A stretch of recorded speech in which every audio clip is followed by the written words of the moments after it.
Princess Urenica of Livovny, who was taken hostage by the large nation of Belcourt, waits with bated breath for your Dian, the king of Belcourt.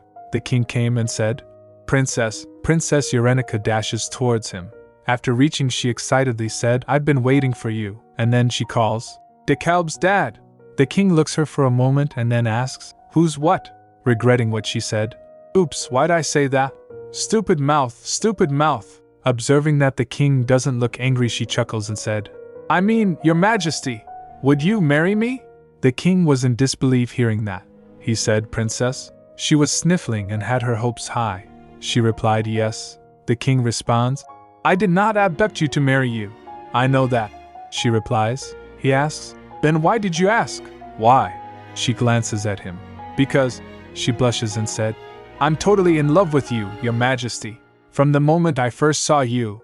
The king declined. No, I don't love you, princess. And more importantly, you know I am engaged. Laughing it off, she said. But you said she wasn't your fiancé, he responded. Well, true. I suppose it's more like she is a future candidate to become my fiancé. Hearing that, Urenica thinks in her mind. See? I know that. Who do you think you're fooling? She then said. Yes.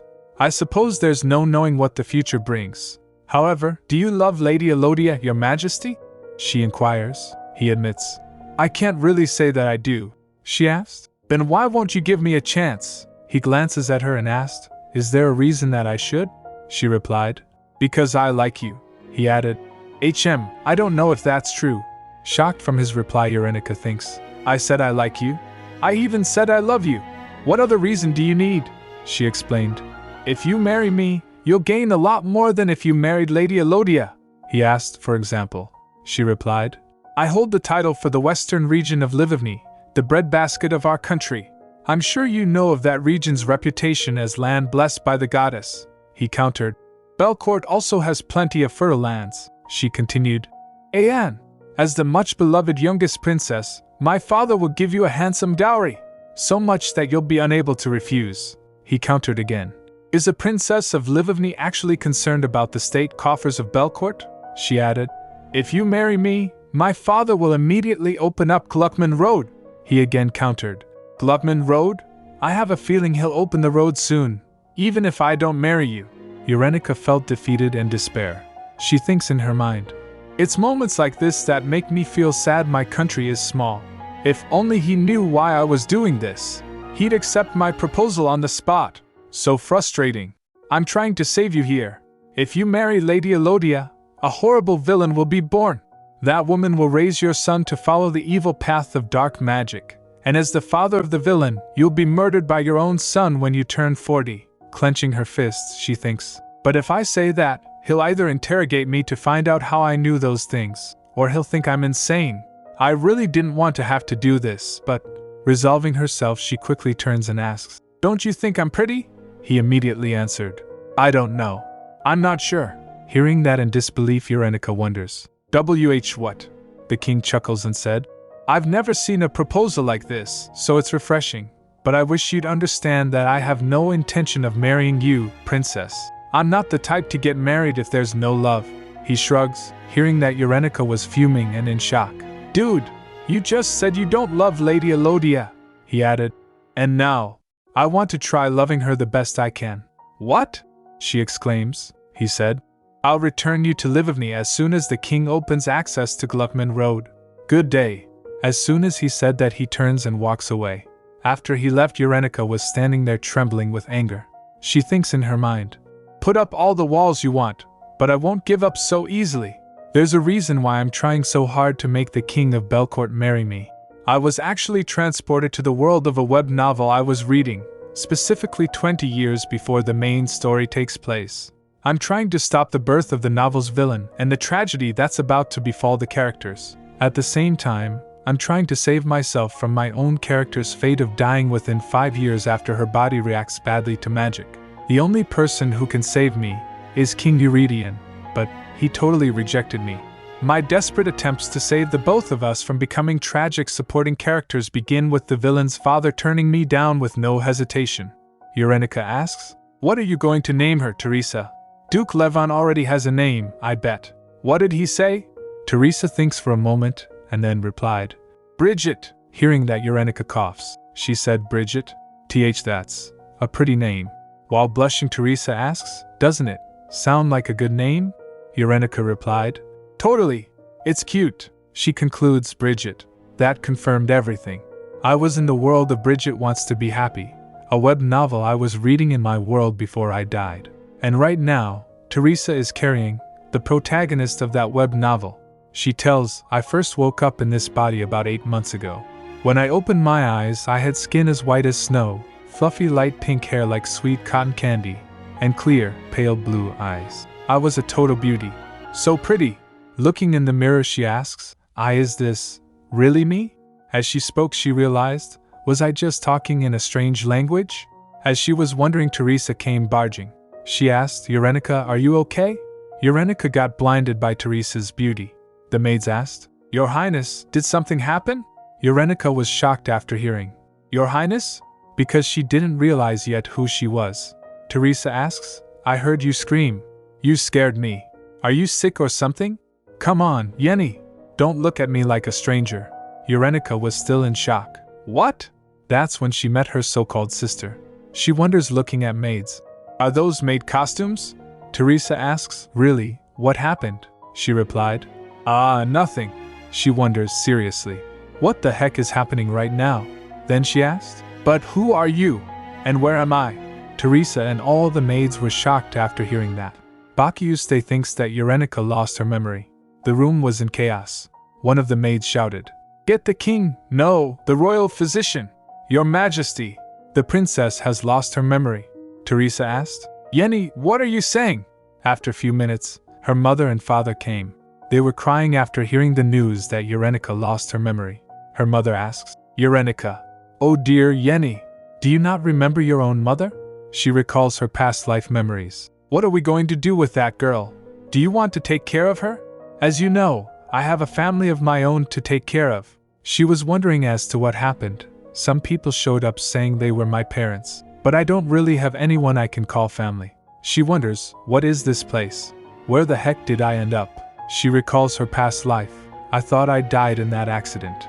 I was on the bus, sitting by the window, reading this very web novel. Then, the whole bus suddenly lurched, and with a huge crash, I lost consciousness, and I woke up here. She concludes, I was grateful enough to still be alive. But a princess? And a pretty one? But something feels off. It feels kind of like déjà vu. This place should be unfamiliar to me, but strangely, it's like I've heard of all this before. While she was busy in her thoughts, a guard came and bowed. He introduced himself. Princess, I am Fernando Cardona, your personal guard. She asks, Huh? What did you say your name was? He replied, Fernando Cardona, your Royal Highness. Hearing the word Cardona, she remembers, I've definitely heard that name before. Remembering the novel she read, she shrugs it off. Nah, it couldn't be. Fernando asked, Pardon? She said, There's no way. Cardona? I see my imagination is running wild. She remembers, I did see that name before. But where? In a web novel. She asked him, Do you have a son? Or a brother? She remembers, there's one person I know with the name Cardona. He was the male protagonist of the web novel I was reading before I died. The heart-stoppingly handsome knight, Alexio Lazaro Cardona. Fernando replied, A son? Your Highness, I'm not married yet, and I'm an only child. Urenica thinks, familiar words. And names. No wonder they all sounded so familiar. These are all from the web novel Bridget Wants to Be Happy. She wonders, am I really in that world? And from what I can tell, I'm currently in the story before the main characters are born. As she was busy thinking, Fernando asks, Are you all right, Princess Urenica? She suddenly remembers, wait, doesn't this novel begin with my sister Teresa being kidnapped while she's pregnant? That's right. Unluckily, it seems, I managed to be transported to this world right when the future's misfortunes are set into motion. After realizing she's in the world inside the novel, she was thinking, no way. No way. This is nonsense. Seriously, this is insane. None of this makes any sense at all. How the heck did I end up in another person's body? Strangely though, I feel like all the pieces are coming together now. On the continent of Riger, there sat a large neighboring country that could easily crush our small nation. That would be the powerhouse of the East, Belcourt. In the story, it's the great king of Belcourt who kidnaps my older sister, Teresa. He invades Livigny, abducts her, and holds her against her will. She shudders as she thinks that. It's absolutely despicable, but if you read the novel, he's actually a character you feel bad for. That's because he meets an unfortunate end when he's tragically killed. She sobs while remembering. That's why I bawled my eyes out when his character died. She recalls as to when the character died. Why? How can you take him away like that? Come on, writer! But even though I felt sorry for him, I'm still scared. Am I scared because he's the ruler of a powerful nation? Or am I scared because this fictional character is suddenly real? Either way, Teresa's kidnapping is the opening act of the original story. It's also the beginning of the disastrous events that befall the generation of the main character's parents. It's a passionate yet strange love story about a princess and her guard. Bridget wants to be happy. The web novel I'm now living in has 3 main characters. The female protagonist, Bridget, daughter of Princess Teresa of Livigny.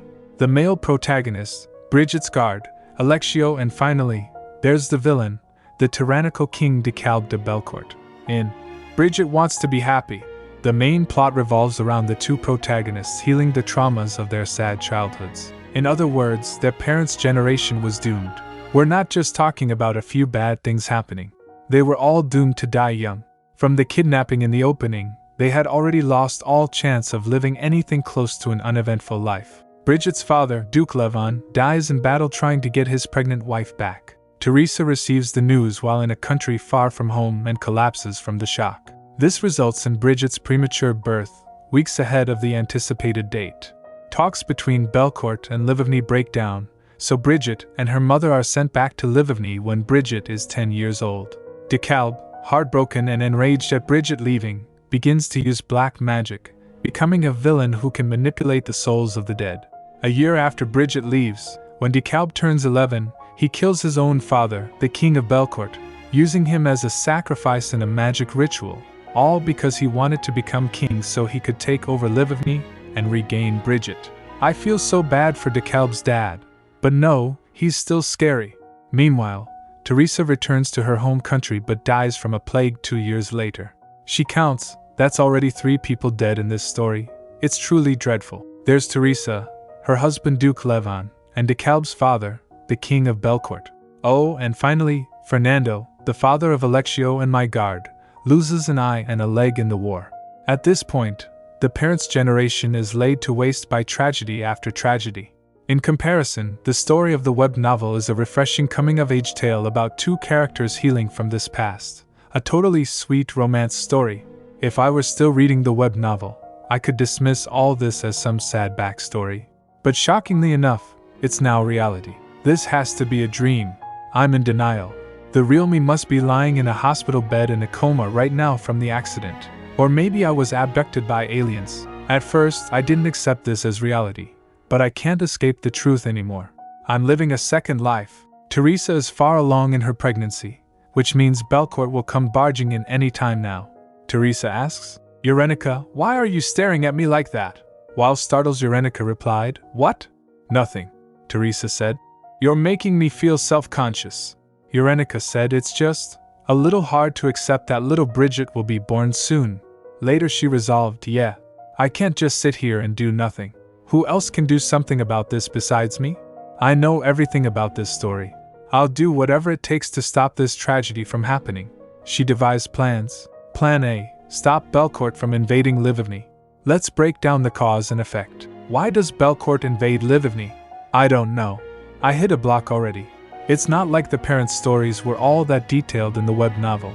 The only thing I remember are, Livigny refused to fulfill the conditions of an agreement, and this obviously angered the King of Belcourt. She wonders, so, what in the world was the agreement? Fernando asked. Princess Eurenica, is something the matter?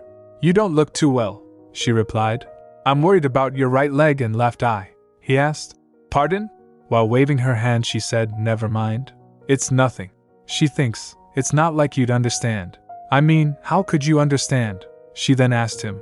Hey, Fernando! Did Livigny and Belcourt sign any kind of treaty or agreement? He answered. With Belcourt? Are you speaking of the Glupman Treaty? Eurenica wonders. The Glupman Treaty? She then asked. Did you say the Glupman Treaty? Fernando added. In exchange for Livovny opening access to Gluckman Road, Belcourt promised to provide us with magical ore from Ezekiel, she recalls. The Gluckman Treaty. I'm pretty sure I read that when the characters in the original novel talked about what was going on between the countries. That's it. She paused for a moment. Her mind was racing. So that means the king of Livovny broke the agreement first? Bold moves for the king of a small country. The king who is now my dad, she concludes. I got it. I just need to make sure he upholds the treaty. Fernando stammered, confused as she rushed past him. Why, Your Highness? Where are you going? He called after her, Princess Eurenica. She was taking her steps as fully determined to resolve this. She said in her mind, Sorry, Ferdy. I think I have no choice but to become the hidden hero who saves this kingdom. She barges in and calls, Father. Her father replied, Oh, Eurenica, sweetie. What brings you running to my? She gets close to him, stomping. Her father gets shocked as she calls, Father, about the Gluckman Treaty, after realizing that she had come on too strong. That came out a little too bold. She tells, I knew my father's weakness was my sweet charm, so I switched tactics and turned on the cute factor. She calls, Father. He replied, Yes, sweetheart? Doting her, she said. About the Gluckman Treaty. First her father didn't say anything. She again said, the Gluckman Treaty. Her dismissed with a roll of his eyes. Oh, that? Her father turns her head to the other side and awkwardly said, Now, no need to worry your pretty little head over complicated matters of state, sweetheart. It'll just give you a headache. Looking at that, Eurenica wonders, what the heck was that supposed to mean? She asked. You're not thinking of doing anything funny, are you? Her father asked. What do you mean, anything funny, Eurenica? Feeling a shudder creep down her spine, she realized and no. She screams, Father, leaving him shocked. 3 hours later, she said to her father, I couldn't believe. So you're telling me you closed off Gluckman Road? For 2 years? Her father averted his eyes, clearing his throat. Belcourt doesn't produce magical ore, but they need it to protect their borders and for their capital city. Therefore, trade with ore-rich Ezekiel is necessary. That's why Belcourt did everything to secure rights to use Gluckman Road. It's the quickest way to Ezekiel. But with the recent discovery of a large amount of magical ore in Ezekiel, trade exploded, and my father became greedy. Her father realized, Oh, if I play my cards right, I can easily make a lot of money. Let's change the conditions of the treaty. The cost for allowing access to Gluckman Road isn't just a set amount of magical ore, but 10% of the entire amount traded. She scolded her father in her mind. You're a total bully. For the past 50 years, Livovny had received 100 magic ores per payment. Now, father was basically demanding 1,000, with no prior agreement. Realizing all of this, she asked her father, Aren't you afraid of Belcourt retaliating? He waved off, unconcerned. No matter how much of a powerhouse Belcourt is, we're all part of the Rigor Peace Treaty. There's no way they'll attack us. She realized that her father is the reason why the peacekeeper of this continent, Belcourt, lost patience. She was at her wit's end. She asked again, Are you really not going to reopen Gluckman Road? Why should I, sweetheart? He asked with a smile. She stormed away, frustrated beyond belief. Earg, is this guy for real? She failed before she even had a chance to get started. Later, while walking in the garden, she felt defeated thinking about it. She was fuming. Teresa asked while concerned, Eurenica? Is something wrong? You're sighing so much. She tried to brush it off. No, nothing's wrong. Teresa asked again. If anything's bothering you, you have to tell me, she replied. It's nothing. She thinks, I don't want to cause undue concerns while she's pregnant. Teresa said, Whatever happens, you can count on your big sister. I'll do anything to help my Yenny.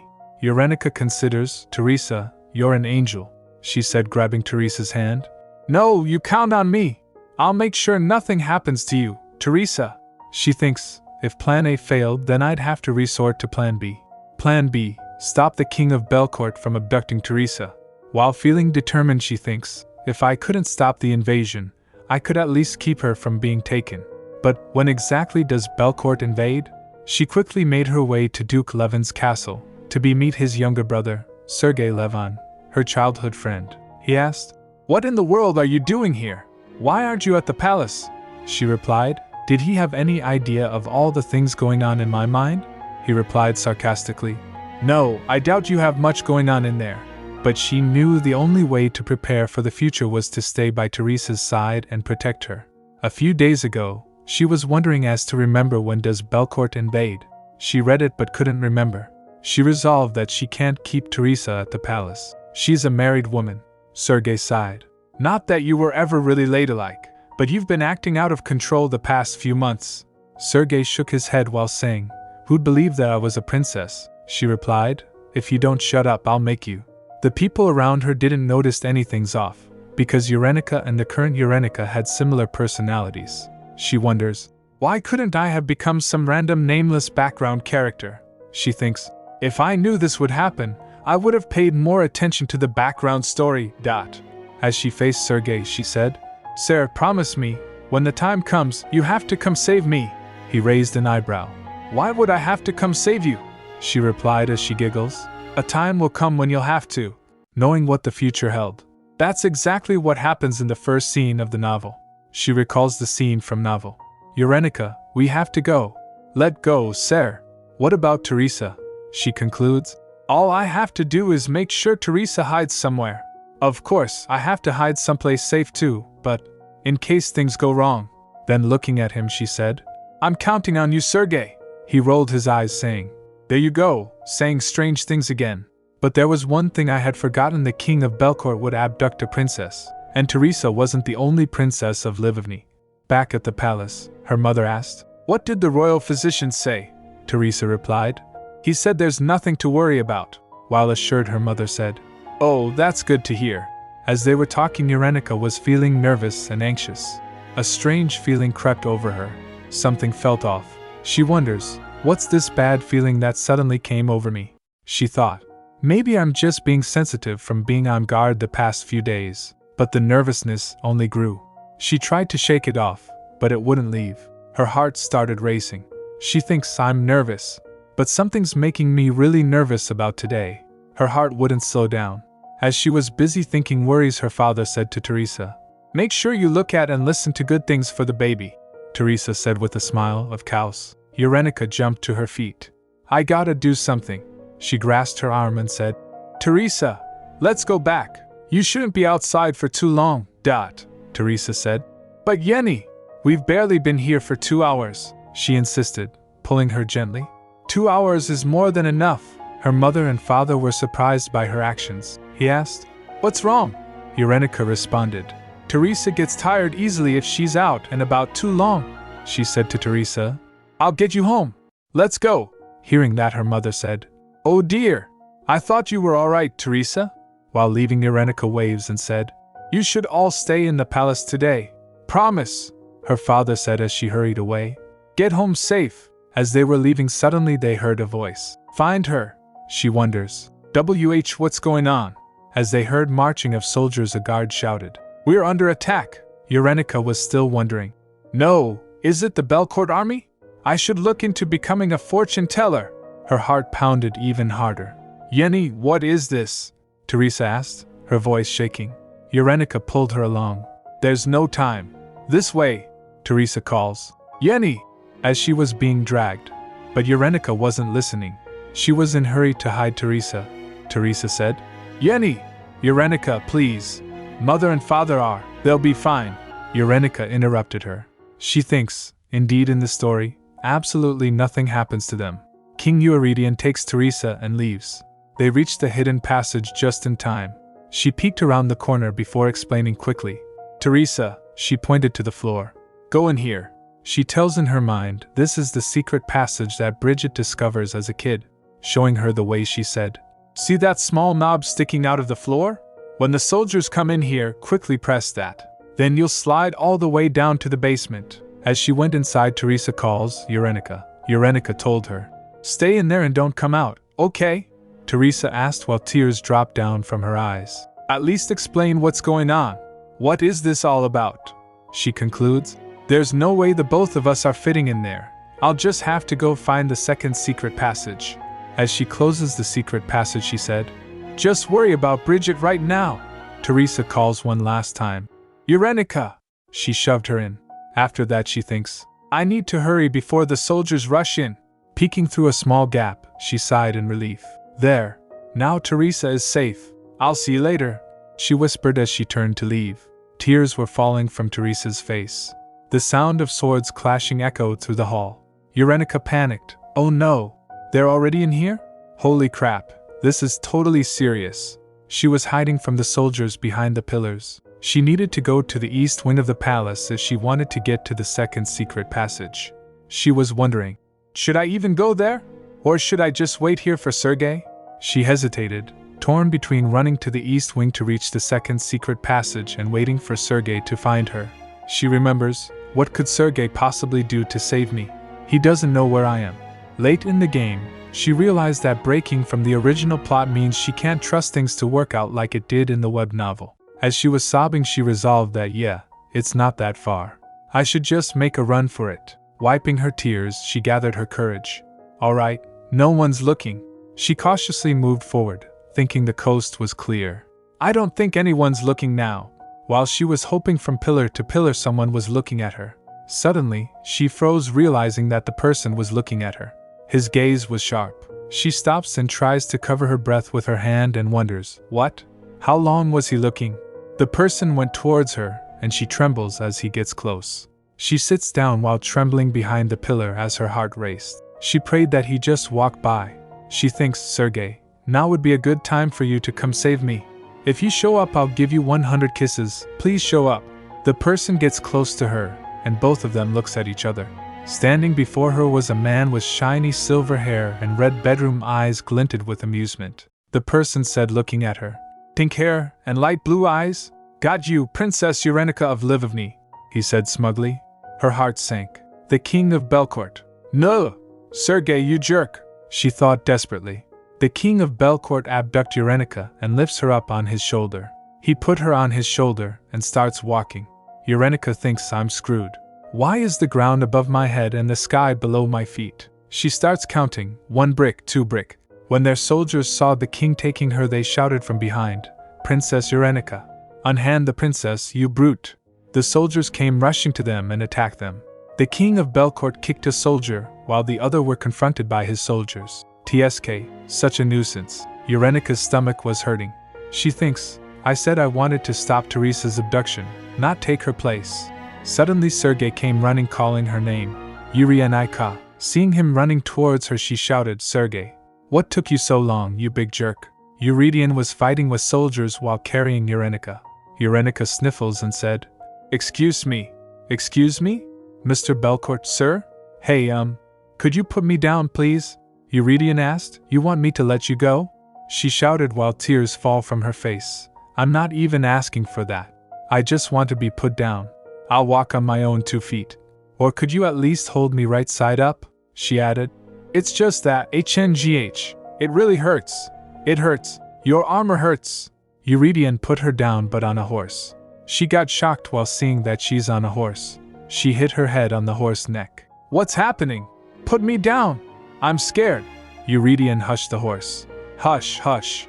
He rode the horse beside Urenica and said, Keep your back straight and lean against me. Urenica did as he said and asked. Like this, he replied. Yes, like that. He then ordered. Army of Belcourt, we ride. Then the horse lifts her legs and then starts galloping. We'll pass through the magic circle. Don't fall behind. Urenica wonders. A magic circle? She saw the circle, it was bright. My eyes. Eurydion cover her eyes with his hand and orders. Don't stop. Keep going. We won't stop until we're on Belcourt soil. After a while Urenica was unconscious. She opened her eyes while Eurydion was talking with Mage. He said, I had no idea her body wouldn't take to magic this strongly. Eurydion asked him, So, you're saying you can't wake her up? Hearing that, Urenica thinks, It's all so noisy. She opened her eyes and first thing she saw was Eurydion. He said, You're awake? She said, Whoa, a hot guy. A hot guy talked to me. That's nice. Eurydion called. Princess, he asked the mage. Is something terribly wrong with her? He replied. Allow me to examine her, your majesty. He sat close to her and said, Your highness, if you'll pardon me. He activated a magic circle on his hand. Urenica felt nauseous.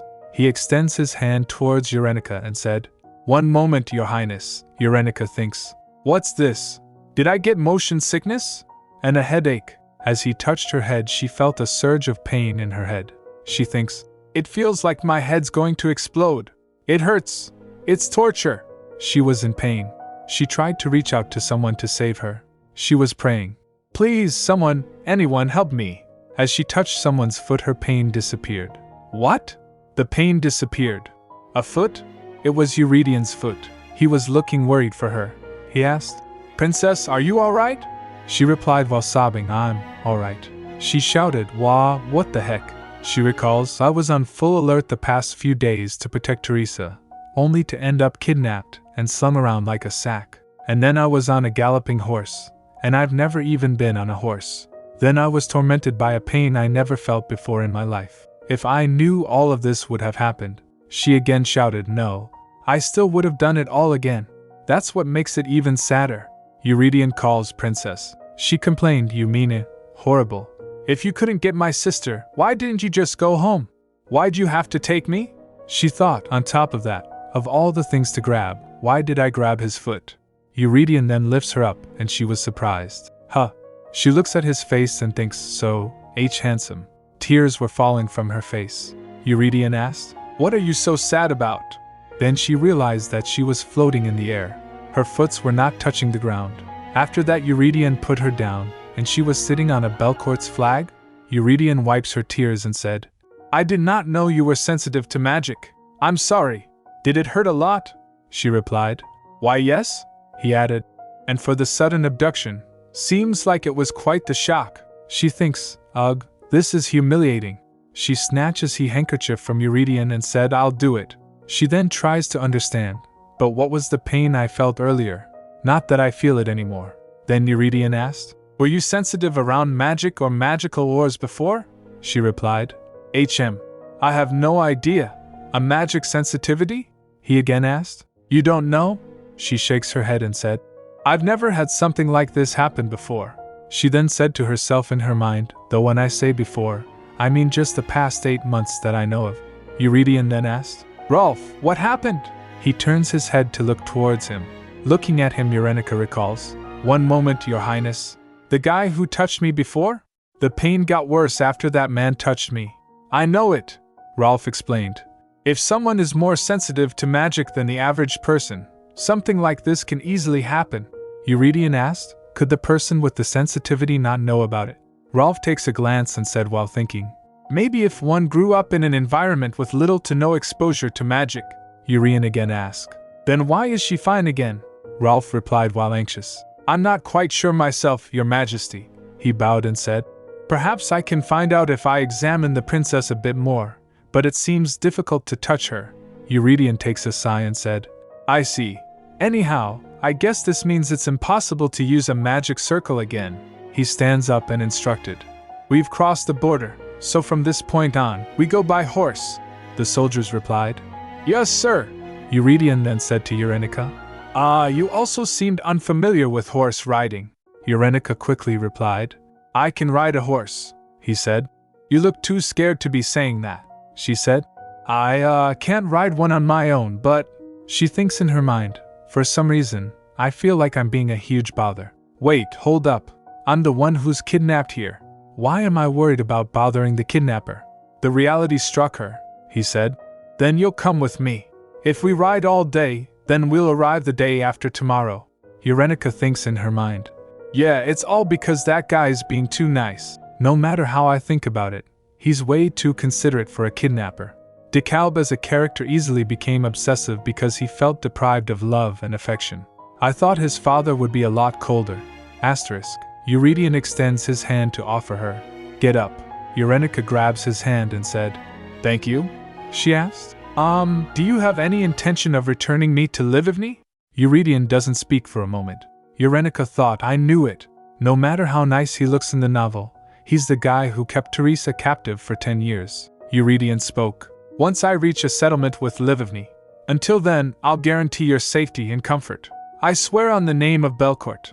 Hearing that, Eurynica recalls, this is a man who will be brutally slaughtered by his own son before he turns 40. This is probably what it feels like, to be the only person in this world who knows how his life will end. He asked, so may I request your cooperation, princess? Eurynica thinks, I feel a similar sense of responsibility that I did for Teresa. he continued. Thought there's not much I can do if this comes across as a threat. Then a sudden thought hit her. Now that I think about it, I don't even know this man's name because he doesn't appear in the novel. She mumbled. Mr. Dad, father of... Eurydion was shocked. Father? She asked. May I ask for your name, sir? He said. Eurydion. Eurydion Lewis Soldad de Belcourt. She also introduced herself. As you already might know, I'm Eurenica Sophia Livovny. She smiles and said, Nice to meet you. He replied. The pleasure is mine. After that they started traveling by horses. Eurenica was tense riding the horse. Eurydion guided her. Relax your body, princess. If you keep your upper body too stiff, your back will hurt, she shouted. No, it doesn't hurt at all. She thinks in her mind, did he take his armor off because I whined about how much it hurt? It is a bit more comfortable. But, my butt, without the armor, our bodies are too close together. I can feel his tight muscles through his clothes, and with this movement, I'm feeling everything too well. She was blushing as she was single her whole life because she's shy. Mentally, 25 years old, plus 8 months. She looks at his face and thinks, also, does this guy not sweat? He smells clean and cool. I think it's actually making me feel better. It's almost like I feel energized. She starts taking heavy breaths. Then she realized, oh my god, I had no idea I was such a thirsty woman. She was about to fall but Eurydion catches her. She said, Sit still, princess. She replied, Yes. She thinks, Yup, this all feels too embarrassing.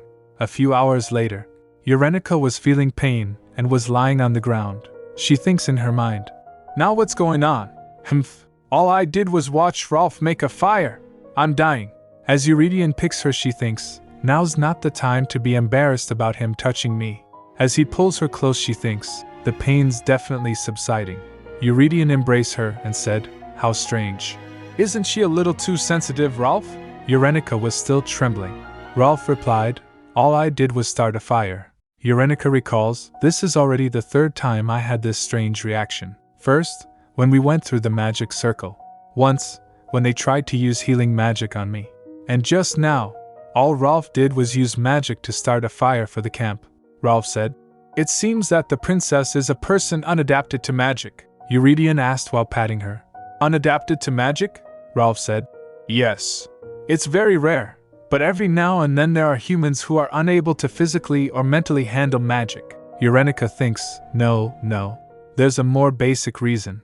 She recalls Rolf saying, Maybe if one grew up in an environment with little to no exposure to magic. She thinks, to be someone who has not been exposed to magic in this world where magic exists obviously can also be interpreted as me not being a person of this world. I may be wearing Eurenica's body, but I'm still Su. Eurydion instructed. Refrain from using magic for now, Rolf. It seems she can't handle even the smallest of magic spells, so be careful. She mind raced, however. What I don't understand the most in this situation is, why does it hurt enough that I feel like I'm going to die? But then the pain disappears as soon as this man touches me. Eurydion lifts her up to his face and asked, Are you sure nothing like this happened before in Livovny, princess? She thinks, for the past 8 months. This is the first time I've even seen a mage since I first came to this world. Compared to Belcourt, Livovny is a weak country. Magical ore, only used to protect the borders. Magic users, mostly hires foreigners, as there are no royal mages. Tower of magic, none. Meanwhile, Belcourt, magical ore, imports tons. Magic users, systematically developed. Black magic is widely used in secret. Tower of magic, has one. My body rejects magic, and that's the kind of kingdom I'm being taken to? No joke, but I might actually just drop dead, she said. Could you just knock me out instead? Eurydion asked. What? She said. Just whap a real quick one in the back of the head. You should be able to quickly make it to the palace while I'm out, he asked. So you want me to hit you? She said. At least that pain is momentary. It'd be nice to open my eyes and be in a bed, he said. I reject your request. He put her down and said, I won't allow the mistreatment of another kingdom's royalty. She asked, Why do you have to be such a considerate kidnapper? She then pointed and said, That guy over there has an arm that's sliced open, and look at that guy's leg. You can't even light a fire without magic. That means we can't eat, and you can't heal them either. And I cannot continue to detain you any longer. If you feel bad about raising your hand to me, you could just go through a magic circle like before. I'll probably pass out from that," he asked. "What if I do that and something terrible happens to you?" She takes a glance at his face and said, "If something goes wrong, you could just hug me, like you did just now." She giggles as she said that. She thinks in her mind, "I am absolutely not saying this because I have feelings for him. Absolutely not." Then Eurydion takes a sigh and sighed. "That wouldn't be hard to do. But once again, I refuse your request. We can always manually build a fire. And you are an unarmed woman who cannot even hold a sword. You definitely are terrible at hiding yourself. Those men are seasoned troops of Belcourt. You cannot compare yourself to them," Eurenica admitted. "That's true, but," he added, "I asked you for your cooperation, not your sacrifice. Did I not guarantee your safety and comfort? Unless you want to make the master of Belcourt a liar, it's best you quit this conversation. But just in case, stay close to me. The borders of Belcourt are protected by magical ore." Eurenica felt touched and was almost about to cry. She then resolves herself and thinks, "No, I cannot allow it. I can't let a man like this die at a young age because his son uses him as a test subject for black magic," she said. "Decalb's father. I'm going to save him," Eurydion asked. "Why do you keep saying so-and-so's father?" Eurenica said. "You can count on me." While sitting near the campfire, Eurenica thinks, "The air in Belcourt is heavier than Livigny. It's so imbued with magic that I felt like I could hardly breathe. Yet, just being next to him makes it easier to breathe. This man definitely has some kind of miracle cure coursing through his body." Eurydion asked. "Is there no treatment then?" "Nothing has been discovered yet," Ralph replied, keeping his distance for her safety. Eurenica thinks, "This is a serious situation." Ralph explained, "The established theory is that those who are maladjusted to magic usually don't survive past the 5th year of their life. I'm not exactly sure how Princess Eurenica survived this long." Eurenica was shocked hearing that. "Huh!" she shouted. "Did you say the 5th year? 5 years?" Ralph replied. "Yes, that is usually the case. It doesn't matter if they lived somewhere with as little magical influence as possible. Magic isn't something that only flows in the earth. Magic is one of the 2 powerful forces that make up this world. It's in the very ground we walk on and the air we breathe. It's obvious that it would be difficult for someone maladjusted to magic to survive here." "Don't give me a death sentence with such a calm look on your face," she exclaimed to herself. Ralph replied, "I'm simply stating that you're an exception, Your Highness. You made it totally fine into adulthood." She thinks, "That's because the real Eurenica was fine until now. Since I've been here for almost 9 months at this point, that means the time I have left until my 5th year here is," she blurted out, "4 years and 3 months. Eurydion heard and asked, "Princess?" She quickly stands up with shock and thinks, "I'm terminally ill?" She said, "This is crazy." Eurydion grabs her hand and pulls her down and said, Wait. Calm down, Princess," continue Rolf. "Perhaps the blood of the gods that flows through you helps neutralize the effects of magic. If I may carefully offer my conjecture, that is..." He clears his throat after saying that. Eurydion said, "Divinity and magic. I can see that." Eurenica thinks while remembering the novel, "Oh, right. This is a world where gods exist." The divinity of the Belcourt royal family was extensively discussed in Decalb's side story. Belcourt is the seat of the Holy Empire because the royal family descended from Loris, the god of peace and prosperity. He's literally the descendant of a god. He's basically like the Jesus of this world. Rolf continued, "With your divine lineage, the princess can be assured she will be safe in your presence. Even without you calling upon your divinity, there is an energy that surrounds you. Princess Eurenica is probably reacting to that energy," Rolf explained to them. After hearing that, Eurenica thinks, "Oh, so the king's divinity can help save me and my useless body?" Rolf then shouted, "Princess Eurenica, have you been blessed by the god Loris?" Eurenica was surprised. "Blessed by Loris? As she doesn't know it."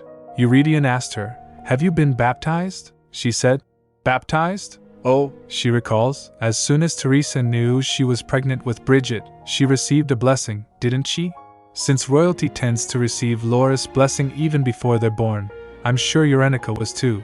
She replied, "I probably did." Eurydion was surprised. "Probably?" She said, "I did." She thinks while remembering, "He's probably not going to ask for my baptismal name since that's a little rude. In this world, you do not tell anyone your baptismal name unless they are your parents or your spouse. It's considered insulting to the holy name given to you by God. That's why in the original novel, Alexio tells Bridget his baptismal name when he confesses his feelings for her. Now's not the time to be thinking about that. She shakes those thoughts, Eurydion said. If you were baptized, then it's a possibility, since Livovny is one of the kingdoms where Loris is the patron god. Ralph laughs and continued. Yes, and maybe the princess was able to survive until now because of God's blessing upon her. Eurenica thinks, haha, Ralph did nothing wrong. If anyone's at fault here, it's me for being an interloper in this world, Eurenica said. Then I'm relieved to hear that, since the capital is on holy ground. Ralph added, I also think that will be a good thing. Eurenica summarized, I'm a person from another world, so I have no immunity to magic, making me maladjusted to magic. But luckily, Eurenica's body was blessed by Loris, so as long as I stay near someone with strong divine energy, I should be alright. Her plan B was, stop the king of Belcourt from kidnapping Teresa. The plan was almost a success, but I stupidly ended up kidnapped. On top of that, I'm absolutely useless since I unexpectedly found out I'm sensitive to magic. She takes a sigh and thinks, my survival is most important, so now's not the time to be worrying about someone else. She takes a glance and thinks, but I can't believe that the supporting character who dies a tragic death in the original novel is now the person who'll save me. As Eurydion looks towards her, she mumbles, I guess. Plan C. Ship the side characters together. It's a win-win. This leaves only one conclusion. Life definitely requires a plan C. She devised a plan C at that moment. Until I find a way to exist normally in this body, I need to stay right next to Eurydion. And to prevent Eurydion from being murdered by his son must not learn black magic. DeKalb learned black magic from his mother, so to stop DeKalb from learning black magic, I just need to stop Eurydion from marrying that woman in the first place. Then, all he has to do is marry me. As she was busy thinking, Eurydion calls, Princess? She jolted and said, ACK, yes? She looks at him and thinks, it seems a little disrespectful to think about that when he's right here in front of me, but this is perfect. The next day, as they were preparing to leave, Eurenica kept looking at Eurydion and thinks, marrying a kind, handsome man. I don't care if I'm suffering from delusions of grandeur. It's nice just thinking about it. Eurydion smiles and asks, what are you thinking about? I was thinking, you're pretty hot for a dad. She giggles as she said that. She thinks inwardly, no, I'm thinking about marrying you. Eurydion doesn't speak, as he was surprised to say anything. Eurenica thinks, looking at him, why is he staring at me like I'm some strange creature? Memories flashed before her eyes, like a slideshow.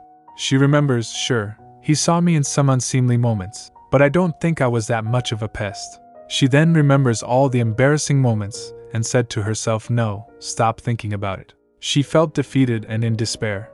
Looking at her, Eurydion said, you're quite extraordinary. Eurenica interpreted as extraordinary? Does that mean he thinks I'm very strange? She thinks as thunder were rumbling in her mind. This is so humiliating. That's it. There's no way he'll marry me now. This might be a matter of life and death for me. But why would the king of Belcourt marry a princess from a tiny kingdom? Eurydion calls, Princess Eurenica, come here. She walks to him formally. He lifts her up and put her on the horse. She sat down on the horse and thinks, I'm slowly getting used to this sort of thing.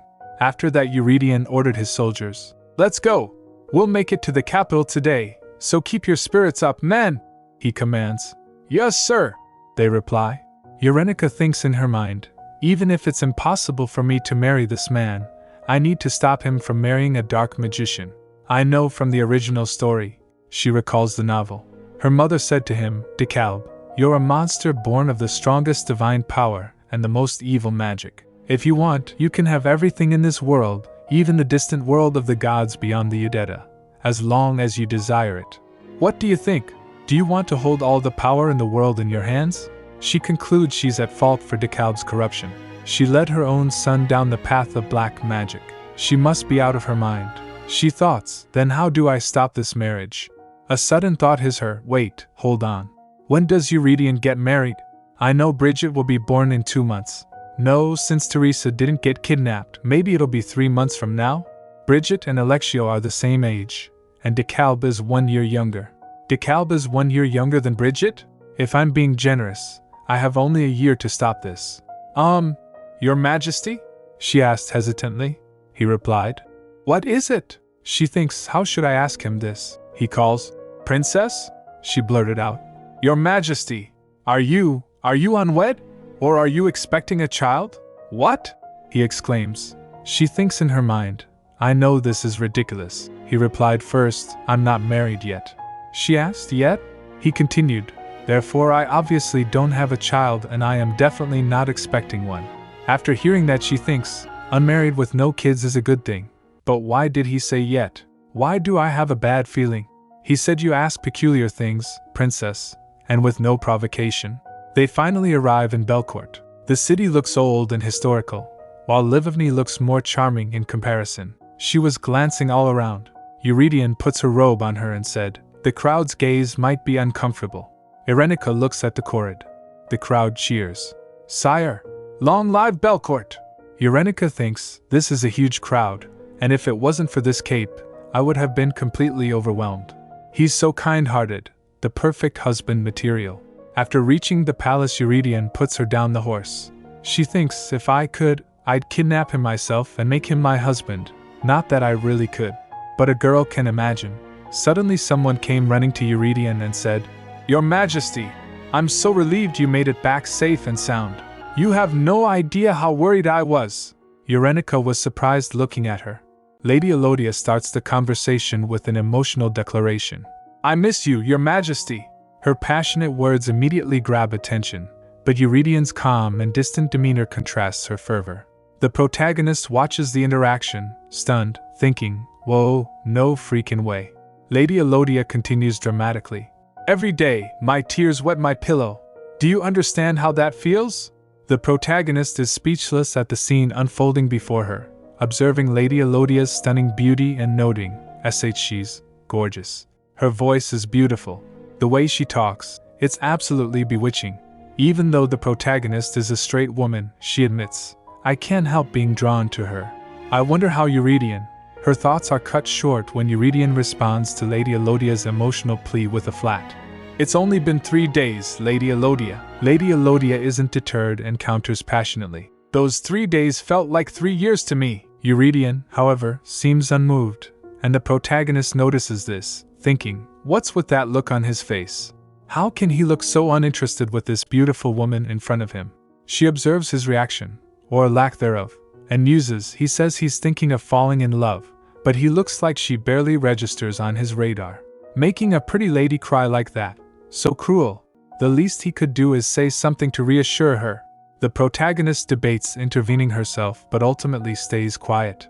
Lady Elodia presses on, saying, Oh my, don't you think you're being a little heartless, Your Majesty? I might live in this very palace one day, so why should I not be here? On top of that, she pauses dramatically before adding, The man who might become my husband has returned. Who else would come out to greet you? Eurydion gives a short, polite response. Yes, thank you. This leaves the protagonist reeling, her mind racing. She might live here one day? The man who might be her husband. What? Does that mean this beautiful woman is the Kalb's mother? The protagonist pieces together more clues, thinking, the one who will be the queen of Belcourt and Eurydion's wife. The evil black magician and necromancer who can control corpses and summon souls from hell. The true nemesis of the protagonist's parents' generation in the original novel. So Lady Elodia? Eurydion finally clarifies. I'm not married yet. The protagonist, however, misinterprets this as confirmation that he's already betrothed. Her thoughts spiral into despair. When he said he wasn't married yet, he just meant that he was betrothed. Lady Elodia asks softly, Are you hurt, Your Majesty? The protagonist reflects bitterly, it's hopeless. No way could I compete with that pretty lady, not a chance. She even considers absurd ideas. I'd probably have a better chance flirting with the villain's mom and convincing her to not teach DeKalb black magic. She labels this her Plan C, shipping the side characters as a win-win. The emotional tension builds further when Lady Elodia says, Enough crying, Lady Elodia. I don't have a handkerchief right now, Cuas. I have all of his handkerchiefs. Covered in tears and snot besides. Eurydion shifts the conversation, saying, It's probably best if you go back home right now. I can't keep my men standing around like this any longer. I also have an important guest. Lady Elodia is taken aback but doesn't relent. Meanwhile, The protagonist observes Eurydian's rigid demeanor. I knew Eurydian could be a rigid guy, but he's not falling for her charms at all. She compares her own position to Lady Elodia's, concluding, considering that he doesn't treat her any differently than me, and they're engaged, my plan definitely doesn't have a chance. The protagonist is still deep in thought when she notices Lady Elodia glaring at her. Suddenly, her head begins to spin, and her body feels heavy. She panics, thinking, this feels different from anything else I've felt. This is strange. My body feels heavy. I feel like I'm sinking into the ground, deep into the ground, deeper and deeper, down into the underworld. The realization hits her. The underworld? Wait, did the pretty lady? Before she can piece it all together, Lady Elodia makes one last plea to Eurydian. Then at least promise me we'll see each other again soon, so that I can look forward to something while waiting. See you next time. Meanwhile, the protagonist struggles with an overwhelming sensation. It feels like the blood is being drained from my body. I'm being dragged down. The guards and onlookers notice her distress, shouting, Princess Eurenica! Your Majesty, the princess! She gasps, struggling for air. I can't breathe. I feel like I'm going to die. Eurydian steps in, saving her from the brink once again. The protagonist looks at him in awe, thinking, once again, this man saved me. But Lady Elodia's presence looms heavy, and the protagonist hears someone say, I don't know who you are, but it looks like you're being haunted by the damned. The protagonist's thoughts race. That feeling I just had. She definitely tried to kill me with black magic. Invisible hands of the damned that can drag a living person into the underworld. That's exactly how DeKalb's magic was described in the novel. Eurenica's mind races as she pieces together her predicament, silently screaming, What the heck did I do to you, lady? Eurydian's commanding voice interrupts, addressing Soliae Elodia directly. Lady Elodia, she responds with a composed, Yes, your majesty. His tone sharpens as he continues, You speak imprudently to royalty of another foreign nation. As a vassal of Belcourt, you should not embarrass me. Soliae immediately shifts her tone, offering an apology. I was simply worried for you, sire. The tension rises when Eurenica stammers internally, what? Soliae now turns her attention to Eurenica, adopting a diplomatic front. I see that you're royalty from Livivny. I'm sorry if I insulted you. You seem very unwell. If you'd like, as an apology, I would like to show you to your quarters. Would that be alright? The offer, however, sets Eurenica's nerves on edge. Her thoughts run wild. What? Sorry if I insulted you. She wants to show me to my room. I would have fallen for that pretty face if it wasn't for the attempted murder. I'm not an idiot. No way I'm following. Feigning illness, she collapses dramatically, gasping. Princess? I'm dying. Eurydian sighs with exasperation. Your Majesty, you don't give me a moment's rest. Eurenica inwardly grins. Nice, just as I planned. I'm not much of an actor, but I was the queen of faking illness back in the day. Eurydian dismisses his knights with a simple command. Men, good work. You may go rest now. They bow and respond in unison. Yes, your Majesty. He then turns to Soliae, his voice firm. Lady Elodia, you should go home as well. Soliae hesitates, her voice trembling slightly. Why, your Majesty? Eurenica's thoughts burst with defiance. You tried to kill me. You villain. You patricide enabler. You big meanie. You think I'll let a man like this marry a woman like you? DeKalb's dad can marry any other woman in the world besides her. She glares at Soliae with all her might, mentally taunting. Go ahead. Keep glaring at me like that. What you gonna do? Eurydian observes her expressions with amusement, remarking, You know, you're terrible at hiding things. Eurenica retorts, I don't think so. Eurydian counters, I do. Her internal monologue falters. I know it's easy to read what I'm thinking on my face. Her memory flashes back to her old life, where her boss would constantly chastise her for her transparent expressions. She cringes internally. What the? I can't believe I'm hearing the same critique from my real job in this fantasy world. So embarrassing. Eurydian continues, his tone light. The first time was for real. But the second time, you probably faked it. Eurenica freezes. Eep, he knows. Her fear intensifies as Celia's ominous presence looms larger in her mind. She scares me, she whispers. I thought as a black magician, she'd keep that hidden. There's a type of dark magic that snatches away souls that need to return to God and turns corpses into puppets. If you are caught practicing this, it's execution. No question. That is why black magic is secretly passed on, from teacher to student, and from that student to their student, and so on. Eurenica reels as the pieces come together. Yet the fact that she openly holds the spot of second in command at the Tower of Magic is. Her thoughts trail off as she considers Celia's immense power. Oh, she must be very powerful, but she gives me a strange feeling. A sudden realization strikes her. I think I messed with the wrong person. Eurydion addresses Eurenica, his voice calm but resolute. I'll speak with Soleil so that she doesn't use magic in your presence. Eurenica protests weakly. No, what I mean is, I felt cold, damp, invisible hands. Eurydion reassures her. But it might be best if you two avoid one another.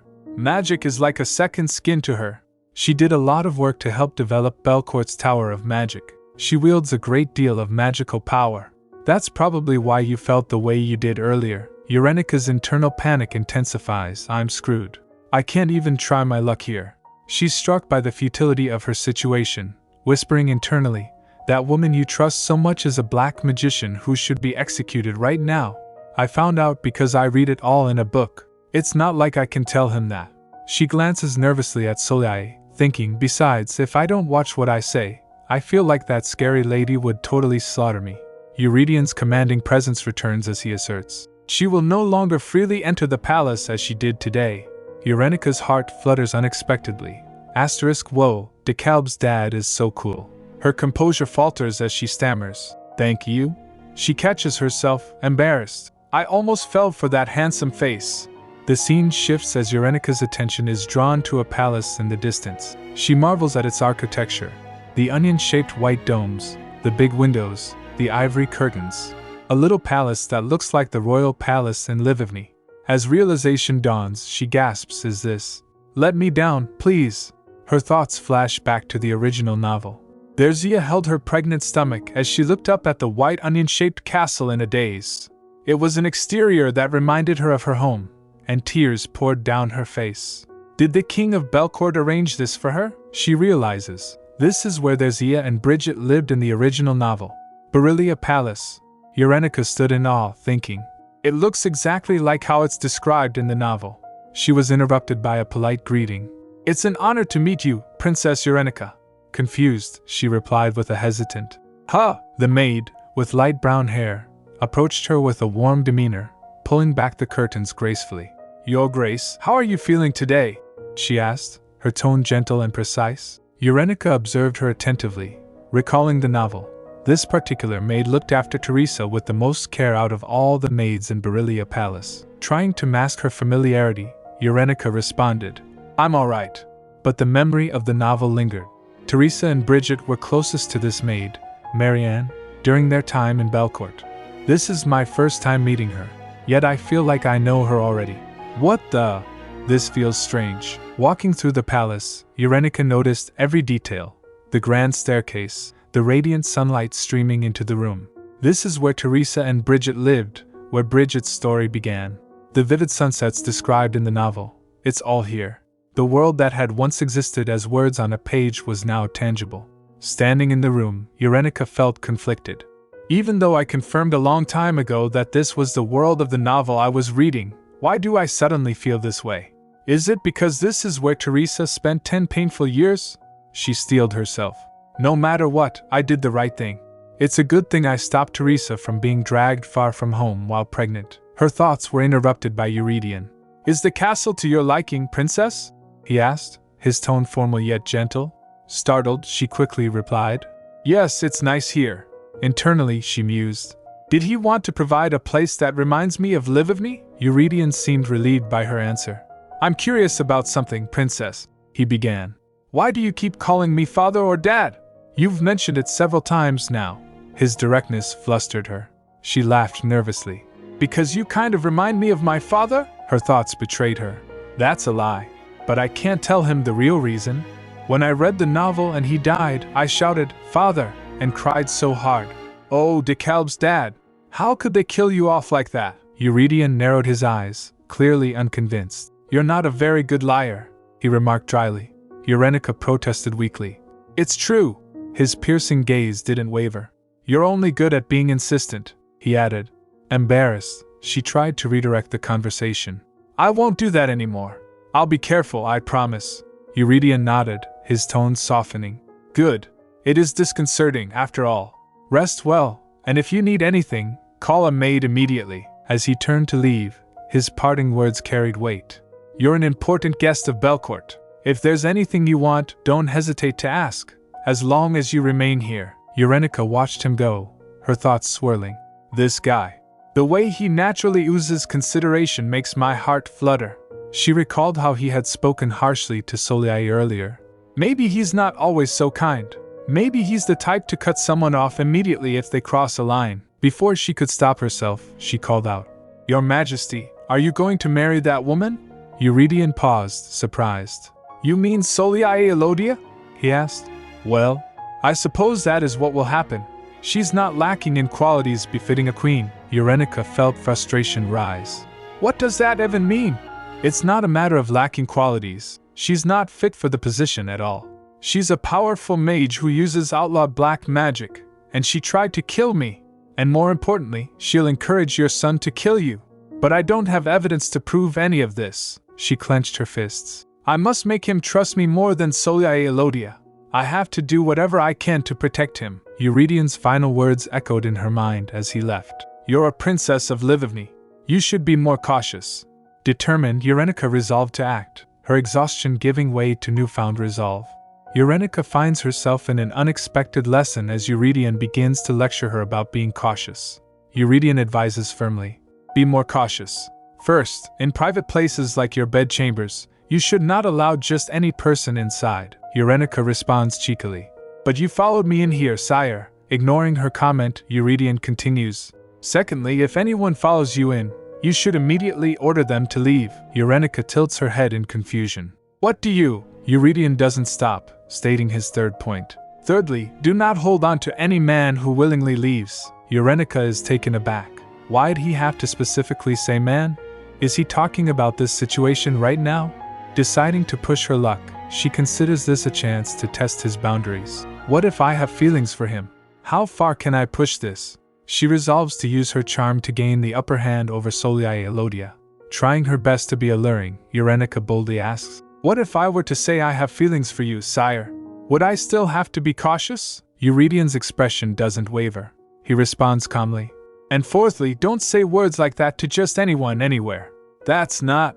He sighs, glancing at her antics. You really should not try to fool me, princess. Eurenica freezes, but her thoughts race. He thinks he notices things well? Yet he has no idea how evil the woman he trusts is. She quips aloud. So you don't see me as a woman? Eurydion's expression hardens. Why are you not a woman?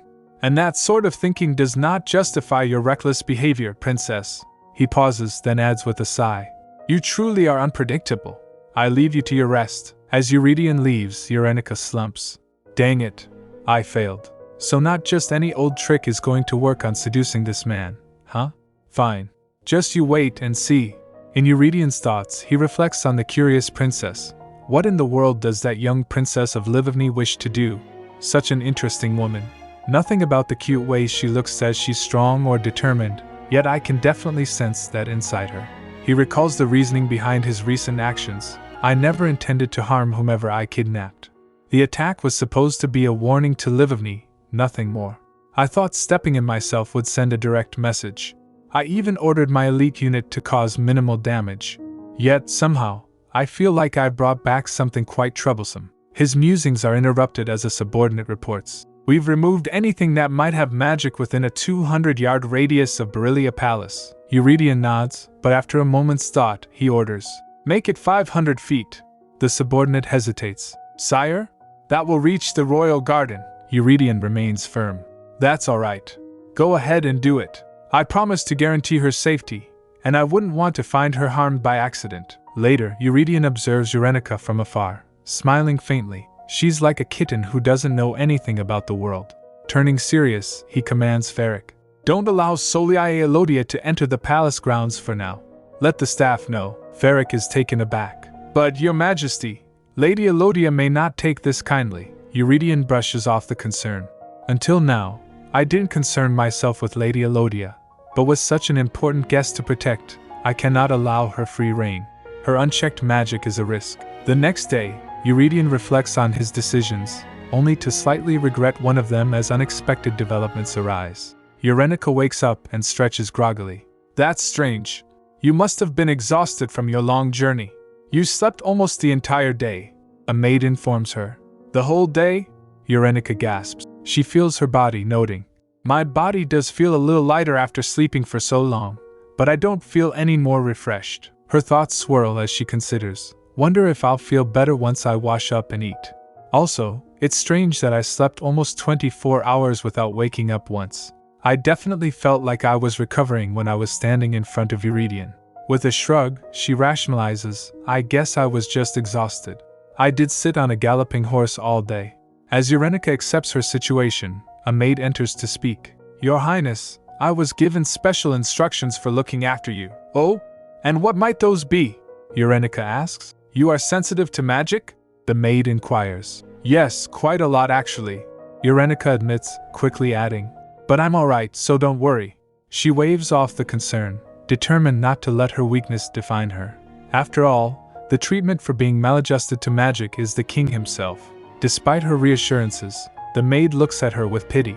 Eurenica mutters to herself, that's the face of someone worried for a terminally ill princess who's putting on a brave face. She raises her voice to clarify. No, that's not me.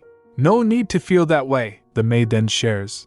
All the magical ores in Beryllia Palace have been removed, not just here, but also within 500 yards around the palace. So you can put your mind at ease. Eurenica considers this, trying to calculate the distance. How far is a 500-yard radius?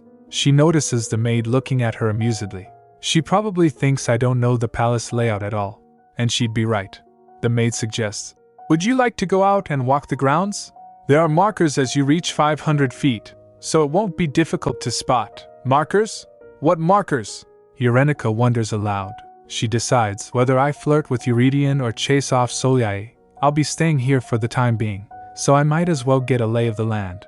Better to see for myself than ask a bunch of questions. As Eurenica begins her exploration, she marvels at the scenery.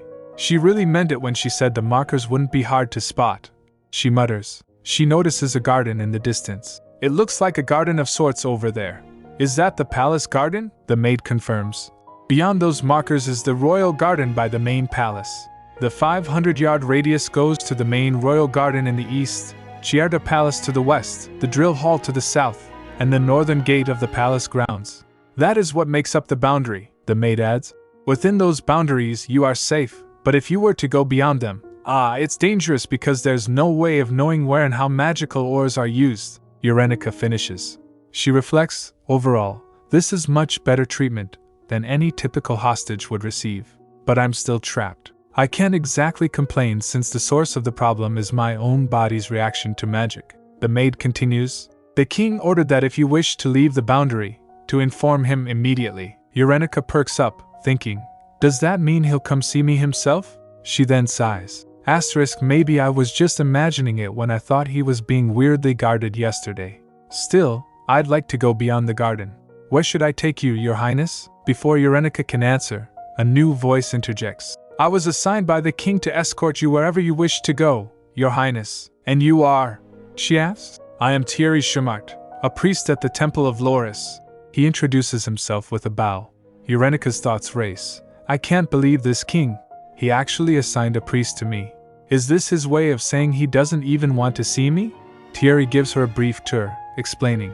The garden we just passed is Verishad Royal Palace's central garden. It was a special place for the late king and queen.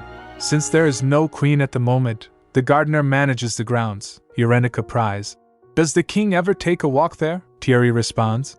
The king's personal residence is Belcourt Palace, which faces the garden. He walks there frequently and also has tea time with Lady Elodia there. At the mention of Soliae, Eurenica's interest sharpens. Are they betrothed? They are not officially engaged, but there are considerations to make her the next queen. Thierry replies cautiously. Eurenica frowns. So it's not official. Lady Elodia is the one clinging to the king. But Thierry's next words throw her off. In my opinion, they might be engaged before this year passes. Eurenica reels, I'm back at square one. If he's not refusing outright, that means he doesn't dislike her. Does the king have feelings for her? Thierry clarifies. It seems more like he doesn't particularly dislike the idea of the union. Lady Elodia is a great strategic match as his partner. She's to be the next master of the Tower of Magic. Eurenica thinks bitterly. For a weakling like me, Belcourt Palace is basically the final dungeon. How am I supposed to seduce the king if I can't even get close to him? She steels her resolve. Then I'll wait until he comes out here. I have time, and I'll focus on the garden first. From that day forth, Eurenica makes the central garden her base of operations, keeping an eye out for the elusive king. She marches off to the garden, where she spends day after day, waiting. But no matter how long she waits, Eurydion de Belcourt is nowhere to be found. On the fourth day, Thierry approaches her cautiously. Your Highness, Eurenica glares at him. Did you lie to me? Thierry looks perplexed. Lie to you? As a priest serving Loris, I cannot lie, Your Highness, she groans, throwing herself onto a bench in defeat. Then what in the world happened? 4 days wasted. Sob. I'm so tired. Her frustration spills out. Doing absolutely nothing all day long is exhausting too, she cries, clutching her head. She begins to reflect. I thought my condition would only get worse when magic was being used, but that's not true. Just walking on the grounds of Belcourt itself takes its toll on me. If only I could hold Euridion's hand just once, she laments dramatically. Just sitting here, I feel my energy seeping out of me, Thierry gently explains. His Majesty must be busy these days, Your Highness. Usually, he comes out for a walk at least once every 2 days, but work has piled up since his expedition to Livigny. This doesn't reassure Eurenica. In fact, it makes her feel worse. Still feeling sad, she thinks bitterly. Does he just not want to see me? Was I too clingy? Her mind spirals. Was he annoyed with how I'd hang on to him all the time because I wasn't feeling well? She shakes her head, her thoughts growing more absurd by the second. I knew it. All the weird things I did totally made him see me in a bad light. Or maybe I'm just not his type at all. And then it hits her. Eurydion must like sexy and voluptuous women. Almond-shaped fox eyes, ruby-red lips. Someone like Soliae. That's it. That's why he married Soliae in the novel. A dangerous bad romance. The thought sends her into despair. It fits them so well. If I tried to squeeze my way in there, she pictures a dramatic scenario unfolding in her mind. The genre totally changes. Determined to shake off her self-pity, Eurenica stands up. No. Taste can always change, she says to herself. Starting today, I'm your type. But reality sets in again. Is what I'd like to say, but I can't even go into his palace. No, she declares, shaking her fists. Deliberately retreat. No such thing in my vocabulary. If you won't look at me, then I'll make you look at me. Day 5, 2 p.m. Eurenica crouches behind a bush. I think he's not coming out to the garden because he knows I'm waiting for him. Marianne whispers, Your Highness, why are you sitting there? Quiet, Marianne. Eurenica hushes her. Perfect hiding spot. If he doesn't see me, he can't avoid me. She waits in her hiding place. Your impenetrable wall versus my stubbornness. Let's see which one wins. From above, Eurydion watches her antics. If she'd just quietly stay in the garden and leave, it'd be fine. He sighs. But it's already the 5th day. Did she really not anticipate that I'd see her from here? He shakes his head. It's more than obvious that she's hiding and lying in wait. A princess of Livigny wouldn't have any business at my palace unless she was waiting for me. Eurydion had initially ignored her, thinking she'd give up. But no, she's not the type to give up, is she? He reflects, observing her sulking demeanor. It bothers me. She's like a kitten who's lost her mother. I shouldn't let this distract me, and yet, it seems like I'm interested after all. His gaze lingers on her for a moment longer before he quietly admits to himself, interested in her. Eurydion grew up as an only child. His few cousins had earned their titles and left the palace a long time ago. After the late king passed away, Eurydion was the only member of the royal family left in Belcourt Palace. From a young age, he had grown accustomed to peace and quiet. His life was ruled by strict routines, and very few things could disturb him.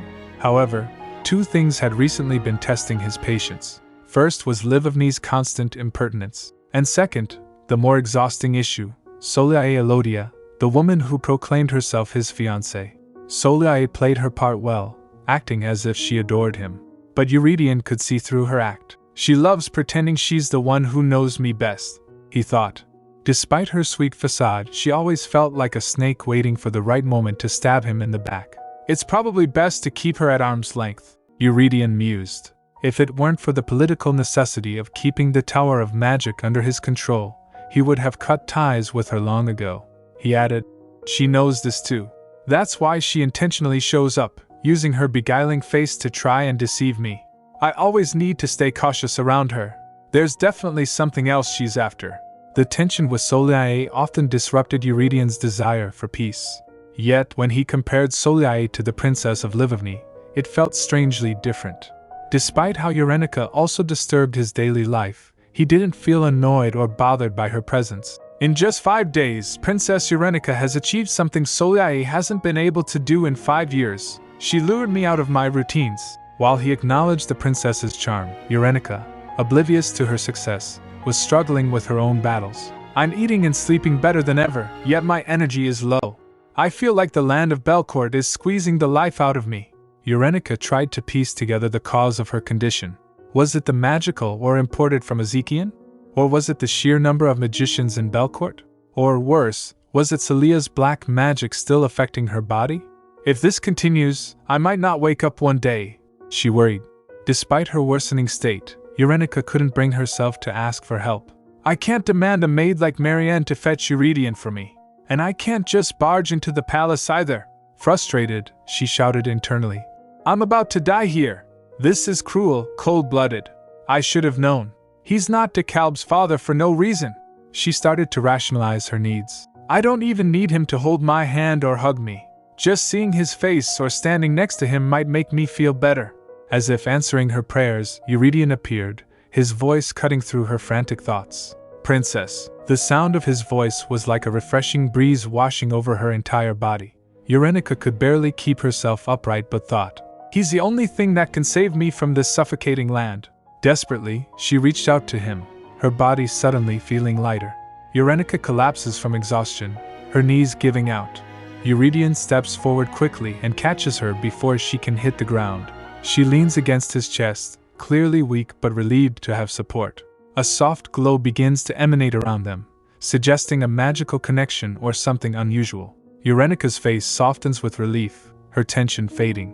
The scene ends with Eurydion holding her, the surrounding atmosphere calm and still.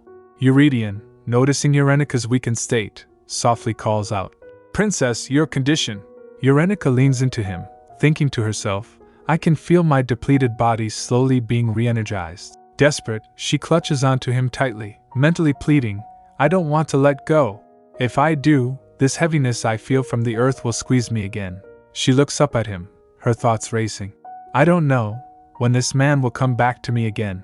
Eurydion, looking calm but slightly exasperated, comments, You looked like you were entertaining yourself just fine, so I left you alone. Eurenica, utterly appalled, snaps, Did that seriously look like I was entertaining myself? Her eyes widen in disbelief. As Eurydion holds her, Eurenica becomes entranced by his presence. There's a certain scent that surrounds this man. I wish I could take it all in. Then I wouldn't feel sick no matter where I went. I wouldn't feel so tired and weak. Eurydion begins patting her gently on the back, his touch reassuring.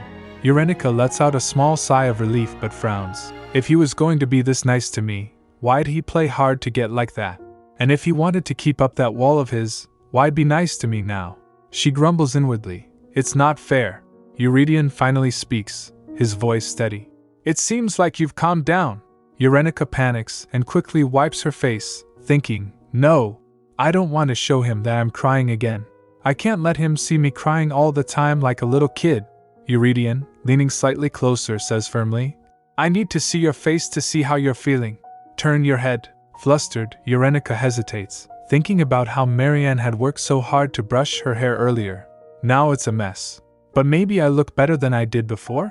She awkwardly shifts, trying to compose herself. Eurydion scans her face, his expression unreadable. Eurenica, suddenly feeling lighter, realizes the exhaustion that was pressing down on me just a minute ago has disappeared.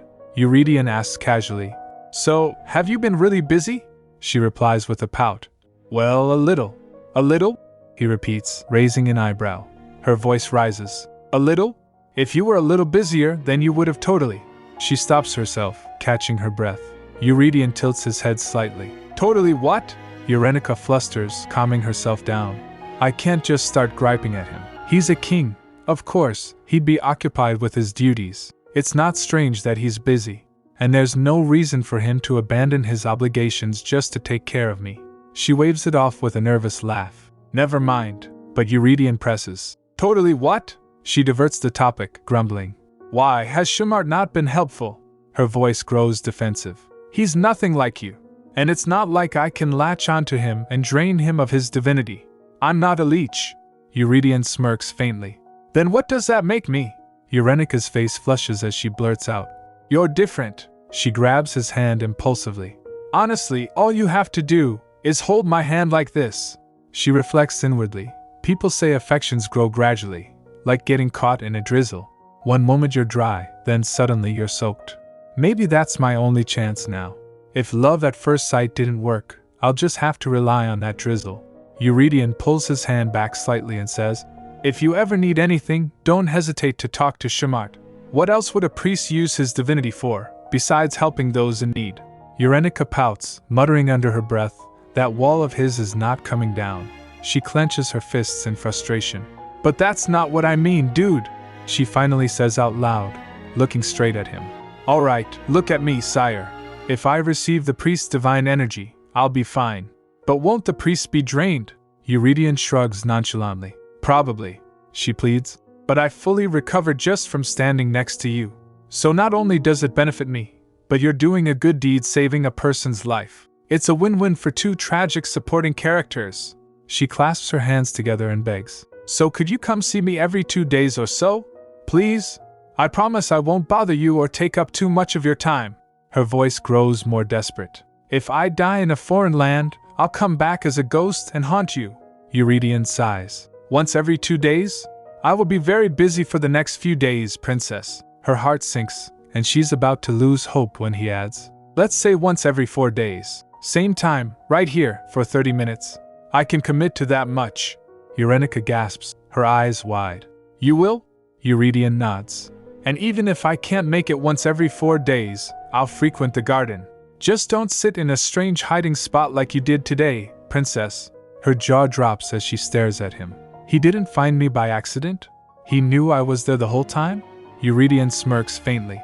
My office windows are quite large, you see. She groans internally. I knew it. He was avoiding me on purpose.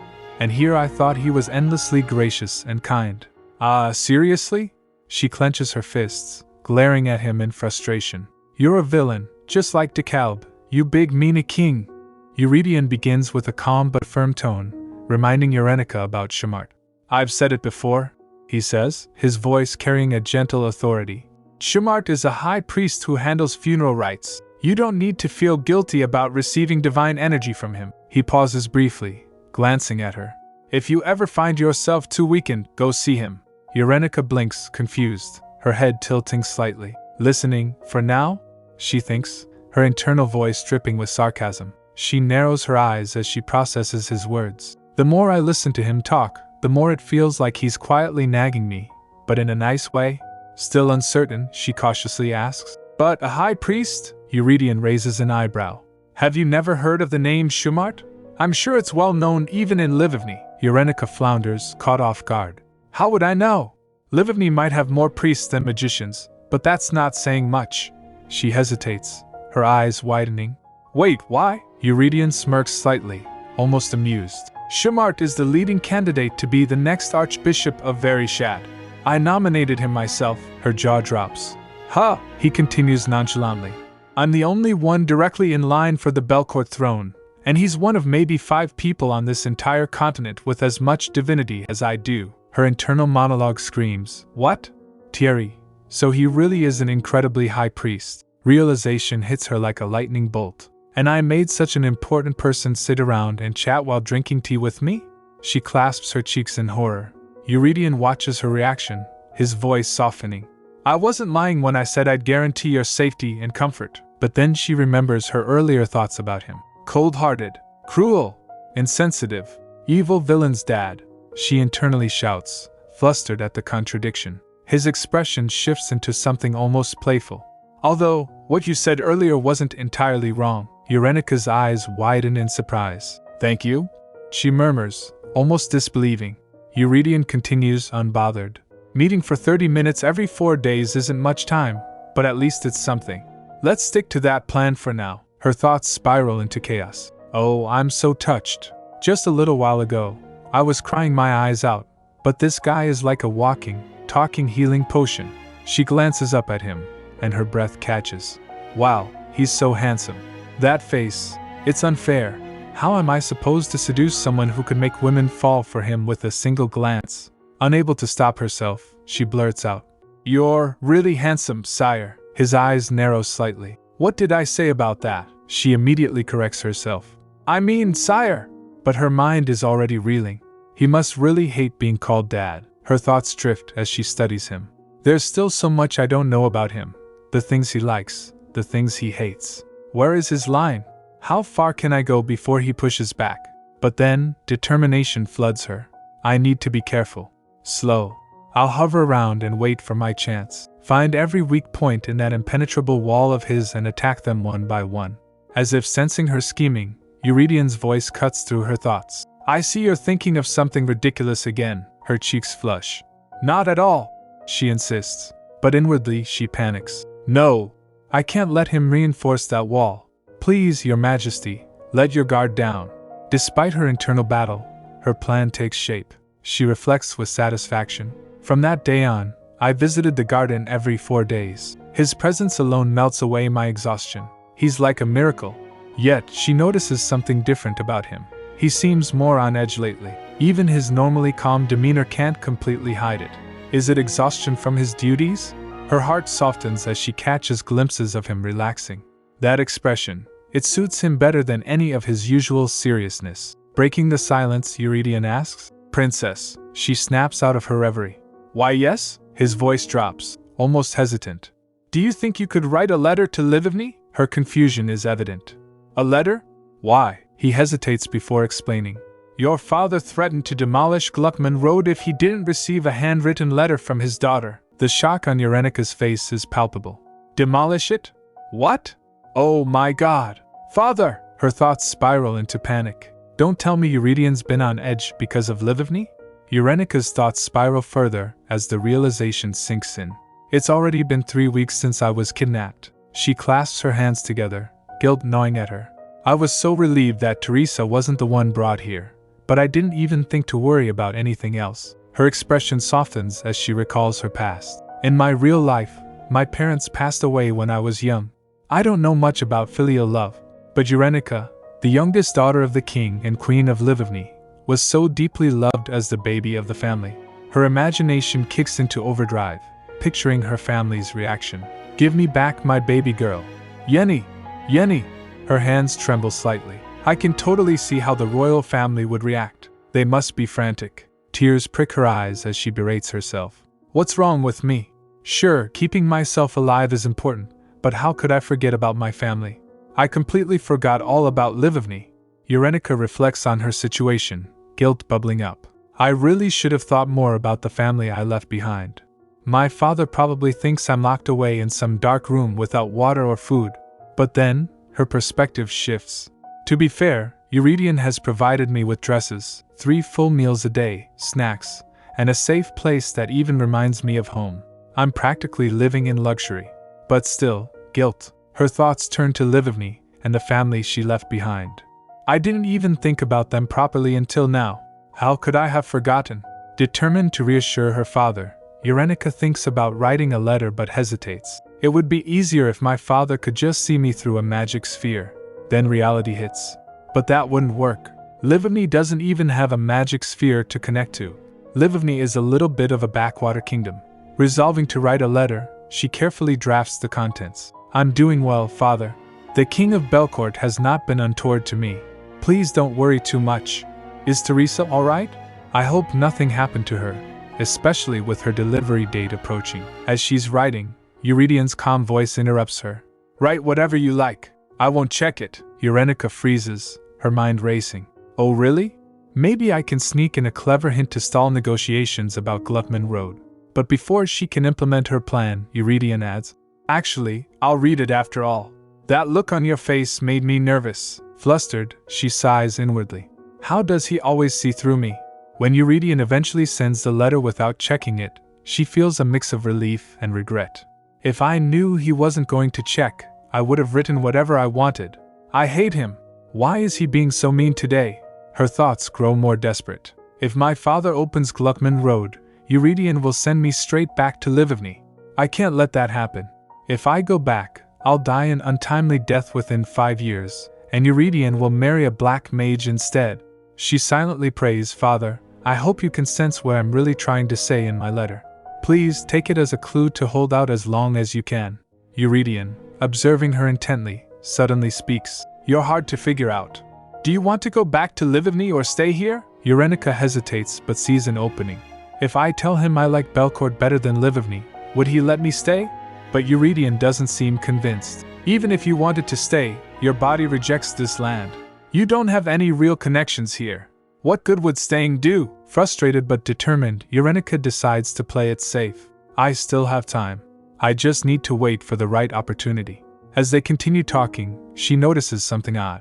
Wait, he said I only had 30 minutes, but it's definitely been much longer. He seems more relaxed than usual today. Cautiously, she asks, "Your Majesty, could I have a little more of your time?" To her surprise, Eurydion responds warmly. "Would you like that?" Flustered, she blurts out, "Hold my hand." Eurydion obliges, sending divine energy through their touch. Eurenica gasps at how effortlessly he does it. Hey, that's cheating. Priests have to go through rituals and effort to pass divine energy, but he can do it so casually through direct contact? Eurydion smirks. I don't have to hold you for long to transfer energy. This way is more efficient. But Princess, it would be wise not to provoke me with careless words. Confused, Eurenica stammers. What do you mean by that? His expression returns to its usual stoicism, leaving her wondering if she imagined his earlier warmth. As he prepares to leave, Eurydion drops a final warning. Just so you know, it's best if you don't leave Berylia tomorrow. Soliae Elodia will be visiting the royal palace. Eurenica freezes.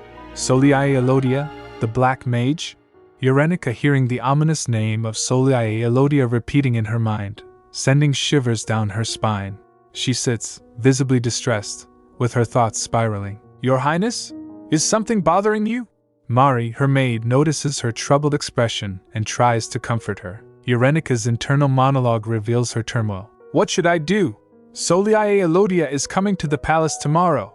A woman who's capable of using black magic to bury people alive. Mari, unaware of the gravity of the situation, cheerfully suggests. How about you have some warm milk?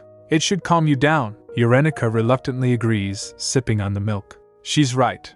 Drinking something warm did help calm me down. As she drinks, Eurenica's mind races. What does Soliae Elodia want? Does she really love Eurydion?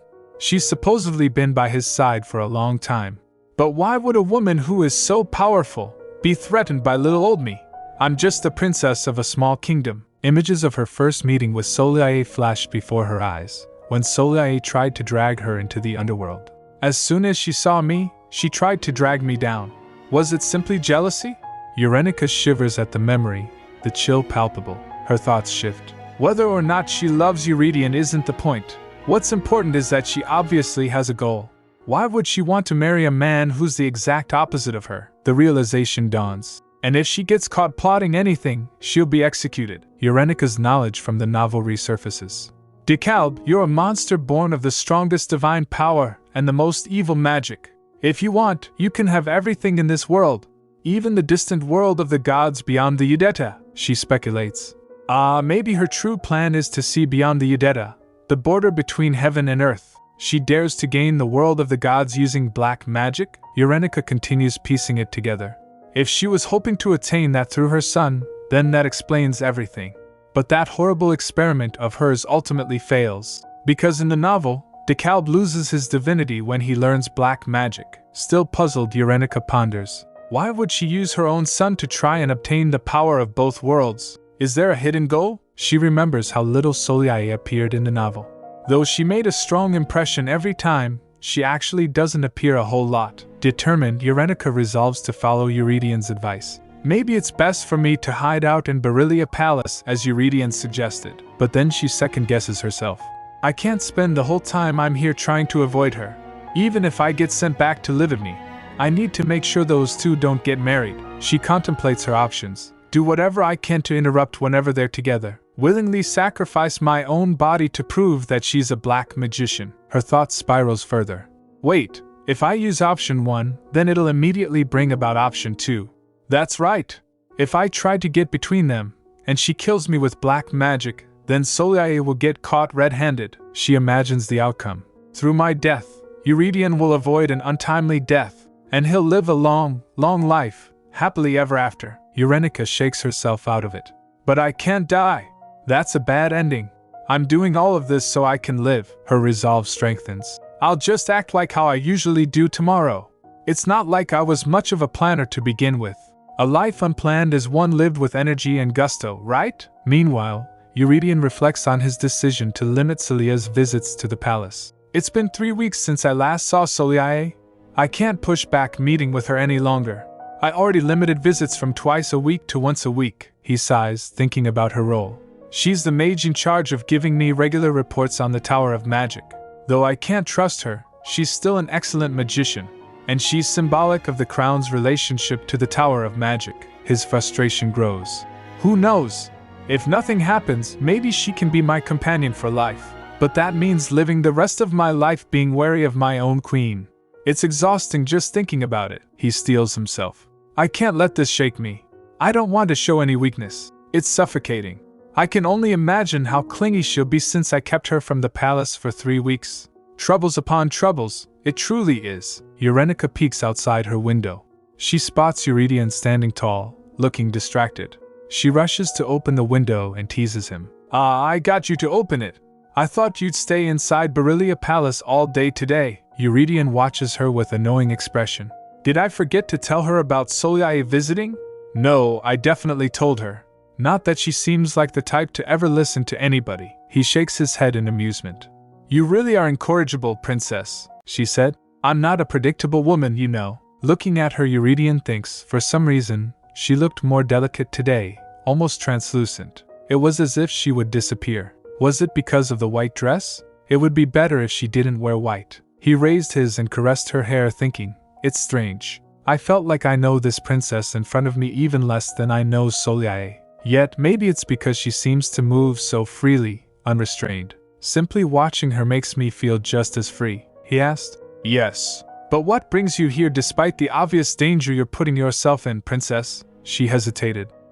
Well, today, he pressed. What about today? She clasped his hand and said, well, a brief pause. Then, I plan on kidnapping you. And how do you plan on doing that? He asked. She continued, because of the circumstances I'm in. I was hoping you'd cooperate with me. She wriggled slightly, as if testing the waters. She laughed. Would you prefer to allow yourself to be abducted by me or, he asked, or, she added, or would you rather have me bother you all day? He was taken aback for a moment, then asked, what are you unhappy about today to do this? She said, your schedule for today.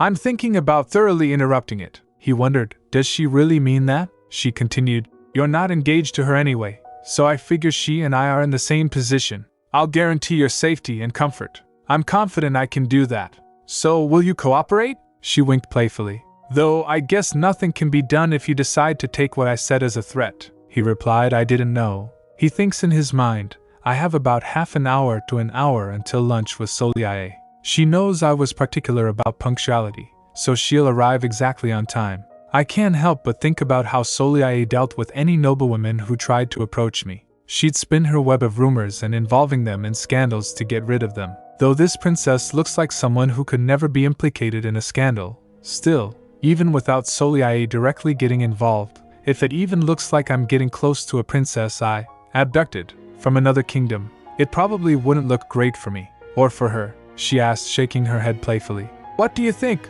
Come with me, your majesty. He chuckled.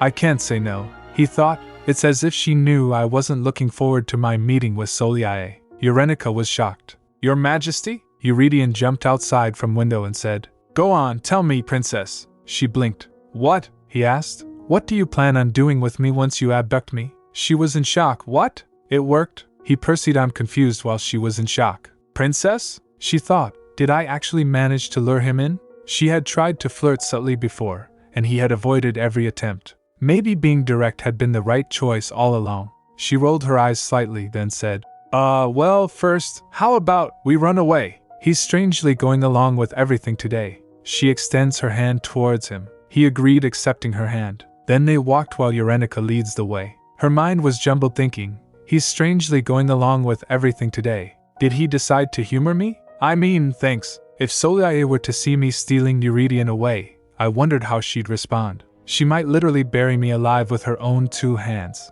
I need to get back to Beryllia and lock him up with me for the day. But why did I feel like I was the only one distressed about this situation? She stopped and turned towards him, thinking, I'm doing this so the both of us could live. She pouted, saying, one day, you'll be grateful to me, Your Majesty. He smiled. Perhaps one day I will. There's no telling the future. She felt annoyed, then resolved. We need to hurry and get out of here before Soliae sees us. After that she started walking again, holding his hand. Suddenly Eurydion stopped abruptly, pulling her towards him. He hides behind a tree, avoiding Soliae. She was in the garden looking for something. Eurenica was shocked for a moment, then understands the situation and thinks, what the heck? What's Soliae doing in front of Beryllia Palace? Celia's here, in front of Beryllia Palace? This is literally the worst situation for me. She tried to speak. But he stopped her. He mumbled, this is a problem. Eurenica thinks, if Eurydion leaves me to go to Soliae, that's going to be the real problem. She looked at his face that was watching Soliae and observed something strange. This isn't how people look at someone they're thinking about getting engaged to. What's he looking at? Soliae is the only thing he could see from this vantage point. What is she doing? But it was pointless to struggle, as Eurydion squeezed her tightly. She thinks I can't get out. Actually, it's strange that Soliae would be here to begin with. Any way you cut it, the most logical conclusion is that she's here to see me. As she shivers thinking about it, he whispered to her, Princess. She panicked. What? Her heart raced being so close to him. He asked, would you like to go look at Verishad? She nods back. She said inwardly, I'll go anywhere where Soliae isn't. Meanwhile, Knight Ferric approached. Lady Elodia. She halted and turns to him. Ferric. He walked to her and said, His Majesty has personally ordered that no one can enter here. She replied, Oh dear. Is that so? I'm sorry, I should have been more careful. Soliae thinks in her mind. I didn't know that. He directly made the order himself? Where'd he pick up that girl who rides at the slightest bit of magic? He gave her a whole palace, and either got rid of or blocked anything with even the hint of magic from getting near her. Though I have a feeling she won't last long despite his best efforts. Then she snapped her fingers, thinking, I'll need to nip this in the bud. He's already made it obvious that he's leery of me. It'll be a problem if his heart were to fully turn against me. She said inwardly, Eurydion Belcourt has the strongest and purest of divine powers coursing through him. The only woman he can marry is me. With the snapping of her fingers she pointed something towards the palace in which Eurenica was staying. Ferric then said, No need to apologize to me, my lady. Please return to the main palace. His Majesty is waiting for you. She nods and said, All right, let's go. She said in her mind, following Ferric. Liar. That man measures time down to the exact minute. There's no way he'd show up 10 minutes early and wait. It makes no sense. As she was following him, she asked, Was it His Majesty who told you I was here? Ferric flinched and stopped. No. I saw you here, and knowing this area is restricted, decided it was best to warn you, she replied. I see. She thinks in her mind, I'm not detecting anything in particular. Divinity and black magic. The two are opposites, and the only thing that can cancel each other out. Yet paradoxically, they are undetectable to each other. That is why they are able to exist in the same world without much problem. Obviously, I wouldn't be able to detect his presence. But that also means Eurydion wouldn't be able to detect me here. Then, I wonder where my king is watching me from. The path on which she walked, the greenery withered away as to something ominous past. After she left, Eurydion asked Eurenica, Princess, do you have some kind of blood feud with Soliae Elodia? She averted her gaze, thinking, No, I didn't know better is all. I didn't think sticking my tongue out at the most powerful black magician in this world would bring about such severe consequences. He continued, I truly do not understand what this is all about. Eurenica blurted out, I don't have any ulterior motives. I simply wanted to keep you captive today. He was stunned for a moment, then said, I wasn't talking about you. I was talking about Soliae. But what you just said makes me suspicious. She retracted. I misspoke. I just need to shut up and stay still. She looked at her as he was busy thinking. What in the world could he be thinking about? Then he asked, what are you scheming this time? Her heart raced, feeling guilty. Surely, he's talking about Soliae again. After they planned to leave, Eurydion ordered his servant. Looking at him, Eurenica thinks, it's strange how unfeeling he is towards someone he's supposedly considering making his fiancé. I guess Eurydion is a lot more wary of that woman than I thought. Then, does he really wish to show me around the capital city? Or is that just an excuse to get away from Soliae? The latter does seem more plausible. Does this officially make this the getaway sequence? Then she cleared her throat and began. Your Majesty? Are we running away right now? He said. No. You're abducting me. What am I supposed to do with such an inept kidnapper? She was shocked. What? Is he messing with me? Looks like he's trying to evade explaining himself any further. He continued. At this rate, you'll lose me as soon as we walk the streets of the city. She asked, lose what? Then he turned to his servant and said, give me that. The servant brought robes. Eurydion puts the robe on Eurenica. He bundled her up. Every button buttoned, ribbon tied tight. She felt, I'm choking. Then he said, this is much better. She spined around, observing, is there a reason to wrap me up like this from head to toe?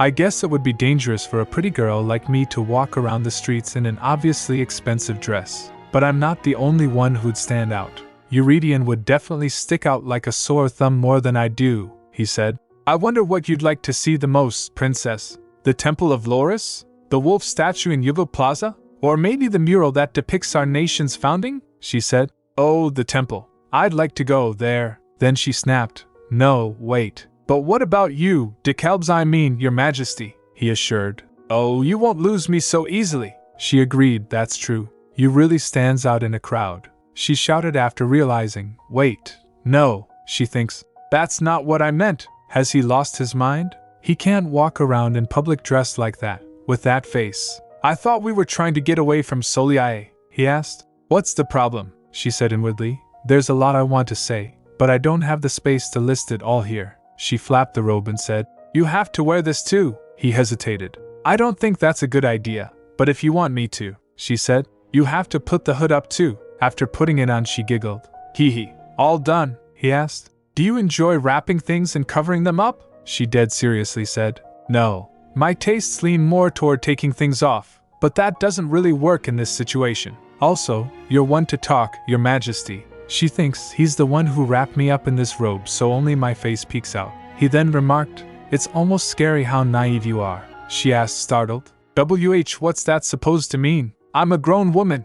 I know lots. He smiled playfully. Yeah, right. Then he grabbed her hand so her heart raced. He said the palace might be quiet, but Verishad itself is a busy city. There's also the Tower of Magic and the Magic or Market. She thought to herself, I've held his hand many times before, but why is my heart pounding like this? He continued, all sorts of magicians and magic practitioners walk the streets too, so make sure you stay by my side. She smiled. Don't worry, I'll stick to you like glue. She thinks in her mind, my plan kinda went off the rails, but this is a way more effective date than what I had planned. I should be proud I managed to make this much progress. As long as I stay with him, nothing bad should happen, and nothing in the world scares me as long as he's beside me. She then said, shall we go, Mr. Hostage? He smiled looking at her. Yes. As they went outside the gates, a knight brought a horse and greeted. Good afternoon, Your Majesty. Eurydion nods to the knight. He then said to the horse,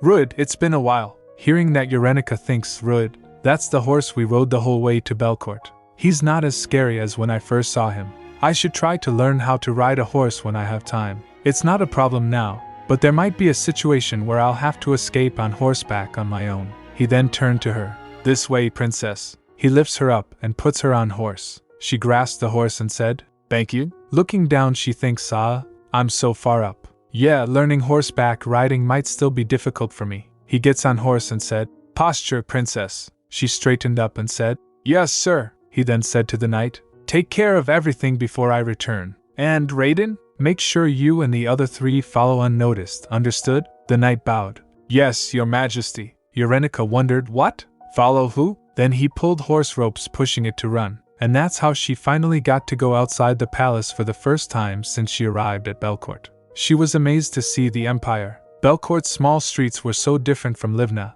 the capital of Livni. Just like the roads she had seen on the way here, they reminded her once again of how small and rural Livni truly was. However, she couldn't shake the feeling that people were staring. Murmurs filled the air around her. She wondered, was I imagining things? Suddenly Eurydion tugged her, saying, "Princess, your hood," she asked. "What?" he said. "It's best if you don't take it off. You'll draw attention," she pouted. "I didn't take it off," he said. "I'll let you down soon. You can do your sightseeing then," she thinks. So I wasn't imagining things after all.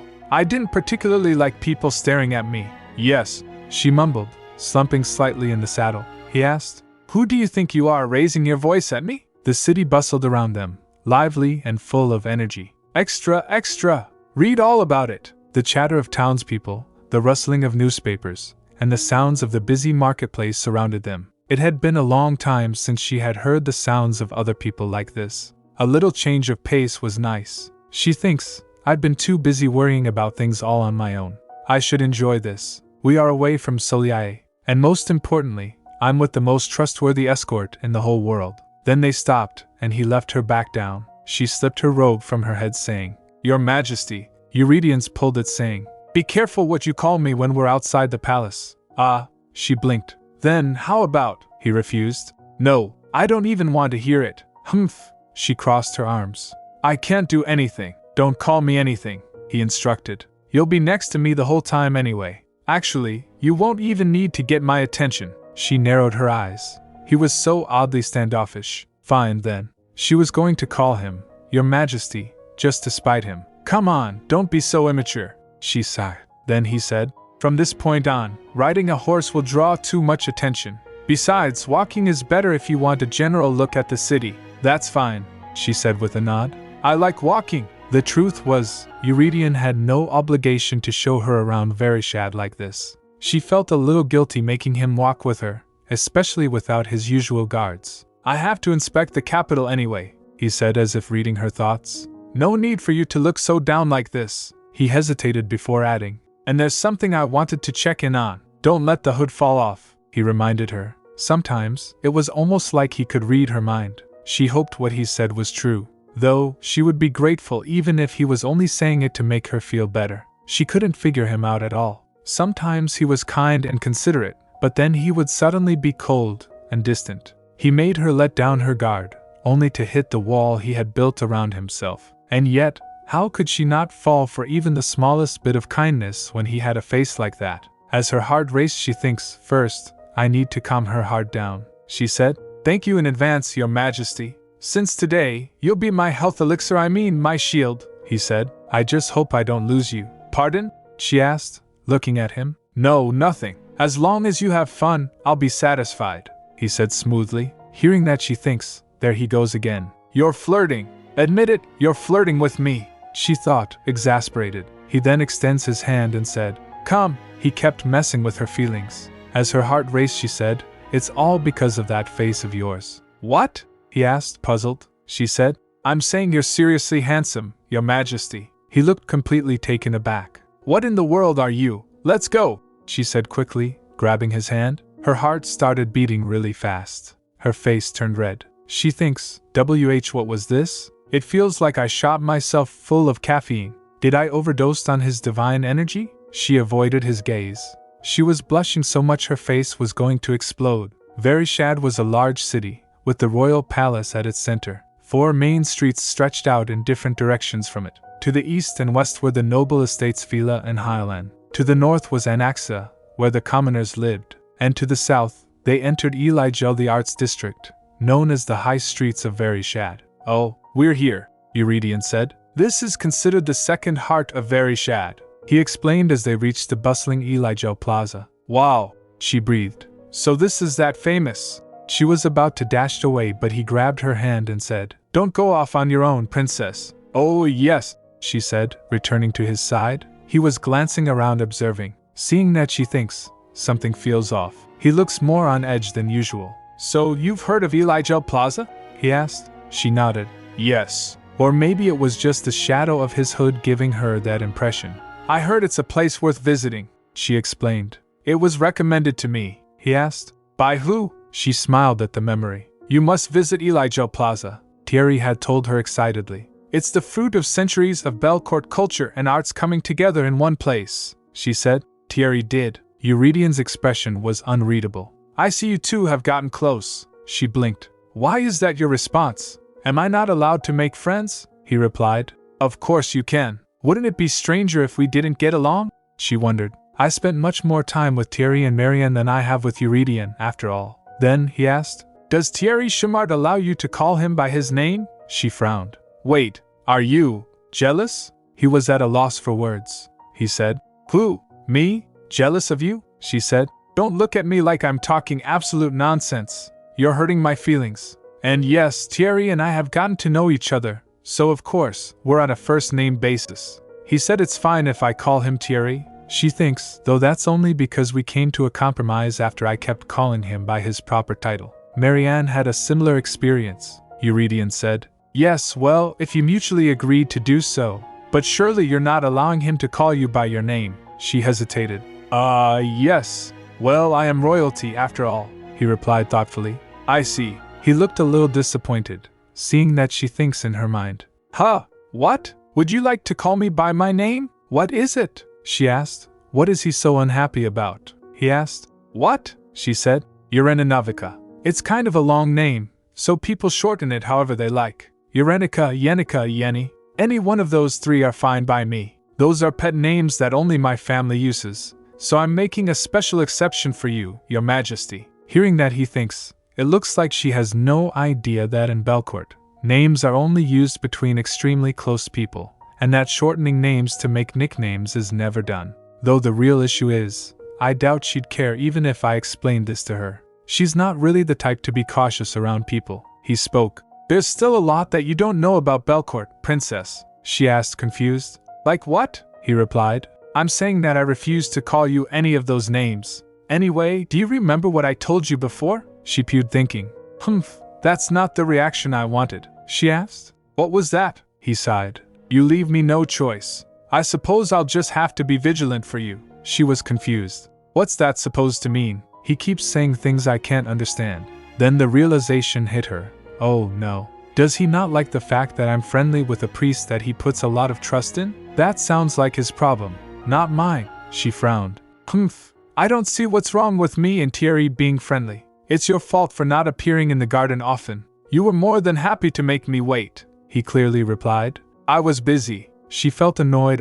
No, that makes me sound like a bored little kid throwing a tantrum because I want him to play with me, she said. I was only joking. I'm grateful that you agreed to be abducted all the way here. It's not like I can nag you to keep me entertained, he replied. Glad you're quick to accept things, she snapped.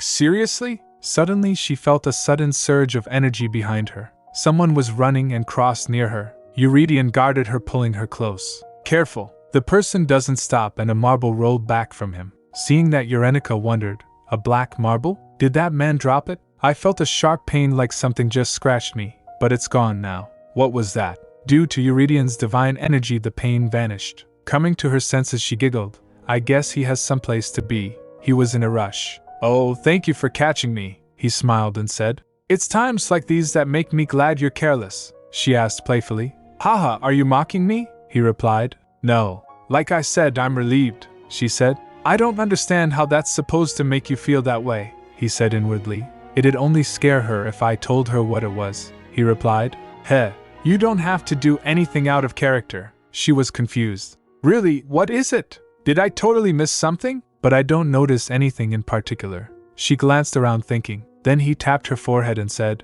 Shall we go? She nods back. Looking around, she observed, just as Thierry said, the entirety of Yugal Plaza was like a work of art. You couldn't ignore a single thing, from the tile work on the ground to the howling wolf statue in the large fountain at the center of the plaza. And then there's the mural on the massive wall surrounding the plaza. She ordered 2 grilled skewers at a stall. Unknown to her, another black marble rolled near to her. Eurydian averted her attention, saying, I feel like the cotton candy over there is more fitting for you to eat than what you're holding now, she complained. Are you teasing me again? That's not nice, he pressed. Do you not like your hair? She replied. That's not it, but, she said in her mind. I don't like the idea that Eurydion might compare my hair to Celia's. Shiny, healthy, beautiful hair, she turned while chewing her food.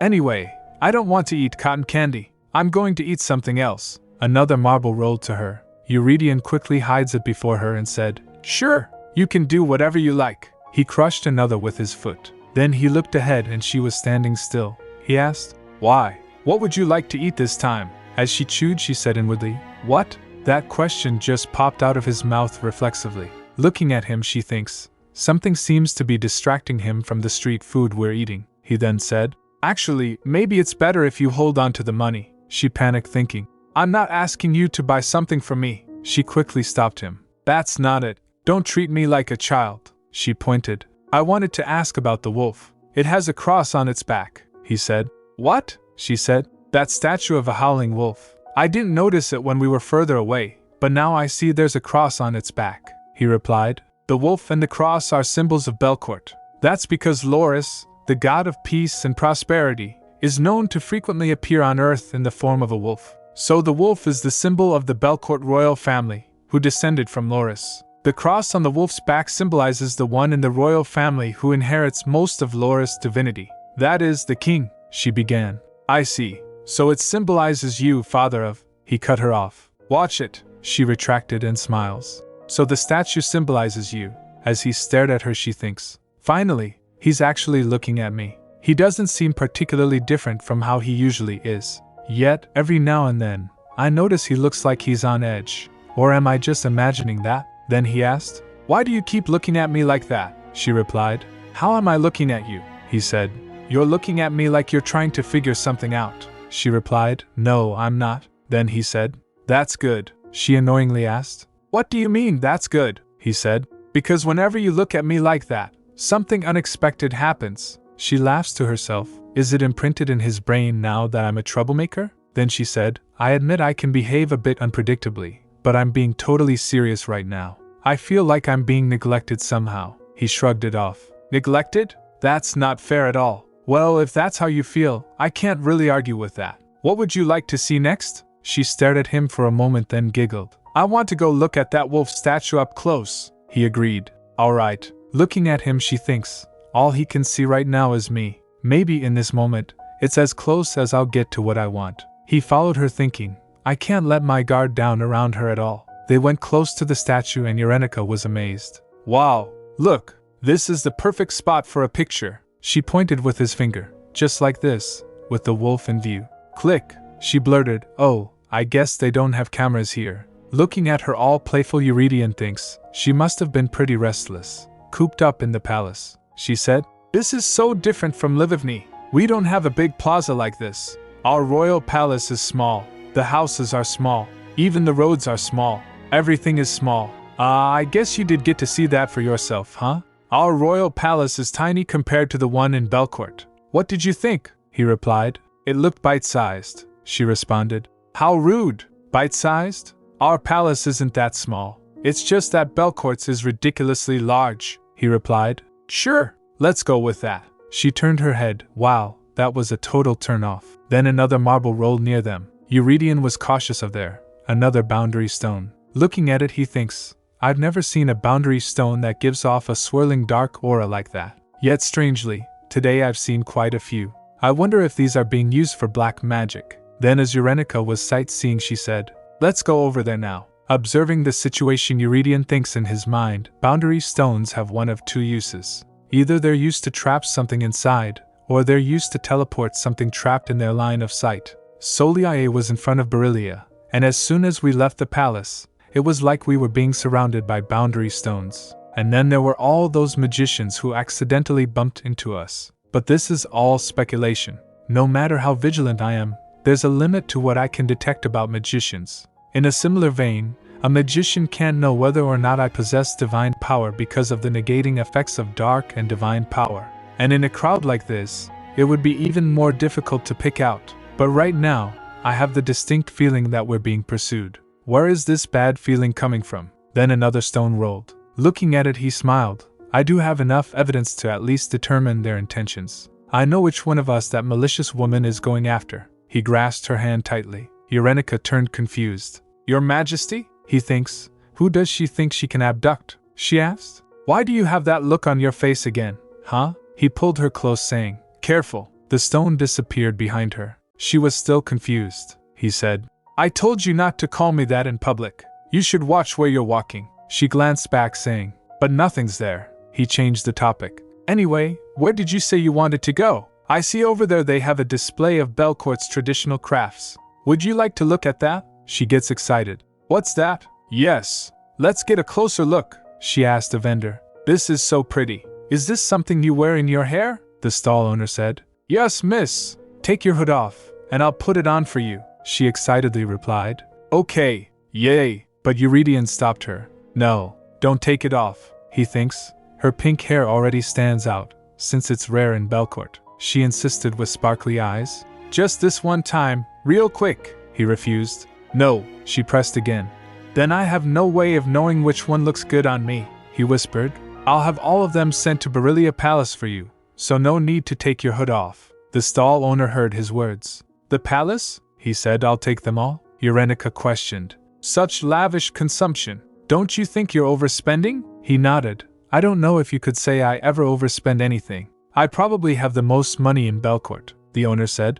Oh my, thank you. Hearing that, Eurenica said that might be true, but she rolled her eyes and added, Yeah, I guess money is one of those things where what goes around comes around. After hearing that, he thinks, that's not really how the saying goes. What does she think that means? Suddenly she noticed a black marble lying in between the accessories. She wondered, what's that? It looks just like the weird marble I saw rolling around on the ground earlier. Strange coincidence. As the marble glows, she got pulled towards it. As soon as she touched it, she felt pinching pain. She stammered, Huh?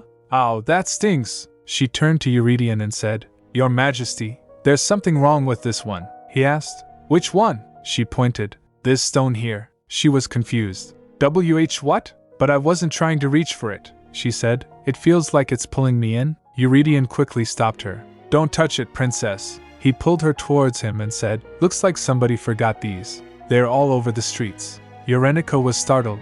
I definitely didn't imagine it this time. His demeanor totally changed. He instantaneously went cold. Eurydion picked up the strange marble. She said, don't touch that. She gets shocked to see that it does nothing to Eurydion. He was totally fine, but her finger was swollen. Eurydion crushed the marble, saying, Such silly tricks. Then he grabbed her hand and applied his divine power. She was thinking, I didn't even touch that strange marble. How'd this happen? After he applied his divine energy, swelling vanished. Then he mumbled, Raiden, Ruglier, Selvier, Illiger. She wondered, that name. I haven't heard those other names, but are they also knights who directly report to Eurydion? She then turned towards the horse, thinking, Rud? Is that man standing next to Rud one of the knights? I see. He's been on guard about something this whole time. He even had 4 knights secretly follow us. She asked, worried, What's happening? He said, We need to get away from this place. She questioned, What? He smirked. I see a lot of rats today. She wondered, Rats? I doubt he's talking about actual rats. She shudders, thinking, No, it couldn't be. Either Soleil followed us. She felt chills down her spine and quickly hugged Eurydion in panic. He asked, What's the meaning of this? As the crowd was bustling around them, she said, This means I like you, Your Majesty. She thinks in her mind, It's probably not a good thing that I keep wanting to depend on him. But maybe it's because my body instinctively knows this is how I can feel better. I'll count to 3, then let go. 1, 2, 3. As she backed away, she felt, now healthy in both body and mind. Then she said, Okay, we can go now. He murmured to himself, Seal off the plaza. Raiden, contact the Tower of Magic. Hearing that, she thinks, his voice sounds so cold. But where are his knights? She glanced around to find them. Then he picked her up and started walking. He said, Didn't you say earlier you wanted to go to the temple? She asked. What? She remembers, the temple. She realized, Hold up. That's not what's important right now. She shouted, Your Majesty, I think that's enough sightseeing. Maybe we can just return to the palace and… He doesn't stop and quickly gets in his horse. Giddy up, she panicked. You're speeding. You're speeding. As they reached the temple, one of the clergy saw the approaching horse and said, Horse riding is not permitted here. What's your name? Tell me who you are and why you're… Eurydion uncovers his head and said, Move. The clergy panicked. Why, Your Majesty? But Your Majesty, Who is that with you? He replied coldly. None of your business. Urenica flinched, thinking, what? I've never heard him talk like this. He sounds so angry. Why is he acting like this? As the priest felt pressured, he was speechless. Then Eurydion said, This is my guest. She is someone who happens to be under Belcourt's protection, he replied. My apologies. I did not mean to be discourteous to an important guest. Then she replied, Thank you, Ak. But Eurydion raced the horse. Later, while getting off, she said, Did you really have to race off like that? I don't know why you're in such a rush, he asked. Are you all right? She replied. Pardon? Yes, I am. He looked worried and said, Is that so? She wondered what's going on. As she gets off the horse, she slumped. He caught her and said, I knew this would happen. He patted her back and said, Take a deep breath and then slowly breathe out, princess. It's not uncommon for people who have never stepped foot on the temple's grounds to feel this way. You'll have to get used to it. She thinks in her mind, It's an overwhelming amount of divine power. I feel like a catfish that lived in the dirtiest riverbed their whole life, and then one day suddenly finds itself dropped into extremely clean water. He said, You'll feel better soon. Breathe. You have to breathe. After a few moments, she felt refreshed and totally fine. She said, Oh, that's strange. Eurydion said, That's because you're feeling pure, unadulterated divinity. Can you walk? She replied, Yes. He slipped the robe from her and said, I'm sure this felt stuffy. She replied, A little. After a slight pause, she said, But now I feel fine. He stared at her, looking worried. She thought, feeling blushed. It's embarrassing how he keeps staring at me so intensely, as if he's examining me from head to toe. She asked, What are you doing, Your Majesty? Then he grabbed her hand and said, Your hand. Looking at it, she said, My hand's all better now from before. She thinks he's not listening. Fine, go ahead and look at it all you want. Then he dropped her hand and said, I should have warned you not to go around touching just anything that you see, she complained. I didn't go around just touching everything. That thing drew me in. It felt like it was begging me to touch it. After hearing that, at first he smiled, then sighed. Yes, I see how that could happen, she asked. You don't believe me, he replied. Of course not. She looks at him, thinking, There's no doubt about it. That is a face that says, Sure, if you say so, I guess. It's like he thinks I'm some 10-year-old kid, he asked. It drew you in, you say? She realized, though he looks like his usual self, something's different. She called out, Your Majesty, he said, Go inside the temple. Princess Thierry should be around at this time of day, so you'll have a familiar face to talk to. She questioned. What? What about you, Your Majesty? He replied. There's something I need to check on. She grasped his arm and complained. But you said you'd be my hostage, she asked. What are you going to go check on? You've been acting strange all day. The way you suddenly said we needed to get out of that alley was strange. And how you kept looking around, like you were checking for someone or something, was also strange. Now, the look on your face, even the look in your eyes. She thought, there's no denying that he's been on high alert ever since we left the palace. Even when he jokingly announced he'd be kidnapped by me, he didn't look this tense. Then, the reason for all of this. She was freaking out inwardly, but she still asked, Your Majesty, are you suspecting? But she stopped there. The word Soliae doesn't come out from her mouth. He replied, I've never seen him look so serious before. She asked, confused, What? He continued, It's a shame you only notice things in moments like these. You're usually quite careless. She glared at him, thinking, I'm trying to be serious here. He continued, I simply noticed a few things while we were out that shouldn't be there. I've decided to patrol the streets to crack down on some unsavory things. It's been a while. For example, that magic ore that you almost touched earlier. There were quite a few, so it's dangerous for you to be out there. And it's probably safer for you to be here at the temple rather than go back to the palace since I won't be there. After hearing that, she resolved, maybe he isn't suspecting Soliae after all? But, I'm sure this is all her doing, but I can't tell him that. I still don't have any proof. I can't carelessly go outside, and I can't come out and say Soliae is a black magician. I don't have any special skills that can help me catch Soliae red-handed either. Someone like me would just get in the way. I'm more help if I step aside and sit still. Meaning, there's nothing that I can do, she said inwardly.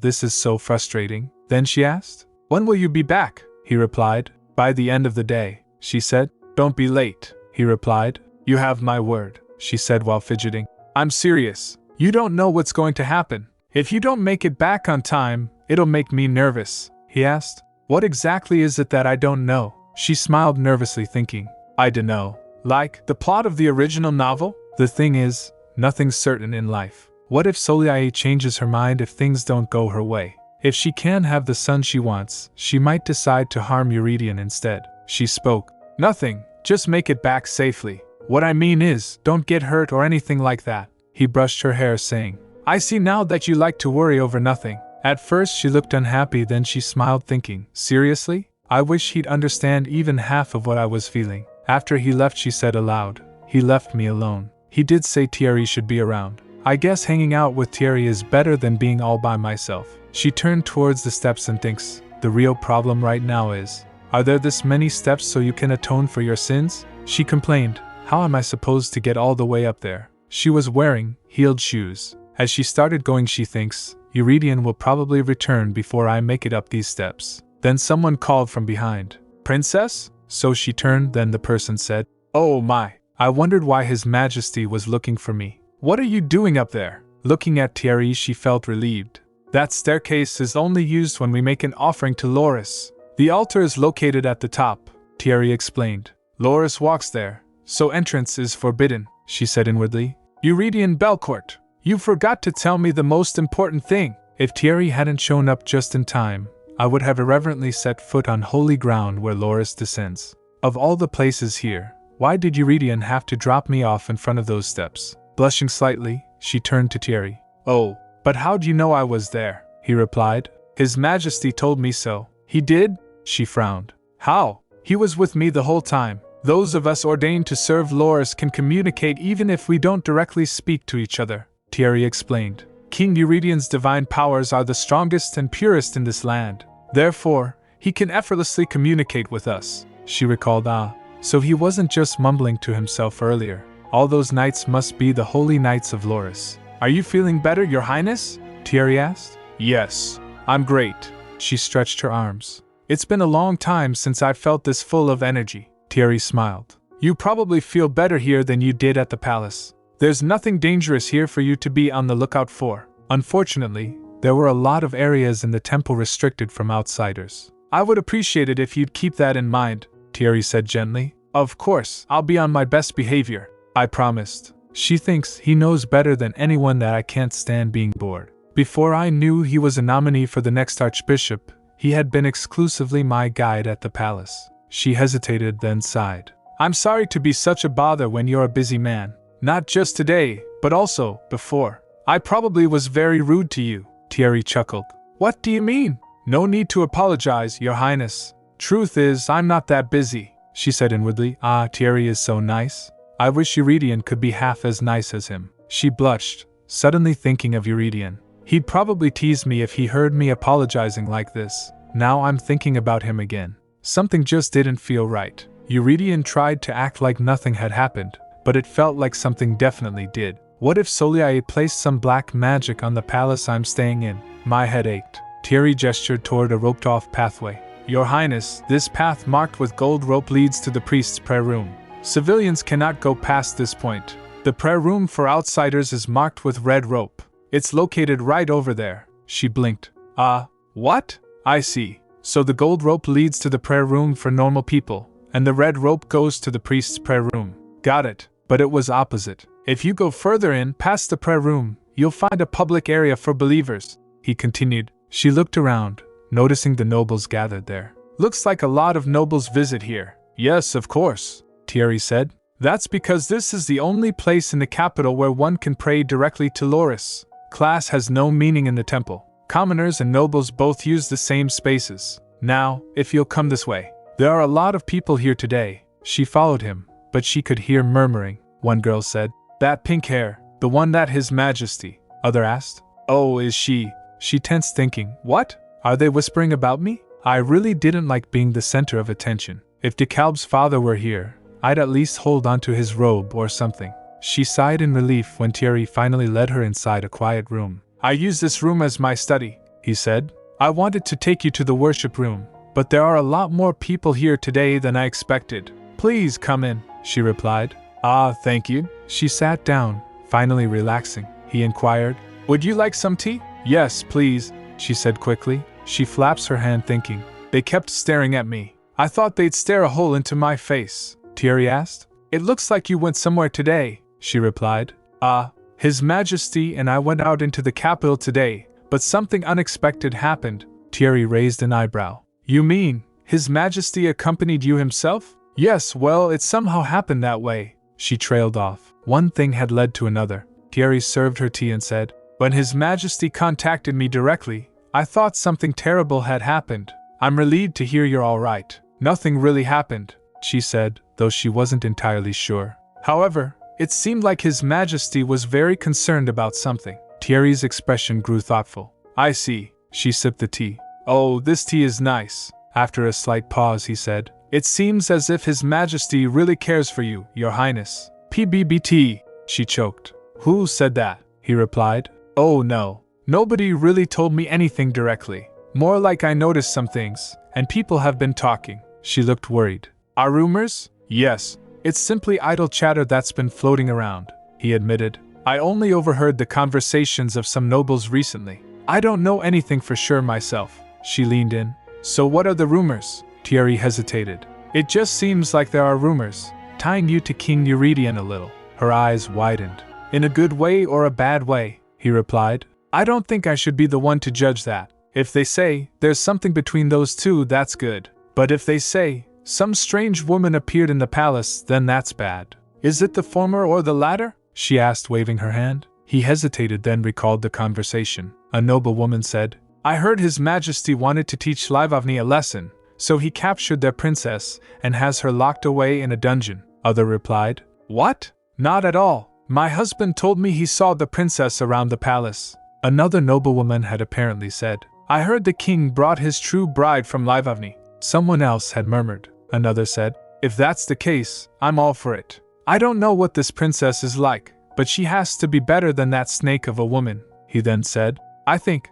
it's closer to the former. She grinned. Hee, that's fine then. She felt relief. I don't know who saw or said something to get those rumors going, but this meant the public's behind me. Then she asked, Thierry, do you think there's hope for me? He asked. Pardon? Hope for what? She asked. For things to work out between me and the king. Thierry nearly dropped his tea. What? She began. Thing is, with my body the way it is, I figured remaining close to the king is the best thing for me. Don't worry so much, Your Highness, Thierry reassured her. If things don't work out, you could always just come live here at the temple. She shakes her head. I'm not a member of the clergy or an acolyte. I haven't been born with a single speck of divinity, and in fact I need it like a leech. Besides, a layperson can't use the holy temple as their own personal residence. Don't you think so? He got flustered. That's true, but if you're really having a hard time, you should try talking to the king. No, she said quickly. Honestly, I personally like being close to the king. She smiled. Speaking of, Thierry, could you help me out? I need you to do something so His Majesty will like me. You know better than anyone else that I'm desperate here, Thierry. My life's on the line, she said to herself. Of course, it's not just my life, but Eurydian's too. Thierry hesitated, avoiding her gaze. You really need this. Please, she pleaded. He then said, I don't think you really need my help, but I'll see what I can do, Your Highness. Then let's shake on it, business partner. She grinned, reaching out her hand. She echoed, Be my emissary of love. Deliver my love to him. Thierry took her hand, giving it a firm shake, but then said, But really, Your Highness, I don't think you need my help at all. I'm certain His Majesty cares a lot about you. She blinked. Of course, he has to. I might be a hostage, but I'm still foreign royalty. Thierry smiled.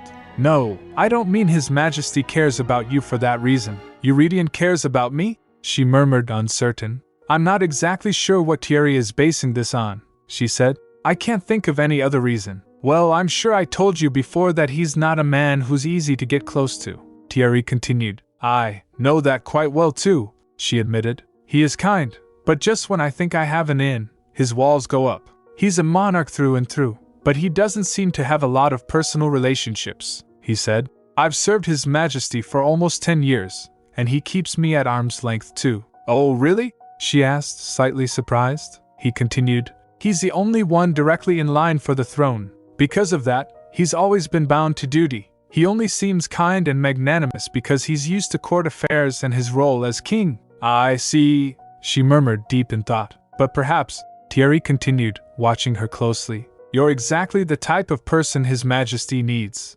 Someone who breaks down his walls and loosens the tension. Someone who can let him relax and be more free. That's why I don't think you particularly need to worry, Your Highness, he said reassuringly. Keep doing what you're doing, and you should be fine. She pondered his words. I don't know if I'm special enough to do all of that. Anyway, Thierry said with a small smile. I'm happy that it seems you had an enjoyable day, she brightened. You're right. I had a lot of fun. I got to explore outside the palace grounds for the first time since I arrived here. I see, he said. Did you get to see Yugal Plaza? She replied, smiling. Yes. It was huge, beautiful, and so lively. Then we went into a side street, she continued, and there was a market. They continued chatting for a long time. After some time, I see, he said again, this time glancing at the time. I need to lead the afternoon prayer, so I have to go. I was going to ask if you wanted to come with me, but you look like you're tired. She laughed awkwardly. I think I'll stay here for a little bit. He stood up and opened the door. All right. Then get some rest, Your Highness. I'll be back in about 2 hours. Yes, see you later, she replied. See you later then, Your Highness. She watched him leave, then gazed at the setting sun.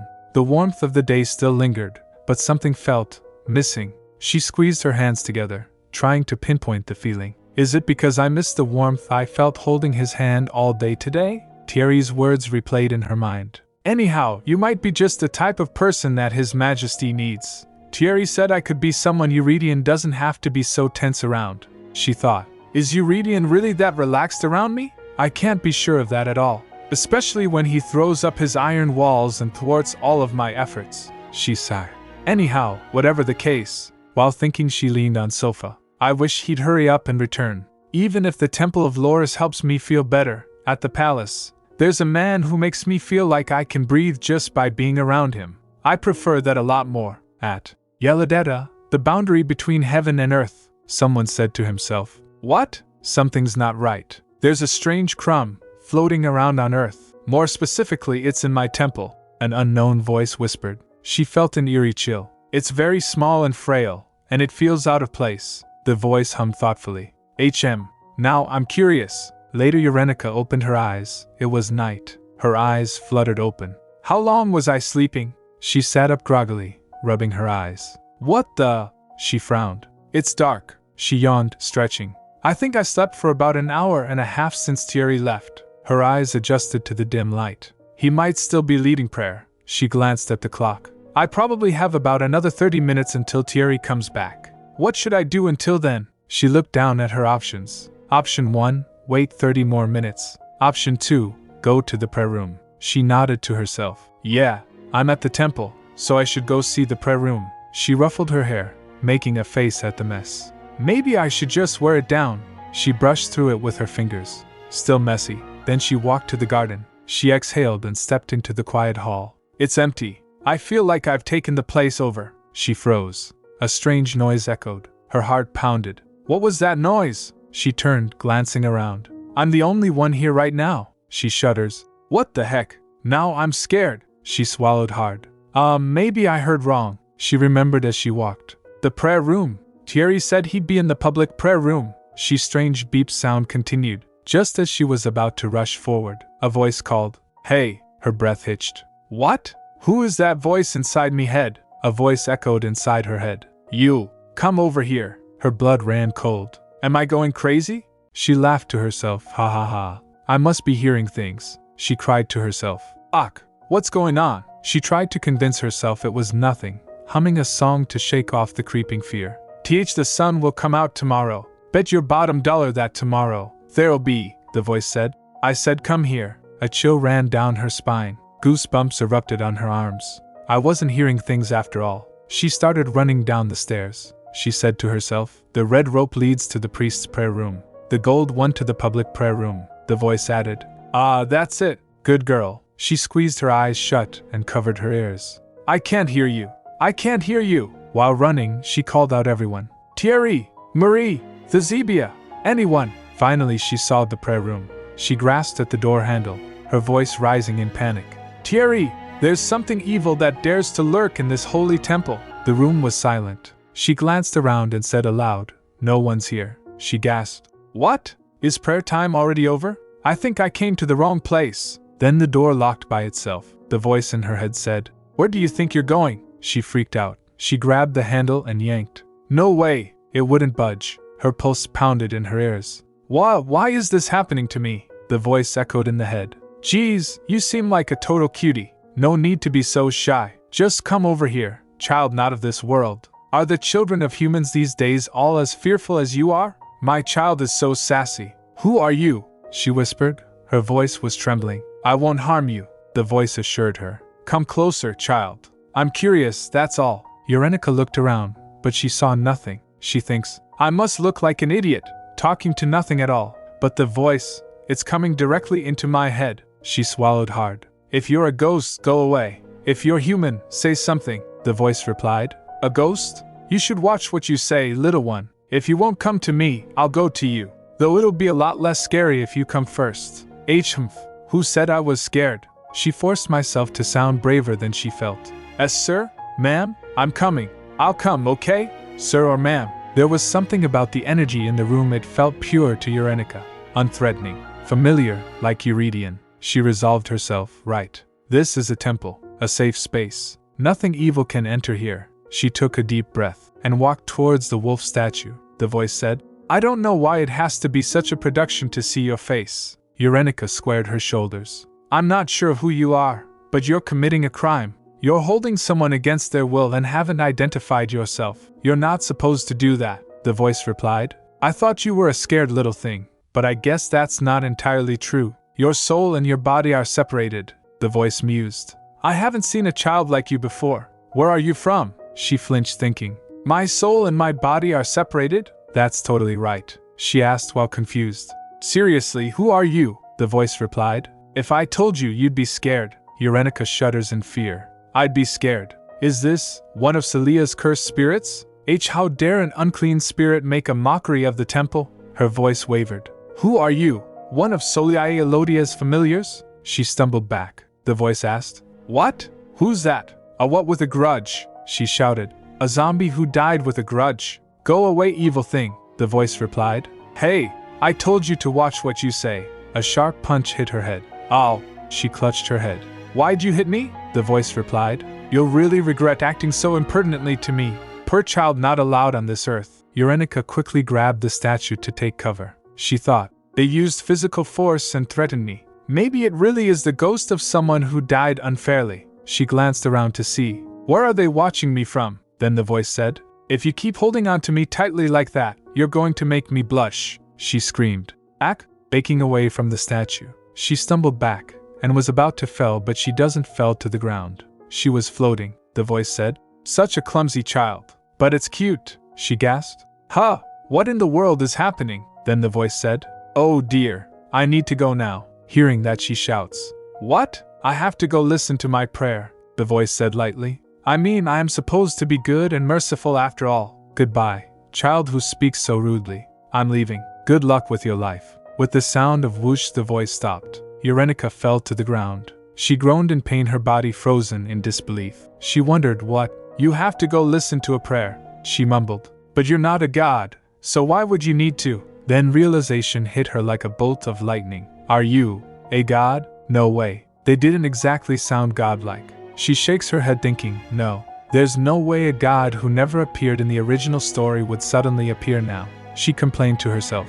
Today felt so long, like 4 days instead of 1. Her gaze snapped to the locked door. She said aloud, First, I need to get out. She tried to open the door but couldn't. Nah, no way, she muttered. Hey, at least unlock the door before you go. After a while someone came and unlocked the door. She was looking pale and defeated. When Thierry saw her, he was shocked. Oh my goodness, your highness, why are you coming from that direction? He asked. That's the prayer room for clergy, he added. It's where we hear from Loris. It contains more divine energy and is holier than anywhere else. Are you all right? She replied. I'm fine.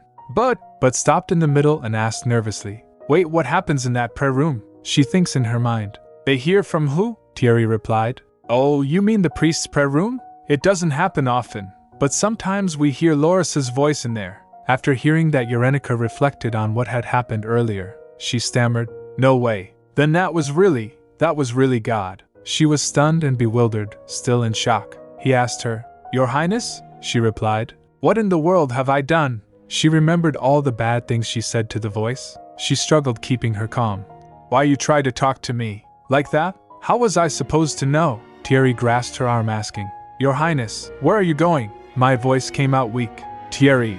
Then she tried to remain calm and asked, "Thierry, do you hear the voice of Loris often?" He replied, "I'm not exactly sure what you're talking about, but hearing Loris' voice on Earth is something that only happens once every couple of years." He studied her. "Your Highness, did you do something?" She said in her mind while panicking, "I think I did, Thierry. Something definitely bad. I didn't cling to the all-powerful of this world and beg for help. Instead, I watched as my only lifeline slipped away." She spoke worried. "My life is hard as it is." He asked, "Your Highness, please tell me, what happened?" She replied, "The thing is, Thierry." As she was talking, she stopped, feeling a familiar presence. She thinks, "I just felt something similar to the divine energy that fills this temple, but it's strangely different." Then someone called out, "Princess?" She jolted towards the voice, and her expression changed. He was Eurydion, looking at her standing at a distance. She called, "Your Majesty!" He asked, "What are you doing over there?" She asked. "What?" He replied, "Come here." Eurenica started walking towards him, saying, "You don't need to tell me twice. I was going to go over there anyway." She went close to him and giggled. "Since it's nice to see each other again, how about a hug?" She stepped up and embraced him and thinks, "His scent puts my mind at ease." He patted her and said, "I'm glad you're happy to see me, but is this a habit for you or something?" She asked. "What is?" He asked. "Running into the arms of just anybody." She pouted. "What kind of person do you take me for? I'm not unscrupulous like that." Then this excessive welcome, he narrowed his eyes, "must mean you caused trouble again?" She felt busted and thinks, "I hate perceptive people like this." He said,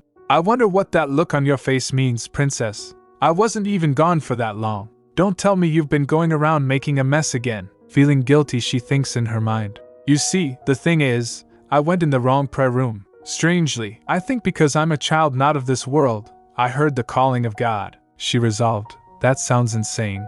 I can't tell him that." Suddenly Eurydion grabbed her face and said, "Go on, tell me the truth." Her heart raced.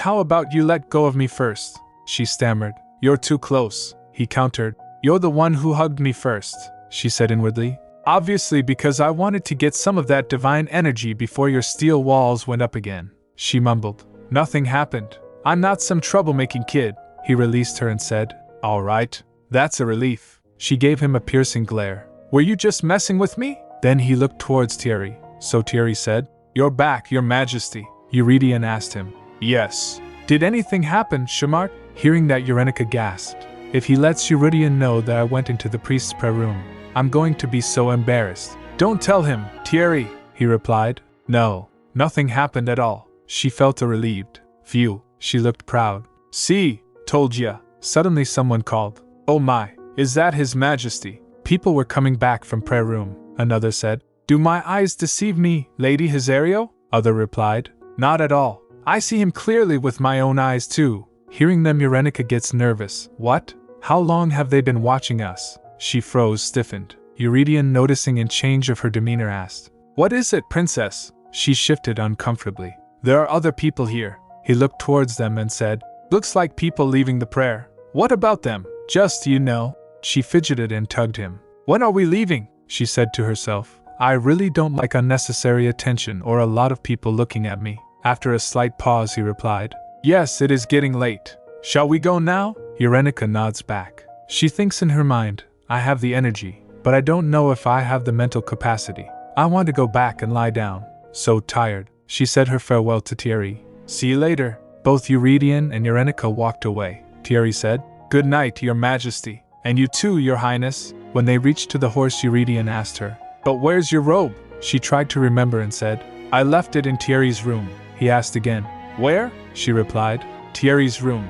I took it off for a bit, but I forgot to grab it." She asked, "Should I go get it?" He replied, "No, it's fine." Then they rose horse under the heavy night sky, blanketed with stars that seemed as though they would fall down to the earth. Instead, they settled into the silence of the night. She fell asleep on the way back while on horse. Eurydion carried her and puts her on her bed. She only remembers the soft blankets on her skin and the kind touch that brushed against her. Elsewhere, in the shadows, Soleil said. So we failed in separating the woman from him. The person standing outside at the edge of the tower replied. His Majesty blocked off the plaza, and even Master Rolf went out there, so, she filled in. I see, the person added. I am sorry, they were too much for us to handle, Soleil replied. I understand, she thinks, with someone who has the most divine power in the world protecting her. I didn't expect them to succeed, she asked. What did Master Rolf say? The cloaked person replied. He said there was a limit to how much he can condone, she replied. I see, she said inwardly. That old fool. He thinks he's the one in control. Humph, she then said. You may go now, the person replied. Why yes. Then he left, jumping from one floor to other. He quickly disappeared into the night. She was impressed. They really know how to make a quick getaway. I didn't have to teach them a thing. For those like us, being evasive is necessary. If we're ever caught, it's a death sentence. Then she said aloud. He blocked off the plaza. He shut down all of Yugal Plaza just to investigate a few tiny boundary stones. She thinks in her mind. He never lets down his guard. Suspicion written all over his gentlemanly face. Have his walls finally cracked? That princess, who looks so frail and weak, managed to accomplish this. Not bad. Then someone ominous present there said to her. Why are you hesitating? Just kill her, she replied. I'm not hesitating. There's no need to complicate things by getting my hands dirty. The voice cracked. Coward, she shrugged. Caution, rather. It's the results that matter, not the process. She thinks to herself. Yes, as long as I marry him, as long as I'm able to accept that divine energy into this body, it doesn't matter whether I win his heart or not. All I need is his brilliant blood full of divinity. That body of his contains the purest form of divine power on this earth. There's no greater thrill of the hunt than pursuing him. Of course, I won't give up so easily on that. Then she said, just you wait and see. I'll take good care of it all. I need to make sure this princess slowly withers away. Make it so that she crumbles on her own, the ominous presence said. I shall eat away at her mind. For now, it is night, the time for cursed souls. At night Eurenica found herself in a past dream. What should we do about that child? Whispered one voice among the murmurs. Do you want to take care of her? Another responded quietly. The first replied. You know my situation. I've got 3 kids to support, the other said. You think I don't have a family to take care of? One said. Honestly, at 15, she should be able to take care of herself just fine. We can gather some money and send it to her each month for necessities, someone suggested. Eurenica recalled. It was a very old memory. It was one of those memories I didn't like to think about. It was my father's funeral, and I was 15. I felt their pity. Yet, at the same time, their eyes looked at me as if I were a tiresome burden. I didn't care what they had to say about me, but I would have preferred they said it to my face, not whispered behind my back. Now that I think about it, maybe my aversion to having many eyes on me, and people whispering about me, came from that moment. But that's the only impact my father's death had on me. His death itself didn't hurt me that much. My mother had passed away so long ago that I barely remembered her. And my father was too busy with his love life to be home for even a month at a time. I was always alone, with no one to lean on. Because of that, even my name, Un Su Su, had no meaning to me. Probably because that name was never spoken with any affection. Then she found herself in her classroom, where teacher called, roll call, everyone. She remembered there's that poem too. When I called them by their name, they came to me and became a flower. She wondering, but why am I remembering this now? Again she was at her father's funeral. The people there decided, let's do that. She's got a house to live in. She'll get some money. And she'll be going to school anyway. She'll be fine on her own, one said. It's unfortunate, but hey, what can you do? She thinks. It felt uncomfortable, but it wasn't exactly threatening. What a stupid dream. I should go back to sleep. Then she opened her eyes and thinks, what a strange dream. What was that? I feel like I dreamed about something that happened a long time ago, but I don't remember. I thought I felt strangely damp and uncomfortable. Looks like I broke out into a cold sweat during the night. I feel like someone beat me up in my sleep.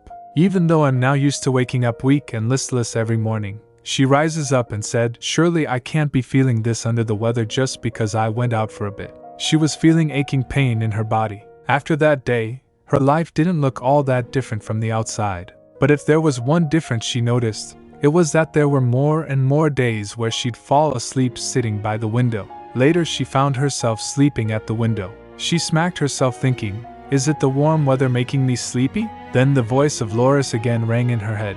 You're quite the lazy one, child, she replied. My name's Urenanovika Sofia Livovny. She thought to herself, when did this voice start talking to me in my head? The voice replied, Yes, child who does not belong. I already know your name. Urenica felt annoyed as the voice was not listening to her. She thought, so this is how Eurydion feels whenever I accidentally call him DeKalb's dad. I'm sorry. I won't do it anymore. She closed the book that was on her lap. Then the voice said, Hey sweetie, are you going to meet him again today? She flopped on table and doesn't reply. The voice said, So you won't answer me now? Urenica thinks in her mind, that flippant tone. Guess this decided to abandon all decorum back in Udetta. My abduction to Belcourt, the strange affliction I now have, even inexplicably earning Celia's suspicions, those were all things I could understand. But this sudden appearance by the god Loris? She looked at the book and continued, It's silly to say this now, but the coexistence of 3 different planes of existence feels real.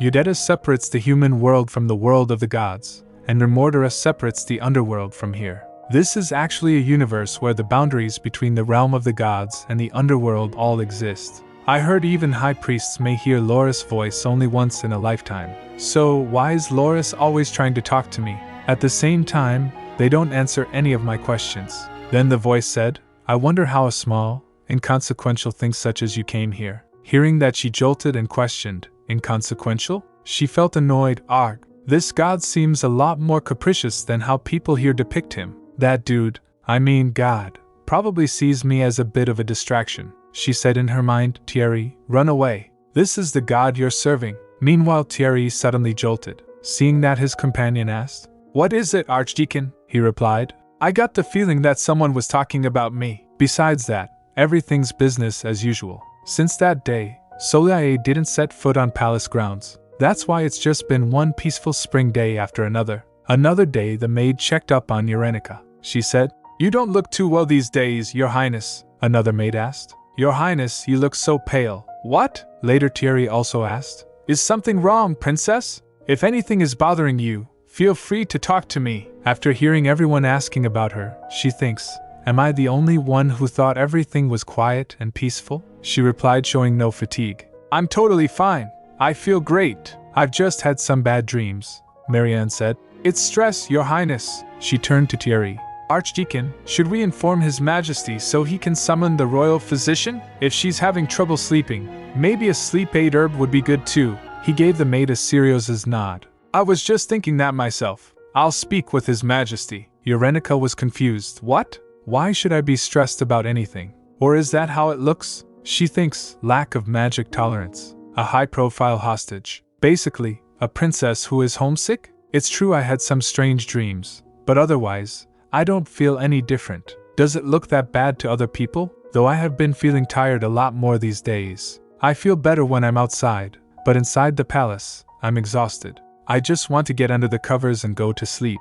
But it's not like I have a job or anything to keep me busy, so that just seems natural. Actually, it's already been 4 days since the last time I had my regular tea time with Eurydion. She concluded, All right. I know what will get rid of all these pesky symptoms. Time for me to go look for my all-natural cure. Then she went to Eurydion. He asked, looking at her, Are you all right? She was confused. Even you're saying that now, Eurydion said. Sounds like you've talked to other people, she replied. Yes. To the people in Beryllia and Thierry. Everyone seems to be so worried about me lately. She seriously asked. Do I look strange to you? She thought to herself. Am I dying from something? He took an examining look at her and said, Your complexion doesn't look good. You look pale. After a slight pause he mumbled, But I'm sure I got rid of anything that could cause this on that day. After hearing that, Urenica wondered, that day? She remembered Marianne telling her, While you two were out, we reorganized Beryllia Palace. You should be more comfortable now, Your Highness. She thought,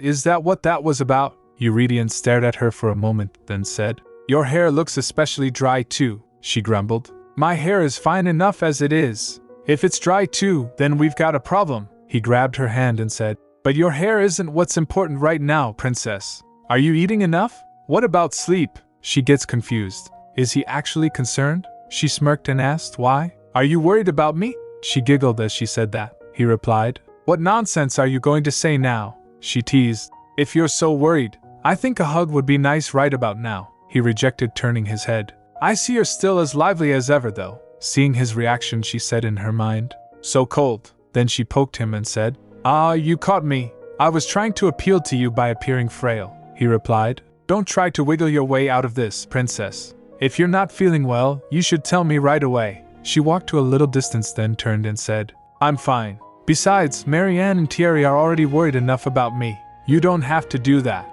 He also walked towards her. She continued, Were you able to take care of the nuisance you previously mentioned? He replied. Well, there's more than one nuisance, really, she asked. What about the rats from before? He replied. You don't need to know about that. She pressed again. You said that there was something that shouldn't be out in the streets. What was it? And what were those strange clear marbles? She thinks to herself. Was it really Soliae chasing after us? It was revealed the young acolyte of the Tower of Magic was responsible for those boundary stones. Eurydion recalled the scene. The person begged. Your Majesty, please forgive me, Rolf the Magic Tower Master said. It was negligence on our part at the Tower of Magic. These objects weren't meant to be available so easily. We'll be sure to manage such matters better from now on. 4 more stones were found in Elijel Plaza. Eurydion asked him. Are these really just your regular barrier stones? Rolf replied. Yes. After hearing that, Eurydion thinks in his mind. Am I being paranoid if I assume that Soliae Elodia is behind this? Now, he said to Eurenica. We simply found out that unauthorized magical items were out in the open streets. We searched the entire plaza and retrieved all of the stones, so that's the end of that. We don't need to discuss it further. After getting explanation, she thinks. The fact that they reorganized Beryllia that day, and the way this man is wary of Soliae confirms my suspicions. But even if I want to find out more, he thoroughly cuts me off at any attempt to dig for information. I can't even bring it up, let alone ask any questions. I can't, then she said. Your Majesty, I feel like you should have softened up a bit more by now. Let's get closer to each other. How about we have a deep conversation? After hearing that, he smiled. Get closer, huh? I feel like the distance now is good for the both of us. She stepped closer, saying, But I think it would be better for us if we were closer. She gets up close and said, like this? She said inwardly, Come on, fall for it. Both looked at each other for a moment. Then Eurydion sighed. Sure, do whatever you want. It's not like I can stop you anyway. Hearing that, she thought, what kind of response is that? Then she stepped back, saying, Forget it then. I won't, he replied. To be frank, aren't you keeping things from me too? I feel like we're pretty even there, she said. I'm always honest. He leaned closer, asking, Really? Then tell me what kind of trouble you caused at the temple. Why were you clinging to Thierry for dear life? I know you have no intention of telling me. Her heart raced, and she felt flustered. She said to herself, That face is too ridiculously handsome for my health. She stumbled while her heart was racing. She said, That's cheating. You can't attack me at such a close distance with your face like that. He chuckled. Wouldn't you say this makes us even? Then she thinks, Ugh, seriously? He's totally fine. Meanwhile, I'm the one who flinched first. This is embarrassing. Then he said, So let's stop talking about that day. It's not really an important topic of discussion. She wonders, how is it not important? If Soliae was the reason why you were so anxious that day, then it's my business too. I guess I am keeping more secrets than him. So yes, we are even. Her soul is not from this world. She went into the wrong prayer room, and Loris spoke to her. In fact, Loris is still talking to her. She thought, We're even in a really annoying way. Eurydion interrupted her thought. In fact, I think there are other, more pressing matters that you should pay attention to. He pulls out a letter and showed it to her. For example, this letter that came from Livivny. Seeing it, she quickly said, Give it to me. Then they sat down at a table. He said, Read it, and if there's anything referring to the Gluckman Treaty, let me know. Don't leave a single detail out, she replied. Okay. She looked at it. The first page is written by Father. After reading it, she gets shocked. She grasped the letter tightly and said, No way. What is this? Eurydion asked her, showing concern. Princess? She said aloud. No way, he asked. Why? What's wrong? She said. Everything, she recalled. It's been about a month and a half since I arrived in Belcourt. Her due date isn't for a while, but Teresa gave birth to Bridget already? She was born a few weeks earlier than in the original novel. Teresa should have been fine and healthy, without any physical or mental stress. Or was my abduction actually a source of stress? Eurydion again called her Princess. She was still bust in thought on top of that. Fernando. I can't believe it, but he went and knocked someone up. He's getting married next month, and the woman he's about to marry is already 3 months pregnant? Okay, this is the correct course of events for Bridget and Alexio to be the same age. But still, looking at the letter, she thinks the Gluckman Road Treaty would have been resolved in a month or two, but now it seems like it'll remain unresolved, just like in the novel. I thought I really changed the story by getting abducted instead of Teresa. Does this mean that no matter what I do, the birth of the main characters and the basic plotline won't change? Then the third main character. Again she said aloud to Calb. Eurydion asked her. Who's that? She said in her mind. Your future son. She was feeling heavy pressure from all the events happening. Then Eurydion stood up saying, You must be really unwell. She jolted and said, That's not what's important, he said. It is important. Then he leaned forward and placed his hand on her forehead. He added, Your Highness, do you have any idea how you look right now? She felt flushed and said, It's because I'm in shock, he asked concerned. Why? About what? What's in the letter? She replied. My niece was born, he said. Isn't that something to be happy about? She looked sad. Yes, I should be happy, but, she said inwardly, Bridget, why do you have to be born so early? You're making your aunt nervous. The good thing is the letter says Teresa is in good health. I'm guessing she at least escaped her original fate of a horrible death. She said to Eurydion, I'm concerned because she was born a little early. After a pause she added, I totally went down the wrong path. Now's not the time for me to calculate what I can get out of this or not, but Eurydion doesn't say anything. Then she added, DeKalb's dad. Upon hearing that he said, There you go again calling me. She quickly puts her hand on his mouth and said, You marry me, she said to herself. At this rate, he really might end up marrying Soliae and fathering DeKalb. He frowned, then pushes her hand and said, Princess, I think you're really unwell. I think I'll have to have Beryllia inspected again, she replied. No, your majesty, I'm serious right now, he sighed.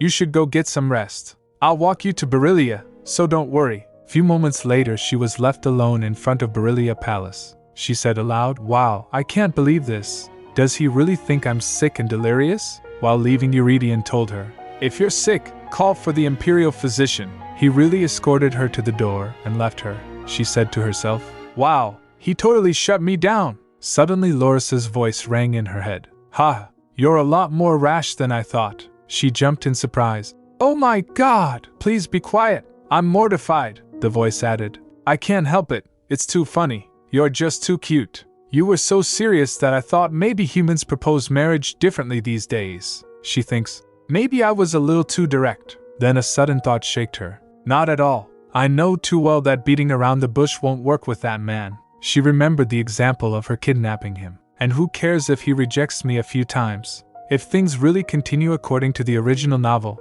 there's barely a year left until DeKalb is conceived. The voice asked, Little one, do you wish to change what has been set? She said in her mind. If by what has been set, you mean the original novel, then of course. However, if I change the course of things by a little, would it really affect the course of the general storyline? Just as Bridget and Alexio's births aren't that far off from the original timeline, DeKalb might be born and learn black magic from Soliae. Even if he doesn't meet Bridget, he might end up killing Eurydion all the same. The voice replied, Cute, stupid child, that's fate.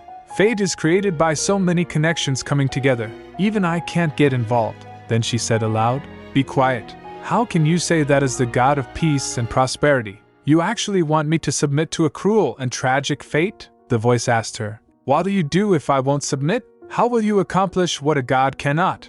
Especially as one who does not belong in this world? She felt anger. So you're saying a mere side character can't change the original story? But that's if I was really Princess Uranovika. She smirked to the voice. You don't know what you're talking about. I know a lot more than you do, the voice asked intrigued. What do you plan on doing? She stood and brushing her clothes and said, I plan on making your distant descendant mine. If you're not going to help, don't talk to me. She said in her mind, I'm the only one who knows what will happen in this world from this point on. I'm human, but I might know a lot more about fate and connections than the gods who live beyond the Udetta. Later Urenica went inside still talking to the voice. The voice was saying, Little one, you are such a naive and foolish child.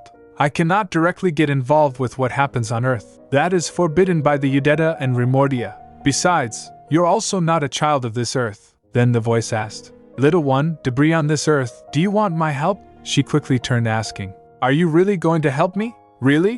Why'd you change your mind?" The voice replied. "You said don't talk to you if I won't help you," she asked, confused. "That's it," the voice continued. "I find it quite entertaining to watch you.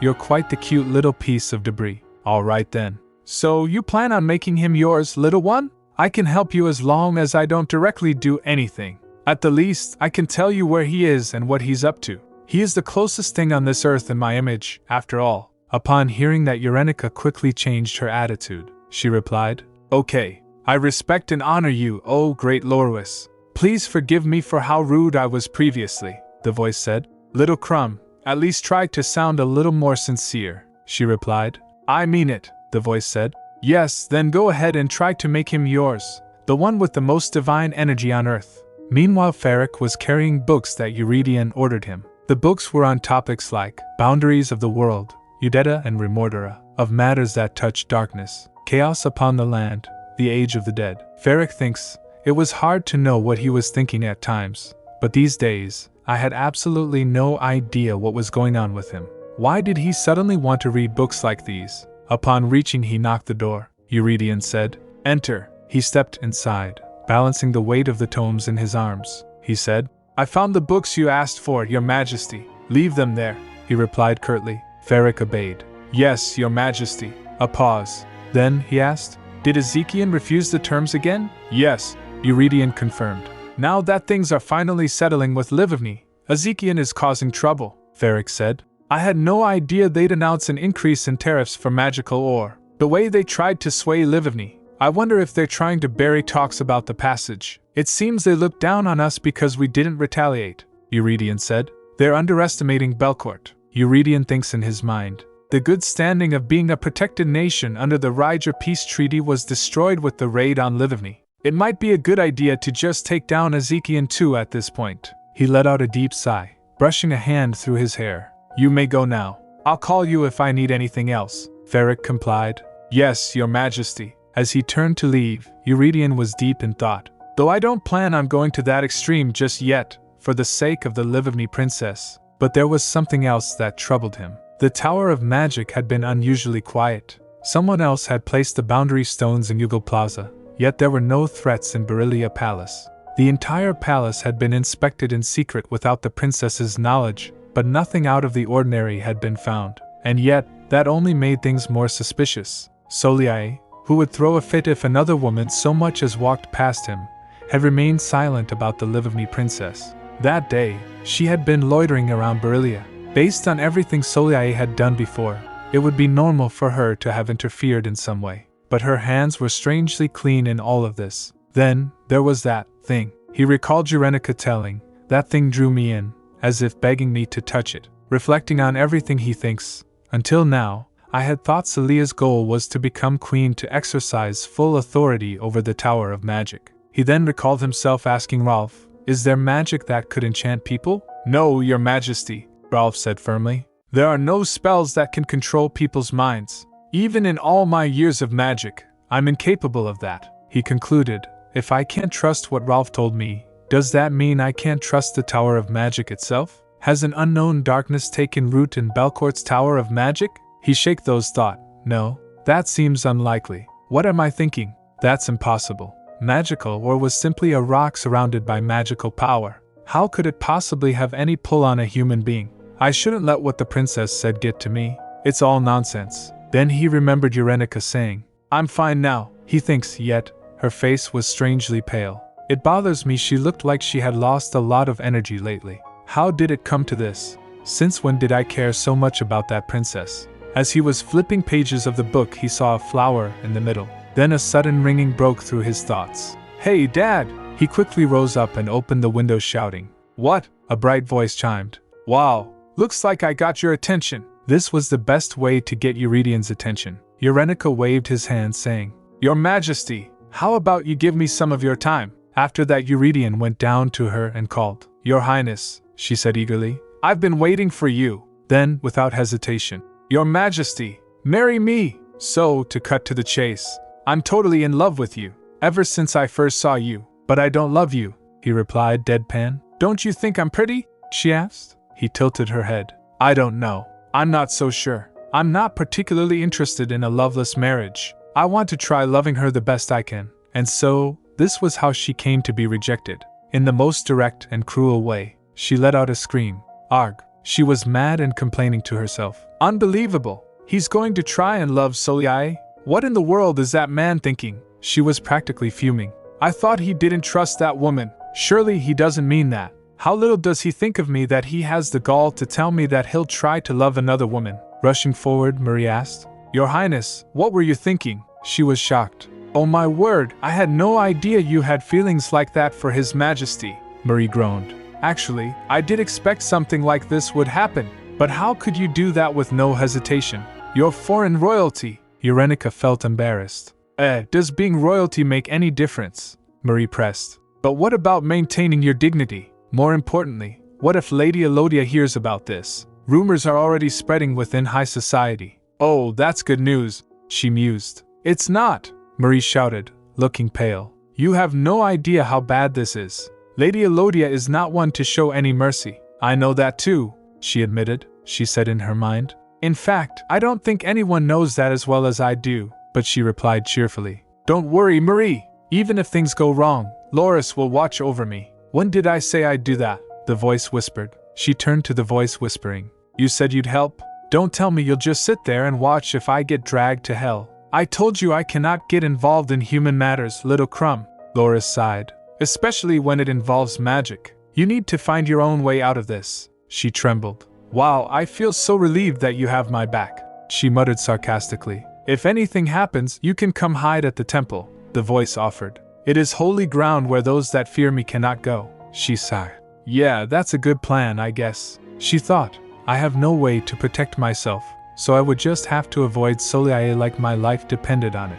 But maybe I have a chance since Soliae wasn't allowed to freely enter the palace grounds. At least, there was a time when she had deluded herself into thinking that. Later she found Soliae standing in front of her. A chill ran down her spine. She said inwardly, AGH, what are you doing here? I knew I had a bad feeling about today, and I was told that Eurydion wouldn't be at the palace either. Were the black, withered flowers I saw when I left Berylia Palace this morning a bad omen? A wave of dizziness hit her. Ugh, that can't be good luck. She began nervously laughing. Aha! Hello. Nice weather we're having, yes? The sky is so clear, too. At that moment lightning rumbled as the weather was cloudy. She said to herself, crap. Stay calm, stay calm. Yes. It is a lovely day, Soliae responded smoothly. I like days like these. It looks like you do too, Your Highness, she said in her mind, crying. No. The day's been going bad from the beginning, and now I'm stuck here, she replied. Yes, it's always a good day, when it rains. She wondered, what kind of nonsense am I babbling right now? Soliae said. You don't look so well, she flinched. I've heard that a lot. She wondered, am I even answering correctly right now? Weird, it's like I can't think straight. Am I losing it? I should be running away. So why am I walking closer to Soliae? Then Soliae said, it looks like you're not getting much sleep these days. After hearing that, Eurenica recalled, the imperial physician said there wasn't anything wrong with me besides my sensitivity to magic. But for the past 2 weeks, I've had to rely on sleeping pills which weren't even that effective. I'd wake up before dawn, soaked in cold sweat. Now, it's a daily event for me to sit in hot baths just to bring my body temperature up. But how does this woman know that I'm having trouble sleeping? Then Soliae stepped up and leaned close to her. She said, are you still being tormented by the souls of the damned? Upon hearing that, she thinks, I'm pretty sure she had said something similar to me before. Her heart raced with fear. No, don't tell me. She's the reason I've been having nightmares lately. I can't let her know that I know she's a black magician. Souls of the damned? She forced a puzzled expression. I'm not sure I understand what you mean, but I'm surprised. I have been having bad dreams lately. How did you know? She thought to herself, if she finds out I've figured out who she really is, I'll be dragged to hell kicking and screaming. I heard you were a powerful magician, she continued, feigning admiration. I guess that's why. She gave her a thumbs up, thinking, please, just think that I'm nothing but an airhead princess. Please. Celia's gaze lingered on her. You seem fine, she replied. Of course I am. A shiver ran down her spine. She thinks, yeah, right.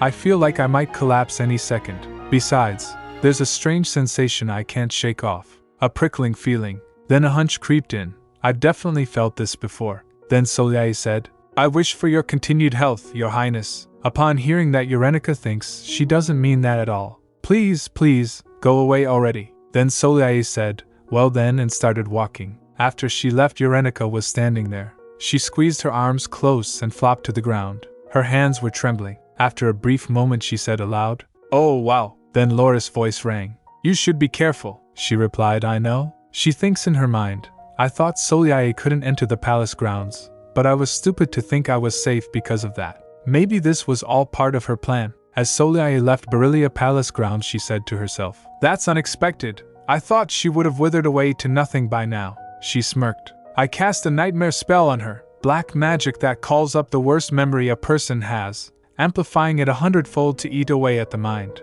It's a spell that requires not that much magical energy compared to its effectiveness, but if she's sensitive to magic, she should have succumbed by now. In fact, her mind should have broken under the spell a long time ago, but she seems fine. It's quite strange. She tapped her fingers against her arm, considering something. Maybe I should increase the intensity? Her eyes flickered with a dark amusement. Her body is probably like cracked glass. It can't hold on much longer. Her face, and the way she acts, are lovely, so maybe it'll be worth it to cleanse the body entirely and keep it for myself. A slow smile stretched across her lips. Maybe that body is just the thing I need to make Eurydian mine. She sat in the carriage smirking to herself. He might care for her deeply, but I wonder if he would be able to accept a corpse? Her smile widened. Yes, very good. And then the carriage left the palace. Then Eurenica went back to her room. Pacing back and forth, she thinks, yeah, it was stupid of me not to piece it together. Holding Eurydian's hand once every 4 days used to be enough. There's no other reason why I'd suddenly feel worse like this. That feeling of being pricked by needles even though I didn't touch anything, and that same strange power that draws me in. Why didn't I immediately think of that? She remembered DeKalb's specialty was black magic that bewitched people. Bewitching? Where else could he have learned that? Those magical ores, and even the grounds around Berilia itself, were all ensorcelled by Celia's black magic. She looked in the mirror, patting her face. Is my body still properly working? What if some part of me that I can't see is rotting away? How pitiful! Laura's voice murmurs. I know I said you were pitiful before, but I didn't think you were this pitiful, though you don't belong here anyway. Simply think of it as an inevitable future happening sooner than expected. Is that supposed to be some kind of consolation? She muttered, asking. The voice added, Child, do you want to continue living on this earth? Gritting her teeth, she glared at the voice. Of course. It's not like I want to die. That's not what I meant, little debris. The voice continues. I know that you are from another world. Do you not wish to return to whence you came? She repeated, whence I came? I barely stay alive in this one. If I go back, I'll end up with an even more pathetic fate. I don't even know how to go back, and my body there is probably already dead. The voice asked. Then, child, do you wish to become a priestess of mine? She wondered, a priestess. I have been watching you, the voice states. That body your soul is wearing now is one blessed by me. Eurenica said, sure, because this body was baptized. The voice continued. Yes, so the only thing that does not belong here is your soul. Your soul is from a world that I have no authority in, so it is impossible for me to bless your soul to give it permission to exist here. However, if I accept you as my priestess, I can give you the power to act in my stead on earth. It might upgrade your existence from debris to a pebble. After hearing that, she thinks, so that means blessing my soul is difficult, but he can impart enough divinity in me so that I can take care of this body. I actually wanted to become a priest of Loris even in my past life. I'll do it, she said quickly. Right now, I'm in. But there is a problem, little one, the voice sighs. If I am to impart my divinity on you to make you a priestess, I must descend upon earth, and I only appear on earth once every 10 years. She nearly choked. Ayak, I might not make it to year 5. What do you mean 10 years? Her maids were listening to her from peeking through the door. They get startled at her sudden confirmation. You won't have to wait 10 years, the voice soothes. The last time was when my descendant became king, so you'll only have to wait 5 years. Eurenica argued. 5 years, 10 years, there's hardly any difference. A maid sniffled after hearing that. Poor Princess Eurenica. Later at night, Eurenica sniffled sitting outside in the garden. What did I expect? I could die today or tomorrow, so it doesn't matter whether I have to wait 5 or 10 years. She tapped the withered flower, sighing. It's spring, you should be in full bloom. Flower, Yet here we are, both withering away, she said in her mind. If only Eurydion were here today, then I could call him immediately for help. Just my luck. Her body was aching. Then a maid approached. Your Highness, she tended to her. You'll catch a cold sitting out here like this. You're already unwell. Let's go inside, she said gently. Eurydion thinks, I don't know if I'm just imagining it, but I still feel that prickling sensation all over me. I really don't want to go back inside. But if I do catch a cold while I'm in this state, I might leave this earth, so I should go in. The maid put her on bed. Then Eurydion said, Oh, Marianne, I'll turn the lights out, she replied. Get some sleep, Your Highness, she said inwardly. I can't sleep. If I do, I'll go through hell in my dreams. She gets off the bed. I just need to stay awake until tomorrow somehow. And once it's light out, I'll march straight to Eurydion to send an SOS. She sat on a chair slapping her face. I just need to stay up for a few hours. A short while later, again she found herself in the dream. As the people were talking to each other on her father's funeral, she wondered, what's happening? Did I fall asleep? I don't remember doing that. I don't even remember closing my eyes. But more importantly, I'm lucid. I guess I was trying so hard not to fall asleep that I'm awake and aware in my dream. She looked around thinking, is this the nightmare that's been bothering me this whole time? How old was I when this happened? This was it. Honestly, I'm sick and tired of it. Why do I have to dream a dream I haven't had since I was in high school? I stopped having this dream when I grad. Then suddenly her mother's ghost started haunting her. She called, Elinsa, Elinsa, where are you going? She gasped seeing her. Mom, her mother shouted. Answer me. Oh, okay. Then, sweetheart, how about you come with? Yes. You go on with your mother. Another voice whispers. Other chimed in. Yes, yes. That's for the best. Her mother kept calling, come with me, Elinsa. I won't leave you alone ever again. Her heart started beating fast. She resolved, don't fall for this. Her heart pounds violently in her chest. She said, wow, what a stupid dream. Don't be fooled by this. As her mother called, come with mommy, sweetie. She pushed her away and started running. As the voices of her mother and other chased her, she covered her ears and kept running. She said, I'm not falling for your crap. I'm going back to my room. She said aloud, Soliae, you're scary. Just cast some kind of spell on me. Why don't you? Instead of hiding behind dreams. You think you can get away with this because you're pretty? When am I going to wake up? I don't want to get devoured by some silly dream.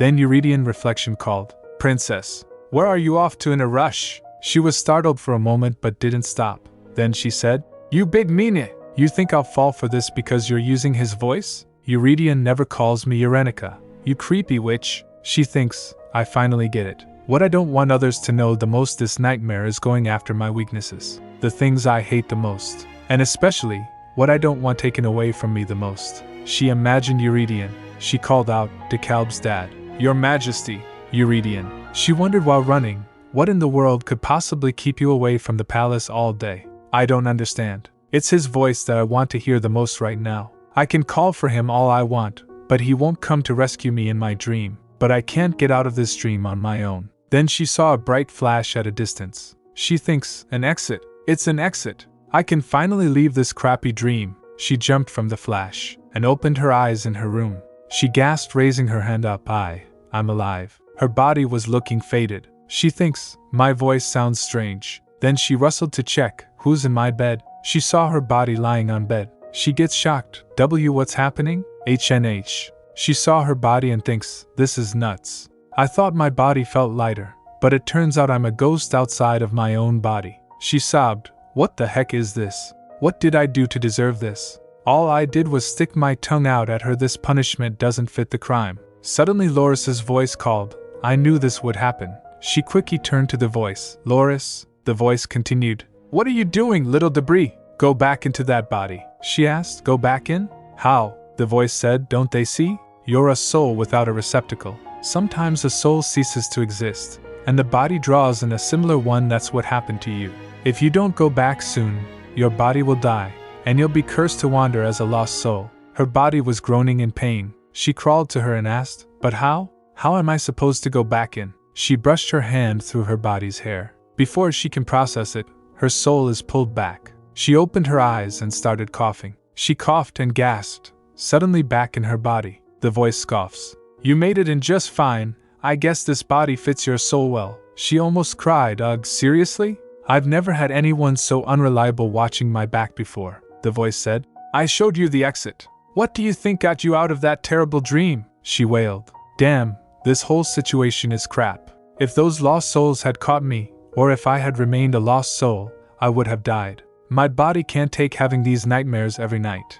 This is ridiculous. I need to get out of this cursed palace right away. She stumbled out, trying to clear her head. As she reached outside, she was humongous flowers in front of her. They were withered. She wondered looking at them. Are these flowers from the one that was dead yesterday? She gets creeped out from them. She started running. No, I can't think about that now. I need to snap out of it. I need to get away. She was sobbing while running. I have to if I don't want to die an untimely death. After running for a while, she reached outside the Berilia Palace. Looking around, she wondered, where am I? I was so desperate to escape that I didn't pay attention to my surroundings. What if I accidentally went past the protective barrier? She then remembered, wait. His Majesty always starts his day training before dawn. That means. She looked at the building. There, at the drill hall. She went inside. Eurydion was there swinging his sword. He looked towards her and gets shocked. Eurenica was crying and sniffling. He called out, Princess? He turned at the sound of her voice. Tears already welling up. Your Majesty, she sobbed, barely able to speak. He dropped his sword and quickly strode towards her. She quickly embraced him. Tears were dripping from her face. She sobbed for a while in his embrace. Then he asked, What are you doing here at this time of day? She replied, I had a dream. A dream? He asks. She stammered. The palace. Berilia. There's something wrong with it. He frowns. The palace? What is it? She trembled, squeezing her arms tightly. He said, Wait, Princess. She said no. She thinks, I can't let go of him.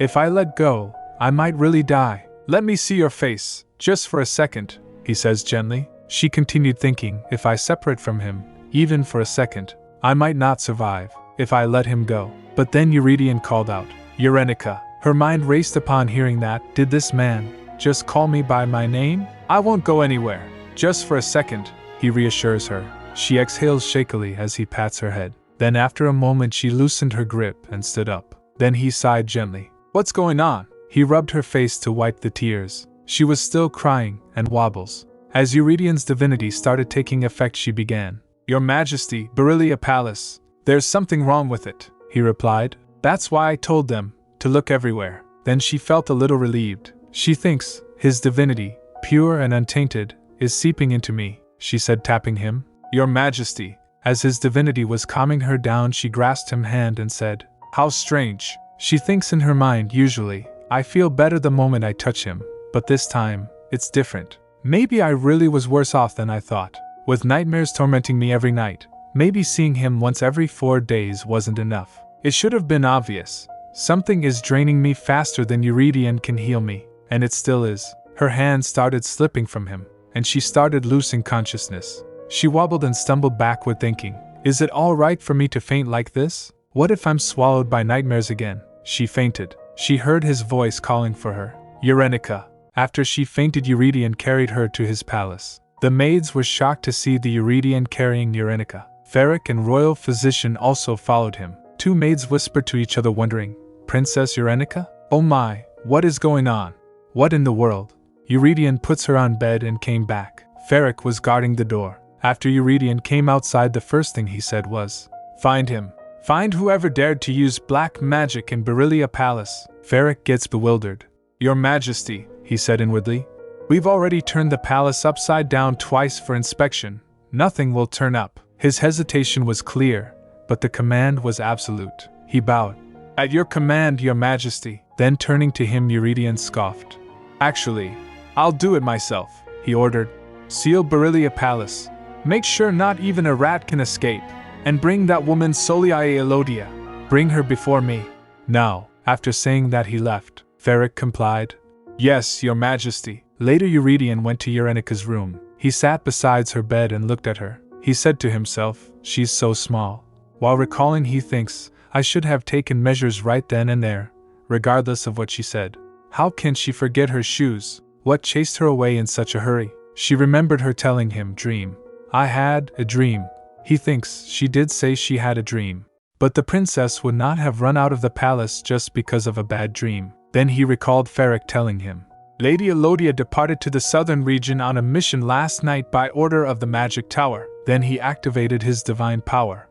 It's starting emitting in air, he said in her mind. She is surely hiding something.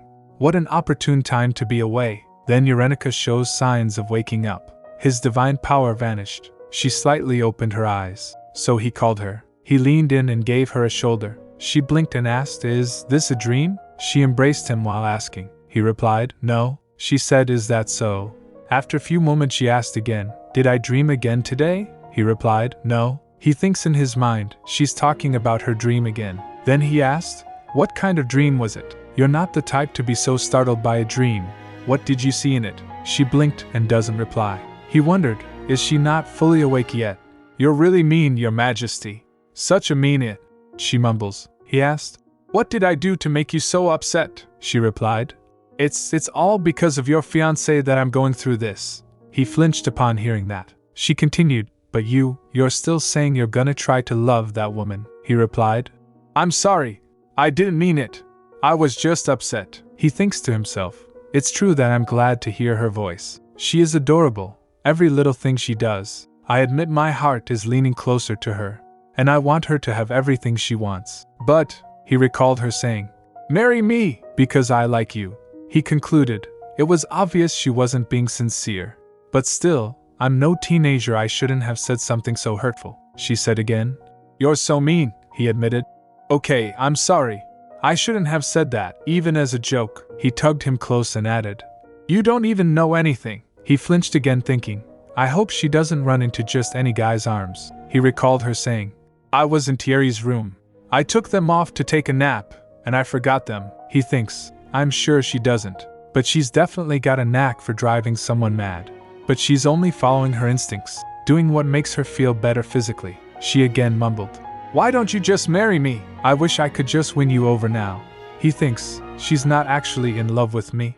I know she's not completely being sincere, but still, rejecting her so coldly is difficult. Eurenica added, "If you knew how scary she can be, you wouldn't say those things. You're a dummy, so just marry me," he admitted. "I know." Stop, he thinks, that's not what I wanted. A light-hearted proposal, a light-hearted acceptance, then jokingly rejecting the offer. I don't want that. She won't remember any of this when she wakes up. I'll end up being the one hurt from this. Eurenica insisted, instead of solely marry me. He thoughtfully replied, "It's better for you not to get involved with me. You have no idea what kind of man I am. You have no idea what you will have to go through." As she doesn't insisted again, he checked she was sleeping. He smiled and puts her back to bed. He thought, I carry the kingdom on my shoulders. The burden is heavy, and it's not easy. This is the perfect distance between us. I can't reach out to grab you, but I don't wish to be farther from you. He said aloud, there's no reason for you to keep living here, where your body is suffering so much, even fearing for your life. At that, he tapped her forehead and brushed his hand through her hair. So this is perfect. And I shouldn't want to get closer to you.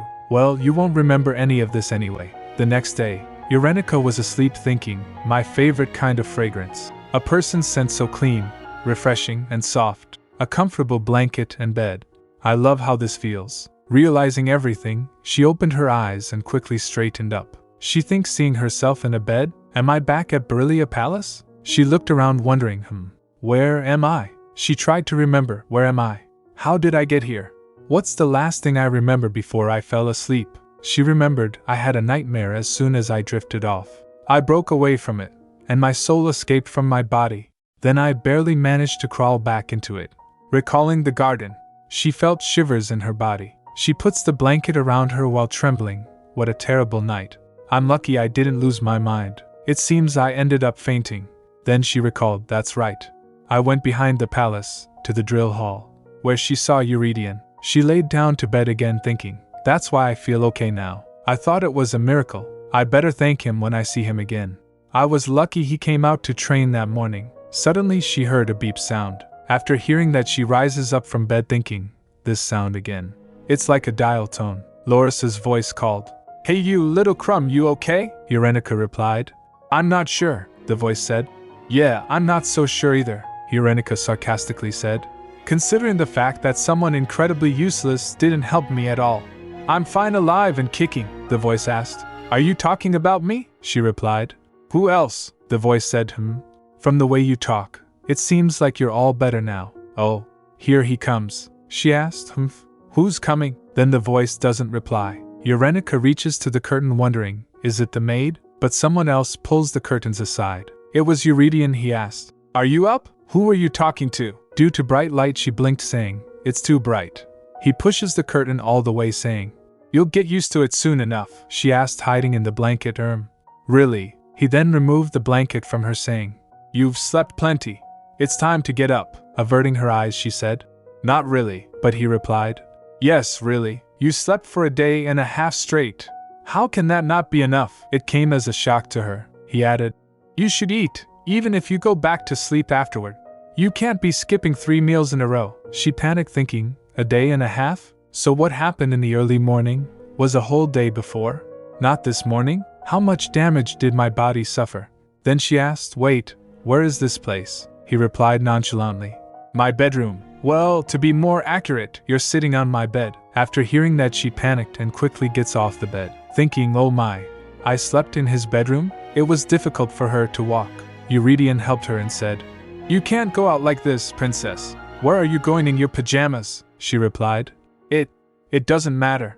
I just need to go back. Her mind was puzzled. Go back? Go back where? He then said. You can't go back to Beryllia Palace anymore. Hearing that, she sat down on bed. He added, you don't want to go back there, and I won't let you either. She replied, that's true. She felt embarrassed, thinking, but still, the king's palace? Eurydien's bedroom, at that? Well, it's not that I dislike it, he continued. We haven't prepared a room safe enough for you yet. You can't be out and about, especially not dressed like that. I understand this can be frustrating, but I ask for your patience. How you were that early morning. I don't want to see you like that again, she asked nervously. Me? You were worried about me, he smirked, saying, was I worried? Of course I was. What kind of question is that? She giggled. Hee. You were worried about me, he replied. I can never take my eyes off of you. Never, she continued, smiling after hearing that. He pinched her cheek, saying, don't smile as if nothing ever happened. Ouch. You wouldn't be able to say that if you knew how startled I was. He continued pinching. She replied, I'm sorry. He then looked at her for a moment and smirked. So, do you want to eat first or wash up first? She gets shocked, feeling embarrassed. How can he say something like that so nonchalantly? She gets flushed and replied, I'll eat first, he said, turning. Okay, I'll have it prepared right away. She then asked him, how about you? He replied, I have something urgent to take care of. Make sure you don't go anywhere, at least until I'm back, princess. She nodded, thinking, well, I don't have that kind of strength anyways. He again said, do not, ever, go around by yourself. She thinks he doesn't believe me. Later she went out of the room. A maid guided her to her new room. Would you come this way, your highness? The maid asked, leading the way. It's just a couple of rooms down from the king's bedroom. You can enter now. Though we were in a hurry, so it's not completely ready yet. Eurenica stepped inside, eyes widening. It's way better than my room in Beryllia Palace. The king has ordered for you to stay here for a while. The maid continued. We couldn't completely get rid of security around the palace, so only the 3rd floor has been cleared. After hearing that, Eurenica remembered, you'll have to be careful, especially about Belcourt Palace. That's right, she thinks, recalling. Thierry told me the king's palace is strictly secured with magical materials. Then she remembered Eurydion telling her, just stay put, at least for a few days. I had forgotten about that. A realization struck her. That must be why he asked me to be careful. It's not like I just poke around everywhere. Then the maid added, so His Majesty understands that it may not be the most comfortable, but he requests that you stay in this room for a while. She replied, all right, I'll do that. But then, a thought struck her. She wandered the room deep in thought. The dead grass and flowers in the garden. They must have acted as magical conduits to initiate the dark magic that caused all those nightmares. I have to get rid of them somehow, but I can't go snooping around Beryllia Palace like this. She turned to the maid. So, what's going on in Beryllia Palace? The maid nervously replied. Don't even mention it, your highness. It's utter chaos right now. The king's been so adamant. What? Her eyes narrowed. What has he been so adamant about? The maid hesitated, realizing what she blurted out. Why, your highness? She questioned the maid. What kind of chaos? Then, a sudden thought struck her. Did he, Already figure out that it was solely I who used black magic in the palace? Their heart pounded. That's the best news I've heard in a while. If that's true, the maid looked uncomfortable. It's just that every person who has access to the palace is being interrogated. Her eyes widened. What? That's not right. Upon hearing that, Urenica quickly rushed to leave. No, Your Highness!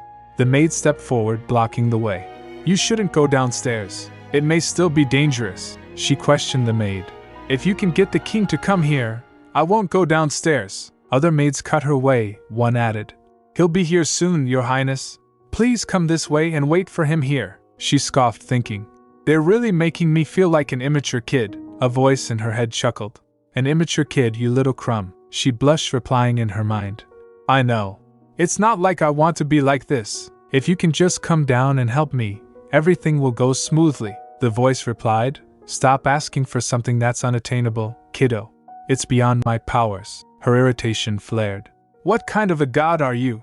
You're useless. She looked towards the stairs, thinking, I can't go down there, nor do I want to. Will he come if I throw enough of a tantrum and threaten to walk downstairs on my own? A voice broke through her thoughts. His Majesty is where we dare not approach, she asked. What is he doing? Marianne and the other maids did nothing wrong. As the commotion was going on, Thierry also came there. He called out, looking towards Urenica. Your Highness, I heard you lost consciousness. What are you doing in front of the staircase? Seeing him, her eyes lit up. Thierry! But then, the voice in her head said, Oh, it's Ridier. That kid I really like. Ridier what? She gasped, stopping herself. Her thoughts scrambled. Is that his baptized name? He asked. What? She smiled nervously. Oh, it's nothing, she said to herself. Don't let him find out you know something so personal, she said to him. I want to go back to Berilia Palace, but I can't go downstairs. I was told there are many magical devices in Belcourt Palace, Thierry replied. Yes, that's correct. You shouldn't go around by yourself. Then she asked. Yes, so, can you come with me? He nodded to her. A wave of relief washed over her. Yes. I knew I could count on you, Thierry, a voice huffed. What about me? You, be quiet. She snapped at the voice. He chuckled. Heh. Then, Thierry said, extending his hand. Shall we? After she reached the Berilia Palace, she looked around. But something was wrong, she thinks. It's not here. She scanned the area. The black grass and flowers. I'm not sure if I should feel relieved or nervous. As she reached inside, her expression darkened. She heard Eurydion commanding the servants and maids who were bowing down to him. I've placed the workers with access myself, and we've searched the palace twice over. Yet, how could someone dare attempt to harm a guest of the king under the king's watch? He questioned them. Do you still expect me to be so tolerant? He turned sharply. Marianne Levasila, answer me. The maid trembled. I never dared to allow the princess to be at risk. Seeing that, Urenica said to herself. Wait, Marianne didn't do anything wrong. She stepped up, her shaky voice interrupted. Haha. Hello? They turned towards her. She approached with Thierry, looking at her. Eurydion sighed and said, Princess. She nervously stepped closer and turned to Mare. Her eyes twinkling with worry. Are you alright? Tears were dropping from Marie's face. Princess, she gasped, her voice trembling. Princess, I got so scared when I heard you fainted. Are you all better now? I'm okay, she reassured her. I'm sorry, Marie said, tears forming in her eyes. I should have taken better care of you. This is all my fault. My apologies, Your Highness. No need to cry, Marie. It was really nothing, Urenica said with a gentle smile. His Highness was there to help me, and I feel fine now. You always say that. Mayor sniffled. I heard you were asleep for a day and a half. Hearing that, she bit her lip. I was already being overprotected, and now they'll never stop treating me like a poor, sickly princess. Then Eurydion stepped closer, saying, I don't think you should be worrying about a maid right now. You really don't listen to anything I say. The irritation in his voice was clear. I'm sorry, she murmured, standing up. But Marianne really didn't do anything wrong, Your Majesty. I've been meaning to tell you the truth. It was actually, he cut her off. I know, she blinked in shock. What? I know who did this to you, he said coldly. It must be the beautiful and cunning Lady Elodia, the sorceress of the magic tower. She questioned. If you knew all this time, then why? He again interrupted. How will I know if her spies are still in this palace? She was speechless. That's true. But still, She clenches her fists thinking. Of course, I want to trust everyone in Beryllia Palace. But it's not like the world works according to what I'd like to believe. His words held a weight she couldn't argue against. Regardless, this is a case of attempted murder of foreign royalty. And inside the royal palace, at that. It's understandable that Eurydion is sensitive about this incident. Wicked magic requires a medium for it to work, he continued. I need to find out who that medium was, no matter who it is. She gasped. Wicked magic. A medium, she asked him. Your Majesty, did you already know? I need evidence, he said firmly. Evidence, or a witness, so that I may seek to punish whomever dared use forbidden black magic in an attempt to harm a personal guest within my very own kingdom. Hearing that, all the maids and servants felt chills. Eurynica also felt his cold demeanor. He then turned towards the servants exuding his divine power. He said, I'll be conducting the interrogations myself, you understand what that means, right? His voice carried an unyielding authority. If you don't want to be burned alive, one of you should start thinking about opening your mouth. He activated his divine power. Eurynica gasped, grabbing his sleeve. No, wait! Wait a second, Your Majesty, he said. Step aside, Princess. You might get hurt. Please! There's no need to hurt anyone. Her voice trembled. But he didn't stop, and she gets pushed back by his divinity. She thinks, I didn't know the power of divinity could be this terrifying. I thought it was all about purification and healing. If you have nothing to do with black magic, you'll only feel some temporary pain, he explained coldly. But if there is any trace of black magic, you'll be burned to death immediately. Looking at his face, she thinks, I knew this wasn't going to be just some temporary pain. Not like this, she pleaded. Don't hurt people who had nothing to do with the incident. If you're looking for a way to find the spies, I'm sure there's a better method. If it's someone who works for Lady Elodia, it must be a wizard. I don't know if you noticed, but I can sense magic powers pretty well, especially that type of magic power. Well, she hesitated. Of course, there's some risk to take, but I disapprove. His tone was final. Have you gone mad? Out of the question, she laughed. Come on, it's not as dangerous as you think. She reached for his hand and held it firmly.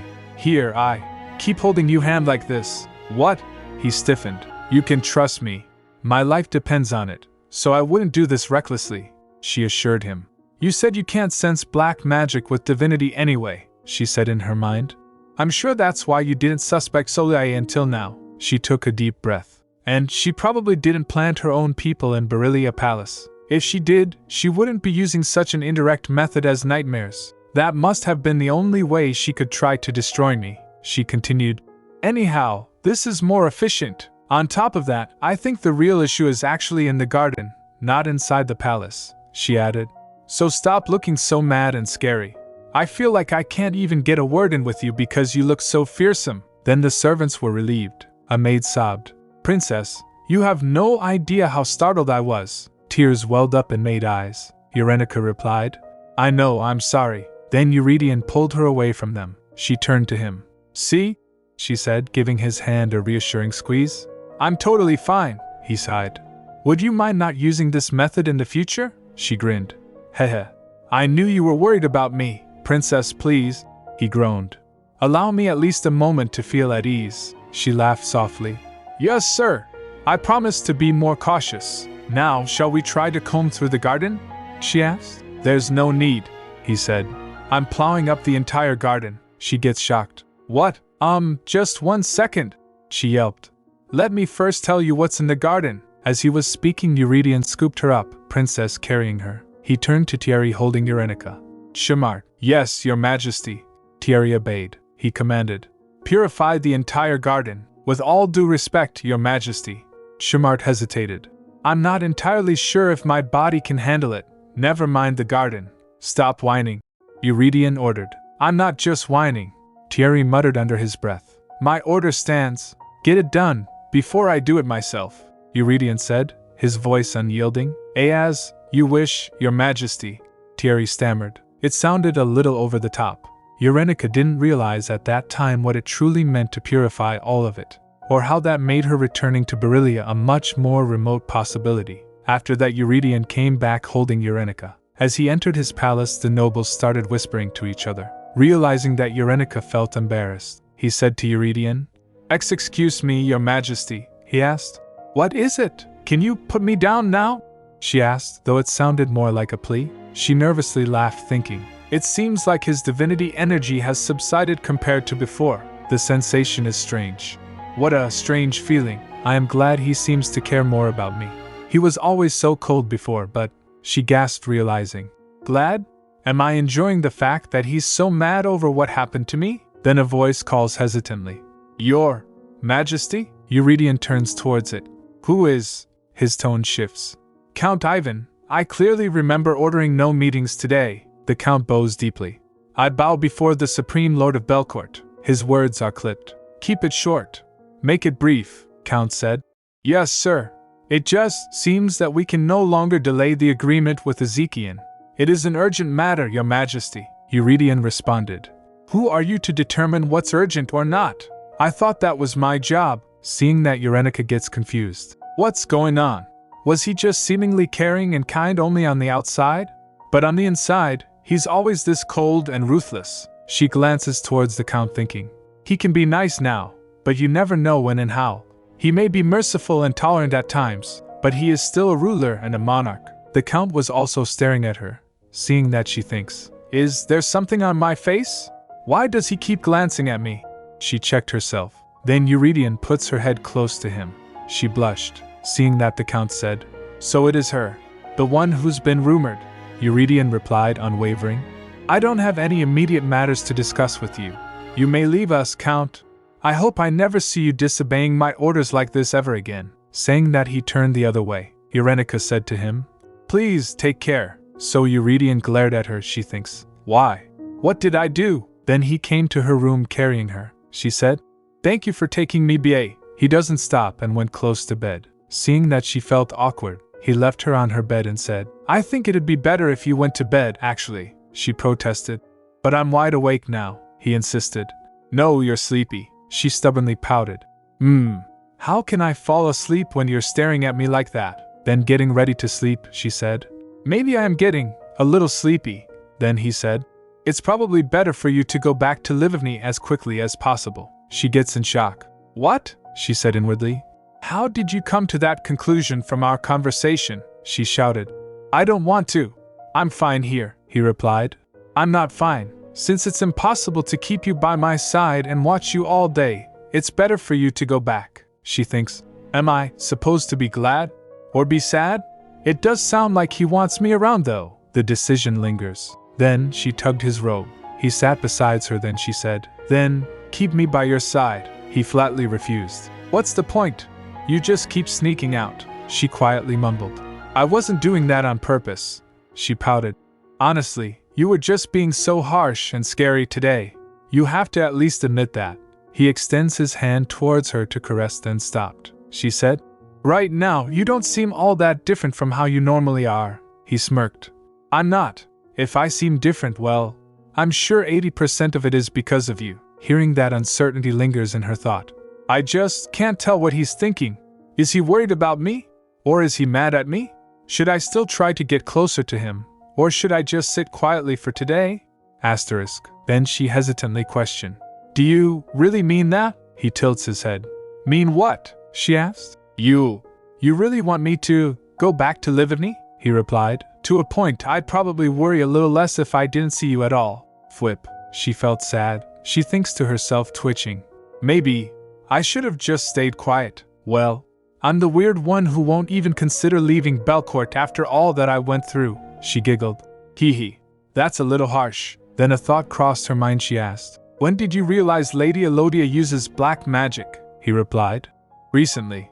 However, I still don't have any solid proof yet. He asked her. How about you? Averting her eyes, she replied. Just kinda guessed? He repeated. Just guessed? She nervously said. You know how sensitive I am. I just guessed it was possible just like you did. Ahem, so you must have no intention of marrying Lady Elodia now, right? Right? As he doesn't reply, she added. Was that too much of a question? She thinks in her mind. Using black magic is a grave crime punishable by death. There's no way he'll marry her now. Then they won't be having that evil villain of a child. I really don't have any more reason to stay in Belcourt. It's a good thing, but, well, I did finish my work here. And he's telling me to go back to Livigny too. Maybe he's right. I should leave this place before Soleil hunts me down. But for some reason, I don't want to look up and see his face. As he was staring at her, she thinks, What is this strange emotion I'm feeling? She then glanced at him and said, I'm sorry I keep making you worry. Maybe all I do is cause you trouble. It's not like I'm doing it on purpose. Just somehow, things keep turning out this way. And I'm grateful you were there in the early morning. I know I said I was fine, but I was actually really scared that day. It felt like a nightmare that would never end. She explained to him, and he quickly listened. There was no light. There was no sound. It was filled with people who were dead. I tried running, but there was no way out. I screamed, but there was no one there to hear me. I felt like no one would help me. That's how I felt. As she stopped, he quickly hugged and asked, Were you that scared? Her heart started beating fast. He added, I thought I could at least protect you here at the safest place on earth. But it doesn't seem like I'm able to. You should be where you can be safe and well. Her heart kept racing, she replied. I'm fine. He brushed through her hair and said, Maybe you keep saying that out of habit. But like I told you before, I'm not fine, princess. Then he stood up and said, You should get some rest. After he left, she sat there stunned. She wondered, What was that? What did he mean by that? After that day, she started to avoid seeing Eurydion. Later, Eurenica was lying on her bed dazed. Loris's voice rang. Tis TSK.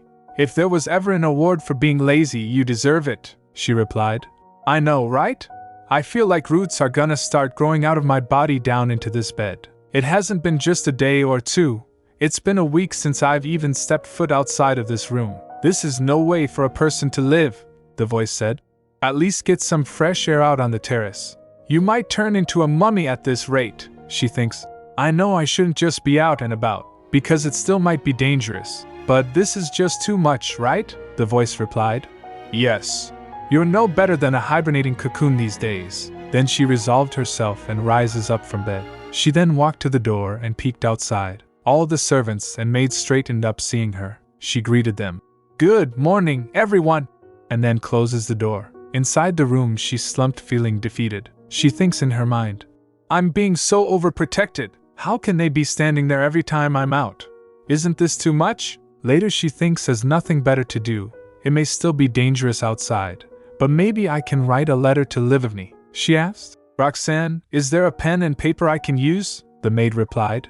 Would you like me to take dictation, princess? Hearing that, she said inwardly, my hand works just fine. She was being overly protected by the servants. At one moment she picked up a flower pot thinking, I can use this to exercise. Seeing her, a maid shouted, Princess, we can move stuff like that. At other moment she tried to do push-ups, but another maid shouted worried, Oh my princess, you're soaked in sweat. What have you been doing? Eurenica was shocked. It's just light exercise, the maid replied. You're still not fully well yet. Avoid doing strenuous activities. The words of the servants started haunting her as she was stopped to do anything. No, princess.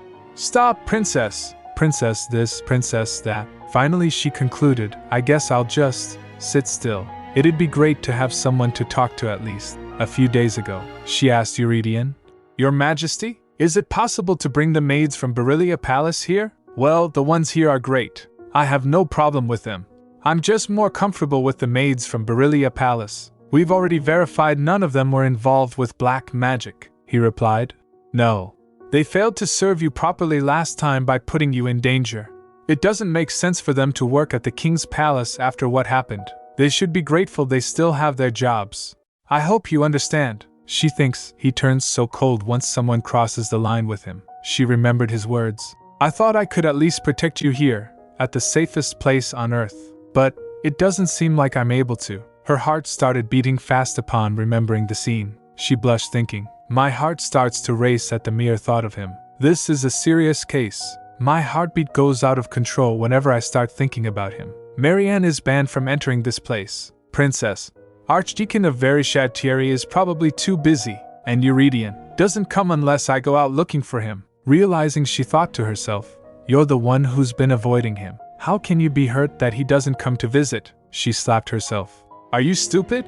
That man works like a clock, never deviating from his daily routine. I can probably figure out when he's free. Then Loris's voice called out, Why don't you try getting out of the room, you crumb? she thinks. It's probably better if I at least try to do something instead of just being locked up in this room until I'm sent back to Livivny. She said, I'm going. When she gets outside and was roaming the palace, a bunch of maids followed her. She felt irritated.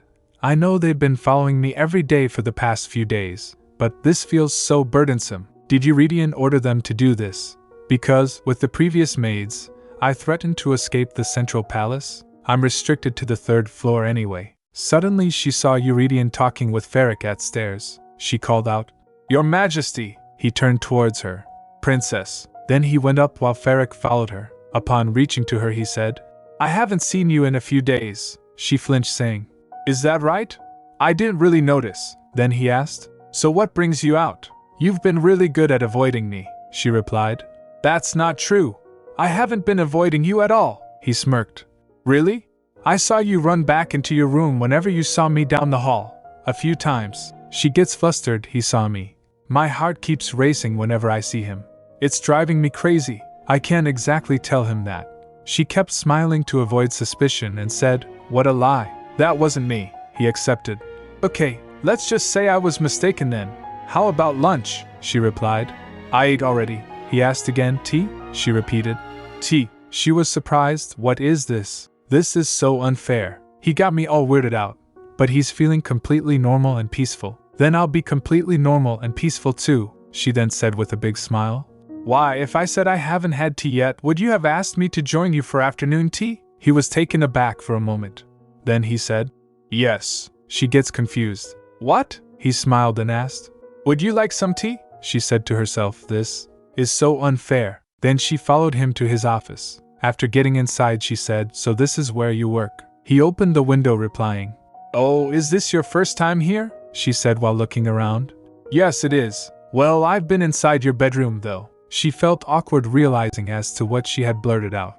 She thinks, that sounded kinda funny. No, it's perfectly normal. I'm just thinking too much, she then said. It's not like I'm allowed to see many places inside the palace. He thinks for a moment then said, You're right. He looked outside at the garden and said, But why does it feel like you've completely taken over this place? She asked, confused. Sorry? He replied. Nothing. You can take a seat. I'll tell them to bring out some tea. She walked to the sofa and said, I never imagined your office to be like this. I thought it'd feel more comfortable, but it feels kinda suffocating. He sat down and asked, Is that how you see it? She replied. Well, a little, yes. Don't overwork yourself. He laughed at the remark. She then giggled. I wish we could mix it up. You and I, half and half, he asked. What? She replied. My life is just so mundane and boring now. It's too relaxing. I'm getting lazy. Suddenly someone knocked the door. Eurydion said, Come in. The door opened and a servant came with a serving cart. Eurydion instructed him. You can leave it there. The servant bowed. Yes, your majesty. Enjoy your tea, princess. Then Eurydion stood and poured the tea. Seeing that she said, I could have done that, he replied. I don't mind, she thinks. Wow. The king of Belcourt is serving me tea himself. As he presents it to her she said, Thank you. He also sat down and started drinking tea. Then she observed looking at him. He hates wearing a cravat or a tie, but he's dressed so formally today. He must have been seeing high-level officials or had important meetings. He's always thinking about something. I can never tell what's on his mind. Is this when he turns cold and sensitive? If he gets a little more annoyed? Then he smirked and asked her, What do you mean by getting lazy? She replied, I'm just not nearly as active anymore. Everyone thinks I'm like a hibernating cocoon. His expression gets serious. A cocoon? That's not a nice thing to say about a person. Who said that? She smiled. The voice inside my head? She thinks it was a slip of the tongue. But I can't tell him it was Loris, she then said. It's just a figure of speech. Maybe I should do some exercise inside the room. It's been over a week, and I'm itching to move around. As he doesn't reply, she pressed on. I'm not complaining or anything though, then he said. It does make me feel like it's my fault. She laughed. That's not what I meant. I'm sure you know that. Then he said while remembering. Well, I promise you wouldn't need to hesitate to ask me for anything. I guess I'm not good at keeping promises. Hearing that she thinks, I didn't mean for him to take it so seriously. Then a thought crossed her mind. She said, Oh, actually, there is something you can do for me. Your Majesty, could you call me by my name from now on? He gets stunned for a split second but quickly responded. I can't do that, she questioned. Why not? You did it fine just the other day, he replied. I don't recall, she said. You're the only one I'm asking to call me by name, but you're rejecting it without even thinking about it for a second, he replied. Yes, but I've been curious about this since last time, she pouted. What about it? He asked. Why am I the only one? Do you know what that signifies? She said inwardly. What do you mean, why? It's because I want to be closer to you. I don't feel like explaining everything for him. She hesitated because you're handsome? And because I like you. She felt blushed after saying that. She thinks in her mind while her heart was racing. I've told him this before, but I feel so awkward and shy as I confess my feelings for him. Upon hearing that, he smirked. You keep saying that. I don't like it when people say stuff they don't mean. She gulped as she was speechless. Then he said gently, sometimes, I wonder what you're thinking about. Sometimes, actually it's rather often, she replied. That's what I wanted to say, he continued. Allowing someone to call you by name is a bigger deal than you think here in Belcourt, princess, she replied. Is it not enough of a reason, if I said that I just wanted to hear you say my name? She thinks in her mind, I wish he was clearer about what he's feeling. If his intention is to build a wall between us, he should just hurt me and be cruel, so I won't even think about approaching him again, he then said. Don't try to get closer to me. We're fine where we are. Haven't you learned your lesson from last time? This kingdom is not a very friendly place for you. You shouldn't get too attached here. It'd be a shame to lose your precious name here before leaving. Her heart was throbbing, she concluded. This is how he is, and he will never change. He'll keep hiding his true feelings. He'll hurt me, then get my hopes up, and just push me away ever so nicely and kindly until the very end. Eurydian Belcourt will not call me by my name. After a few days, Eurenica was sitting at the balcony bust in thought. Loris's voice called. Lost in your thoughts? She turned to the maid who was serving her tea. Thank you, Roxanne. This tea is so aromatic. Is it lemon or lime, perhaps? The voice interjected. Are you really thinking about going back? But again she ignored it. Roxanne smiled. Yes, princess. It's lime tea. I'm glad it's to your liking. Eurenica took a sip thinking. Objectively speaking, Roxanne's teas were better than Marianne's. The voice asked. Hey, you Crumb! Are you just ignoring me now? Crumb, she felt irritated. My mind's been wandering off as it is. Come on, she whispered to the voice. I told you, I don't know, Loris asked. You said you wanted to have that man, didn't you? She whispered again. When did I say that? I never said that, the voice asked. I thought you really meant it, she hesitated. Well, I did mean it, but, the voice repeated. But, she continued, I guess there's no need for that anymore. The Roxanne bowed and left. The voice asked, Why? Because he won't call you by your name? She replied. That too. Well, you know the situation. She then sighed. I'm sure he won't be marrying that woman anymore, so I don't need to beg him to marry me instead of her. I should be worrying about myself instead, the voice replied. That's true. You're like a little twig that can be blown away with the wind at any moment. She laughed. Ha! First you call me Crumb, and now I'm a twig? The voice replied. It suits you. Then she picked a cookie and started munching it. She added, And do I really have to wait 5 years to become your priestess? 5 years? Can you come down here just for a bit? It can just be for a little while, the voice replied. That's not up to me, Twig, she complained. Ah, so strict, the voice replied. I already told you it's against the rules in Yelladetta. I can't step foot on Earth just because I want to, kiddo. After hearing that, she thinks, maybe I should just go back to Livigny to make sure I stay alive. I should lock myself up in the temple there and wait for 5 years. If I stayed here, I'd just fall prey to that woman. It's not like I really expected him to marry me. Life's tough as it is. I don't need death threats on top of that. I should be glad to have stopped the worst marriage decision of the century. Well, that's what I want to say, but it just means he turned me down once again. Then she said aloud, I did want to hear him call my name, though. Then she slumped down shouting, I got a headache. Then the voice said, you're not as persistent as I thought you were. I thought you were more of a bold and courageous type. She thinks in her mind, you're just making things worse. Then said, seriously, that's what I thought too, the voice replied. Well, if you were to ask me, I'd say he's not being all that truthful either. Her mood changed a little, she asked. What? What do you mean? The voice added. I do wish he clung on to you a little more. She again drooped. What's he talking about? Yeah, right. I'm the one who's swayed by his every move. My heart starts to race like it's broken, several times a day. I'm still shocked he won't call me by my name. She blinked, asking, when did it all start? It's probably when I came across him at dawn, and then the morning when I woke up in his bedroom. She questioned herself, what do I want? Then she picked up the pen and paper that were on table and started writing. Plan A, stop Belcourt from invading Livigny. Plan B, prevent Teresa from being kidnapped by Belcourt. She scribbled, realizing, darn it, all of these plans have already failed a long time ago. Then she wrote, and Plan C, flirt with Eurydion to stop him from marrying her. She thinks this was successful to some degree. Now for Plan D, she wrote, Eurydion Belcourt, divinity plus human, vitamin plus rapid charger, an ironclad wall that hurts like hell. I don't want to run into it and get hurt. Her mind was wandering off, but strangely he can be unexpectedly kind. That's not it. It all started the very first moment I saw him. Then, what does it mean that?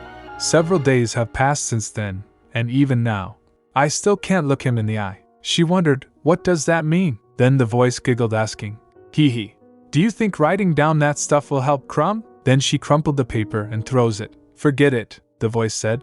Hey, I'm not sure if you should just toss that anywhere. She stood up, saying, what does that really mean? Why does he confuse me like this? I should just barge into his office now, and she gets flustered and sighed. I was already having trouble sleeping, and it's gotten even worse since that day. I haven't had any decent sleep for 3 days now. I can't figure it out right now. I should get some sleep first. I should be able to think better after that. She then turned to go inside. Meanwhile, the paper she threw fell on Soliae's head. She looked towards the balcony and said, "Hm. That precocious princess." She picked up a paper and read it. She smiled, saying, "Ha! I know he's been suspicious, and I know why he summoned me to the palace. I've been looking for a chance to flip the situation around in my favor. And look what just fell into my lap." She folded down the paper. Then the ominous presence with her said, "She gets on my nerves. There's something about her that bothers me, constantly," he insisted. "She's nothing, just kill her. I can't quite put my finger on it, but she gives me a bad vibe." Soliae said to him, "Ha! It'd be a waste to kill the princess now. I know how she can be useful." The presence replied, "Things always go wrong when I get this kind of a vibe." Soliae replied, "You're just being moody." Then he said, "Hurry, Soliae." She thinks in her mind, "I've invested 5 years into this. I won't rush into something and ruin it. Plus, I just came across something that gives me an advantage." Meanwhile, Eurydion was in his office reading the documents. His mind was racing, thinking about all of the Gluckman Treaty. This war of nerves over power is finally nearing its end. I wasn't planning on taking such a firm stance originally. I've already breached Livigny's borders once, breaking the alliance treaty. He sighed, thinking, I should have held myself back then. Even if I couldn't, I should have at least refrained from abducting the princess. If only I had just agreed to Livigny's request. Ezekiel, following Livigny's example, has also demanded a renegotiation of our treaties. And if I hadn't brought the princess here, she wouldn't have had to endure several near-death experiences. And Soliae wouldn't have started causing me this much trouble either. He smiled, thinking, but despite all this mess, I am relieved to have met her. He puts back the documents on table and stamps it. I don't want to be bothered by things like this treaty anymore. I don't have the energy to deal with it. There is something even more important for me to handle. The document reads, I have nothing more to say on this matter. If they have further requests, they should come speak in person, he resolved. If they are still acting this arrogant even now. I've never dreamed of conquering the whole continent, but it's not such a bad idea to go through with it. Then he straightened, thinking, I sent a message this morning, so she should be arriving sometime soon. Then after a knock at the door, Ferric came in and said, Your Majesty, Lady Elodia is here, he replied. Send her in, Your Majesty, she greets with a smile. He greeted her. Hello, Lady Elodia. As she walked to him, she said, You don't know how happy I was to hear that you asked for me. I thought I'd never see the day. It seems you've been asking for me for several days already, he replied. Yes. It's funny you had no trouble coming here as often as you could when I didn't need you here. But when I actually do need to see you, you are an incredibly difficult person to get a hold of. I was just busy, she says lightly. Please forgive me, he asked. Forgive you? Well, Not coming here fast enough isn't what you should be asking my forgiveness for, she stepped up asking. Then, for what should I ask you to forgive me? He began. A few weeks ago, I saw you in front of Berilia Palace, she replied surprised. Oh, I had no idea you had that much interest in me, he said sternly. Don't interrupt. You really did a number on Berilia Palace. You used magic I have personally banned on my palace grounds and upon a person under my protection. What do you think I should do about this? What do you have to say for yourself? She remained silent for a moment, then mumbled. You've never trusted me. You've always been guarded, always pushing me away.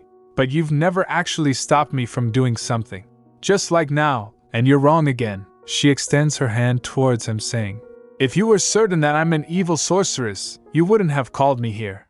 Instead, you would have ordered my immediate arrest and punished me with death. Isn't that right? So if you called me here instead of doing that, it means you're not completely sure.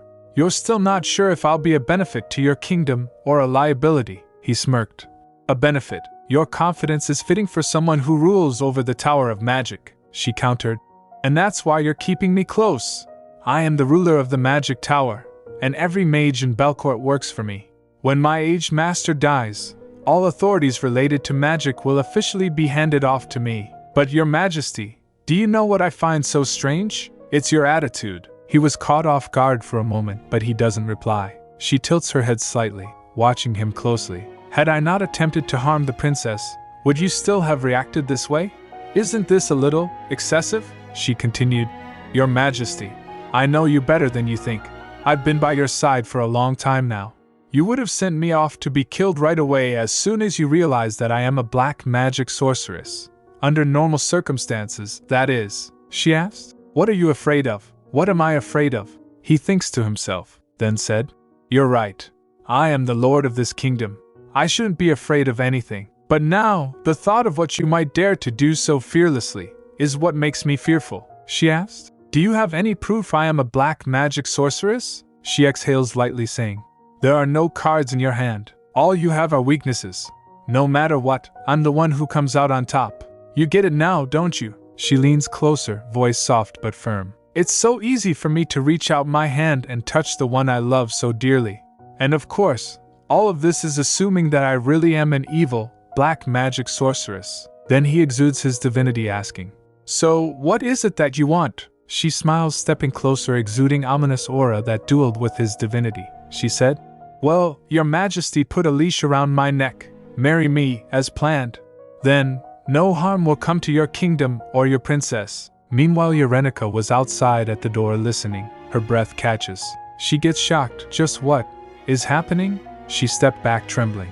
She thinks, no matter what I do, I can't alter the course of the original plot. Eurydion Belcourt will not refuse her offer. Ferric was worried for her. He called, Princess? She turned to him, gasping. She mumbled in fear, mad. She's mad. Meanwhile, Soliae thinks, looking at Eurydion, he needs to think like a king because he is one. He can't afford to be at war with that woman who's got the entire magic tower in her hands. Urenica clenches her fists and said to Ferric, please, don't tell His Majesty you saw me here. And then she started running back. After she returned, the maids called for her, worried. Princess? Princess! Are you all right? What happened? She doesn't stop and listen and closes the door. While inside, she slumped to the ground. Then Loris's voice said, I told you, child, there are things even I can't change. She plopped, saying, you're right. She thinks in her mind, is there really nothing I can do here? Even this godlike being must have been created by the author of the original novel. Then there's no way for a side character like me to change this plot. I'm sure something's changed when I came into this world, but the ultimate direction remains the same. I never thought she'd hold the whole kingdom and me hostage for her own gain. It's no longer just about stopping them from marrying each other. Now it's a war against me and her. Weak and easy to kill versus untouchable power. She screamed. This is hopeless. The maids outside her room get startled by it. Loris said, you scared me. She asked, terrified, what do I do now? I'm no match for her. Then Loris replied, hey child, why don't you come to the temple first? She blinked. The temple? The voice said. Yes.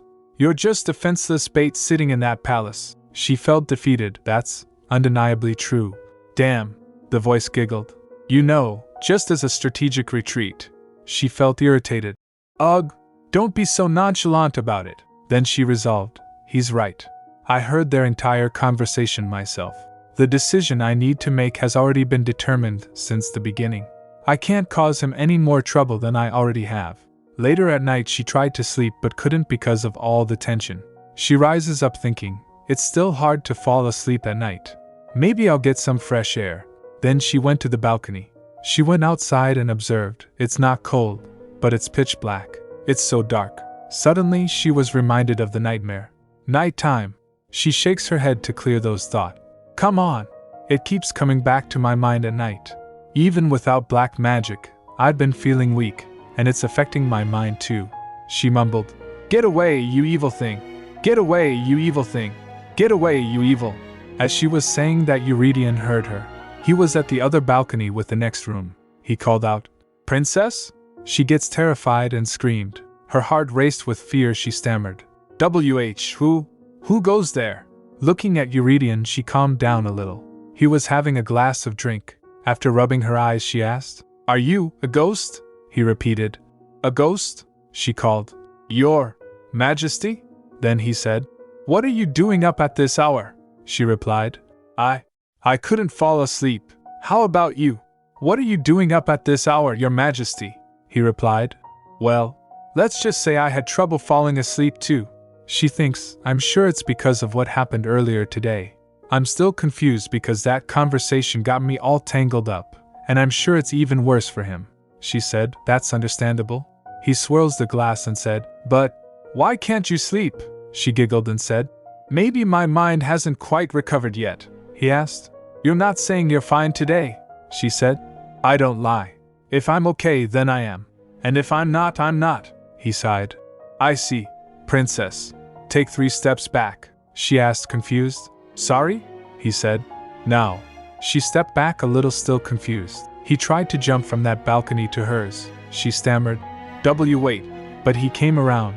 He then asked her, Why aren't you okay today? He came down from ledge. She thinks, looking at him, he looks so calm, as if nothing ever happened. She said, It's nothing. Just a bit of a headache since I haven't been sleeping. He asked, worried. You haven't been sleeping? He puts both of his hands at her cheeks. She thinks, staring in his eyes, I'm the only one in his eyes. There used to be a time I wanted nothing more than this feeling. Then she smiled and said, Don't you think it'd actually be strange for me to fall asleep easily? Think about everything that happened to me in my dreams, but I take lots of naps to make up for it. I'm okay. He asked, But your eyes are so red. She rubbed her eyes and said, My eyes feel fine. The hours pass slower at night, but it's actually pretty nice. I like the quietness, he said. So your days and nights are switched around, she replied. You can say that, he asked. So if it's not because of lack of sleep, what's bothering you? She felt caught. She averted her eyes and doesn't respond, and he looks at her suspiciously. As he stared at her, she said in her mind, I heard your conversation with Soliae. So, she swallows hard before speaking again. Can I stay at the temple for a bit? He asked, surprised. What? She said. I know it's a lot to ask, since only priests are allowed to stay there long term. But I won't stay for long, he repeated. Not for long? She thinks in her mind, I'm sure he thought about this too. Then said, I plan to go back to Livigny. You promised. You said you'd send me back as soon as the king of Livigny opens up Gluckman Road again. I think it's time. You know Livigny is ready to open up Gluckman Road right away. Ezekiel is still a problem for you, but the promise you made with me was only about Livigny. As long as Livigny is showing a favorable attitude, holding me hostage isn't very useful. Isn't that true? So there's nothing stopping me from going back to Livigny. As he continued staring at her, she asked, Your Majesty? What's wrong? He then asked, How long has it been since you first came to Belcourt? She replied, Maybe 2.5 months by now, he said. 2.5 months already. Time flies, she smiled. Right? I think so too. A lot of things happened while I was here. But at the same time, it doesn't feel like I've been here that long. Anyway, I'll go back to Livigny as soon as I get your approval. He asked. What if I don't approve? She blinked. Sorry? He clasped her hand. She gulped and asked, You won't approve. Why not? He retracted, averting his gaze. I misspoke, she asked, flustered. You misspoke? What do you mean? How could you say that? He asked, confused. What are you? He asked. Should I not go? There's a faint shuffle. He gets shocked at her sudden march. Prin, she said. My name. Call me by my name again, he said. Princess Eurenica, she said. Not like that. He puts his hand on her shoulder to calm her down and said, Princess, I thought I already told you not to try to get any closer, she said. You shouldn't push me away anymore, she pressed on. Be clear about how you feel about me, and tell me if you don't like me. Tell me you want me to go back to Livigny. If you keep dodging my question again. She thinks in her mind, if I go back to Livigny, I might not ever see him again. Then Eurydion pulls Eurenica towards him and hugged her. He began. Eurenica, don't speak like that. I can never push you away anymore. If you ask, should I not go? I'll have to answer, don't go. If you say, you don't like me, I'll have to say, that's not true. I can't deny it. But you still have to go back. Nothing good can happen to you if you stayed here. It'll only make me a selfish man who only cares about what he wants. So you should stop here. It's impossible for me to push you away with my own hands, so all I can do is ask you to do it. She felt relieved, thinking, I don't want to go back either. I want to get closer to you still. But this afternoon, I learned that I can't, she said. You're cruel, he said. That's what I want to say. She sniffled. What did I do? He said. You're the one who made me say these words. Tears came to her eyes, she said. You should have told me these things from the beginning. He again called. Eurenica. She thinks in her mind, no matter what my name is, or even if I don't have a name at all, there's someone who addresses me with love. I finally feel like I actually exist here, in this place. This is my reason for being. She wailed in his embrace. Then she blinked, saying, This is odd. I feel sleepy now. I slept a lot today too. He patted her as she fell asleep. He laughed gently, then picked her up, carrying her to bed. After he puts her to bed, she asked, Shouldn't you go back? He said. I should. She blinked again, thinking, he's not leaving. He's still so selflessly kind. The next day Eurenica was about to leave for temple. Thierry came to guide her. Standing in front of the carriage, he said, The temple was made for the sole purpose of worshipping God. It's simple and plain by design, especially compared to the palace. I'm not sure if you'll find it pleasant enough, she replied. It's totally fine. The palace was actually too big for me. Then he asked, Shall we? So both of them gets on carriage. As the carriage drove past by Barilia Palace, Eurenica thinks, I wonder how Marianne's doing. Suddenly she jumped in shock, looking outside. What? Did something happen here? The palace garden was disoriented and was dug up, Thierry said. It's been purified per His Majesty's command. No evil spell can remain there, that's for sure. I had to put in quite a bit of work. It was done over and over again until His Majesty was satisfied. She was shocked, she said, but still, isn't that a bit overboard? She thinks in her mind, he's normally calm, but he gets out of control if something bothers him. I better be careful with him too. He can be kind and gentle, but... Then again she was shocked to see the Yugal Plaza completely empty. She asked again, What happened to the plaza? Did something happen here too? Thierry replied, Oh, that. It's because His Majesty ordered the plaza to be shut down a few weeks ago, she repeated. A few weeks ago. She got reminded of the incident with the marbles. She stammered, Isn't this a little too much? She thinks, that was a month ago. I knew he was worried about me, but I didn't know to what extent, even back then. He didn't say anything about what he ordered to be done in Barilia and here. Thierry smiled. His Majesty was definitely worried, she replied. Her cheeks were red. She said, He's definitely strange. He replied, That's quite possible. Wasn't I right about him? She felt irritated at his remark. After they reached at the temple, Thierry guided her. Please come this way. As they were walking, Loris's voice rang. You've finally come to a place where I can watch you more closely. Little crumb, she whispered back. You're sure I'll be safe here, right? The voice said. It's one of the safest places for you, away from those you should fear, she replied. You can watch me more closely from here? Does that mean you have more freedom in this temple? Can you come down here sooner then? Loris answered. That's just as absurd as me saying, go down under Remodira right now, kiddo. Hearing that, she thinks I knew it. I didn't expect any reincarnation buffing or side character buffing, but I don't even get any extra help from the absolute being? She felt glum, thinking, When am I gonna stop being the weakest character here? As she was following Thierry, suddenly someone called out, "Princess?" She turned to the voice. A woman came saying, "It is you! It's so nice to see you again, Princess." She introduced herself. "I'm Clarice Ivan. This must be your first time seeing me." Urenica tried to remember. "Ivan? Why does that last name sound so familiar?" Then she remembered. "I don't have any immediate matters to discuss with you. You may leave us, Count." "Oh." Her eyes light up. She then asked, "Are you the wife of Count Ivan?" She replied, smiling. "Oh my, you remember him. My husband did mention you. He said he saw you at the palace. I actually saw you from afar last time you came to the temple." After hearing that, she thinks, "I had no idea I was such a public figure." Countess stepped forward saying, "They say it's fate when coincidences repeat. I've been wanting to meet you, Princess. Loris must be helping us."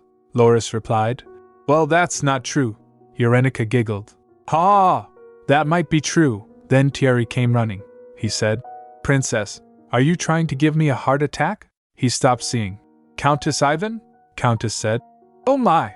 You're with Priest Thierry again," Urenica said. "Oh yes. I'm planning to stay here for a while." She then turned to him. "I apologize, Thierry. I got distracted," he replied. "No need to apologize, my lady. I should have paid closer attention." The Countess asked her, "What's making you stay at the temple? Why not stay at the palace?" Urenica replied, "Oh, things just turned out that way," Countess said thoughtfully. "Oh, is it because of Lady Elodia? Did she cause you any harm?" After hearing that, Urenica thinks, "Oh my, Soliae, you really have a bad reputation around here." "Well, Soliae isn't exactly trying to hide her personality either," the Countess continued. "Don't worry too much about her attitude. Just let it go in one ear and out the other. On top of that, you have a great shield to rely on. The shield of divinity." Urenica laughed. "Ha ha, true, but only until I leave for Livigny," the Countess added. "But this is surprising. I thought His Majesty would keep you by his side at all times, and now you're suddenly at the temple?" Then Thierry interjected.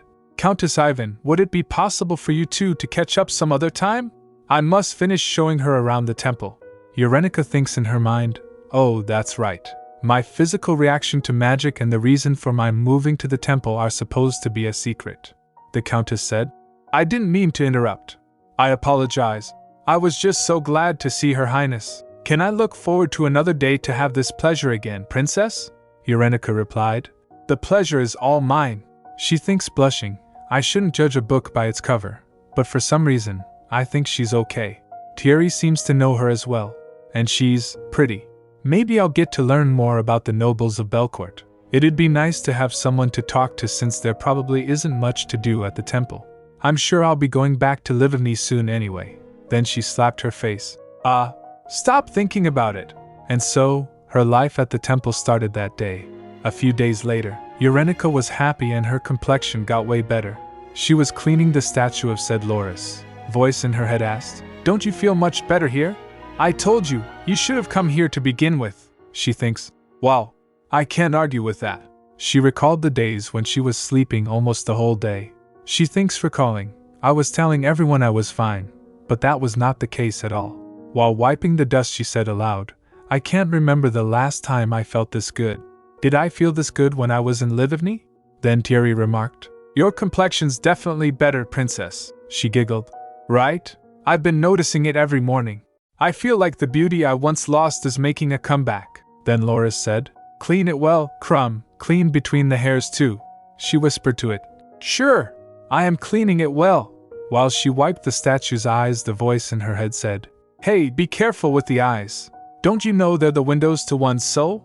She felt irritated, thinking, "Should I poke its eyes out?" Then she stretched her arms, saying, "Ha! I'm done." Noticing that, Thierry said, "You don't have to work so hard, Princess. I really mean it," she replied, feeling energetic. "Don't worry, I'm full of energy now, and I need a way to release it," he agreed. "Ha! I'm not sure what His Majesty would say to me if he were to see you doing this," she replied. "It's okay, I volunteered for it. I should help around here while I'm staying at the temple, just like the other priests." She thinks in her mind, "It feels so good to have energy. This would have tired me out by now." Then she glanced around, wondering, "Let's see, is there anything else to clean?" Then her gaze fell on a big red curtain. She was intrigued by it. Loris's voice asked, do you want to take a look? She asked. What is it? Voice replied me. She gets confused. Sorry? The voice replied. It's me. Go take a look. Aren't you curious what the god who plays with you every day looks like? She shows suspicion at first, then agreed. Sure, I'm so curious. She went close to the curtain and then looked around to see if anyone is watching. Then she peeked inside. There was a big portrait inside. She gets amazed. Whoa, that's what you look like, Loris? You're gorgeous. I didn't know you took a human form, his voice said. It's one of my many appearances. To go down to earth in a familiar form to the humans is an extension of my unlimited grace. She laughed to herself. He looks so holy and solemn, yet speaks like a commoner. What a mismatch. Then her gaze caught something. What's that? Something's engraved there, the voice said. There's something over there too. Look for it, Crumb. She asked. Look for what? The voice told. The one who's in your heart. The closest one to me on this earth. His name. She thinks. His name? He's got another name I don't know. She went close to it to read. She gasped reading, the voice said. It's the name I gave him myself. Rakaith Lu Elithard Adria Belcourt, she said. A baptized name. It's the full name of the very first emperor of Belcourt, the voice said. It was Adria. He was my first child. Do you know the meaning of that name, Crumb? She thinks for a moment, then said, A name you used to confess your love? How would I know that? The voice asked. Is that all people think about in the world now? She asked, oblivious. How would I know that? The voice replied. One's baptized name can summon me to earth. Didn't I tell you there's something considered taboo in Yedetta, kid? She replied. Yes, you said that's why you can't just come down whenever you want to, the voice said. When I do go down to earth, once every 10 years, my children summon me with the names I gave them. Hearing that, Urenica flinched and asked, What? Why didn't you tell me this before? Does that mean I can summon you too? The voice denied. No, it doesn't, she questioned. Why? I was baptized too, the voice asked. What's your baptized name? You can't do it anyway, Crumb. You don't have enough divinity to keep me on earth. You're more likely to have the little divinity in you taken away. You'd be lucky to survive. After hearing that, she sighed. I have no choice but to just wait then, Loris said. I told you. Then she thinks in her mind, while I'm here, should I take a peek at Eurydian's baptized name? Then the voice said, But I think you should hide first, she asked, confused. What? The door opens and she panicked. She wondered, Who is it? Loris allowed it himself, but I doubt anyone would approve of the fact that I peeked at the baptized names of the past emperors. What terrible timing. It's not fair. I didn't even get to see Eurydian's name, which is all I care about. Then she tried to rationalize. Why yes, it's a good thing I didn't. I haven't done anything wrong yet, right? The sound of the footsteps came closer. She thinks, The sound of these footsteps, they sound like they're coming straight toward me, as if they know where I am. Then the voice in her head giggled. Heh. Come out, wherever you are, she replied, irritated. You're not helping. Then Eurydian pulls aside the curtain, and she was shocked a little to see him. He looked at her asking, What are you doing there, princess? But she asked him, How did you know I was here? He replied, You stand out wherever you are. You're not so good at hiding to begin with. She thinks to herself, Perhaps he saw me. In response, she laughed. Point 3. He then reaches out his hand towards her and said, Your complexion's much better. Her heart started beating fast. She replied, I've been hearing that a lot. Then he said, Maybe I should have sent you off to the temple a long time ago. She laughed it off. Ha! Don't say that. That makes me sad. She was freaking out in her mind. How awkward. Is it because it's our first time seeing each other after that day? Then she asked, smiling, What brings you here, Your Majesty?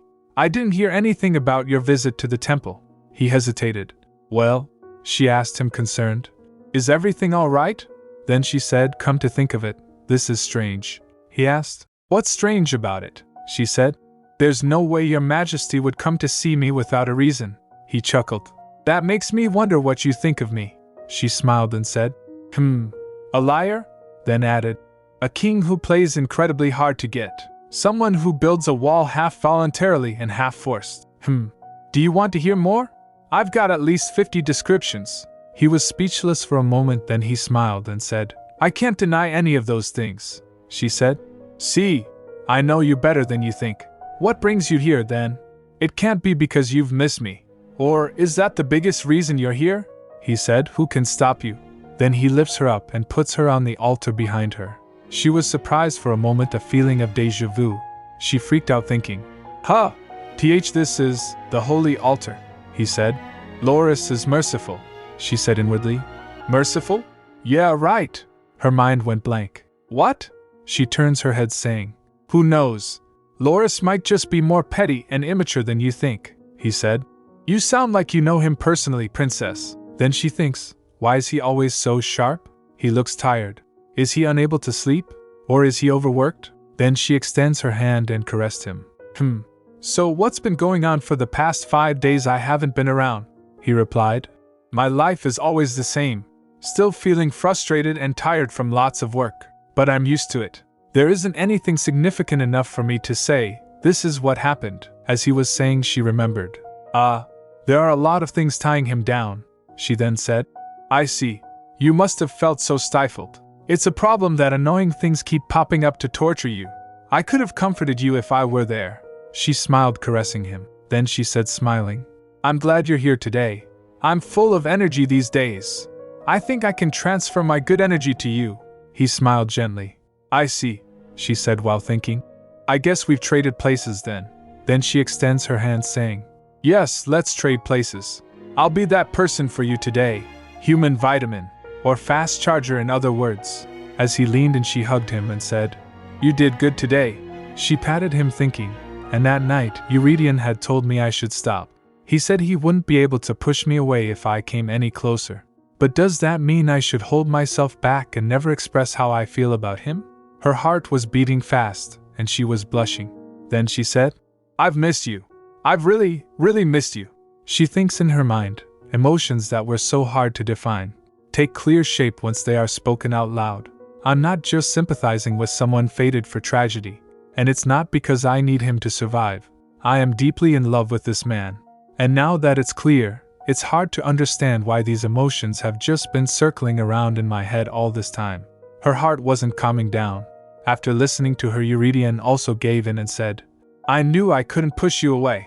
Then he squeezed her tightly. After that they went to a room to talk. As he was fiddling with her hair, she said, So, what really brings you here? He replied, I told you. I was feeling frustrated. She acted as she already know. That can't be all of it. There's no way you didn't even make up an excuse to come and see me, he asked. Were you always this keen? She replied, irritated. Come on. I must assess the target's characteristics before I start hunting, right? He smiled. Hunting a target. You have a knack for making sense out of words that actually don't, she asked. Wouldn't you say that's what makes me so charming? But stop changing the subject. Why are you here? He said. I have something for you. Then he pulls out a letter from his robe and showed it to her. She said, Oh, a letter came for me? He replied. Yes. She opens it up and said after noticing, Is it not a letter? She unfolds the paper, then gasped looking at it. This is a list of Livavni's delegation? And the head of the delegation is, and my brother-in-law, he asked. Your brother-in-law? She replied. Fernando, and even Sergei is coming? They're all coming to Belcourt? He said. They're all men. She fell in thought. I'm not sure about Sergei, but it worries me that people like Levan and Fernando are coming to Belcourt. All the tragic characters from the original novel. At least Teresa isn't coming. I hope they're not following their fate in the novel. I'm sure that's not it. Then she asked him, They're a peace delegation, right? He looked at her and then hesitated before saying, Well, I'm sure they're a peace delegation if they cooperate with Belcourt. She laughed it off. Come on, don't make it sound so scary. You don't have any other intention? He asked. Any other intention? Like what, for example? She nervously said.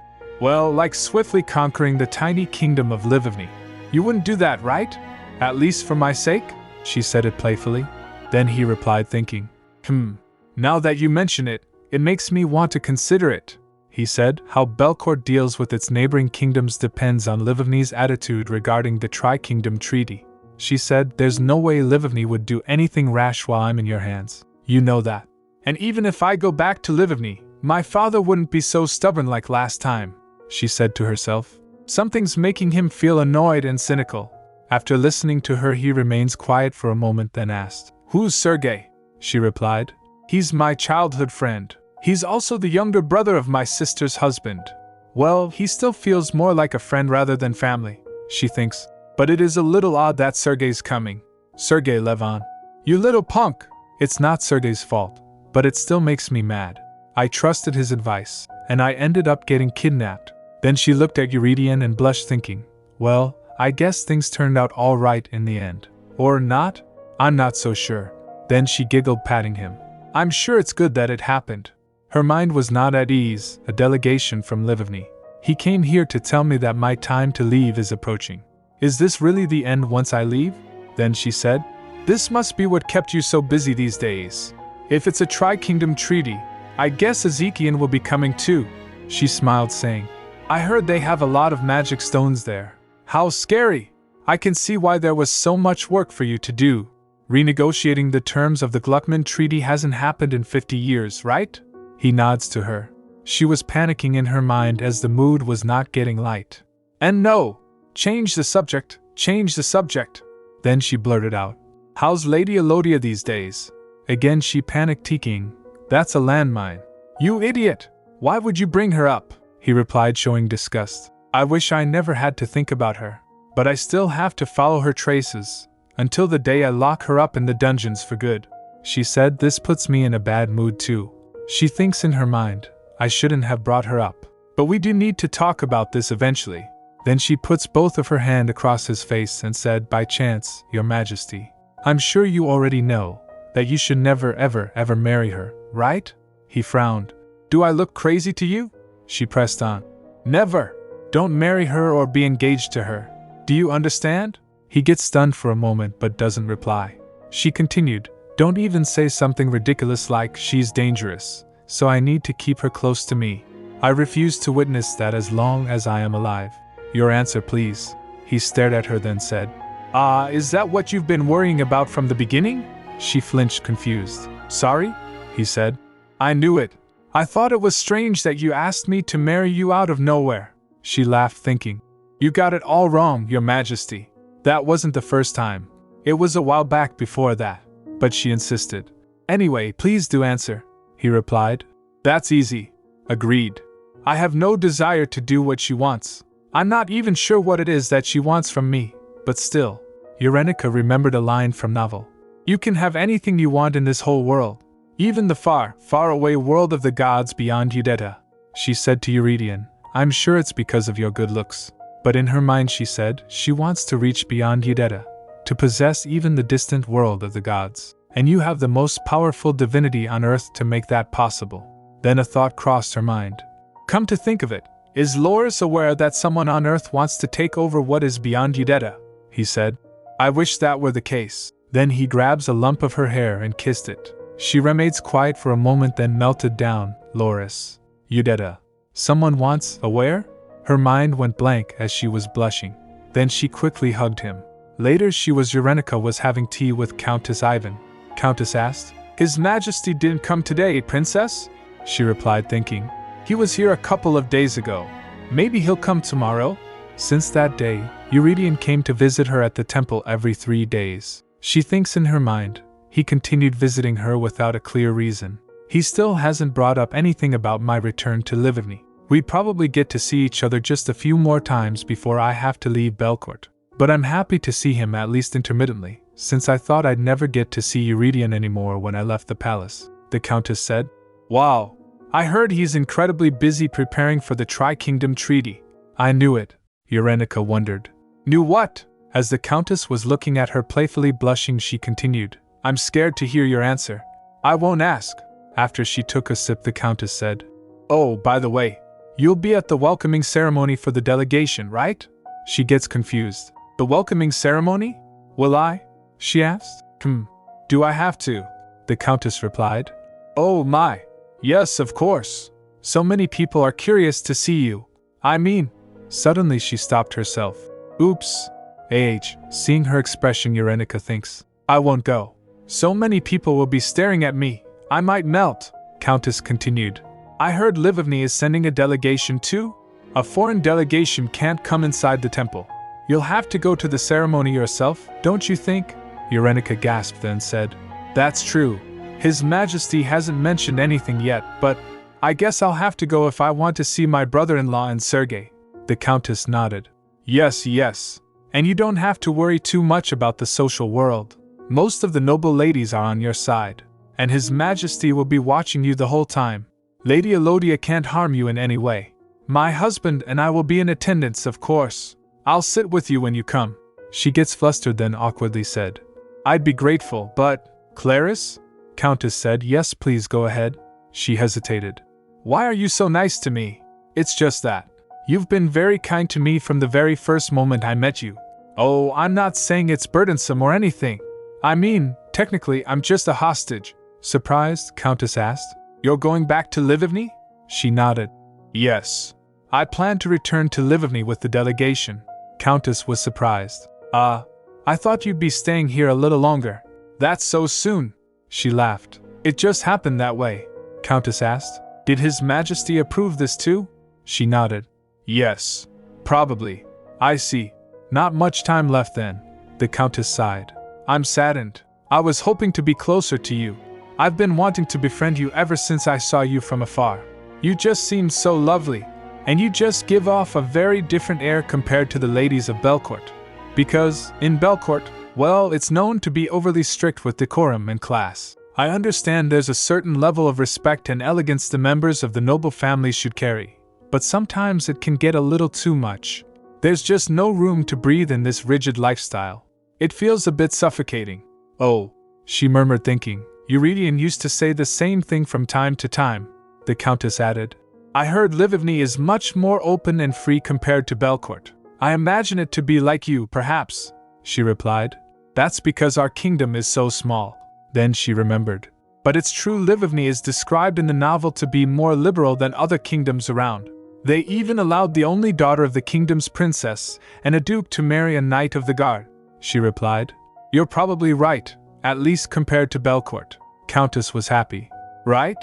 That's what I like about you, princess. That must be why His Majesty is head over heels for you. She gasped, blushing. Head over H. She took a sip of tea, feeling embarrassed. I think he was just a little surprised. I did many things that could be considered rude, but he's still very kind to me, the Countess said. Oh my, he must be very kind to you. And to tell you the truth, Lady Elodia has been trying to win his heart for such a long time. It was to a point where everyone thought he just let her marry him, Eurenica said. I see. I guess Lady Elodia was more aggressive than I thought, the Countess said. Yes. I can't even keep count of how many ladies suffered in her hands. After hearing that, Eurenica felt chills thinking. She must have never been shy about hiding herself, even in the social world. I guess you could say she's a feisty one. What a scary lady. If I make any wrong move, she might really kill me this time. Or does she just want to marry Eurydion that badly? Even if she's after his divine power. Come to think of it, this doesn't make a lot of sense. She fell in deep thought. What could a mortal possibly gain from what's beyond Udetta? What could she possibly do with that power she can't even rely on? Isn't it more realistic for her to wipe out Belcourt's current system that oppresses black wizards? Or force an agreement not to oppress black wizards? The more I think about it, the more it puzzles me, she mumbled thinking. Does she know a certain weakness about him or something? The Countess tilts her head. Pardon? She replied. It's nothing. She wondered what could it be. Meanwhile, Soleil was looking outside the window as heavy rain was pouring down. She recalled the scene where she talked with Eurydion. He asked her seriously, Why would you do such a thing? What do you want from me? She said to herself. It's because I want your divine power, of course. If it's impossible for me to have it in my hands, I'll get it through a child I'll have with him. On that day, it rained just like today. I can still see it when I close my eyes. The purification, to burn the evil things away. She remembered the day. The knights were raiding a manor. Knight Captain said. Search thoroughly. The soldiers complied. Yes, Captain. Soleil was hiding in the bushes. She looked at the manor from a distance. The captain was shouting, Purify everything, don't leave anyone behind. She recalled, I saw my parents and their friends get swallowed up in a bright silvery light, clearly seen even in the pouring rain. That was the day my old family perished. She called out for them. Mother! Father! But someone stopped her by putting his hand on her mouth. Shh, don't go there! She turned to him. Sir Russell, he said. It's too dangerous for you to be here. You need to get out of here as quickly as possible if you don't want to die. You can hide with me. Her family had been the leading force behind the secret study of dark magic, and their end seemed inevitable. She was 10. That's when she became Marquis Elodia's adopted daughter and stepped foot inside the magic tower for the first time. And that winter, when she was slowly getting used to my new life at the magic tower, when she saw Eurydion for the first time. As she was walking in the tower, she heard someone talking. Just like my ancestors, I believe your drive and intelligence will bring prosperity and abundance to Belcourt. I will support you with whatever you need, the master said. Please do not worry, your majesty. We won't rest until we meet your expectations. She remembered they were the ones who commanded the knights that burned my parents, teachers, and classmates alive. Their powers were the polar opposite of mine, and their mission was to ensure my kind was exterminated from this earth. And that terribly beautiful boy was destined to be the next emperor, wielder of the greatest divine power on earth. She clenches her fists thinking, my archenemy. You'll kneel under my foot one day. Back to his conversation with Eurydion, he asked her, So you're saying, you'll hand over your own leash to me, and you'll be my obedient dog? She replied. That's not so far from how I describe it, she said inwardly. I'm willing to do anything you want if it means I can achieve my ultimate goal in the end. I'll bark like a dog if that's what you want. And once my powers reach beyond Uodetta, my mission will be complete.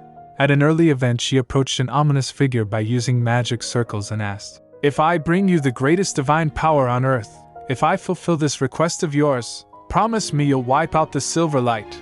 I want to create a world of my own kind, the Black Mages. We've been oppressed for centuries. It will be the final act of vengeance for my parents who died at their hands. Those were the conditions she proposed to her master.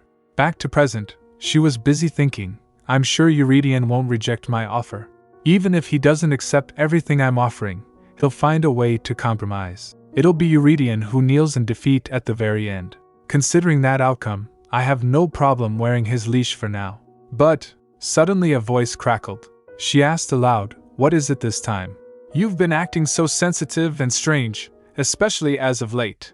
The ominous presence replied, There's no time. Soliai asked, What do you mean? Our plan? The presence said, I don't have a good feeling about this. Things will be complicated if we're caught. The forbidden rule of Uodetta and Remodira, before they find out, she replied. It's already been 5 years since you crossed over to Remodira, hideth. It's a bit too late to mention what's forbidden or not, the presence said. This time, kill her. It rolled a skeleton bone on the ground. She sighed, thinking, I don't understand. She'll fall into my hands if I just sit and wait. Why is he in such a hurry? As if someone's after him? He just needs to wait a little more. Why is he rushing me? He continued. Kill what gets in the way, and take what you need, she called out. Hideth. He approached near, tapping her face. Soliai, you're always telling me to wait when our goal is right before our eyes. How long should I keep dancing to your tune? Kill what gets in the way, and take what you need, as soon as possible. If you don't, I'll do it myself. You do wish to keep that flesh of yours, right, Soliai? Then she think to herself, it's not like him to get so messy and aggressive. I've been carefully building up my plan all this time. She looked at the letter at table thinking, well, it is a path I was prepared to take, anyway, if that man rejected my offer. After a few days, Eurydion called for Eurenica. As she reached the palace, she asked Thierry, who was with her, why is he calling me to the palace all of a sudden? What's on his mind? Have you heard anything, Thierry? He replied. Well, I'm not so sure either. She thinks in her mind. He didn't make his usual third-day visit yesterday.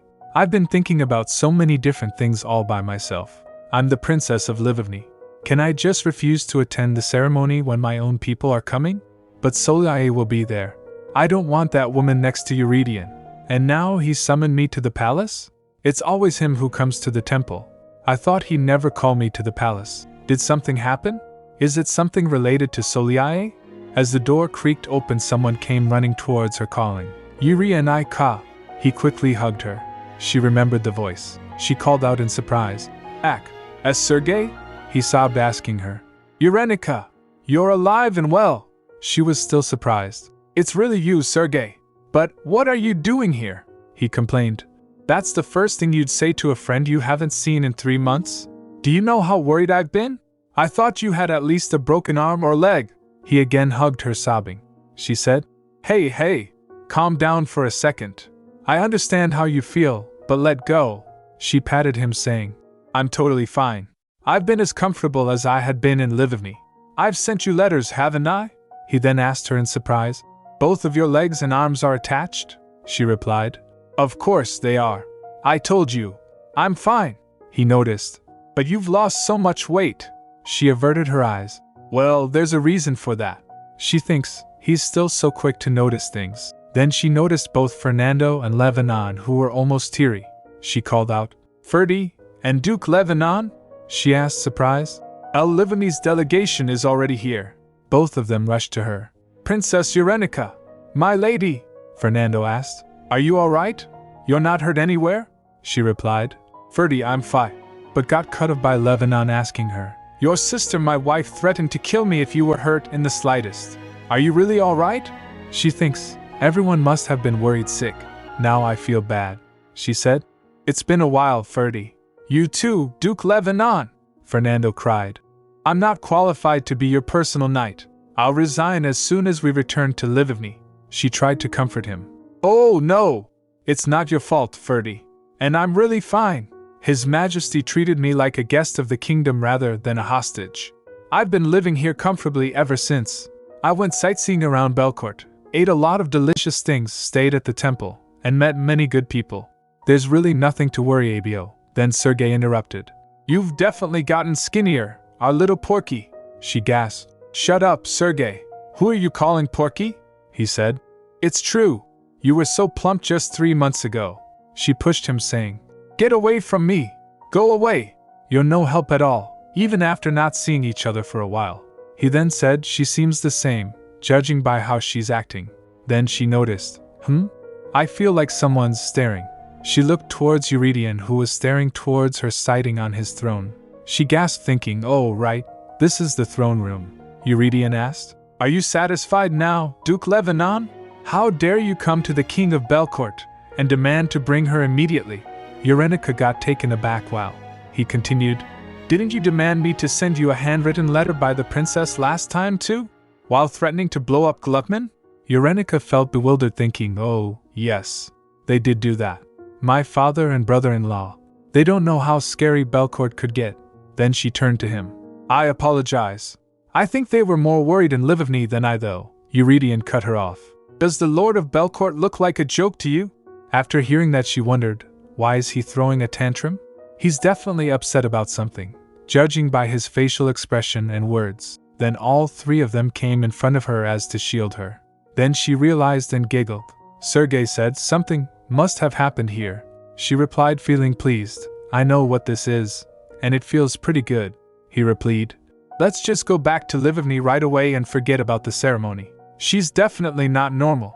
She then punched him, saying, Shut up, my friend. Then she turned to him, saying, I was wondering why he called me here instead of coming to the temple. She then introduced them. He's just a childhood friend, a buddy. This is my personal knight, and that's my brother-in-law. They've just been really worried about me. Little did you know, I was very loved in Lvivny. Eurydion repeated. Worried, she replied. Yes, I'm really sorry. I apologize on their behalf. She was looking expectant. Seeing that, he said, You don't need to apologize to me. She mused, thinking, It's so clear what it is. Jealousy.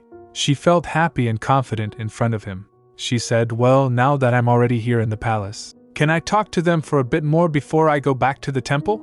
Sergey whispered to her as she was talking. Hey, Eurydion asked. Talk? She replied. We need to catch up.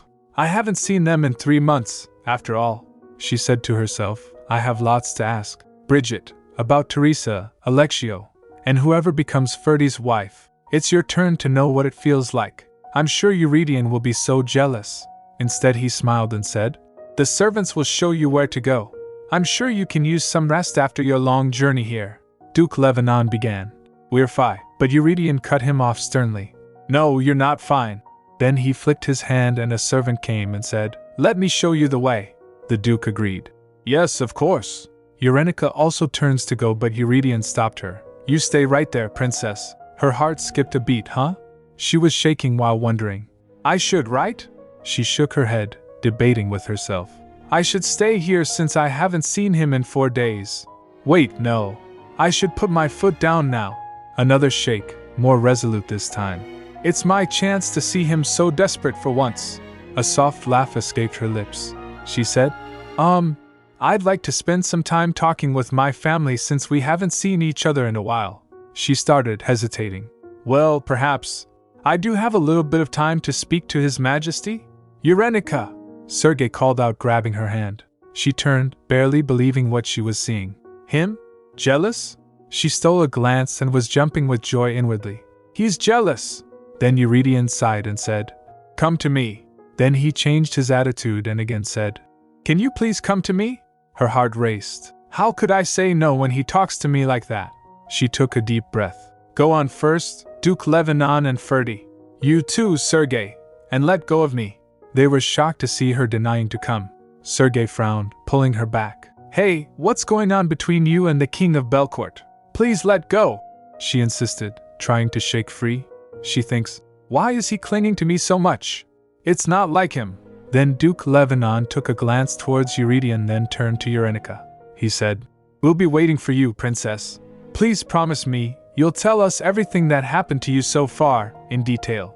Of course, she reassured him. With a gentle push, she added, I have some questions of my own, actually. Sergei interjected. Hey, hold on. But she said, smiling, I'm sure you're tired from your long journey here. I'll see you in a bit. She tried to close the door behind her, but it wouldn't budge. Ugh, why won't it close? She muttered. Then an idea. A teasing smile crossed her lips. Hee hee. Shall I come to you, Your Majesty? He smiled and said, No. I'll come to you. His voice was firm. The sound of footsteps filled the space, steady, determined. Wait, what's with that face? She stammered, thinking. Eurydion gets close to her and leaned in. With the push of his hand, the door closed. Her back was at the door. He asked, A friend? Is Sergei that childhood friend you mentioned before? Well, yeah, she admitted. We grew up together. He's also Duke Lebanon's brother, you know, my sister's husband. So, he's my in-law. We're family. You guys seem a lot closer than that, he murmured. You think so? But, she eyed him carefully. You are jealous, right? His silence was enough of an answer. Then, finally, what if I am? Her eyes widened. Wow, you even admit it now. Aren't I so amazing? I've disarmed a fortress like you. She puts her hand to his face. He said, leaning in. I don't want to admit it, but I can't deny it either. She grinned. Oh my, look what I got you to say. His gaze darkened. So, do you plan to stay that close to him?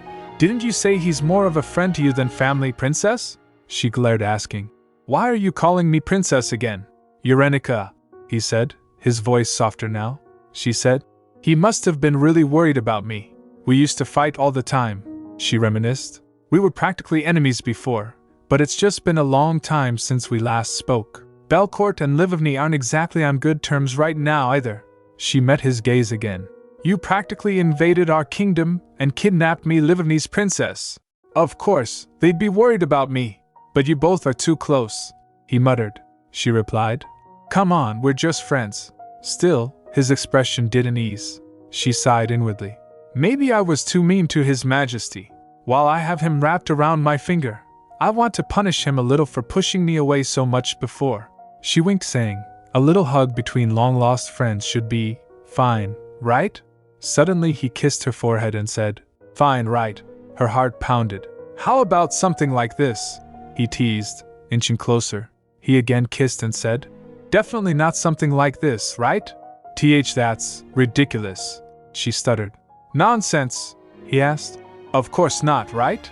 Her face burned with embarrassment and slumped. Wow, I'm so embarrassed. He lifts her face up and kissed on her cheek. She wasn't able to calm herself, and her heart was racing fast. Her cheeks were full red. She stammered, Really? I always lose out. This is so unfair. She huffed. Lose? He tilted her head up, asking, To whom? His eyes locked onto hers. Who's the one that has me wrapped around her finger? Who's the one that made me step over the boundary I've set myself? She froze. I don't think you have the right to say such things, he continued. Her mind raced, blushing. Who really has the upper hand between us? It's probably useless to think about that, she admitted to herself. I'm just not the type to worry about the future and push it away. His fingers tightened around hers. She smiled and said, Then, let's do it once to be fair. Do what? He asked, surprised. Then she puts her hands across him, pulling him closer, and kissed him. He was taken by surprise but gave in. She thinks, rather than feeling down about the imminent goodbye, I'd much rather be immersed in this sweet feeling and live in the moment. He's definitely the only man under the sky who can make me feel like this. After that, Urenica went to the garden, where Sergei asked her, So, what is going on between you two? Nothing, she snapped. He's my kidnapper, and I'm his hostage.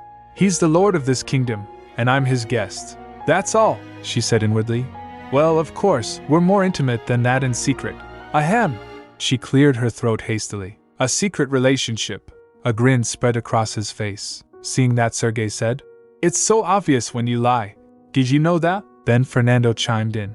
But princess, shouldn't we go inside the palace? Why are we out here? Look how nice it is out here, she stammered. It's the perfect weather. There are limitations to where she can go in the palace. She doesn't tell them, thinking, I'm sure the entire kingdom of Livovny will turn upside down if they find out about us. Anyway, she shifted the subject. How are my father and mother? They're fine, Fernando responded. His Majesty did lose a lot of weight, and Her Majesty has had some stress-induced digestive issues. Is he guilt-tripping me? She thought with a gasp. Everyone's been worried about me so much. I can't believe I totally forgot about them. She fidgeted, hesitant. Duke Lebanon, how's my sister? The Duke replied. She's healthy now, almost completely recovered, and she has no problem getting around. Her daughter is well too. I'm glad to hear that. She breathed in relief. I was so shocked when I read the letter. She's much better now, he assured. There's nothing to worry about. Then she turned to Fernando. So, Ferdy. Yes, princess. Ferdy looked startled and averted his gaze. She asked, So, when's your baby due? He stammered. This winter, probably near the end of the year. That's right, she mused. Alexio's birthday was in winter. Once he's born, I'll soon get to see the original novel's main character couple in their childhood. She was feeling proud, thinking, They must be so cute, my main characters. So, Sergei interjected, When's he sending you back? I'll be going back with the delegation, she mumbled. He scoffed. Oh, really? I guess the Lord of Belcourt isn't a complete bastard, Urenica said while gulping. You should watch what you say here, Sergei. We're in his palace in Belcourt. Then she fell in thought. I do have to go back to Livovny. It's not healthy for me here. And Soliae is still after me. On top of that, I don't want to make everyone worry about me more than they already have been. If I can just last 4 more years in Livovny until Loris comes, it might be possible for me to return to Belcourt. Oh, about that king of Belcourt. Sergei trailed off mischievously. He's young and good-looking, just like the rumors. Yeah, that's true, Urenica admitted. He's the best-looking man I've seen in my life. But what excuse can I give to come back to Belcourt later? She thought anxiously. He does come off condescending, though, Sergei added. But at least he hasn't ordered us around or anything, she concluded. I have no reason to come back here unless Eurydion asks me to marry him. You're right, she murmured. It was just a little difficult to win over his heart at first, but he's actually really kind-hearted. And, wait, what? She stopped and blushed, realizing what she had blurted out. All of them stared at her in shock. What was hard? Sergei pressed. To win his heart? That sounds awfully suspicious. What do you mean? She stammered. Look at me straight in the eye, Urenica. I can see through you. Whatever. She shoved his face away. Get your face away from mine, Sergei. Stop saying strange things. He's never laid a finger on me, and he's the reason I've been so well taken care of here, she added firmly, glaring. Don't say anything strange to mother and father. Got it? He looked at her suspiciously while she added, You better keep your mouth shut. Wow, such temper. Sergei whistled. Anyway, we better feed you something nice once we're back in Livovny. Look how skinny your arms are now. Eurydion was listening to their conversation while standing in his office. Fernando chimed in. He's right, princess. You definitely look much thinner than you did in Livovny. You think so? She blinked. Maybe I did lose some weight, Sergei remarked. It's true. Your cheeks used to be much plumper. Shut up, she huffed. While listening to their conversation, Eurydion thinks, I can't focus, but I'm too curious to shut the windows. It'd be too selfish of me to have her stay here. Eurydion thought, watching her from a distance. I've already made my decision. It's so lovely that she's so vulnerable and careless, but I can't stand seeing her being that way to other men. But what about after she's back in Livni? He pondered. He remembered Eurenica explaining to him. He's my childhood friend. Well, he's more like a friend rather than family. He's also Duke Levanon's brother. You know, my sister's husband. So, he's my in-law. We're family. I don't care what he is. Eurydion muttered. He's still a man. What? I have absolutely no interest in that one. Never. Really? These were Sergei's genuine remarks about Eurenica. While their conversation was going on, Eurydion thinks, but I do need to send her back. I really need to let her go. Eurydion clenched his fists. Do I really have to let her go? Do I have to? Really? Is there no other way? What am I saying? He rubbed his temples. I need to send her back, at least while Soliae Elodia isn't locked up in prison yet. But even without Soliae, Belcourt's a difficult place to be for the princess. Her body rejects this land, and my position is burdensome. His mind was racing, thinking about possibilities. I know I shouldn't be selfish. I love Belcourt, Eurenica suddenly exclaimed. I wouldn't mind settling down here if my body could handle it. She's so adorable when she says things like that, he thought. Maybe I can have Eurenica stay by my side once Soliae and her Tower of Magic are resolved. My divine power is strong enough to protect her. Her body rejects the land, but I can keep her near me at all times if she stays here permanently. And if it's necessary, I can pay 10 or even 20 times what they're asking me for Glupman. That's a reasonable price to pay to bring another kingdom's princess as my queen. But really, what am I thinking? He looked at the documents and said aloud. He rubbed his forehead again. I told her I love how free-spirited she is. It's not like I can lock her up in this palace forever. I should just get through the Glupman Treaty for now. I'll deal with Soliae after that, then get rid of the Tower of Magic. Yes, it needs to be done in that order. How many magic stones have they been siphoning off this whole time? His gaze darkened. It hurts to imagine what these magic stones have been used for all around the kingdom.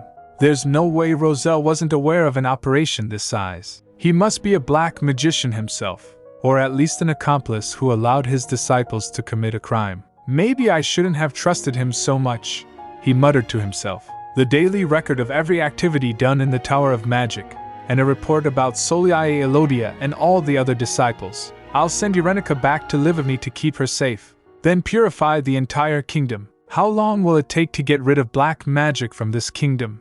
If I round up every priest and knight of Belcourt for it, will it be safe enough for Eurenica then? I can't guess how things will turn out, but I'm not letting her leave me forever. I know this is selfish of me.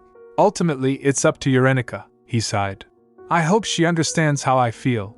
The Livni delegation was guided to the Berillia Palace. The mess in the garden had been completely cleaned up. Looking at that, Eurenica thinks, that was fast. I thought it'd take more than a few days.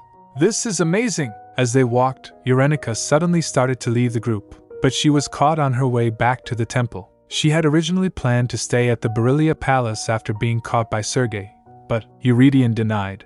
No, you need to go back to the temple, she insisted. It'll just be for 2 days, he replied. Still, no. You'll see them every day once you're back. There's no need for you to stay with them now, she pressed on. That's true, but the ceremony, he said. You don't need to go to that. You've already seen them.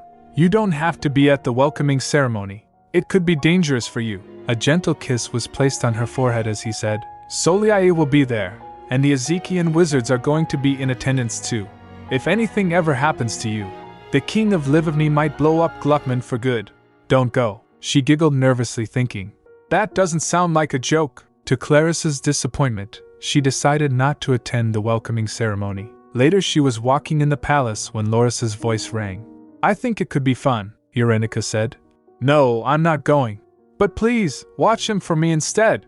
Make sure that woman doesn't approach His Majesty, his voice replied. Yeah, sure. I'll keep an eye on him. I've been feeling a little itchy lately though. I don't have a good feeling about this, she asked, confused. You don't have a good feeling? About what? The voice replied. I just keep hearing annoying stuff these days. I hope it's not bad luck. But don't worry about it, kiddo. It's not like I can detect magic powers. There's no telling why I feel this way. I just thought relying on your sensitive body could be more efficient, she said inwardly. But you're making me worry, she thinks. There isn't anything I can do at the moment.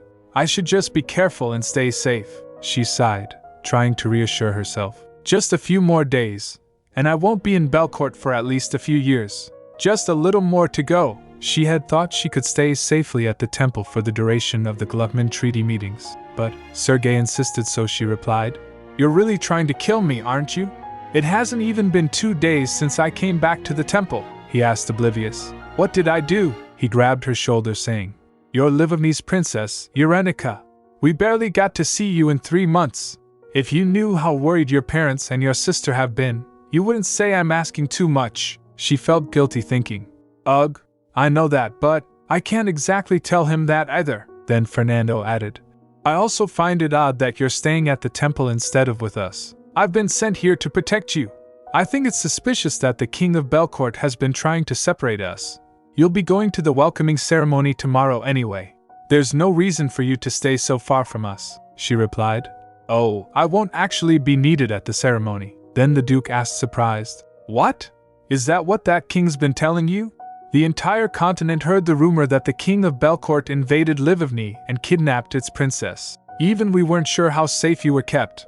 If you don't show up at a public event where many important people from different kingdoms are attending. Then Sergei interrupted. Hold on. Is he not planning on letting you return to Livovny? She replied, flustered. It's not his request. I told him I didn't want to, he asked, showing suspicion. Does he have some sort of dirt on you, princess? How do, she thinks. What do they take Eurydion for? Then she went to talk to Eurydion. After listening to the situation, he said, Yes, it's understandable they'd think that way. In the end, I'm the one who kidnapped you and brought you here. As he was flapping the pages, he added, I'm the one who started it all. I don't blame them. A long, pensive silence followed. Eurenica was stunned, she thinks. But you kidnapped me because of Livovny's unreasonable and arrogant attitude. And it's because of my intolerance to magic powers that you had to keep me in the palace. Then she said, I'm sorry, the people of Livovny are a little passionate. Eurydion filled in. I'm sure they feel I took their princess away from them. But you still can't stay at the Berillia Palace, he mumbled. She blinked and asked, Sorry? He said. I won't allow you to be in the same palace as them, she insisted. It's only for 3 days. It's not even that long, he said. That's too long. He placed the papers back on the table and turned to her. He said, I feel nervous even when you're right next to me. You can be so careless at times. Suddenly Loris remarked. He's really clinging on to you now, she whispered to him. You better not be looking. Eurydion gets confused, so she said, Oh, nothing. Anyway, so that's why I came here. You were ready to push me away not too long ago. Why did you wait so long to change? Just before I have to leave. You mean it? It would have been nice if you changed your mind a little sooner. He embraced her, saying, Well, you never thought about how much I'm holding myself back because you're leaving soon? She blushed, thinking, Gosh, how could I just leave this man here and go back? But it's not like I can just tell them I want to stay here. And even if I stayed, I'll have to be next to him all the time. That's just not practical. After a deep breath, she said, I'll attend the ceremony, just for a couple of hours, he said. You don't have to, but she cut him off. I don't want people thinking you're some sort of a criminal. I just have to show my face. Countess Ivan said she'll take care of me, she beamed, saying, I'll just go to show my face just for 1 hour. Then he sighed. I'll mention it to Shumart. He'll stay with you. Don't ever leave his side. Then she remarked, Look how kind you are. Her mind was puzzled. What should I do? I really can't do this. There's no way I can just end this relationship and go back to Livovny without any regret, she then said. 4 years. After just 4 years. Your Majesty. He tilted his head. 4 years? She said. Yes, 4 years. Well, assuming that my body can withstand it, he replied. There's a temple in Livovny too. Why are you saying stuff like that? She said. Who knows what'll happen? Wait, that's not what I meant to say. Anyways, do you think you can lock up Soleil in 4 years? He asked. What do you mean? She replied. If you can, Your Majesty. She had said these words many times before, but this time, it was so much harder. After a deep breath she added, "If you can, then, marry me," he said. "I didn't mean to make you wait this long," she accepted without realizing. "Fine then," but she paused and blinked. "What?" She wasn't able to believe and asked. Sorry, what did you just?" he replied. "That proposal of yours, you really mean it this time, right?" She thinks in her mind, he knows that all the previous times I asked him to marry me were just empty words, but I'm really being sincere this time. She nodded. "I mean it. I really do," he asked. "Then you understand, right?" She tilts her head. "Understand what?" He pulled her closer and said, "My being greedy, stubborn, things like that." Then she puts her hands to his face saying, "Are you sure it's not the other way around?" She kissed him and said, "I can get really greedy too. You'll have to meet a few demands of my own," she thinks. "Once the issue with Soliae is solved, as well as the issue with the whole magic tower, then," she asked, "do you promise to give all of yourself to me?" She was thinking, "So I don't have to suffer here. I want you to hold my hand and hug me whenever I need you to. Do you understand? I want all of it. Every last breath of the divine power that surrounds you from head to toe." Then they kissed. She resolved, "Fine. I just have to get through 4 years, just 4 years. I can return to Belcourt after I become a priestess of Loris." Later Countess Ivan came to her. The Countess was beaming seeing her. She said with excitement, "I heard you decided to attend the welcoming ceremony. You haven't decided on what to wear yet, right?" "Leave it to me, Princess." She was shocked. "I made that decision last night." How did she know already? The Countess clapped her hands saying, "Come in, Madame Philadelphia," Eurenica stammered. "Who's Madame Philadelphia?" A woman came with maids who were dragging lots of clothes. She gets amazed. "Whoa. Countess Ivan, what is all this?" The Countess was determined. "Our goal is to make you the most beautiful person in all of Belcourt, Princess." Madame Philadelphia also gave a nod. She added, "Way more beautiful than Lady Elodia. Way more." Then both of them grabbed Eurenica saying, "Shall we pick out a dress now?" After putting effort when she gets ready, Eurenica was amazed to see how good she looks. She glanced at herself in the mirror. "Wow, it's like magic," the maid, feeling proud, said. "Your hair color is already so naturally sweet. We just gave it a little touch to make it even more adorable. What do you think? Do you like it?" Eurenica nodded happily. Then another maid asked, "Can I pick out your earrings?" Eurenica replied, "Yes. Please, Raelia." Raelia picked some. "Since your dress is blue, how about these sapphire earrings? I think these small and detailed cross earrings would go well with it too." Then Loris suggested, "Oh, that one. I like the one she's holding up now. The silver crosses. I like those ones. Pick those, Crumb." She took a look at them thinking, "A cross with silver and burgundy. It's the symbol of Belcourt. It's also the color that represents Eurydian. I feel like they'll somehow keep me safe today," she said. "I'll go with those." She puts them on, so the maid said, How pretty." Then she swirls around to take a look. After that, Eurenica left with Countess and Ferric. Raelia waved at her. "Have a good time, Princess." She was happy thinking, she was already pretty, but she's even prettier now that she's all dressed up. She chose the earrings I picked out for her too. Then Roxanne said, "Raelia, I'll clean her bedroom. Can you go down to the laundry maids? I gave them some blankets to be washed. They should be ready by now," she replied. "Oh, got it." Then she went laundry thinking about it. Washed blankets, washed blankets. Marianne told me I should be careful not to make any mistakes in the royal palace. She also asked me to take good care of the princess. I should go get the blankets first. Then after that. On her way back she was stopped by Soliae. Soliae asked her, "What is your name?" She bowed. It's Raelia." Then Soliae smirked and said, "Yes, Raelia. She uses her black magic and bewitched her." Raelia felt like blacking out, losing consciousness. Inside the banquet hall, Eurenica glanced around and fidgeted, concern flickering across her face. She said, "I feel like I'm putting you to work, Thierry." "Of course not, Princess." He quickly reassured her, smiling warmly. "It's my great pleasure to be of any help to you." She felt touched after hearing that. She then whispered to Loris, "You're the one who should get to work, Loris. You should be pouring down your blessings on a devout priest like him." "That's ridiculous," Loris replied with a lazy shrug. "I blessed him plenty already. He was given so much the moment he was born," Thierry said. "But please, if there's anything you need at all, promise me you won't hesitate to tell me." "Okay," she murmured, then she glanced around nervously. So this is Belcourt's main banquet hall, where major social activities take place. Her eyes found Eurydion seated at the far end. She mumbled, looking at him. He doesn't look so comfortable. Pardon? Countess asked, leaning closer. I just realized that His Majesty's human too, she said quietly. He looks so bored up there all alone. Everyone was stunned for a moment after hearing that. Count said thoughtfully. That's what he looks like when he's bored, he added, feeling hurt. I did notice. Whenever I bring up a suggestion and he makes that face, my proposal always gets rejected. Oops. Eurenica winced. Don't be distressed, honey. Countess comforted him.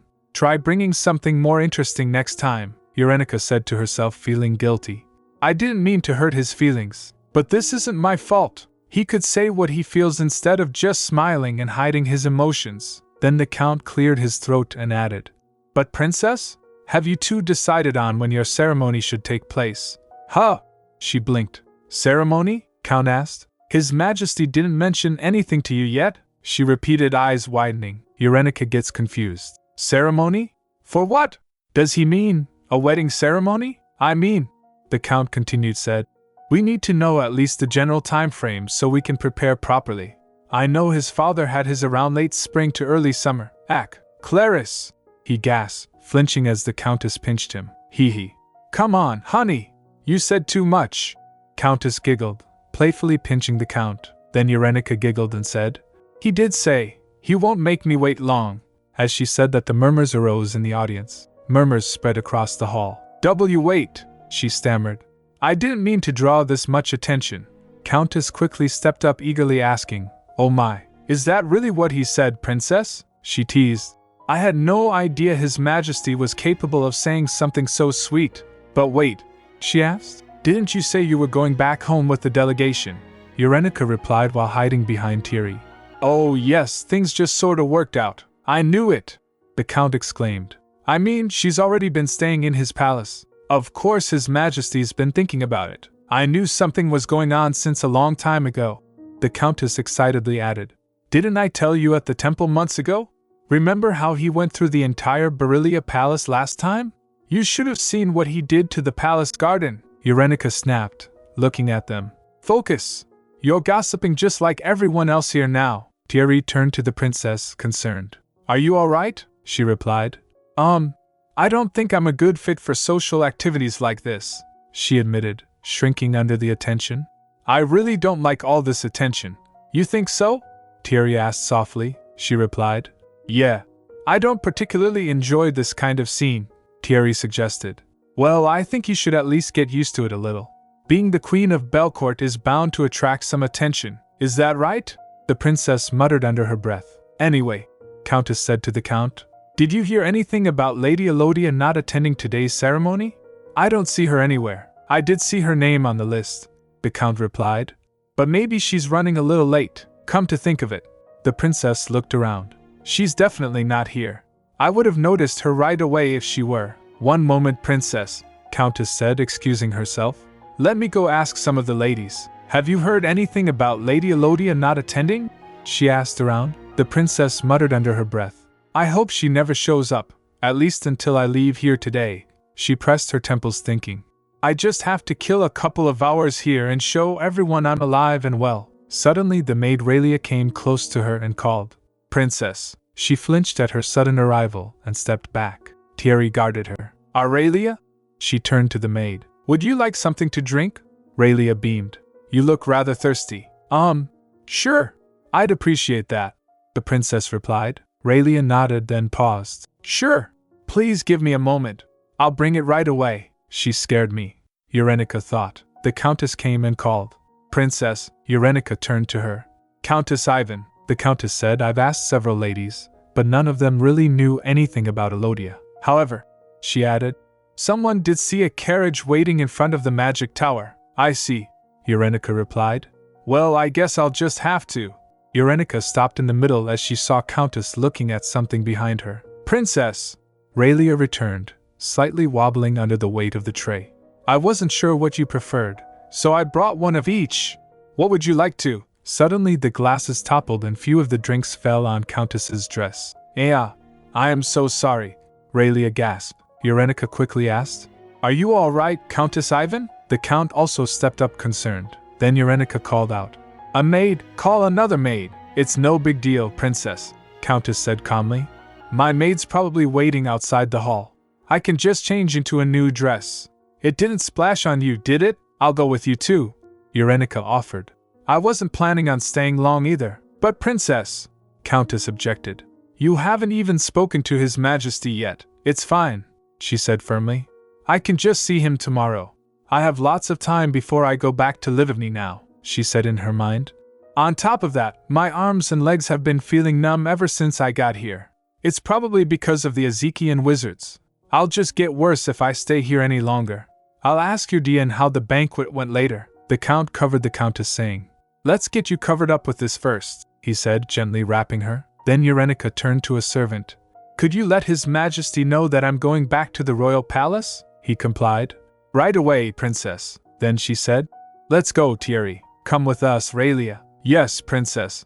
Raelia responded quickly, with blank expressions. Urenica looked at her and thinks, what's going on? There's something strange about her. Is it just me? As they left the hall, Eurydion was looking at them. Then they went to the waiting room. Thierry said, I'm not allowed in there. I'll wait for you outside, Princess. Ah, that's right. She glanced toward the door. He can't come inside the ladies' waiting room, she said. I apologize, Thierry, he replied. No apology is necessary, Princess. Then she went inside where the Countess said, I usually bring at least 2 dresses for an important event like this. Who knows what might happen, right? She hesitated for a moment, then added with a sigh. But still, she looked great in that dress. The Countess smiled looking at her and said, You're so kind. Please wait for me a moment while I change. She stepped inside, with her maid following her. Urenica, who was standing behind, thinks, I'm causing so much trouble around everyone. Her thoughts pulsed with guilt as her head throbs. Then she said, You should have been more careful, Raelia. It's one thing to make a mistake around me, but it's another to do that to the Countess. She's a noblewoman of Belcourt. But Raelia said nothing. That silence was strange. She usually responded whenever she was reprimanded like this. She imagined her saying, I'm sorry, Princess. It's all my fault. Just like that, the princess thought. Then a sharp pull stabbed through her body, not unlike the pain from her dreams. She thinks, This isn't like the pain I felt before, but I still feel like I'm being stabbed by mana all over, even after leaving the banquet hall. But there couldn't be any mana in this room, she said while looking away. Well, I want you to apologize to the Countess properly once she's out. I was just planning on staying here quietly for a couple of hours, but look how big of a ruckus I caused. You didn't have to bring all those drinks, Raelia. Honestly, you scared me ever since you just popped up out of nowhere. As she was talking, a thought crossed her mind. She thinks, wait, that's strange. The Countess's maid had to stay outside. I was told that only those who were handpicked by the king's chief aide were allowed inside the hall. She recalled Raelia. She was never approved to enter. There was only one entrance to the hall, aside from the king's private one. How did she get in without ever being noticed by the guards? Did no one stop her? She asked. Raelia, how did you get inside the hall and walk straight to me? How? Her eyes widened as Raelia opened her mouth ominously. She was not in herself. Urenica stepped back trembling. She thinks in her mind, Clarice is behind me, and Thierry is outside the door. I don't know about Clarice, but to trick even Thierry, there's only one person I know who's powerful enough to do that, Soliae. Meanwhile, Soliae commanded Raelia from outside. But don't cause too much damage, Raelia. Raelia's voice cracked. Princess. Urenica gasped as the ominous energy exuding from Raelia approaches. She felt throbbing pain in her body. Suddenly the Countess called from the other room. I'm almost ready, Princess. Please wait just a little more. Urenica panicked, thinking, No, don't come out. What do I do? How can I? Her back was at the wall while she trembled. Loris! Loris! She whispered frantically. Loris! She trembled again. Raelia came closer and closer while stumbling. She came close to Urenica and called, Princess! A foul stench filled the room. She recoiled instinctively. Urenica wondered, What a terrible odor! How was I not able to smell it earlier? Looking in Raelia's eyes, she realized. She's dead. She's already. Come with me, Princess.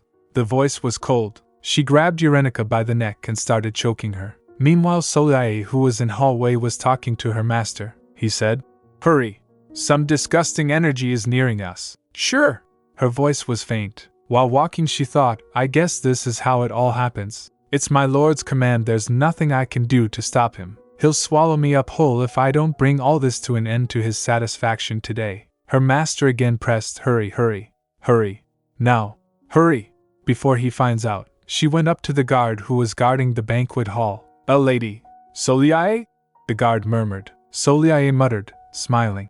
You're a nice boy. She shuffled forward and tapped the guard. Open it. The guard fell under his spell and opened the door. She saw Eurydion sitting at the far end and started walking towards him. She glanced around as she walked and murmurs arose. She went to Eurydion and said, Have you given any more thought to my latest proposal, Your Majesty? Her tone was sharp, direct. He replied, I'm sure you're already aware what kind of ceremony this is. She pressed. Don't change the subject. I'm not leaving without your answer, he said. You're asking for a personal conversation in an official setting? This is a very official matter, Your Majesty, Soliae said with a calm, pointed grin. The next queen, and the continued existence of the magic tower itself, depend on this. There was a low murmur in the hall as her presence began to draw attention. Soliae Elodia, came a murmured warning. Eurydion used his divinity and said, Is it not clear to you that I was giving you a warning? She stopped his divinity with her finger and said, If all the humans in this hall are holding you back. She turned to the audience in the hall and with the flick of her hand everything turned gray, as time stopped for everyone there. How about now? She challenged. Will you take this more seriously? Seeing that Eurydion stood up from his throne and said, I can't even count how many times you've illegally cast spells in my palace. What did you just do? She replied. You've got nothing to worry about, Your Majesty. All I did was stop their time temporarily, he said. So you want my answer? He activated his divinity and started walking towards her saying, You want my answer to your proposal of making you my queen and putting a leash on you? She asked. Don't you need the Belcourt magic tower on your side? He replied. Why would I need the magic tower when it's rooted in darkness? She added. The entire tower follows my command. I can promise you, it will loyally serve Belcourt if you have me by your side. Her tone shifted. But if you forsake me, it will prove to be just as you described, a force rooted in darkness. As she said that, she activated her dark magic and something emerges from her shadow. Eurydion can't see that as he can't sense magic. He thinks in his mind. The magic tower. Previous kings poured endless wealth from the royal tax coffers to create that huge organization that oversees everything involving magic. That magic tower. It's always been a thorn in my side. What's surprising, he continued, is that you're still trying to make a deal with me after causing such a mess. It'd be better to declare the magic tower an enemy of Belcourt, he said coldly, rather than let it continue existing until it stabs me in the back. He extends his divinity in the whole banquet hall thinking. It's a good thing the princess isn't here, he muttered, turning toward her. So, what other cards did you bring? You've dared to mention Livigny's princess before. If I put you away here and send her back home, he smirked. I guess you can't use that card either. Meanwhile, Eurenica was gasping as Raelia was grabbing her neck. She was trembling. Suddenly she felt all pain gone. She remembered. I've felt this before. My soul's leaving my body. Her soul left her body and her body limped. She wondered. What is this? My vision's getting blurry. Is it because I'm crying? No, that's not it. She realized. This means my body's dying. Her soul started fading a little. Suddenly someone called. Wake up. An astral image came and grabbed Raelia by her neck. The voice said. I was wondering where that annoying noise was coming from. I had no idea the forbidden rule of Remodira was broken. As he was grabbing her neck, flesh started rotting. Raelia screamed and groaned. Run, you little crumb, the voice said. Eurenica called. Loris, he said. Run like that early morning last time. Run as if your life depends on it. She was still confused. What do you? He said. I can't stay here for long. After hearing that, she started running towards the door. She went through the wall and stumbled. Thierry was outside looking dazed. Looking at him, she wondered. Thierry, can he see me? Is he still under her spell? What if I try to wake him up and beg him to help? That awful screeching noise echoed again. She thinks, I barely have enough time to save myself. Forget about begging. As she turned, Thierry called, Princess, why are you? Thierry's voice was faint and his head was not straight. He stumbled, saying, And why's my body? Did something happen inside? She clenched her fists thinking, "I'd better hurry up and run before Raylia comes out," Thierry said. "Princess, please say something," she replied. I'm sorry. I need to get out of here quickly. Thierry, you need to wake up and hide somewhere. Or you should check on His Majesty." Then Thierry tried to stop the princess. "What? Where are you going?" He called after her but couldn't stop her because it was her soul. He staggers and plopped to the ground. Eurenica thinks, "Thierry, they said he's the most powerful priest next to Eurydion. But is it really okay for me to leave him like this? But I had no choice. I'm in trouble myself. I just hope Thierry has enough strength left to save himself." She started running. "I need to go to the temple. The safest place on earth for me." While running, she saw the door of the banquet hall that was open. She stopped wondering, "Why's the door?" She felt the ominous feeling coming from the banquet hall and trembled. She thinks, "I need to get out of here and go to the temple. But the Livni delegation and Eurydion are inside there." She hesitated. "No, I'm sure they're fine. Even Soliae wouldn't cause a scene in front of this many important guests from other kingdoms." But she still went inside the banquet hall. Inside she saw everyone standing froze. She wondered, what is this? They looked like life-size paintings, completely still. "Where's everyone from Livni?" Her gaze fell on Sergei, who was also froze. She called out, "Sergei, sir." Looking around, she thinks, "Sergei, is he alive?" It's as if time has stopped. Just how powerful is this woman? She's practically inhuman at this point. As she walked forward, due to the clash of divinity and black magic, the ceiling glass of the banquet hall broke. Eurydion's divinity was spreads everywhere. Looking at it, she thinks, Eurydion's, the Emperor's divine power. Her body started looking more vivid than earlier. Then she saw Celia's dark magic, with which her body started fading again. This is Celia's magic power. Damn it! I feel like I'm going back and forth between a hot bath and a cold shower. My soul might disintegrate if I get hit by magic like that again. Then her gaze fell on something. But what's that thing in the middle of this thick spell? She saw bones of a hand emerging from the middle of the spell that Soliae activated. Her mind raced looking at it. That's no human. It's not Celia's power. This isn't a power any human can possess. Suddenly she remembered Loris's words. I had no idea the forbidden rule of Remodira was broken. She thinks, is this what he meant? I need to summon Loris here to fight that thing. But how am I supposed to do that? I have no divine power at all. She sobbed, not only that, I don't even have a body. But if those weird bones really are a force from beyond Remodira, who knows what'll happen now? Even with Eurydion's immense divine power, is it even possible for any human to stop this? She looked at Eurydion and Soliae, who was engaged in a fierce fight. Soliae used a spell and it stroked a slight cut on Eurydion's face. While terrified, Eurenica stammered, that woman.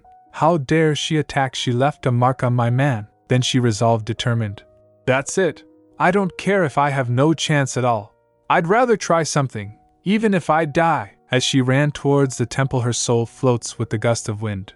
Her soul doesn't have any weight, so she got transported by the wind. She thinks, it's great, I can run straight through any, but there's no weight to my body.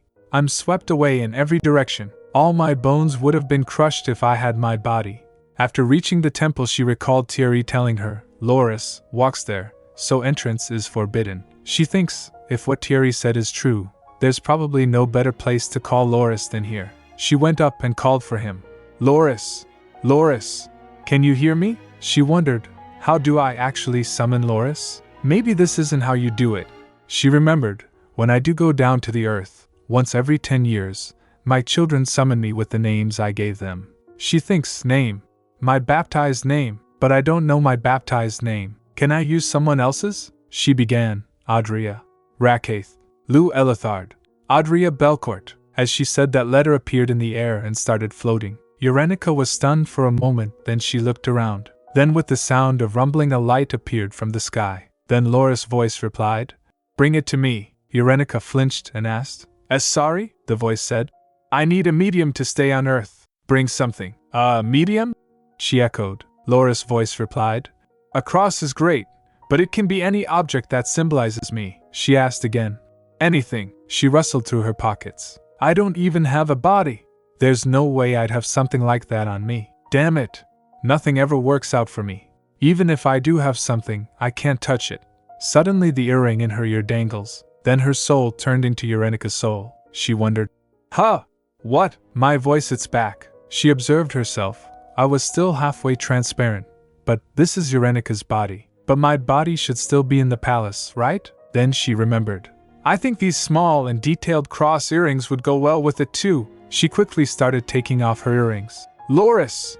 You said it could be anything, right? His voice replied. Yes, anything. But after he saw her earring, he said, Hey! But that's just too common. Loris protested. Be quiet! You already said anything works. She snapped. The voice mumbled. But I still have my pride as a deity. She felt anger. This god's just wasting time.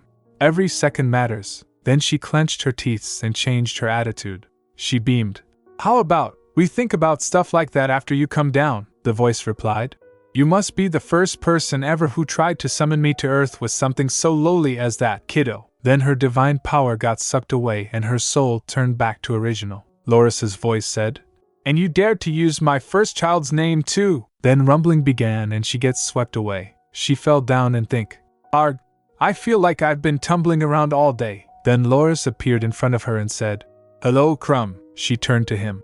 Loris? He replied. I never thought I'd step on this earth with my own 2 feet again. She said, Esu. Succeed. But she wasn't able to complete and her voice gone. As she trembled, Loris said, Here, take this first. The weight of my presence is too much for you. I guess you couldn't have known that before you summoned me. After catching it, she asked, What's this? She coughed, and her voice came back. Wow, this is really no joke. Then she took a breath of relief. Then Loris tilts his head looking at her. So that's how you used to look like. You're quite pretty, she said inwardly. I don't think it's me who deserves a comment like that now, she said looking at him. How beautiful, Loris replied. I know I'm pretty, but he turned into a wolf and said, This is my avatar. Using it is more comfortable for me. It's probably less burdensome on you too, she complained. You could have at least warned me, he growled at her. I don't think you have time to chat like this, Crumb, she asked. Sorry, Loris said. That child might completely destroy his own home if we're late. She gets confused. Who's doing what? Then realization struck her.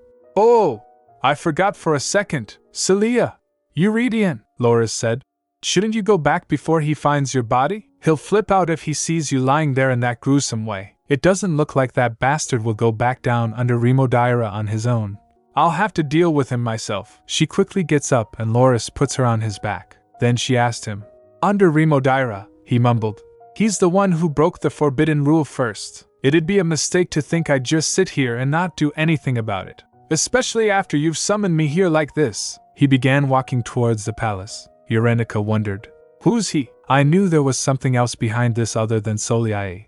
Then Loris started flying with her on his back. Meanwhile, as both divinity and dark magic clashed, glass shatters. Soliae looked at Eurydion and bites her lip thinking, I knew it. I knew that man would not react with reason if we rushed like this. She looked at her spell from where the bones were emerging and said, See? I told you we shouldn't rush. I'll have to fight his immense divine power all by myself. She glared thinking, well, it's not an impossible task. Eurydion said I have no other cards left, but, she called out, Raylia. Hearing that, Eurydion flinched. She thinks, I'm sure he recognizes her name. He's probably memorized the names of all the maids who attend to the princess and their background information. She activated another spell and said, Raylia, my beautiful child, bring her to me. Bring that lovely princess. Loris then went and sat on a higher place. He said, Wow, this is... I know it's been a while since my feet touched the earth, but it wasn't this tiring before. Eurenica thinks, this is tiring for me too, Loris. Loris had to hold her in its mouth because she kept getting swept away by the wind. He said, It's because you're not in your normal state. He shakes his head and dangle. She asked, what are you doing? He said. Feel it, Crumb. She asked. Feel what? He replied. This murderous energy, she said. But I can't feel anything. Suddenly her soul turned back to Eurenica. She screamed. ACK, it hurts, Loris said. Hey, it seems like you're going back and forth. Eurenica looked at the palace. Eurydian's divinity was covering the whole of the imperial palace. She was surprised. What is this? The entire palace is filled with this energy, she asked. Wow, really? What's going on over there? Loris replied. I told you, he'll destroy the whole place if we're too late. She thinks, Had my original body returned for a second because of all that divine power? He said. Try to feel it.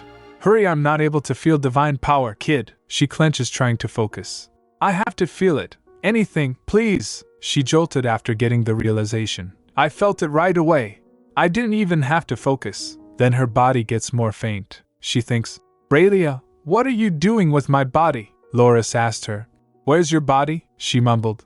In the Lucia Palace. Then a loud boom voice erupts from the palace. Loris quickly gets down and puts her down there. He said. Go, little crumb, she said. What? No way. I barely got to summon you, Loris said. Go and find your body first. I can't use my power because my summoner's body is too weak. Go find your body first. Then call me again from where you can feel that disgusting energy the most, she repeated. Disgusting energy? He replied. The dirtiest and most disgusting energy you've ever felt before, with all of your senses. The scent of death, the smell of dead bodies, the sound of dried up bones twisting around, things like that. She recalled the bones emerging, then started running. Meanwhile, Raylia was holding her body, carrying it with her. She was mumbling. Need to take her. I need to take her. Need to take her. Need to take her. She was walking towards Soliae. Eurydion and Soliae, who were clashing with each other, went outside while fighting. Eurydion grabbed her from the neck and forced her on the ground. He asked, What did you do? Soliae laughed loudly. He shouted, What did you do to Eurenica? He was pressing her neck. She replied, I had no choice, your majesty. He asked again. I asked you that, did you do to her? She answered. It wasn't my intention to cause this big of a mess, but I have no choice but to follow my lord's command. Eurydion released her neck and chained her with his divinity, saying, I guess you just won't answer my question. He thinks in his mind, feeling guilt. She was only going to stay in Belcourt for 3 more days. I couldn't even protect her for 3 days. He then called. Ladine, Relegier, Shelby. The knights appeared as he called them. Then Soliae said, there she comes. Didn't I tell you already? You're better off putting a leash around my neck. You have no idea what's behind me, nor do you have any cards left. Ultimately, you'll be the one who kills that princess. Eurydion thinks Thierry was definitely with her earlier. She continued, there was something I thought of before. She's such a sweet and lovely princess. I thought maybe I should make her into a pretty stuffed animal instead of destroying her. She then slithers from the chains and chains broke. She gets close to him and said, So, you really should have listened to me. Raylia puts Eurenica's body behind them. Eurydion turns towards it. Soliae asked, What do you think? Doesn't she make a pretty corpse, your majesty? Eurydion looked at her. Her lifeless body was lying on the ground. He started walking towards her. He used his divinity, and chains again appeared at Celia's arm. He walked to her and holds her close, thinking, I shouldn't have left her alone. Suddenly her soul reaches there, and she returned to her body. She opens her eyes and coughed. She said, Thank Loris. She thinks, Wow, that was really close. I could have really died if I came a tiny bit later. I'm so glad. Eurydion quickly embraced her. She calls him, Your Majesty? Eurenica looked behind at Soliae, who was chained. Eurydion stands up holding Eurenica and turned towards Soliae. Eurenica said, while her voice was faint, Hold on. She felt throbbing pain in her neck. She wondered, What's going on here? What's wrong with my body, my neck? This just hurts way too much. Then Eurydion kissed her forehead, due to which the pain subsides. Soliae asked, Are you really trying to hang me out to dry? He activates his divinity more fiercely, spreading it everywhere. Eurydion then said, I should kill her right now. I do need her alive to find the root of all this, but I should just kill her now anyway. Right, Eurenica? Her throat was still hurting, but she spoke. Hold on, your majesty. I need to check something, he asked. Check something, he replied. I don't need to. Neither should you, she asked. What do you mean? I'm not dead, your majesty. I'm fine, so just think this through a little more, he countered. You don't sound fine at all, Eurenica thinks in her mind. But there's definitely something behind Soliae. What does it mean that the forbidden rule of Remodaira has been broken? And why was Loris so mad? We need to find. Suddenly she felt shivers in her body. She remembered the one who touched foot on this earth by breaking the forbidden rule of Remodaira. The one who's not human. This is it. This is the murderous energy Loris told me to sense, she called out while her voice trembled. Loris! She looked towards Soliae and saw something emerging from the ground. she mumbled. This is mad. She saw bones of a hand emerging with a surge of ominous energy. She freaked out looking at it, and started calling. Loris. Then she gets down and started shouting his name. She shouted, Loris. You told me to summon you back. Why aren't you coming? Hurry up. Her earring tings and Loris' voice replied, It's because you're too weak.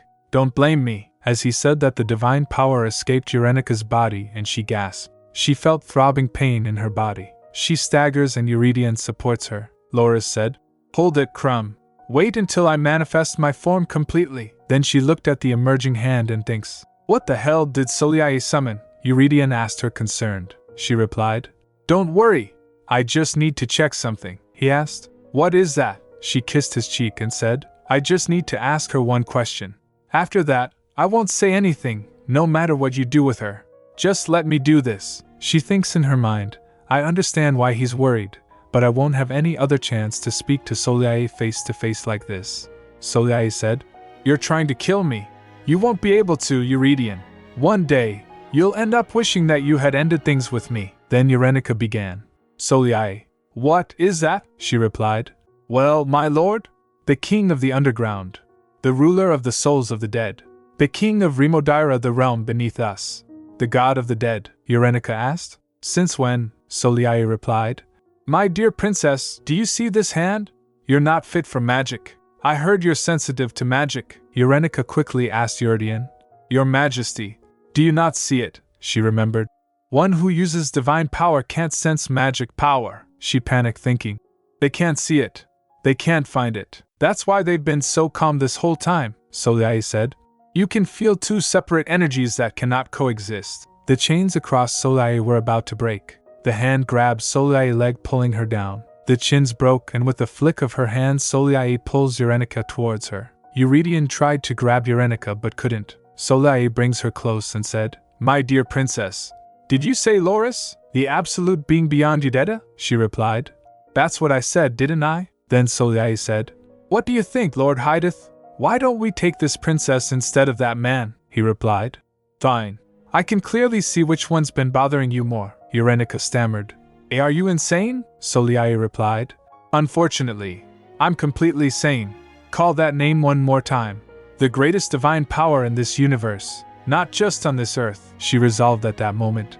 It'll hurt like hell if I use the divine power I received from Eurydion. I'd rather be in pain for a bit. I don't want to be dragged down to hell, she said. Loris, I don't care if you take all of the divine power left in me. So come down here right now. Then with a sudden burst of energy, Loris appeared and saved Eurenika from Soliai. He asked, holding her in his jaw. Is this how you always are, Crumb? You don't have much common sense, she complained. You took the tiny bit of divine power left in me, and now you're telling me, what? Then he turned towards the Soliai and growled. He asked, When did you cross Remodira, Hydeth? Well, I'm the idiot who never noticed how you've been scratching this earth so openly. Then Soliai attacked Loris's avatar. Lorua tossed Eurenika away to engage with Hydeth. Eurydion catches her, and she rests in his arms, recharging her energy. Then Eurydion also steps up to fight. He said, Wait for me here. I'll take care of this quickly. He went Loris's avatar and said, I don't exactly know what's going on, but get out of my way, Loris said. You're being completely disrespectful, Eurydion replied.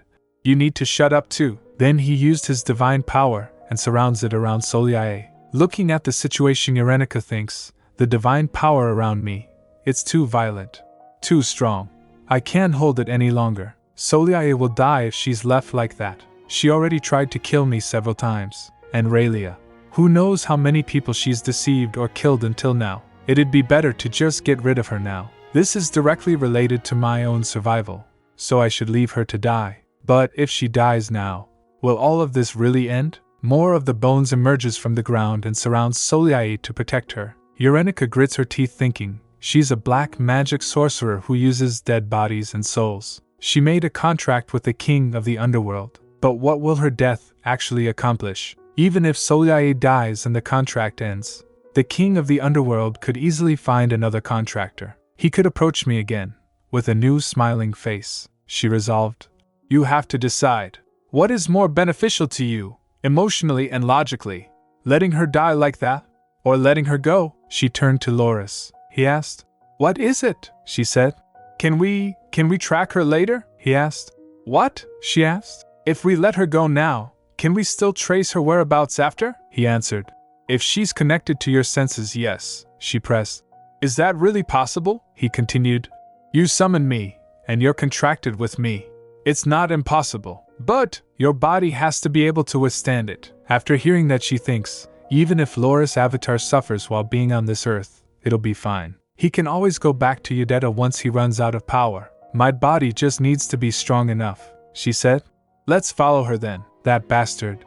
Let's see what he's up to. Let's see what that Lord of the Underworld is doing to Solyae, and what ends up happening to her. Let's go see what's happening down there, with my own eyes. She stood up determined and went to Eurydion and kissed him. She thinks, the simplest way to create space for Solyae and the king of the underworld to escape from Eurydion, and to fill my body with divine power so Loris can properly chase after them. Eurydion also gave in to the kiss. She needed more divine power. At that time, Hydath dragged Solyae to the underworld and Loris's avatar followed. Eurydion tried to follow, but Eurenica stopped him with kiss. While going down to underworld, Hydath said to Solia, I should never have entrusted you with this task. Solyae tried to said, but I did tell you. She said, he's not a man you can take just by charging straight at him. Hydath asked her, is that your excuse for letting go of the woman who summoned Loris? It is her, not the Emperor, who can reach beyond Yudeta. I should have known. She always gave me a bad taste in my mouth. They fell on ground. Someone comes shouting, Lady Elodia, are you all right, Lady Elodia? Solyae tries to said while turning up, but Hydath stopped her, putting his hand on her month. He said, sure, I admit it. I didn't know that little princess was capable of summoning Loris. He said, I never thought I'd see that arrogant face of Lalo's ever again. Solyae thinks, even with a tiny bit of magic power, she'd be in so much pain she'd feel as though she were about to die. I never thought she was capable of anything at all. With her naive smile. How did she summon the absolute being from beyond Yudeta? No. More than how, what did she use to summon him? Hydath asked her. Didn't I tell you we need to make sure we're not caught? No one can know the forbidden law of Yelideta and Remodaira has been broken. Solyae gets shocked when she heard next words of Hydath saying, I can't just leave it to you anymore. She turns towards him asking in surprise, What are you doing? Hydath said, your body.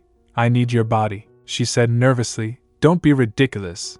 You won't be able to adjust to being inside a living body. Hydath said, you have the most murderous energy on earth. You should be able to handle it, don't you think? She breaks his bones saying, that's absurd. Hydath said, it may take some time, but... Then she walked towards others from Magic Tower. She asked them, why did you leave the Magic Tower behind and come down beneath Remodaira? Suddenly a thought struck her mind, and she realized. She said, Eurydion Belcourt. She thinks he must have planned all this. He must have given orders to lift the Magic Tower in case something happened. It seems like less than half were able to escape. She asked them, where is Master Mage Roselle? The girl starts crying and replied, he said, he's going to the south. The man next to her said, he told us he won't have anything to do with you anymore. Hearing this, she thinks, so he ran away. I guess he won't be joining the Emperor at least. She thinks, he must be feeling guilty about what he did to me before. I need to figure out exactly what's going on first before deciding on what to do. She tries to figure out thinking, the palace. Raylia, she said Ray. But the word didn't come out from her mouth because of a sudden interruption. She thinks, that madman. Is he burning the entire palace to purify it? Hydath asked her, don't you want to finish what you've started? A world where you and your disciples can live freely. Wasn't that your dream? You said you wanted to drive out the divine power from this earth and create a world run by the black magicians who have been oppressed all this time. Didn't you say that's how you'd avenge your parents' death? She clenched her fist thinking, but with just your power alone, do you think you can take on the princess who received Loris' divine power? Everything you've been building has crumbled to pieces. Suddenly she flinched by an unknown presence. She quickly turned asking who. She slithered while seeing sky. She thinks, no way, we're underneath Remodaira. Why did I see her eyes just now? Hydath asked her, do you think you can do it alone, Solyae? She slithered again thinking, if I can't do it on my own, I should give my body to the contractor. She turns towards Hydath. He said, that's right, good girl. He moves his hand towards her. On the other side, Eurenica gasped suddenly. She thinks, my body. It feels like my body's being crushed. Her eyes started to close slowly while Eurydion shouts, Eurenica, Princess Eurenica, she thinks, is this really happening? When she woke up, 10 days had passed. She was on her bed while Eurydion and Richard were talking to each other next to her. She unconsciously thought, my body feels so heavy. Eurydion asked, so some went to the south? Richard replied, yes, by the same route the magic stones were stolen. Eurydion asked, has the palace been restored yet? Richard hesitated while replying, oh that's. He asked, what about it? Richard replied, it's been, thoroughly purified, and we only have about a quarter of the magicians left in the magic tower, and they are all under interrogation now. Sir Shumart has been conducting the interrogation himself, but it's going to take a lot of time and care. He can't sense magic power, so we can only know for certain once those magicians confess. Eurydion said, hearing this, useless. What a headache, she said to herself listening their talk. Why does he sound so angry? He asked Richard, is there any word from Ezekiel? Richard replied, yes, your majesty. They must have figured out the situation from seeing what happened at the palace. They notified us that they'll lower the fee on their own. She thinks, is he still mad? Eurydion said, I suppose exercising a bit of power inspires obedience most anywhere. Richard replied, your majesty, that's probably not the best policy. He interrupts him saying, so the fees have not been increased, and we don't need to spend tax money on the magic tower. We can use all the extra funds to restore the palace. She thinks, I like his voice better when he's being kind. After some time she heard someone crying. She thinks, what is this sound? It sounds like a ghost is crying. She raised her arm up in the air thinking, oh, shut up already. Sergei got hit by his hand. He said, Eurenica. She comes to senses and thinks, this voice is. He asked, are you awake, Eurenica? She said, just be quiet. He sighed, you're really awake. I thought you'd die like this. Suddenly she started coughing, causing blood shatters on bed. They both get shocked. Whoa. She gets asked nervously, did I just throw up blood? Sergei calls for the doctor, shouting, doctor. The doctor said after examining her, you seem to have strained your throat quite a bit, princess. She asked, I just need some rest before getting better, right? The doctor replied, it's already been 10 days, and you're still throwing up blood. The damaged organs must not have been healed yet. You need absolute rest, princess. And now that you're awake, I'll send up some medicine for you to take. Make sure to protect your throat, and eat soft foods like risotto and soup.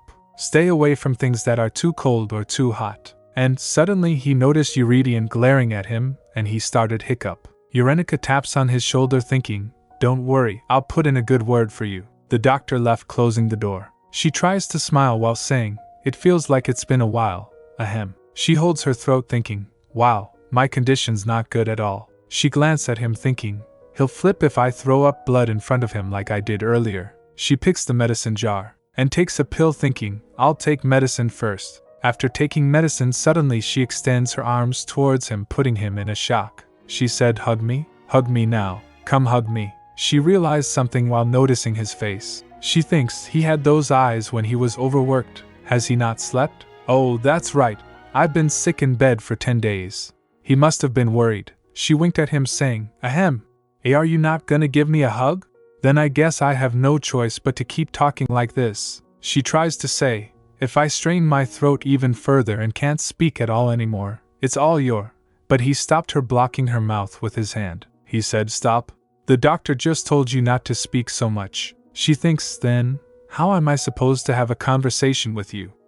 He lied her down on the bed. She thinks, no, I don't want to lie down. I want to see your face. She tries to swing, but he presses her down saying, no, you need to rest. She pouts while saying, but still.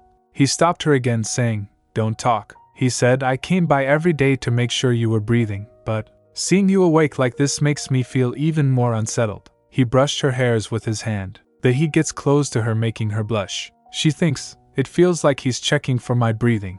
She holds his hands and asked him, were you worried? He replied with a smile, how ridiculous. If you knew how I was for the past 10 days, you wouldn't be smiling like this as if nothing ever happened. He kissed her forehead. She said, so, I lost consciousness that night then got sick. He said, I'm kissing you right away if you say another word. She starts laughing. While trying to kiss her, he asked, are you still able to laugh when you're that sick?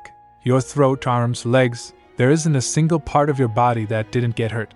Even inside your body. She writes on his fist with her finger. I heard laughing brings good luck. He said, ha, I have no idea what you've brought out. She asked him, stopping him to kiss. Brought out? What do you? Suddenly she noticed something in blanket. The thing comes close to her and climbs on her. It was Loris, he said. Took you long enough just to open your eyes. It's all your fault for being so weak. I'm stuck this way because of it, Crumb. She was still in shock seeing him. Loris. Eurydion stares T. Loris for a moment. Then he picked him and throws him away. Eurenica gets shocked seeing it. Loris said, Look what happened, Crumb. He has no idea who I am, how dare he? Eurydion said, That weird thing keeps popping out randomly. That night as well.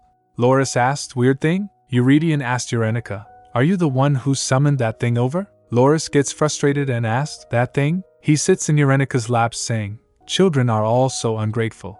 She thinks you didn't raise him, but I can understand.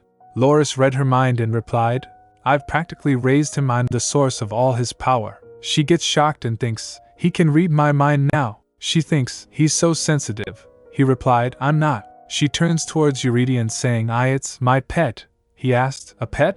Did you just get it recently? She replied, Yes, I saw it wandering around the palace so I grabbed. He said, Who dares to let animals loose on the palace grounds? I'll need to speak to security. She nervously replied, Oh, no, I mean, ahem.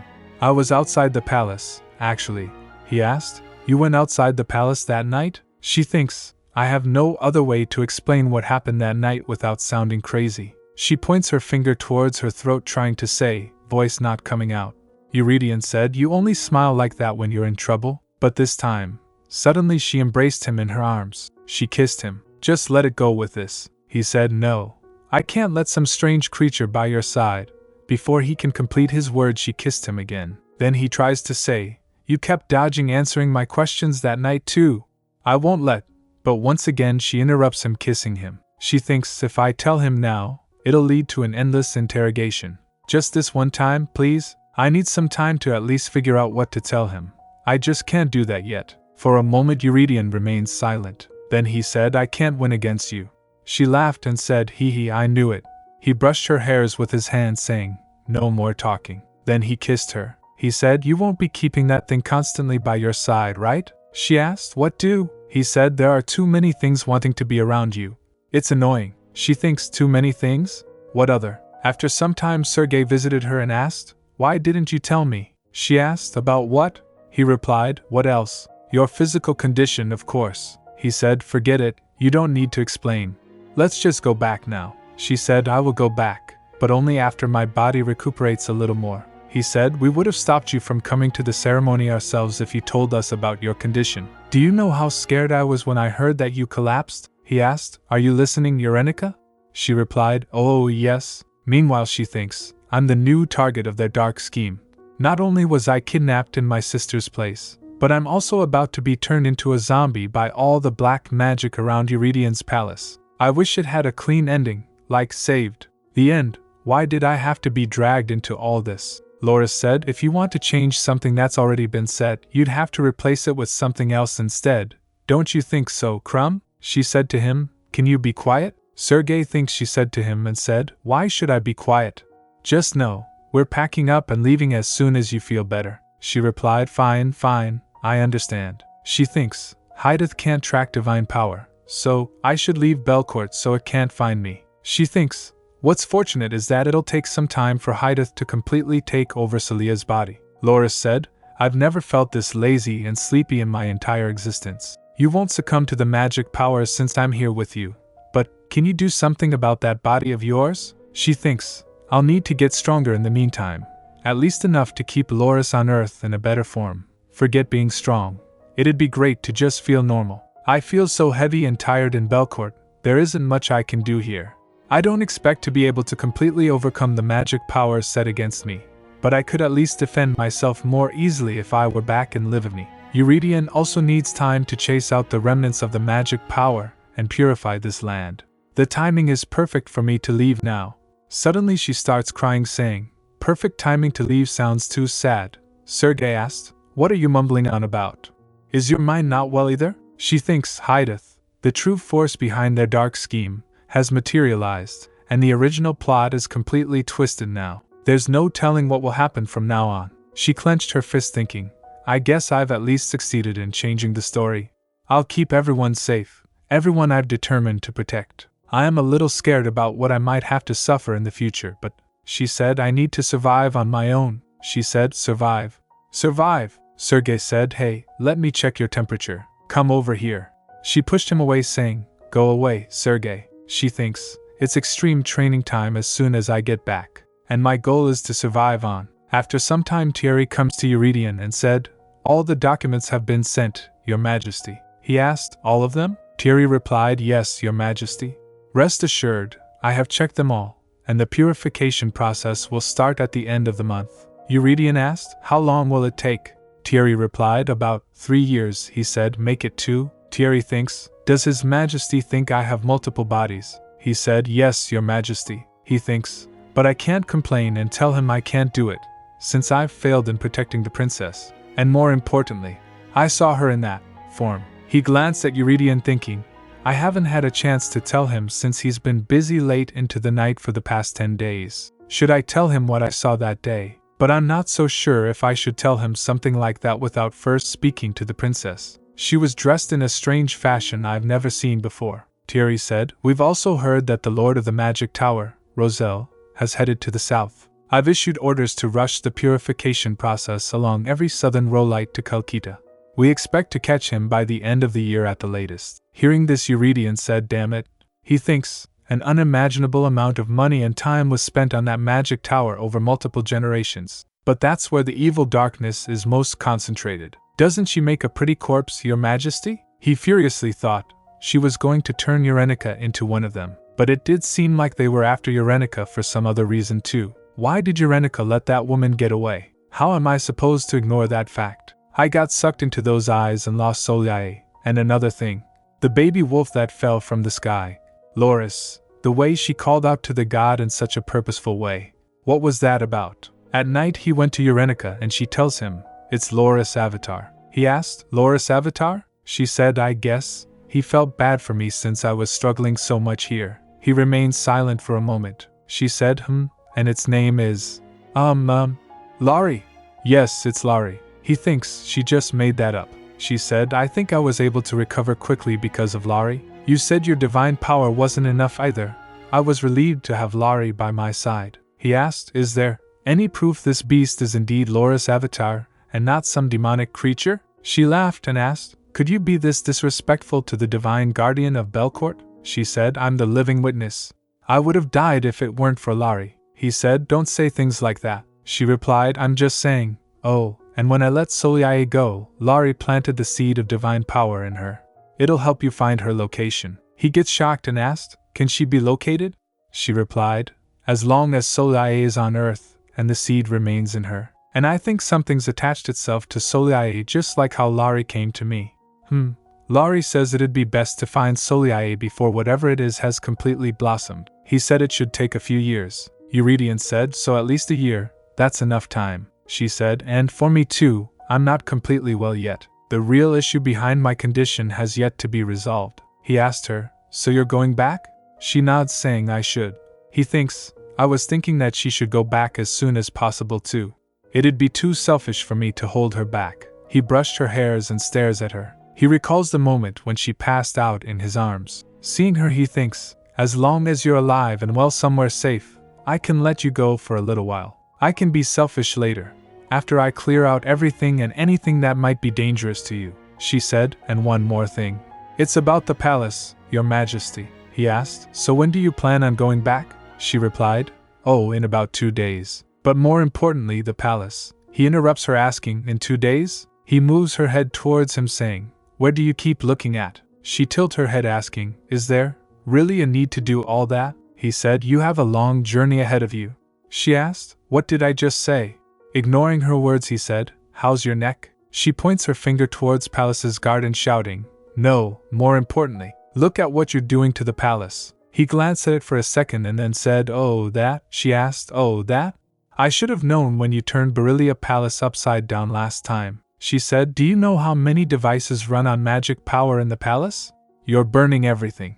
You dug the whole place up and no one can walk through it. She starts coughing. He shuts her mouth with his hand saying, stop. I understand. She said, you don't look like you do. He replied, I do, trust me. He thinks while self-reflecting, if I knew the palace could crumble so easily due to heavy purification, I would have began major renovations as soon as I became the emperor.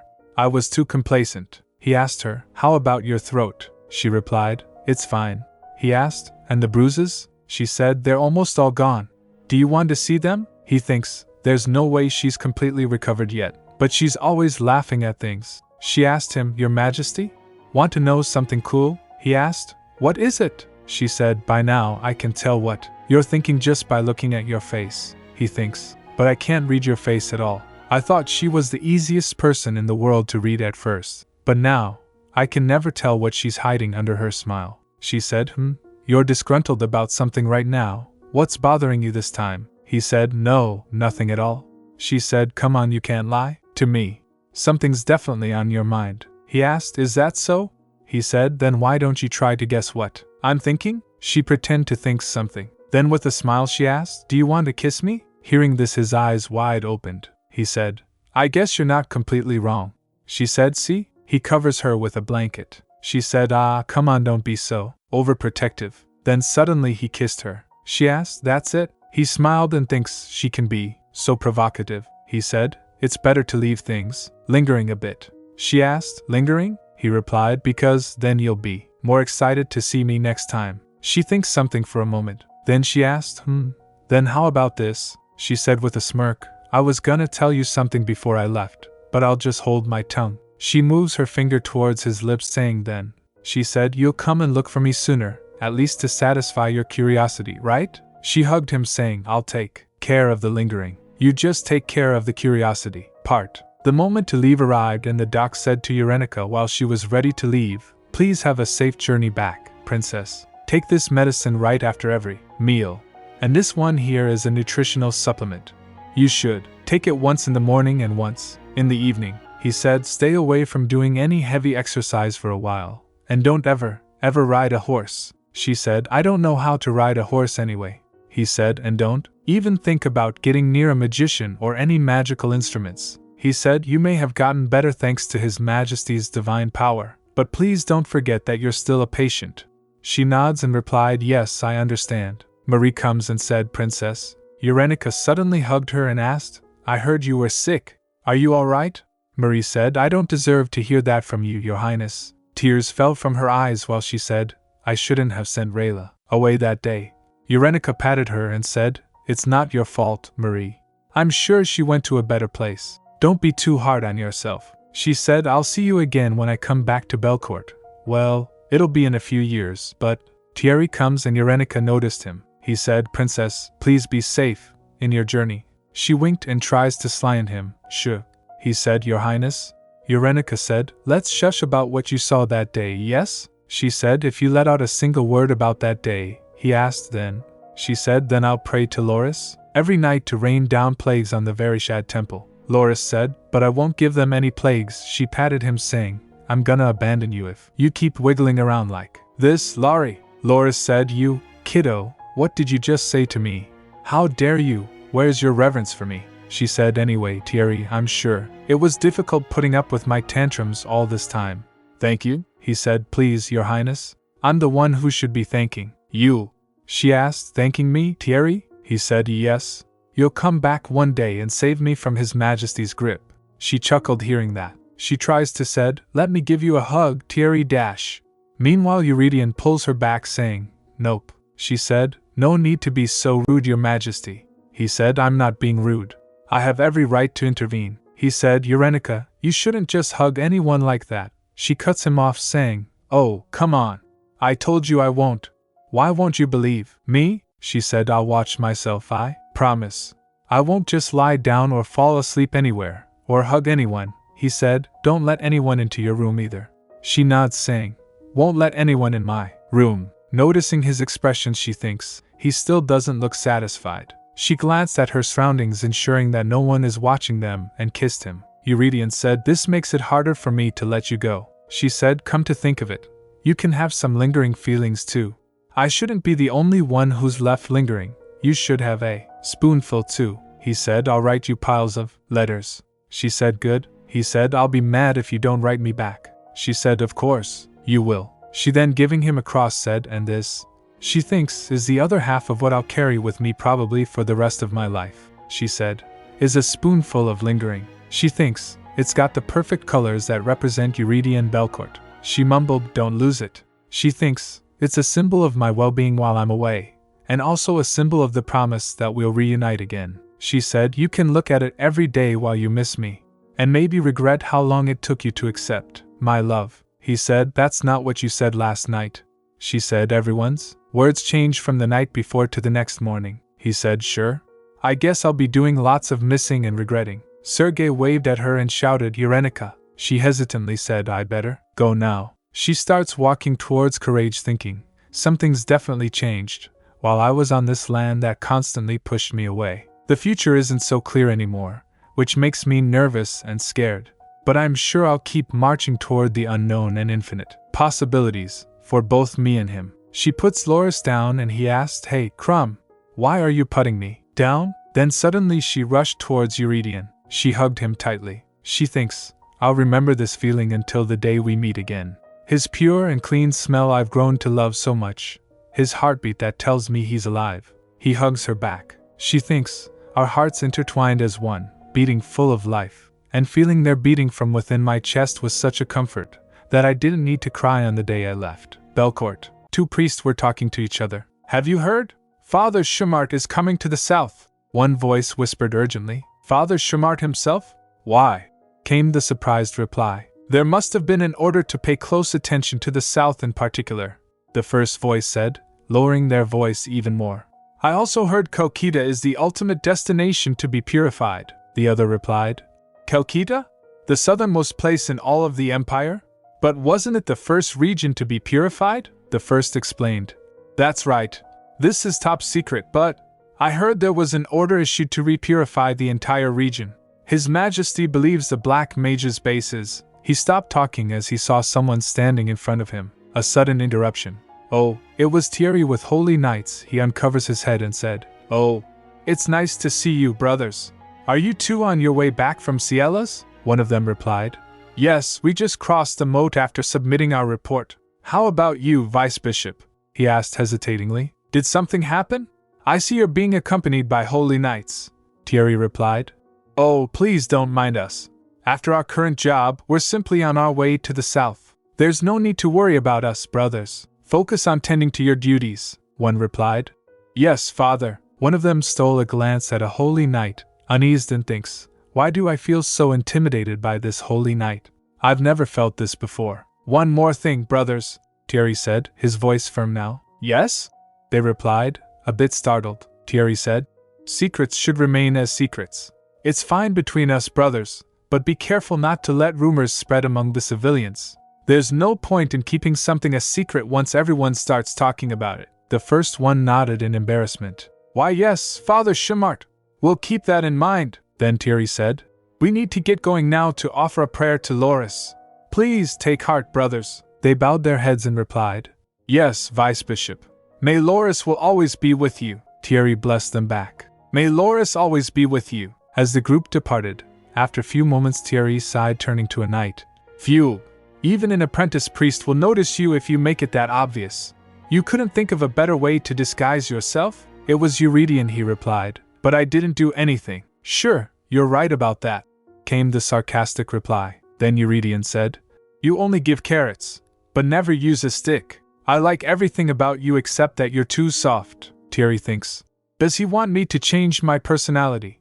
Well, I'm not a ruler, came the soft reply with a chuckle. Every priest of Belcourt is my brother. How could I treat my brothers harshly? They're devoted.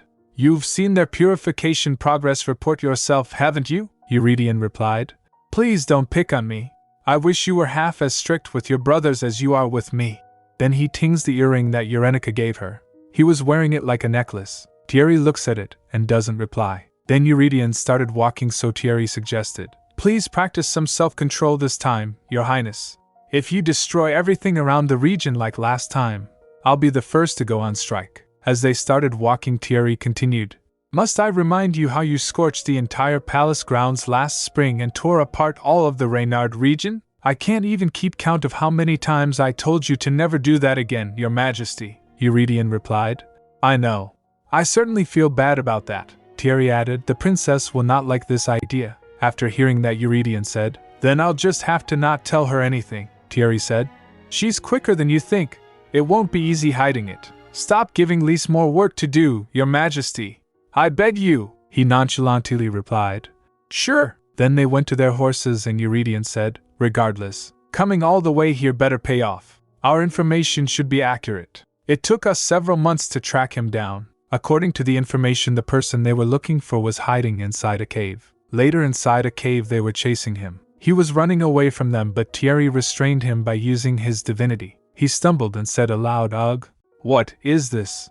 Thierry reached there and said, I suggest you don't fight back. Do you know how hard it will be to deal with the aftermath of this underground cave collapsing? He looked at Thierry and said, Chamart. Thierry uncovers his head and said, Long time no see, Master Roselle. How long has it been? 1.5 years? A little longer? Roselle replied. I knew I was being followed, but I had no idea it'd be you, he replied. It's an important matter. Then he glanced towards Eurydion, who was disguised as a knight. Roselle asked, Chamart, Schlimart, am I to be executed immediately? I'm not a black mage, Chamart. I've never even attempted to perform any evil spells like that in my entire life, Thierry asked. Is that right? Then why have you been on the run this whole time? He replied. I had no choice. I was scared, Thierry asked. Shouldn't you have thought about that before you decided to betray His Majesty? He shakes his head and replied. No, that's not what I mean. It wasn't the King of Belcourt I feared, he trembled, saying. It was the child. The girl I've practically raised. The beautiful and insidious black mage. You don't know what she is, Thierry cut him off. Don't waste your breath, Roselle requested. You're the only one who can help me. Please let me go, Chamart. I promise never to return to Belcourt if you do. No one will ever know if you just keep quiet. Thierry thinks for a moment, then turned to Eurydion and asked, What should I do? Immediate execution, Your Majesty? Eurydion stepped up and said, I have too many questions for that. It'd be a waste to kill him now. He uncovers his head. As Roselle saw Eurydion, he gasped. Eurydion said, It's been a while. Roselle called, Why, Your Majesty? Then he turned his head down with guilt. How have you been? Eurydion asked. I thought about bringing you to the capital city first before interrogating you. But that'd mean I'd have to wait twice as long. And I just don't have as much time as I used to. He stepped forward, voice cold and heavy. I hope coming all the way here for you has proven to be valuable. He lifts Roselle's heads up with divinity and leaned to him and continued. You're the one who turned Soliae Rizad into a daughter of Marquis Elodia, aren't you? But 15 years ago, you were the one who reported that evil family to the former emperor with your own mouth. She was the only survivor of Rizad's purification. But, Your Majesty, that was, Roselle stammered. Whether it was out of guilt or something else, you sneaking her out of the purge is none of my concern. I'm sure you must have had your reasons when you decided to let that evil mage run wild all this time. But as you know, that's not what's important. He stepped closer and with the flick of his hand tightened the chains of divinity on him. As Roselle screamed with pain, Eurydion added, The only thing I care about is, where the hell is that woman now? And what is her scheme? That's all I want to know. Roselle groaned in pain and trembled as Eurydion continued. What does Soliae Elodia want from my kingdom? Roselle collapsed to his knees, gasping. Ugh, Your Majesty, you wouldn't dare deny having any knowledge of it, would you, Roselle? The king's tone sharpened. She should have been executed immediately for her crimes, yet you hid her by your side and kept her as your apprentice for almost 15 years. Right under my nose, at that. Roselle finally spoke. The underworld. I believe Soliae went to the underworld. I do not know how she did it, but she never had any problems traveling to and from the world of the dead souls. I'd never seen a black mage more talented than her at reanimating dead bodies and souls. He looked down, pale, and continued. She desired to possess the most powerful divine power on earth, Your Majesty. Ever since she first came to the Tower of Magic, she mostly kept to herself as she grew up, but she did ask me once, somewhat nonchalantly, he recalled her asking, Master Roselle, what do you think it's like to reach beyond Udetta? If we could get there, if it were possible. She said those words as if to do so would mean the solution to all things under the sun. After his explanation, they readied him to teleport back to the capital. Mages casted the teleportation circle and other knights took Roselle while restraining him. Then Thierry went to Eurydion and said, "You drained mana from a mage. You've gotten a lot more fearsome recently, your majesty." He chuckled. "I've finally realized there's no use in being merciful, but you left him breathing at least," Thierry muttered. "I assume you've decided not to kill him right away," he replied. "He's too valuable of a card to throw away right now. He's the greatest mage in all of Belcourt." He recalled the scene where he drained Roselle's mana and thinks, he would have burned to death anyway if he'd learned how to use black magic, but, he said to Thierry, "He should be grateful I didn't kill him." Thierry shakes his head and said, "If I were you, I would have." Then they went near the teleportation circle and Eurydion said, "I do need someone with ability to discern Soliae Elodia's power. The teacher should recognize his apprentice's force the best, don't you think?" As he went inside the teleportation circle, he recalled the scene a few moments ago, where Roselle told them, "That night, I felt the earth split open, and I felt it every time she crossed over to the underworld. So I knew it was her this time too." Eurydion thinks in his mind, "Beneath the earth, the underworld, under Remodira? I know she's a black mage, but a mere mortal breaking through into the forbidden realm? Impossible! Well, it's probably not a good idea to jump to that conclusion prematurely," he thinks, clenching his arms. Then he recalled Roselle telling him, "She'd target anyone who possessed a strong enough divine power." After that he thinks, "Anyone who has strong enough divine power. There's only a handful of priests, including myself and Shumart, with that kind of power." But then his expression twisted. "Why do those words bother me so much? Why do I feel so apprehensive?" He remembered Eurenica as he thinks that, and clenches her earring. He said to himself, "I hope she's not in trouble. She sounded happy in every letter she sent, but I doubt she'd tell me what's going on even if something bad did happen to her." Then he muttered, "How is it that it's only been a year and a half?" He thought, eyes darkening. "I've never been this worried about someone in 26 years. He frowned deeply. "Do we really have to wait an entire 2 years? It's too long." Thierry flinched after hearing that as he was following him. Then they went from one teleportation to another to reach their destination. After a few months, some people were talking to each other in the capital. One said, "I heard His Majesty was here during winter." The other asked, curious, "What are you talking about?" "I did hear that someone saw the Vice-Bishop of the very Shad Church here. And he wasn't alone. I heard His Majesty came in secret because some of the traders are hiding here in Hadjid." "What?" One scoffed. The other added, "It was the head of the Tower of Magic. He went into hiding." "I don't like that look on your face." "You don't believe me?" one replied. "How do you expect me to believe a story like that? Might as well say he was a black mage all along." "That sounds more convincing than your story," the other said. "I wouldn't make up something that far-fetched." "What do you take me for?" one replied. "I think the rumor about His Majesty getting married this spring sounds more credible." Meanwhile, in the Imperial Palace, nobles were pressuring Eurydion to get married. He complained to the Count, "Do they think I'm trying not to get married? It was Marquis Berezin today, and Duke Raymond yesterday." The Count Ivan replied, "Duke Raymond? I didn't know he had a daughter," Eurydion said. "No, he was talking about his in-law's niece." "How absurd. Don't they get tired of saying the same thing over and over for 2 years? After thinking for a second, the Count asked, "Is there still no word from Livigny?" Upon hearing that, Eurydion grits his teeth in anger. The Count realized, I guess not. I didn't know the King of Livigny was so brave. He's been ignoring His Majesty's request to marry his daughter for 4 months. Is this what it feels like?" the King muttered. The Count asked, confused. "Pardon? Feels like what, Your Majesty?" he replied. "Being dumped." It came as a shock for the Count. He stammered. "What? What do you mean? Haven't you been writing to each other this whole time?" Eurydion replied. "Yes, until last month," the Count asked, surprised. "You mean there hasn't been any contact at all this month?" Eurydion looked at the Count with cold eyes. Seeing them, the Count flinched. Then Eurydion murmured, "This isn't your way of getting back at me, is it, Eurenica? She's hanging me out to dry." After hearing that, the Count thinks, a princess of a small kingdom ignoring the Belcourt king's handwritten letters? It doesn't sound possible, but it's oddly convincing.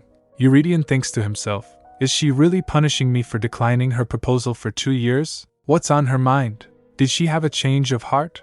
There was no sign of that.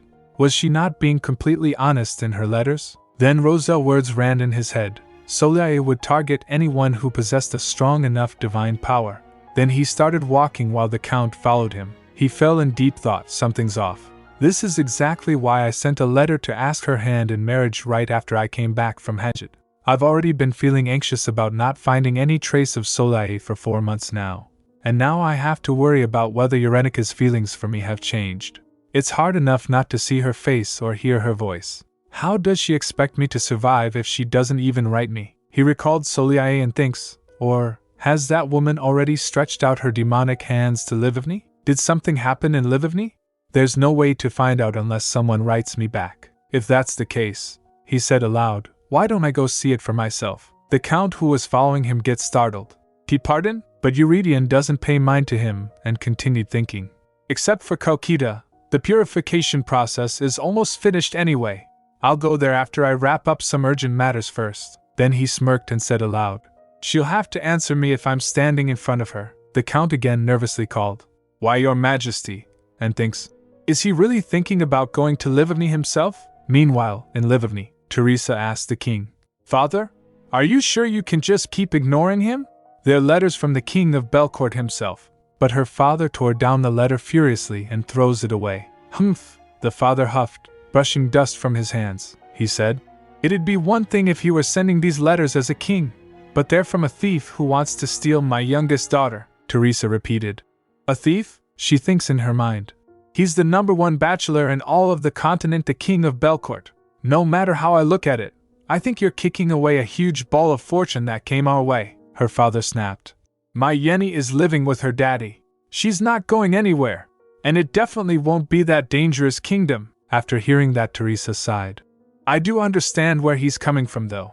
She was abducted to Belcourt only to return with a strange condition, feeling ill when coming into contact with any sort of magic power, unable to endure even the slightest trace of magic. Contrary to her letters that said I shouldn't worry about her, she came back to Livivny looking as skinny as ever. And now, as if she were notified of the day of her own death, she prays at the temple of Loris daily, even though she never had an interest in being there her entire life. I would have stopped Yenny from going to Belcourt myself, but for someone who's gone through so much hardships in Belcourt, she seems awfully close to the king. Then her father said, no one can take my beautiful daughter away from me. You better believe it, Teresa replied. Even if Yenny stayed in Livivny, I don't think she'd be so safe. Her father clenches his fist, saying, I don't care if he says he'll give us 10% more for using Gluckman, Teresa cut in. He did offer up to 12% last time, but her father refused. Still, no. I can't send my daughter in harm's way because of money. After that she left the room. While leaving she saw her father sobbing, calling his 12%. But he refused because of his love for her daughter. Then Teresa returned to her room and puts Euridion's letter in a drawer, thinking, I'm really not sure about hiding these letters from Yenny, she said aloud. Is this the right thing to do? I don't think this is right. After a few days, Eurenica was furious as her letter again returned. She said aloud, I can't believe this man. Eurenica fumed, crumpling the letter, practically vibrating with frustration. He's terrible. Is he trying to pick a fight? How could he ignore my letters for 2.5 months? He better be ready. He's gonna get it, she muttered, while throwing the letter in trash bin. At this rate, it'll be 3 months soon. Then she paused, sighed, and tried to calm herself. No, Eurenica, let's calm down. A month, she thought. I could understand if he was too busy. Something could have happened in Belcourt. Then again she snapped. But 3 months? Isn't that too much? That startled Loris Avatar. He said, You scared me, you little crumb. Eurenica mumbled, he hasn't had a change of heart, has he? Did he completely forget about me already?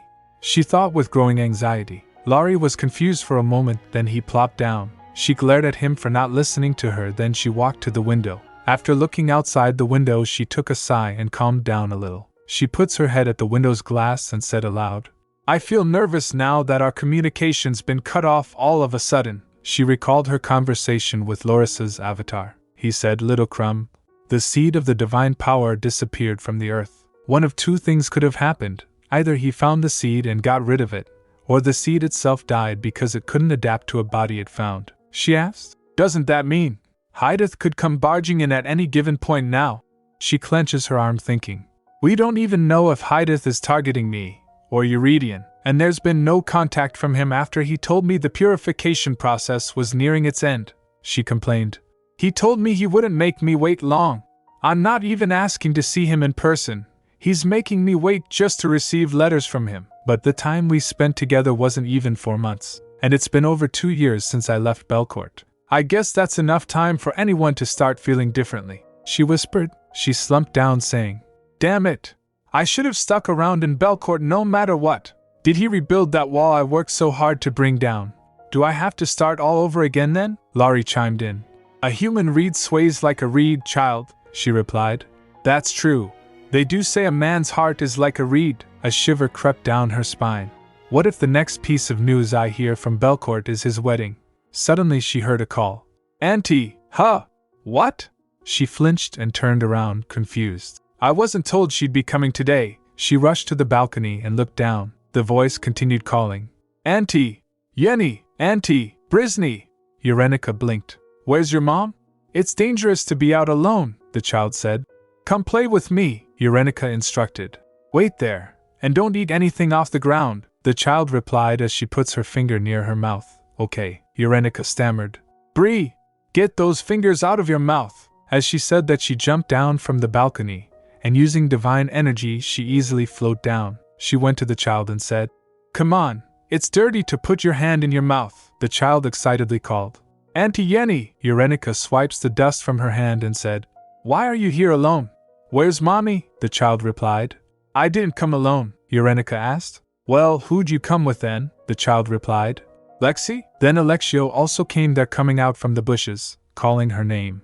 Bree! Alexio! Urenica groaned as the boy emerged, looking completely disheveled. Oh, you too. Then she washes Bridget, thinking, this isn't why I learned it, but I'm using my hard-earned divine power to watch kids. Urenica sighed. I guess at least I'm using it for something good. Then she turned to Alexio.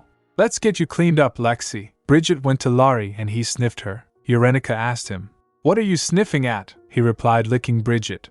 I like this kid. She gives out a clean energy. As he licked her, Bridget rolled down on ground. Kaya! Laurie. Alexio also wiggles, saying, Me too. Me too. Don't play too rough. Urenica called out as they rolled with Laurie on the ground. Urenica sighed. Their parents are the ones who should worry about them. How did I become their nanny? They couldn't have gotten here on their own. She looked around at the peaceful surroundings. How peaceful. I wish Hydath would forget about me completely. And I wish Eurydion would finally write me back. I wish I could just go to Belcourt now. She became distraught thinking about it. Suddenly someone came there huffing, calling her name. Urenica! She turned at the sound of her name, and saw. Sergei! Sergei, keep your eyes open! She snapped. Didn't my sister and my brother-in-law ask you to pay attention? He replied, huffing. Sorry. I was putting the garden back together after they dug it all up, and… She cut him off. I knew it! They went into my father's garden again, didn't they? Where are my sister and Levan? Her replied. I think they're seeing your father, she asked. Well, what about Fernando? He glanced back. Over there. Seeing him, she felt relieved. Oh gosh. Later she handed Bridget back to her mother. Teresa asked her. You're leaving? Why? Are you going to the temple again? She replied. Yeah. It's already been a month since the last time I went. It's about time I go back. I'll be back in a week, Teresa asked. You're going alone again? She replied. I have no problem going there alone, Teresa insisted. Why don't you go with Sergei? I don't feel so safe knowing you're going alone. She turned to Sergei, as he was entertaining children with a monkey face. Look at your uncle, Lexi! And she refused. I'm positive I'll end up being his nanny. I have no interest in babysitting a grown man. And it's not like he's cute like Bree and Lexi, Sergei snapped after hearing that. Hey, what do you take me for? But Teresa sternly said. No, go with Sergei, Urenica. It's too dangerous alone. You may be in Livovny now, but things can still get dangerous at any moment, Urenica asked. Why is everyone overprotective of me wherever I go? I can take care of myself now. I know how to get around magical instruments too, Teresa replied. That's not what I mean. You just never know, Yenny. Then Sergei came and interjected. I feel the same, Urenica. I'll go with you. The Levon Knights happen to be training under the mountain where the temple is, Urenica asked, confused. What's with you, all of a sudden? You've been worrying about me even more lately. Sergei looked at her for a moment, then snapped. Look at yourself in the mirror, she replied. Why should I? I know. My beauty remains the same, he He plopped down. Sure. I'm glad you think that way. No matter how I see it, you love yourself too much, she said, oblivious. It's an objective opinion of myself. Then she went to the temple, and was a little tired when she reached there. Laurie rushed to the temple building saying, Finally! I feel like I can finally breathe. How awesome is this? She called for him. Wait for me, Loris. Then she went inside where she was greeted by the head priest. Welcome, princess, she replied. Thank you, Father Julius. It's been a while, he then asked. Will you be going to the prayer room again today? She nodded, thinking. I've been hiking up to this temple for 2 years, but I've never gotten used to it. I know the divinity training can be draining, but still, the priest said. Your dedication is amazing. I'm sure Holy Loris will listen to your prayers. Upon hearing that, she looked down at Loris' avatar, who was rolling at the ground, and said, Yes, Laurie said. It's been a whole month since I've been out. I can finally breathe. Then they went inside, Laurie said. Well, now that there are no eyes watching us, shall I check on your progress? Then he transformed into his giant form and said, Now I feel alive. That tiny body is so suffocating. He nuzzled with Urenica, she said. My divine power, draining out. You may feel like you're alive, but I feel like dying, he replied. How far did we get to last time? Did we move on to defense skills after going through all the attack moves? She replied. Yes, we went over how to bounce off the attacks, he said.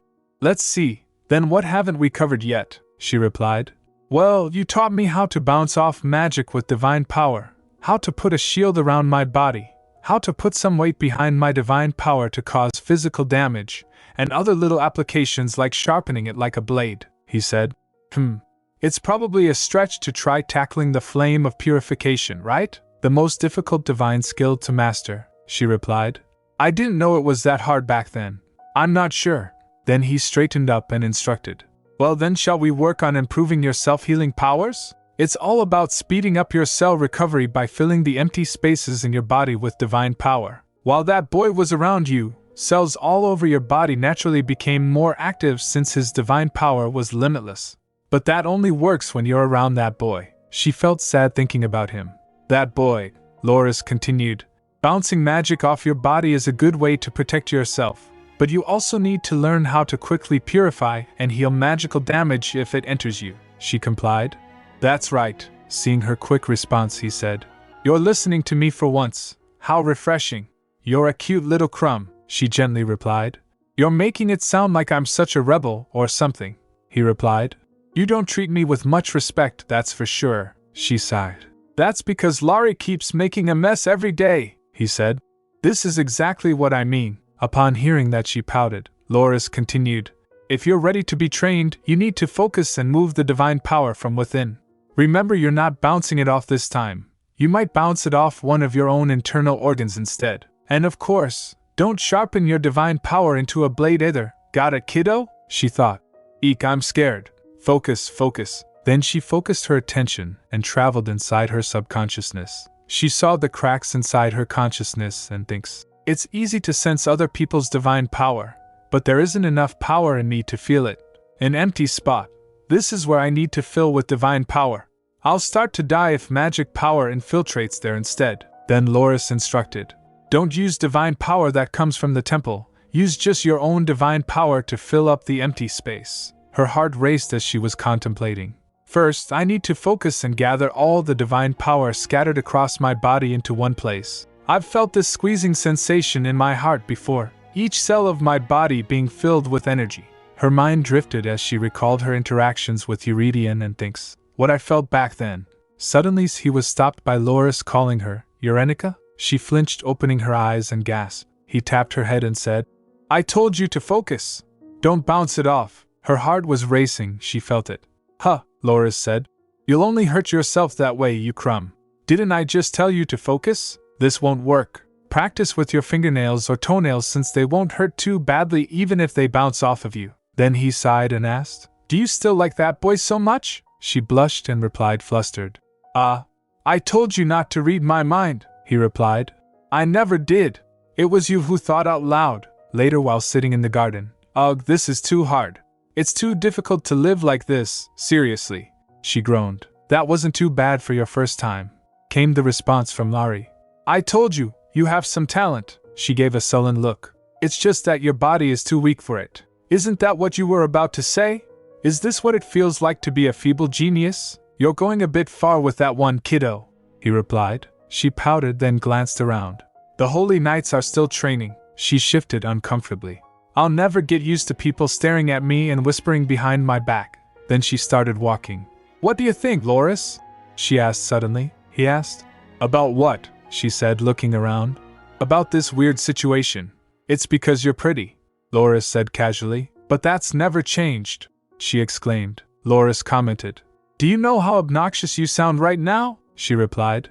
I know I'm pretty, but that's not some new revelation. I've had the same face for 3 years now, ever since I became Eurenica. So why is everyone paying me so much attention lately? She paused for a moment, then sat down near a tree. Anyway, I don't think that's what's going on. She glanced around, then said in a lower voice. Loris, there's no one here to see us. Can you make yourself big again? He asked. Why? So you can use me as a pillow? She gave an obvious look, so he stretched and transformed. Forget about a pillow, it's a bed. She laughed, snuggling against him. He remarked. I've definitely spoiled you. Then she said. Ah, this feels so nice. After relaxing for a few moments, she said. You know, I've been feeling a little anxious lately. You say that all the time. It's a habit of yours, Loris said. It's different this time. She closed her eyes. You said you trust my senses, right, Laurie? He said. You've got the most accurate sense I know. I think time's nearing us now. She whispered. It's already been half a year since the Divine Powers seed was gone. She sighed. What's at least fortunate is that Hydeth wouldn't exactly know where I am now. But he knows I'm the Princess of Livivny. He'll come for our royal palace first. Then she asked. Do you think I should leave Livivny? He questioned. And go where? Even if I can't leave Livivny altogether, maybe I should at least stay away from the palace. She muttered, half joking. I'd hate to see the ground underneath our palace crack open. There's no need to push yourself too much, kiddo. You're still a child, Loris said gently. I'm not Bree or Lexi. Don't treat me like a kid. She snapped back. With the gentle breeze of divinity, she thinks. I've used up all my energy. I feel so tired now. She blinked slowly. This brings back memories. The 3.5 months I spent feeling terribly lethargic, stuck in a body under the weight of the earth itself. I felt so relieved and free at the thought of being able to go anywhere ever since I've returned to Livivny. But I still miss the days in Belcourt where I fought every moment just trying to survive. Loris doesn't reply and silently listens. Don't read my mind, she murmured, while putting her face on his soft fur. She again blinked and said aloud, he won't just dump me and leave me like this forever, right? How could he be so mean? If he's gonna be like this, why did he sound so kind in his letters? She clenched her fist. He's always like this. He's gonna get it when I see him. She exhaled and fell in deep thought. I was taken aback when I was first reincarnated into this world. Why did I fall into this strange and foreign world all alone? But as time went on, I began to grow fond of this warm and beautiful place, the small but friendly kingdom of Livivny, and my family, who poured out their love for me endlessly, something I never experienced in my previous life. But no matter how much my mother and father love me, or how kind Teresa is to me, or how much Sergei takes care of me while pretending not to care, their love isn't for me, it's for the real Eurenica. It wasn't my idea to take over her body, she thought, her eyes growing misty. But the only way I can repay their love, I'll protect you, trust me, Teresa, is by getting rid of the looming, dark cloud encroaching upon them. I won't let them worry. I'll try my best to show only the happy and joyful side of myself to my family. The way I can repay their love for me is to live as Eurenica, happily ever after. There's no other way. That's how I spent the last 2 peaceful years, feeling like I'm drifting aimlessly in a big, open sea, without anything to lean on. I could have really been depressed if Loris weren't here. But then, he stopped writing me altogether. Sniffling quietly, she wiped her tears. Don't cry. You lose if you cry. I won't cry. I won't cry. Tisk tsk, Loris muttered. He must not be a good guy at all if he's making a little girl cry. Eurenica was almost asleep, blinking her eyes. Then she fell asleep.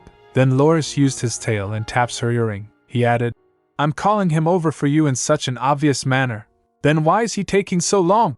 He whispered, voice barely audible. After a few days at the temple. This is too hard, she cried out, collapsing with a thump. Loris said, You're just not used to it. It's only been a week. Stop fussing. She rolled on the floor and murmured. But still, she thinks in her mind. I want to keep going, but I keep using up all my divine power as soon as it's replenished. I can't keep up. She let out a sigh and rises up. Anyway, I guess today's not the day I finally succeed. I need to go back down from the mountain soon, Loris asked. Oh, were you going back down already? Yes. Sergei notified me when he'll come back to get me, so… She exhaled. If it weren't for that, she continued, I would have waited a couple more days and gone back down after I regained my strength. Will the timing work out? Loris asked with a glance. What? She blinked. Loris tapped her head and said, Oh, nothing. TSK, you little crumb. How will you handle it when I'm inside you? She said inwardly. Why's my body so weak? It'd be nice if Loris could manifest in full to breathe divine power into me. Then he said with a nudge, Get up if you're about done here. Let's go, she stammered. Jay, just a little more. It takes half a day on a horse to get back to the palace. I'll be tired again right away, Loris remarked. That was plenty. It won't take that long to get back either, she replied sobbing. Hold on. 10, no, 5 more minutes, but he continued nudging her. Come on, let's go. Hurry. Outside, Sergei greeted her while holding reins of 2 horses. She replied looking withered. Long time no see. He gets surprised. What's with your face? Are you not feeling well? It's proof that I'm living life to the fullest, she answered, her expression withered. He checked her forehead saying, You're not making any sense. You must be really sick. After checking, he said, You don't have a fever though, she replied. I'm aching all over, but don't worry. I'm hungry. Let's get dinner before we go back, he asked curious. What did you do at the temple that you're feeling this sick? You look so weak, like you haven't eaten anything for a week. Do the priests starve you in there? She punched him. Oh, come on, he complained groaning. But you can still hit hard. Then she pulled her horse's reins and asked him. Anyway, you're not gonna tell Mom and Dad again, are you? He doesn't reply. She snapped. What kind of answer is that? I'll beat you with these reins if you don't give me a straight answer. He flinched. Fine, I got it. Then she gets on horse saying, I still haven't forgotten how you blabbed to my parents and sister about my physical condition, he replied. How could I keep my mouth shut and pretend not to know about something like that? She thinks in her mind. I know, but it was too much. I don't know what he exactly said, but my family thinks I'm so ill that I'm just counting my days. Now they think Belcourt's the land of the devil, and the king of Belcourt is somehow the king of devils. Her anger was rising in herself. Then she said, Forget it, you traitor. As her horse began, he said, At least put on your hood, Eurenica. Then they went to the town. They reached at night time. The streets were still bustling. Looking around, she said, Is it because it's a holiday? It's still pretty busy around here, he replied. Maybe. Are you going there again today? Arthur's wine barrel? She asked. Why? Is there a different place you've checked out? He said. No, let's go there. We had to eat somewhere else last time because there weren't any empty tables there. Then he stopped for a moment. Wait, hold on. Let me fix your hood, she said. It's nighttime anyway, do you have to?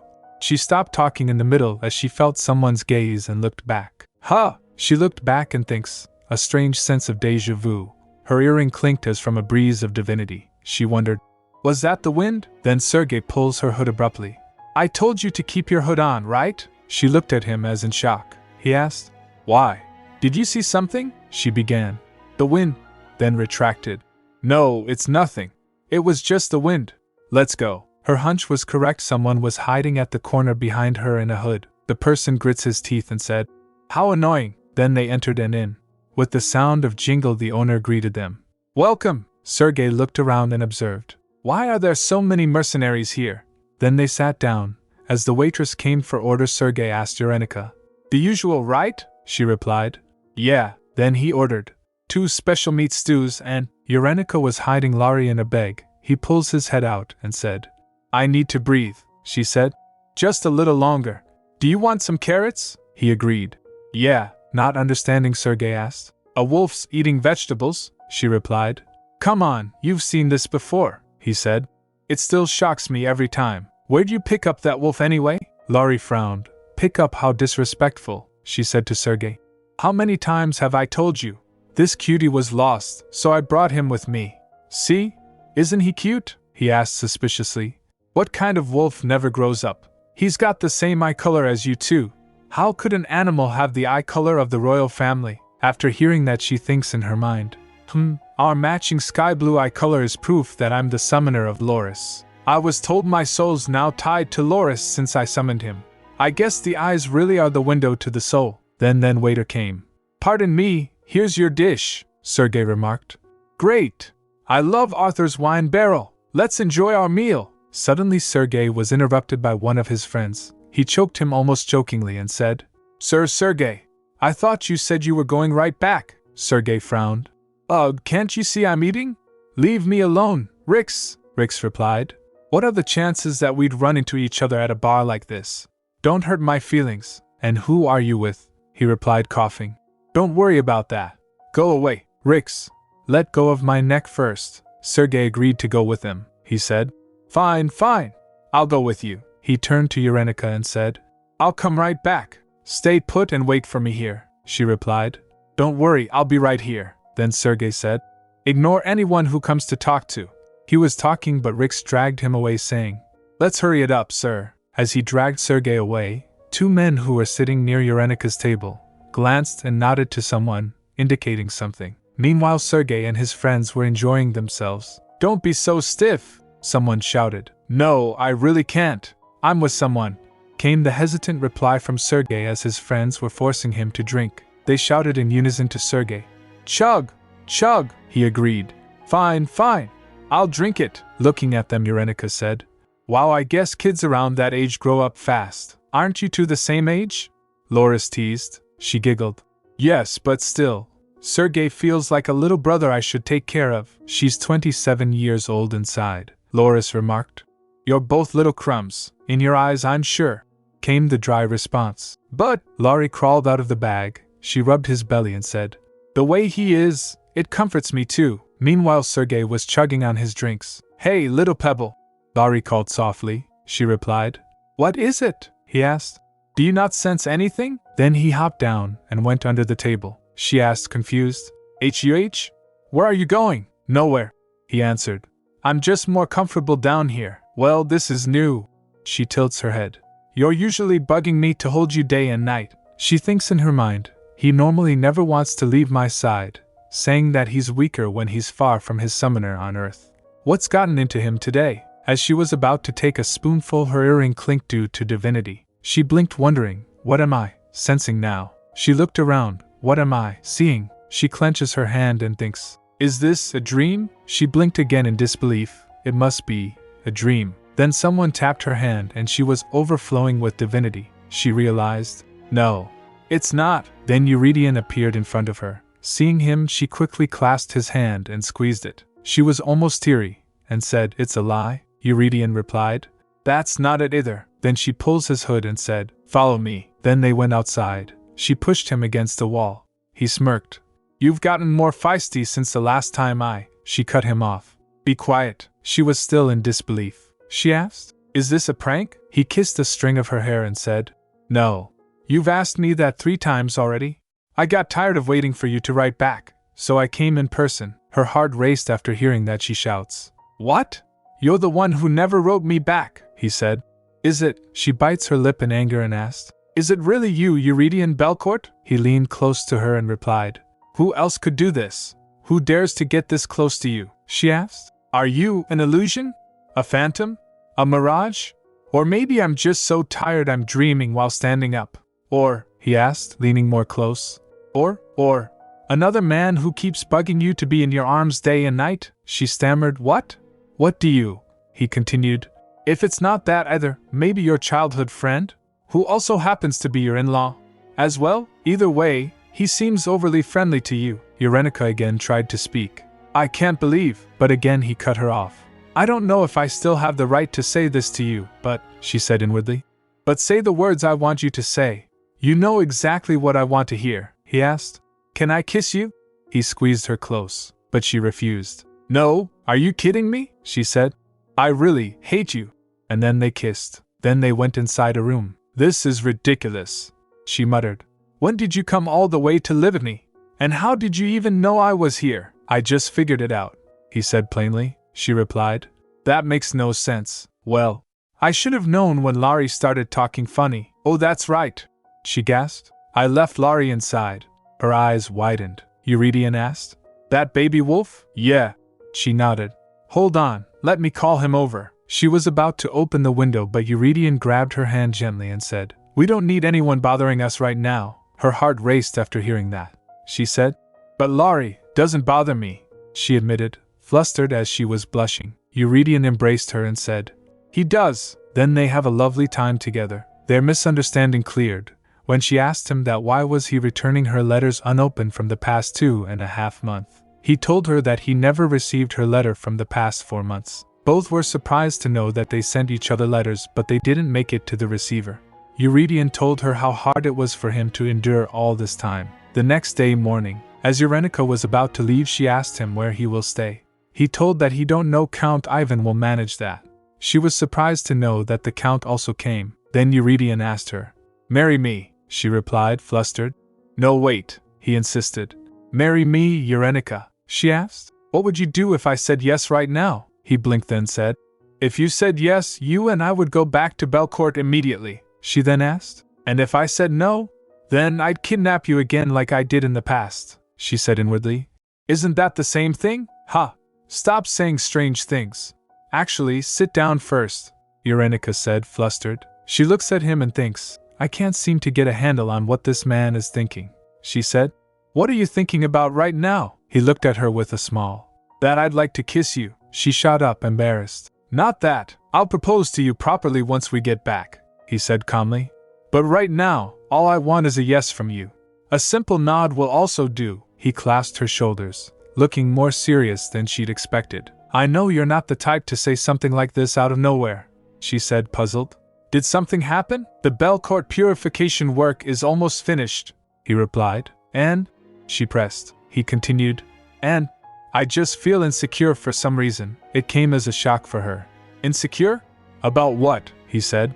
The sacred seed has disappeared, so it can no longer be traced. You already know this, right? Yes. She nodded. Laurie told me. That's why, he said. I just feel like you shouldn't be left alone anymore. I'll make sure to protect you this time. I won't let what happened 2 years ago happen again. She blushed, her heart was racing. As he was looking at her, she said in her mind, Don't stare at me like that and use that voice to beg me, she said. I feel like I'm going to get enthralled. No, get a grip, Eurenica, she whispered to herself. Then she remembered Loris's words and thinks, It feels like the calm before the storm. Is there even a point in going back to Belcourt now? Marriage would be nice, yes, but now's not the time. He nervously looked at her, then asked, Should I take your reaction as a complete rejection? No, that's not it. Your marriage would be a grand event, she explained, shaking her head. It's not something to be talked about lightly, as if it were a simple tea party. It doesn't matter, he said. It matters to me, she countered. Also, is it really all right for you to be away from the Imperial Palace for days like this? Yes, he said without hesitation. I took care of everything before coming here, she gasped. Everything? He explained.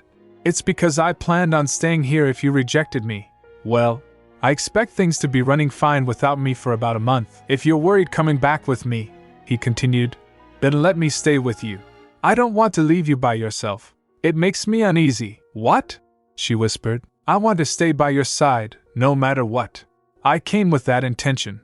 This is the one thing I won't budge on. Though he cannot understand what I'm feeling, Eurenica thought, he has to know that marriage between the Emperor and a member of the royal family of another kingdom isn't that simple. Him pushing for this means he's feeling really anxious. I would love it if you stayed with me, she finally said as she kissed his forehead. But if the Emperor of Belcourt were to suddenly appear in the kingdom, my parents might faint out of shock. Can't you stay out overnight?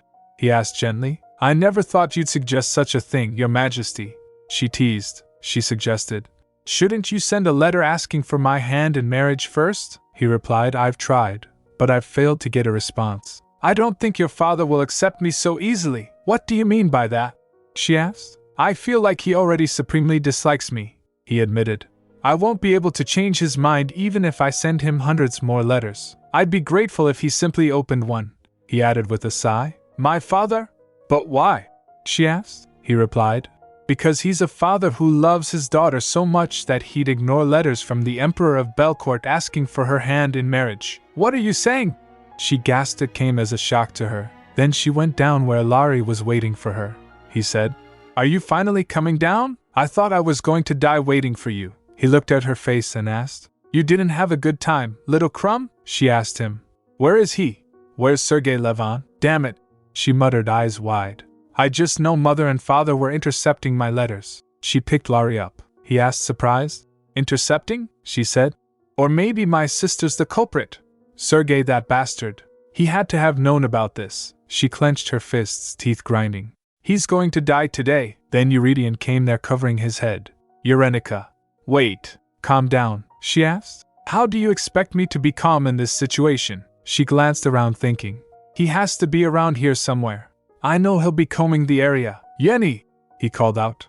"Eurenica, I knew it!" she yelled, eyes blazing.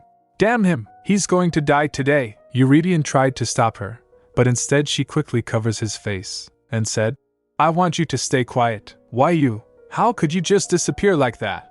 Sergei snapped as soon as he reached to her. "Nothing happened to you, right? Hey, if I looked that drunk, you should have taken me with you, or at least let the Knights know. Once I woke up, you were gone. Nobody had seen where you went." He clutched his aching head, hungover and frustrated. "Do you know how shocked I was?" Sergei straightened as her glare bore into him. She said, "You better tell me the truth." "About what?" he asked. She asked. "My letters, what happened to them?" He flinched and averted his gaze. She shouts, "Don't look away, I can see you glancing around, trying to come up with an answer." "Answer me," he faltered. Well, why don't we return to the palace and talk about it there? His Majesty and Her Majesty." "Oh, so you can buy a little time to get your stories straight?" she shot back. He stammered, "Oh, of course not." She grabbed his coat and forced him. "Then tell me the truth. Right now. What happened to the letters I tried to send to Belcourt?" he asked. "Why are you asking me that?" she yelled. "What do you mean, why? I asked you to mail several of those letters for me." Then Eurydion comforted her with divinity, calming her. He kissed her ear, so she turned to him. What?" he said. "Don't get mad, all right?" she said, breathing in sharply. "I won't," he added. "Also, don't stand so close to him. I watched it happen a few times yesterday too. I saw you acting friendly with another man." Sergei was taken aback for a moment, then he asked, "May I ask who he is?" She glared at him and replied flatly, "He's my beloved friend." Eurydion repeated, "Beloved, he's a dear friend of mine," she corrected. Upon hearing that, Sergei stammered, "No, wait, just who is he? And no, before that. Eurenica, were you with him all night? You must have lost your mind," he shouted. "You spent the night with him? How could you?" "Don't interrupt me while I'm talking, friend," she snapped, cutting him off. "The letters I sent, and the letters written to me, who intercepted them? I was the only one who didn't know what was going on, wasn't I?" Her voice was quiet now, bitter. Sergei freaked out. "If His Majesty and Her Majesty were to find out about this, they'd disown you. This conversation is going nowhere." She thinks, "I'd better go to the Duchy of Levin and talk to my sister." "Hey! I'm not done talking!" Sergei called out. "Just who is that man?" A calm, familiar voice interrupted. I suppose I should say it's been a long time, Sergei Levin." "Damn." Sergei froze. Then she went to her sister's home. Inside, Sergei followed him. He asked, "So you're saying he came here to see you?" "Yes," Eurenica confirmed flatly. "Now stop asking me the same question," he asked.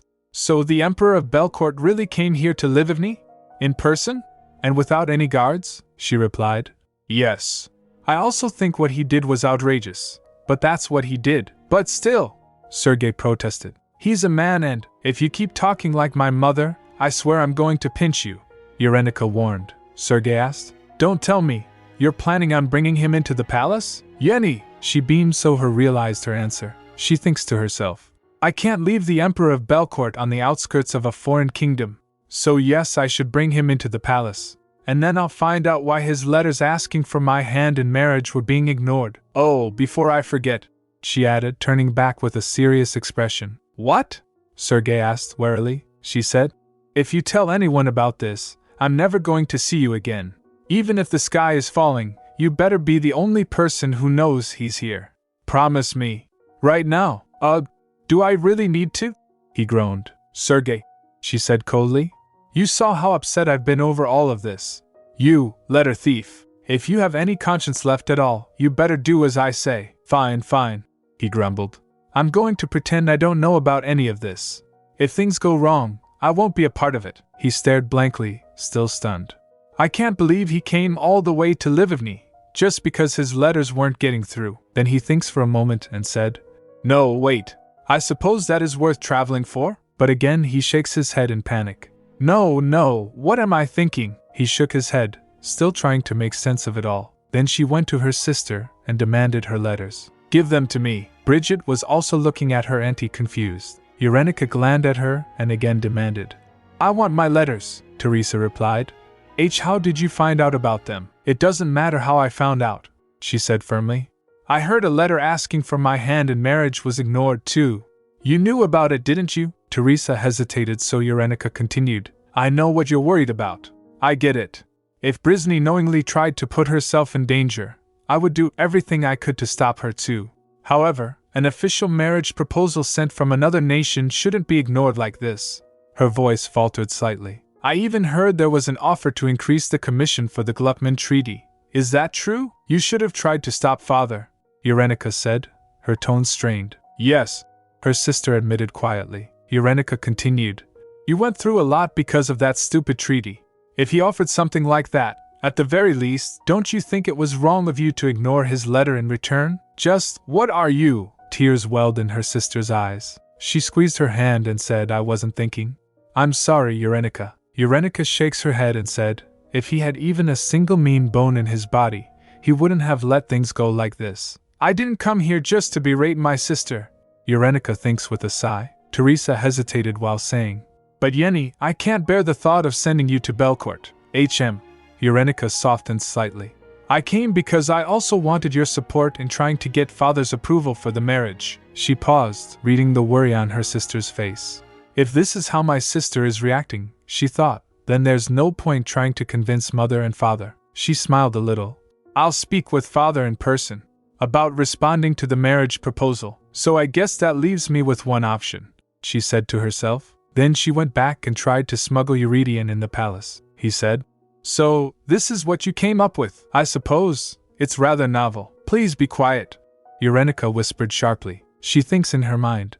I wanted father to approve the marriage first. She recalled her conversation with her mother, where instead of asking for letters she apologized for disappearing the night before. She concluded, it wasn't a situation where I could ask about the letters. Regardless of what I say, it doesn't seem like they'll listen to me, so there's no point in bringing it up right now. Inside the palace, Eurydion glanced up at the palace. He said, I've thought this before, but the palace of Livivny looks quite interesting. Shh! She hissed suddenly. He said, No one is listening, Yenny. She pushed him gently. The birds could be listening. She peeked from a corner to see watch out from anyone. As they walked hand in hand, Eurydion said, You're as bad as ever when it comes to hiding your true feelings. She asked. What? He replied.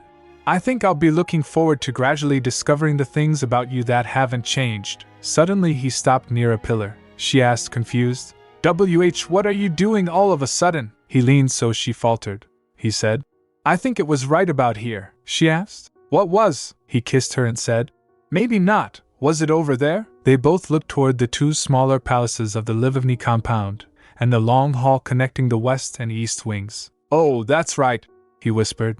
This is where I was terrified at the time.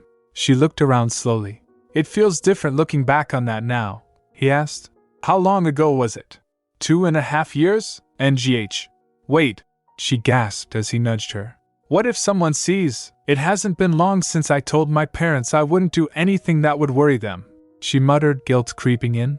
A prick of conscience. No one will see. Don't worry, he said softly. She thinks, there's no one here, but that doesn't mean no one will see. Then she turned to Laurie. Laurie, are you sleeping? She smiled.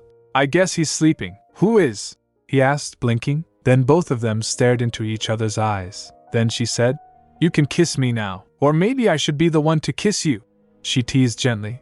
But my hands are full right now. She stared at him. You always seem to say just what I want to hear.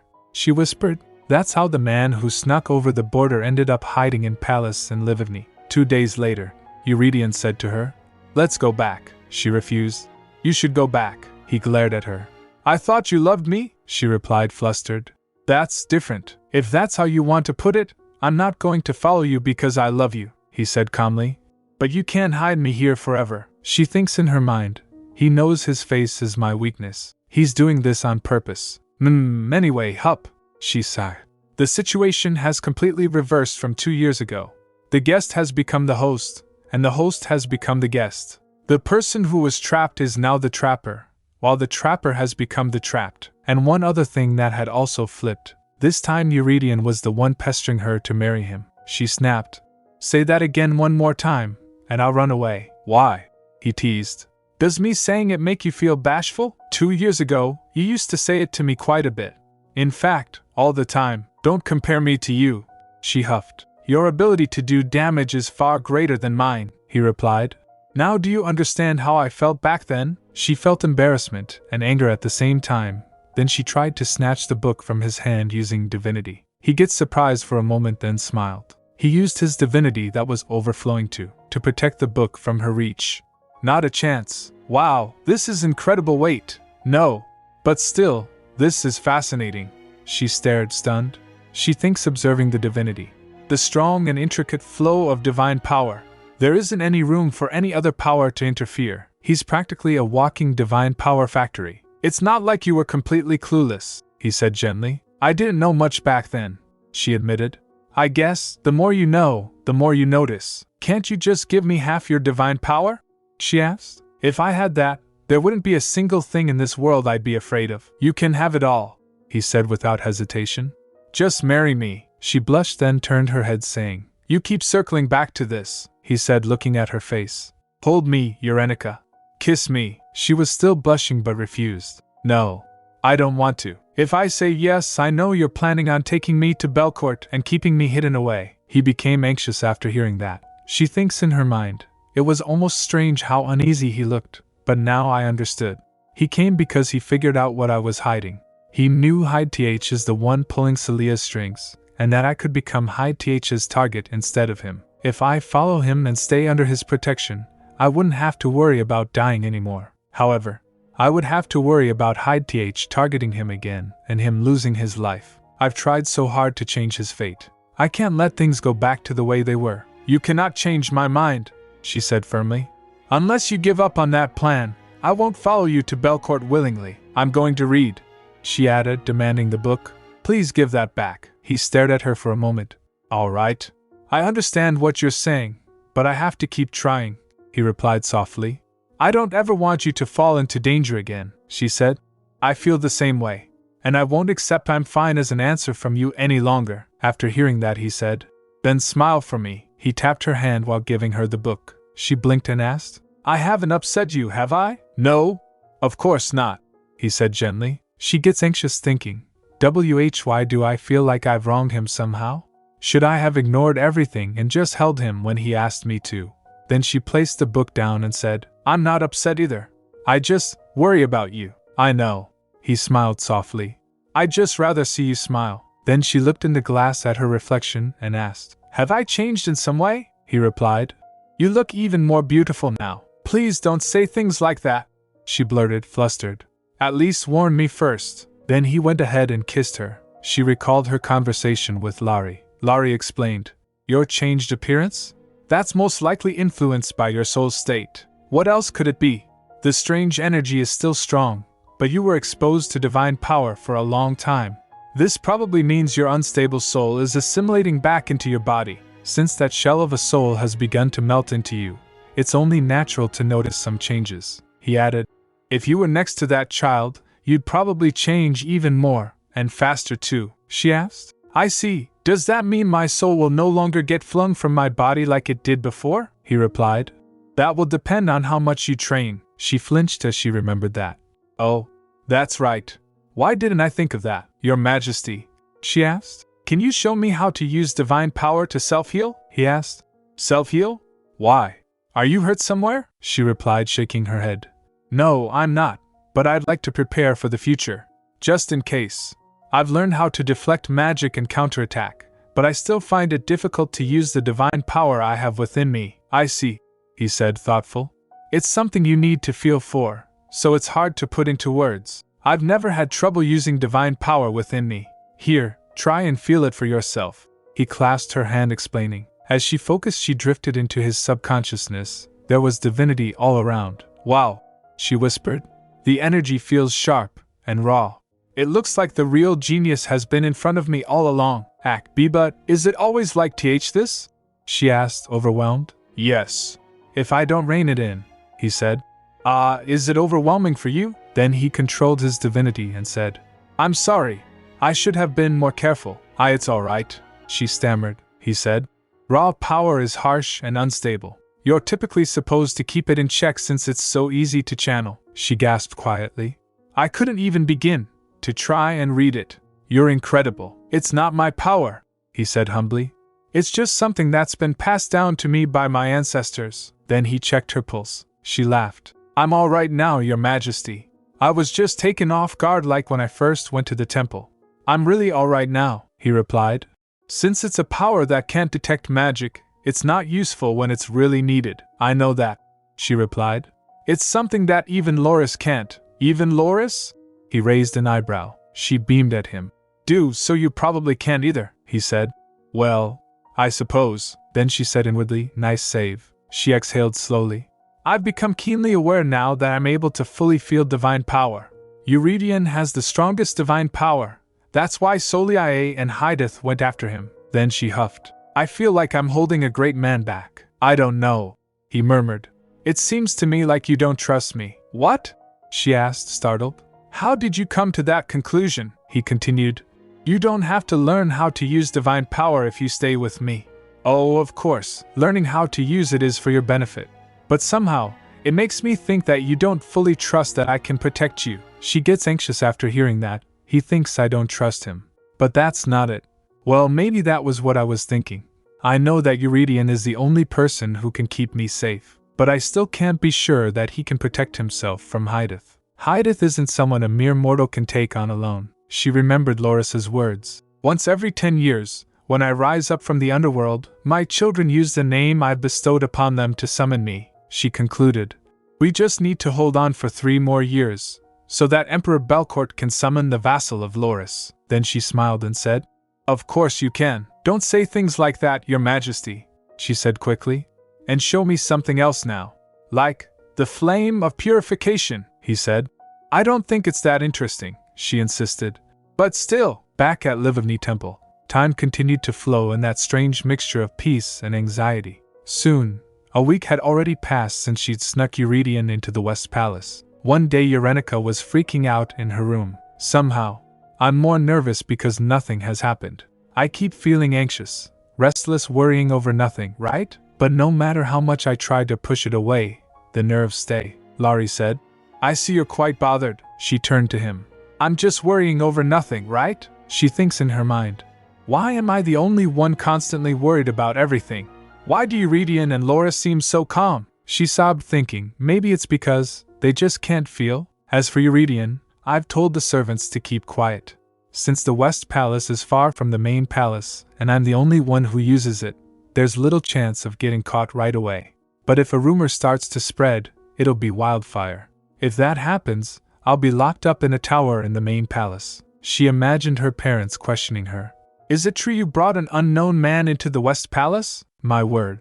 Please don't tell me you brought Emperor Belcourt here because we told you that you couldn't go to Belcourt, Eurenica. Eurenica? She shakes away those thoughts. That's not even what I should be worrying about right now. It seems like Eurydion really is going to stay until I accept his proposal. He also seems absolutely set on hiding me once we return, and then going off to fight Hydeth alone. I don't think he'll change his plans once he's made them. Maybe I should have tried to shock him into changing his mind? While brushing Laurie's fur, she said, maybe it would have been easier if I had just hurt him by rejecting his proposal and forced him to leave, Laurie said. I can hardly believe you'd do such a thing, she huffed. You're right. But still, she again freaked anxious. I worked so hard to change things. I went through all of that 2 years ago, just to save him. I can't let everything go back to the way it was. She was violently shaking Laurie. He stammered. Hey, Crumb, I'm dizzy, she said, but it's been 2 years. Things are still quiet. I find myself swinging back to hope again. She hoped, maybe that terrible skull has forgotten all about me, Laurie said while dizzy. I feel nauseous, she asked. Answer me, Laurie. Should I just go back to Belcourt? Truthfully, I'm the one who wants to go back to Belcourt more than anyone. That's something you have to decide, Laurie says simply. Now hurry up and finish brushing me. My fur is all tangled, she snapped inwardly and said while forcing a smile. Your talking like this has nothing to do with you. Do you think you won't be affected if I suddenly die? He replied. But I can't feel magic anyway. What's most important is how you feel, Crumb. He tapped her hand and said, Have you been feeling anything lately? There's a part of me that's relieved I still can't physically feel anything yet, Laurie advised. There's no need to overexert yourself, child. You can still play the baby for now. That again, she pouted. Laurie added, Well, truthfully, you're scared, aren't you? Don't try to hide how you feel from me, Crumb. It's easy for me to read your mind. He gets on her shoulder as he said that. She clenches her hands saying, Honestly, maybe I just want to be in a safe place, to be protected. I think about it every time I long to return to Belcourt. If I could just hide under Eurydian's protection, maybe one day all my problems would go away. However, if Eurydian ends up dying because I did that, and the one person who loves me in this world no longer exists, I wouldn't last. At night while they were sleeping, she looked at him and thinks, I'm disgusted with myself. I can't believe I'm still worrying about myself first even while imagining the worst-case scenario. She brushed her hand through his hair thinking, I want to go back. I wish I could go back. I really want to go back. She then mumbled, I need to hurry up and send him back. She nuzzled against him and said, I wish he'd just go. She closed her eyes thinking, I can't believe I said that. I didn't really mean it. What am I doing? What do I really want to do? Continuing to agonize over this, it's not good for him. Or for me. Suddenly his divinity surged. She flinched as she saw him awake. She asked, Why you weren't sleeping? Did you hear what I said? He spoke her words, I wish he'd just go. That's not a nice thing to say, she nervously replied. Well, you see, She stumbled over her words, scrambling for an explanation. I meant it in an ironic way, but inside she freaked out. What am I even saying? Who would believe that nonsense? Of all the things he could have overheard, it had to be that. As he stared at her suspiciously, she began, It's not that I, don't want you here with me. It's just that. Suddenly he kissed her. She gasped, Ugh. I can feel the full brunt of his divine power pressing on me. Wait, you're Maj. But he didn't stop and kissed her again. After that he caressed her. Tears welled up in her eyes. He said, I don't understand why you can't trust me, she said. Her voice broke. He continued, I know you couldn't be happy if you were locked up somewhere. That's why I let you go 2 years ago. But during those 2 years, all I could think about was how much I regretted that decision. Won't you think of me this time? But she didn't respond as she was overwhelmed by his divinity and wasn't able to speak. After realizing that, he quickly gets her up and said, Oh dear. I'm sorry. I was careless again. Tears started dropping from her eyes. Eurenica, don't cry. I'm sorry. She shakes her head trying to stop crying. No. I'm sorry. I really wanted to be with you too. As she snugged close to him, he patted her. I know, yes, I was wrong. Did I hurt you a lot? Damn it, he requested. Don't cry, Yenny. Please, show me your face. She shakes her head in denial. She cried thinking, I really don't want to send him back. I want to stay here with him. Eurydian thinks, it feels like I've just kicked someone when they were already down. After that night, Eurydian treated her even more delicately, as though she was made of glass. He was careful during divine power training, too. After what happened yesterday, your inner divine power might have been disrupted, he said. You probably shouldn't be training right now. She thinks, it must have really shaken him to see me cry. He picked her up, so she said, I'm not sick. I'm fine. You aren't fine, he replied calmly. Do you still have that habit of saying you're fine when you're not? But it's true, she pouted. She thinks in her mind, he didn't look mad or upset, but he was being strangely gentle, almost too careful. Maybe I'm the one who feels guilty. There are definitely things to feel guilty about. Keeping things secret, being stubborn, ending conversations by crying, even when she didn't mean to. Later while having tea she began. Your Majesty? He replied. Yes, she said. It's already been a week. Don't you think Count Ivan will be waiting? He glared. Who? She played it jokingly. And never mind, you're silly, he said. She thinks in her mind, because of that, I've been tiptoeing around him too. This whole topic has practically become taboo. And on top of that, I keep sensing magical energy from somewhere. I'm on edge. Still trying to keep the servants quiet about Eurydion being here with me. Times pass quickly while she's been buried in these worries. 2 days later, Bridget reached West Palace while playing. She stared at the palace and wondered, where Ami? She was playing hide and seek with Alexio. Lexi! She peeked out. Where should I hide? She tried to find Alexio, but there was no one there. She was about to cry, but she remembered her aunt's words. Don't cry. Brave girls don't cry, right? She clenched and steeled her resolve. Bree isn't going to cry. Then she went to the garden while roaming there. She looked around and said, Am I the only one here? She was about to cry again. Suddenly she heard a voice. Why are you doing this? Come on, Eurenica shouts. Have I done something wrong? Bridget quickly turned to the voice. That's Aunt Eurenica's voice. Eurenica was shouting. Don't read it! If I've wronged you in any way, Eurydion said aloud. Please tell me. I'll at least try to be better. Bridget walked towards them. I told you not to read it. She tried to snatch the letters away. Give it back. I must have been out of my mind. I shouldn't have given him those letters. Why not? He asked, half teasing, half curious. Aren't these the letters you tried to send me anyway? That's why you gave them to me to read, didn't you? I didn't mean for you to read them out loud. Her voice cracked slightly. He read again. If I don't get a response this time, I'll stop writing to you altogether. He paused, then smirked. Your tone really changed over the course of a few days. Come on, she protested, trying to snatch them back again. He said, I could see you getting angrier even in your letters. She quickly snatched them out of his reach. If you keep doing this, I'm going to read them all out loud. I wouldn't have a problem with that, he added with a grin. Fine. I won't read them out loud. She relented, then softened. Come here. You're about to fall. Somewhere off to the side, Bridget was observing them. Who is Auntie fighting with? Auntie's acting strange. She fights, gets mad, and then laughs too, Eurydion replied. I don't want to. You're making that face again, he chuckled, pulling her close. I thought you'd become a bit more aggressive since the last time I saw you. I didn't realize you were showing signs of that in your letters too. Keep talking like that and I won't let you touch me again, she warned. Eurydion apologized. All right, I'm sorry. Bridget looked at Eurydion and said, Pretty. Eurenica said. You shouldn't be out here this long, she said, glancing around. Someone might see you. I didn't think I'd enjoy being locked up, he admitted. But it's not bad. Eurenica stopped him from talking by covering his mouth and said, My goodness, locked up?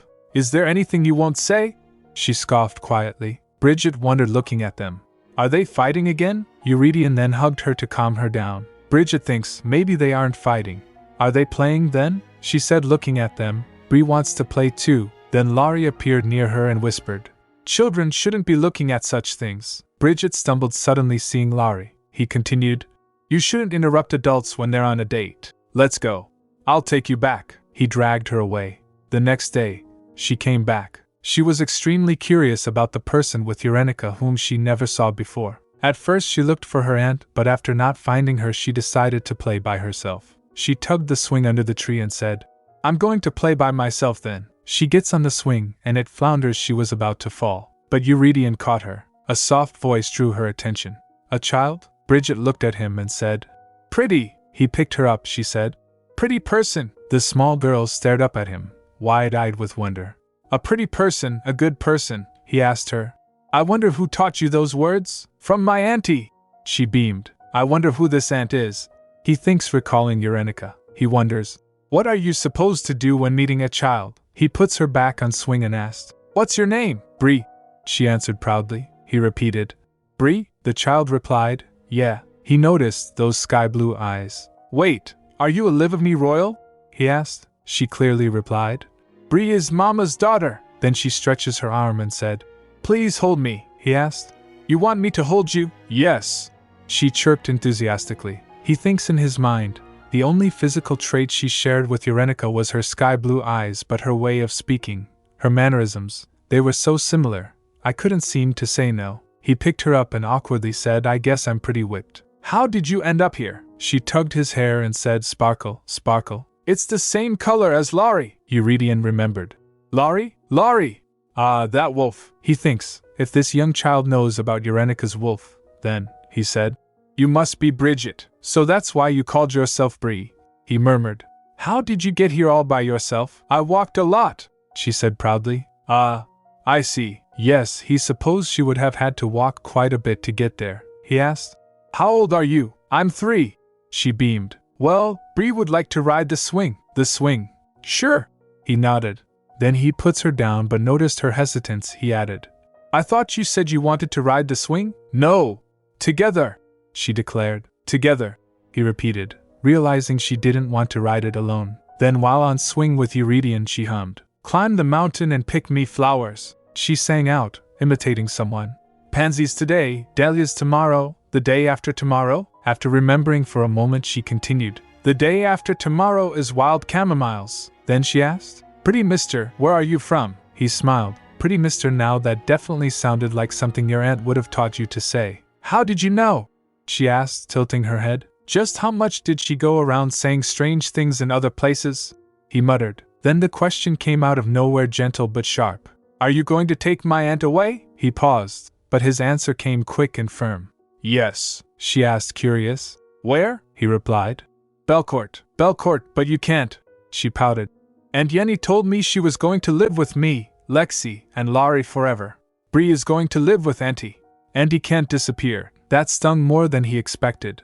She's never said anything like that to me, he thought. No.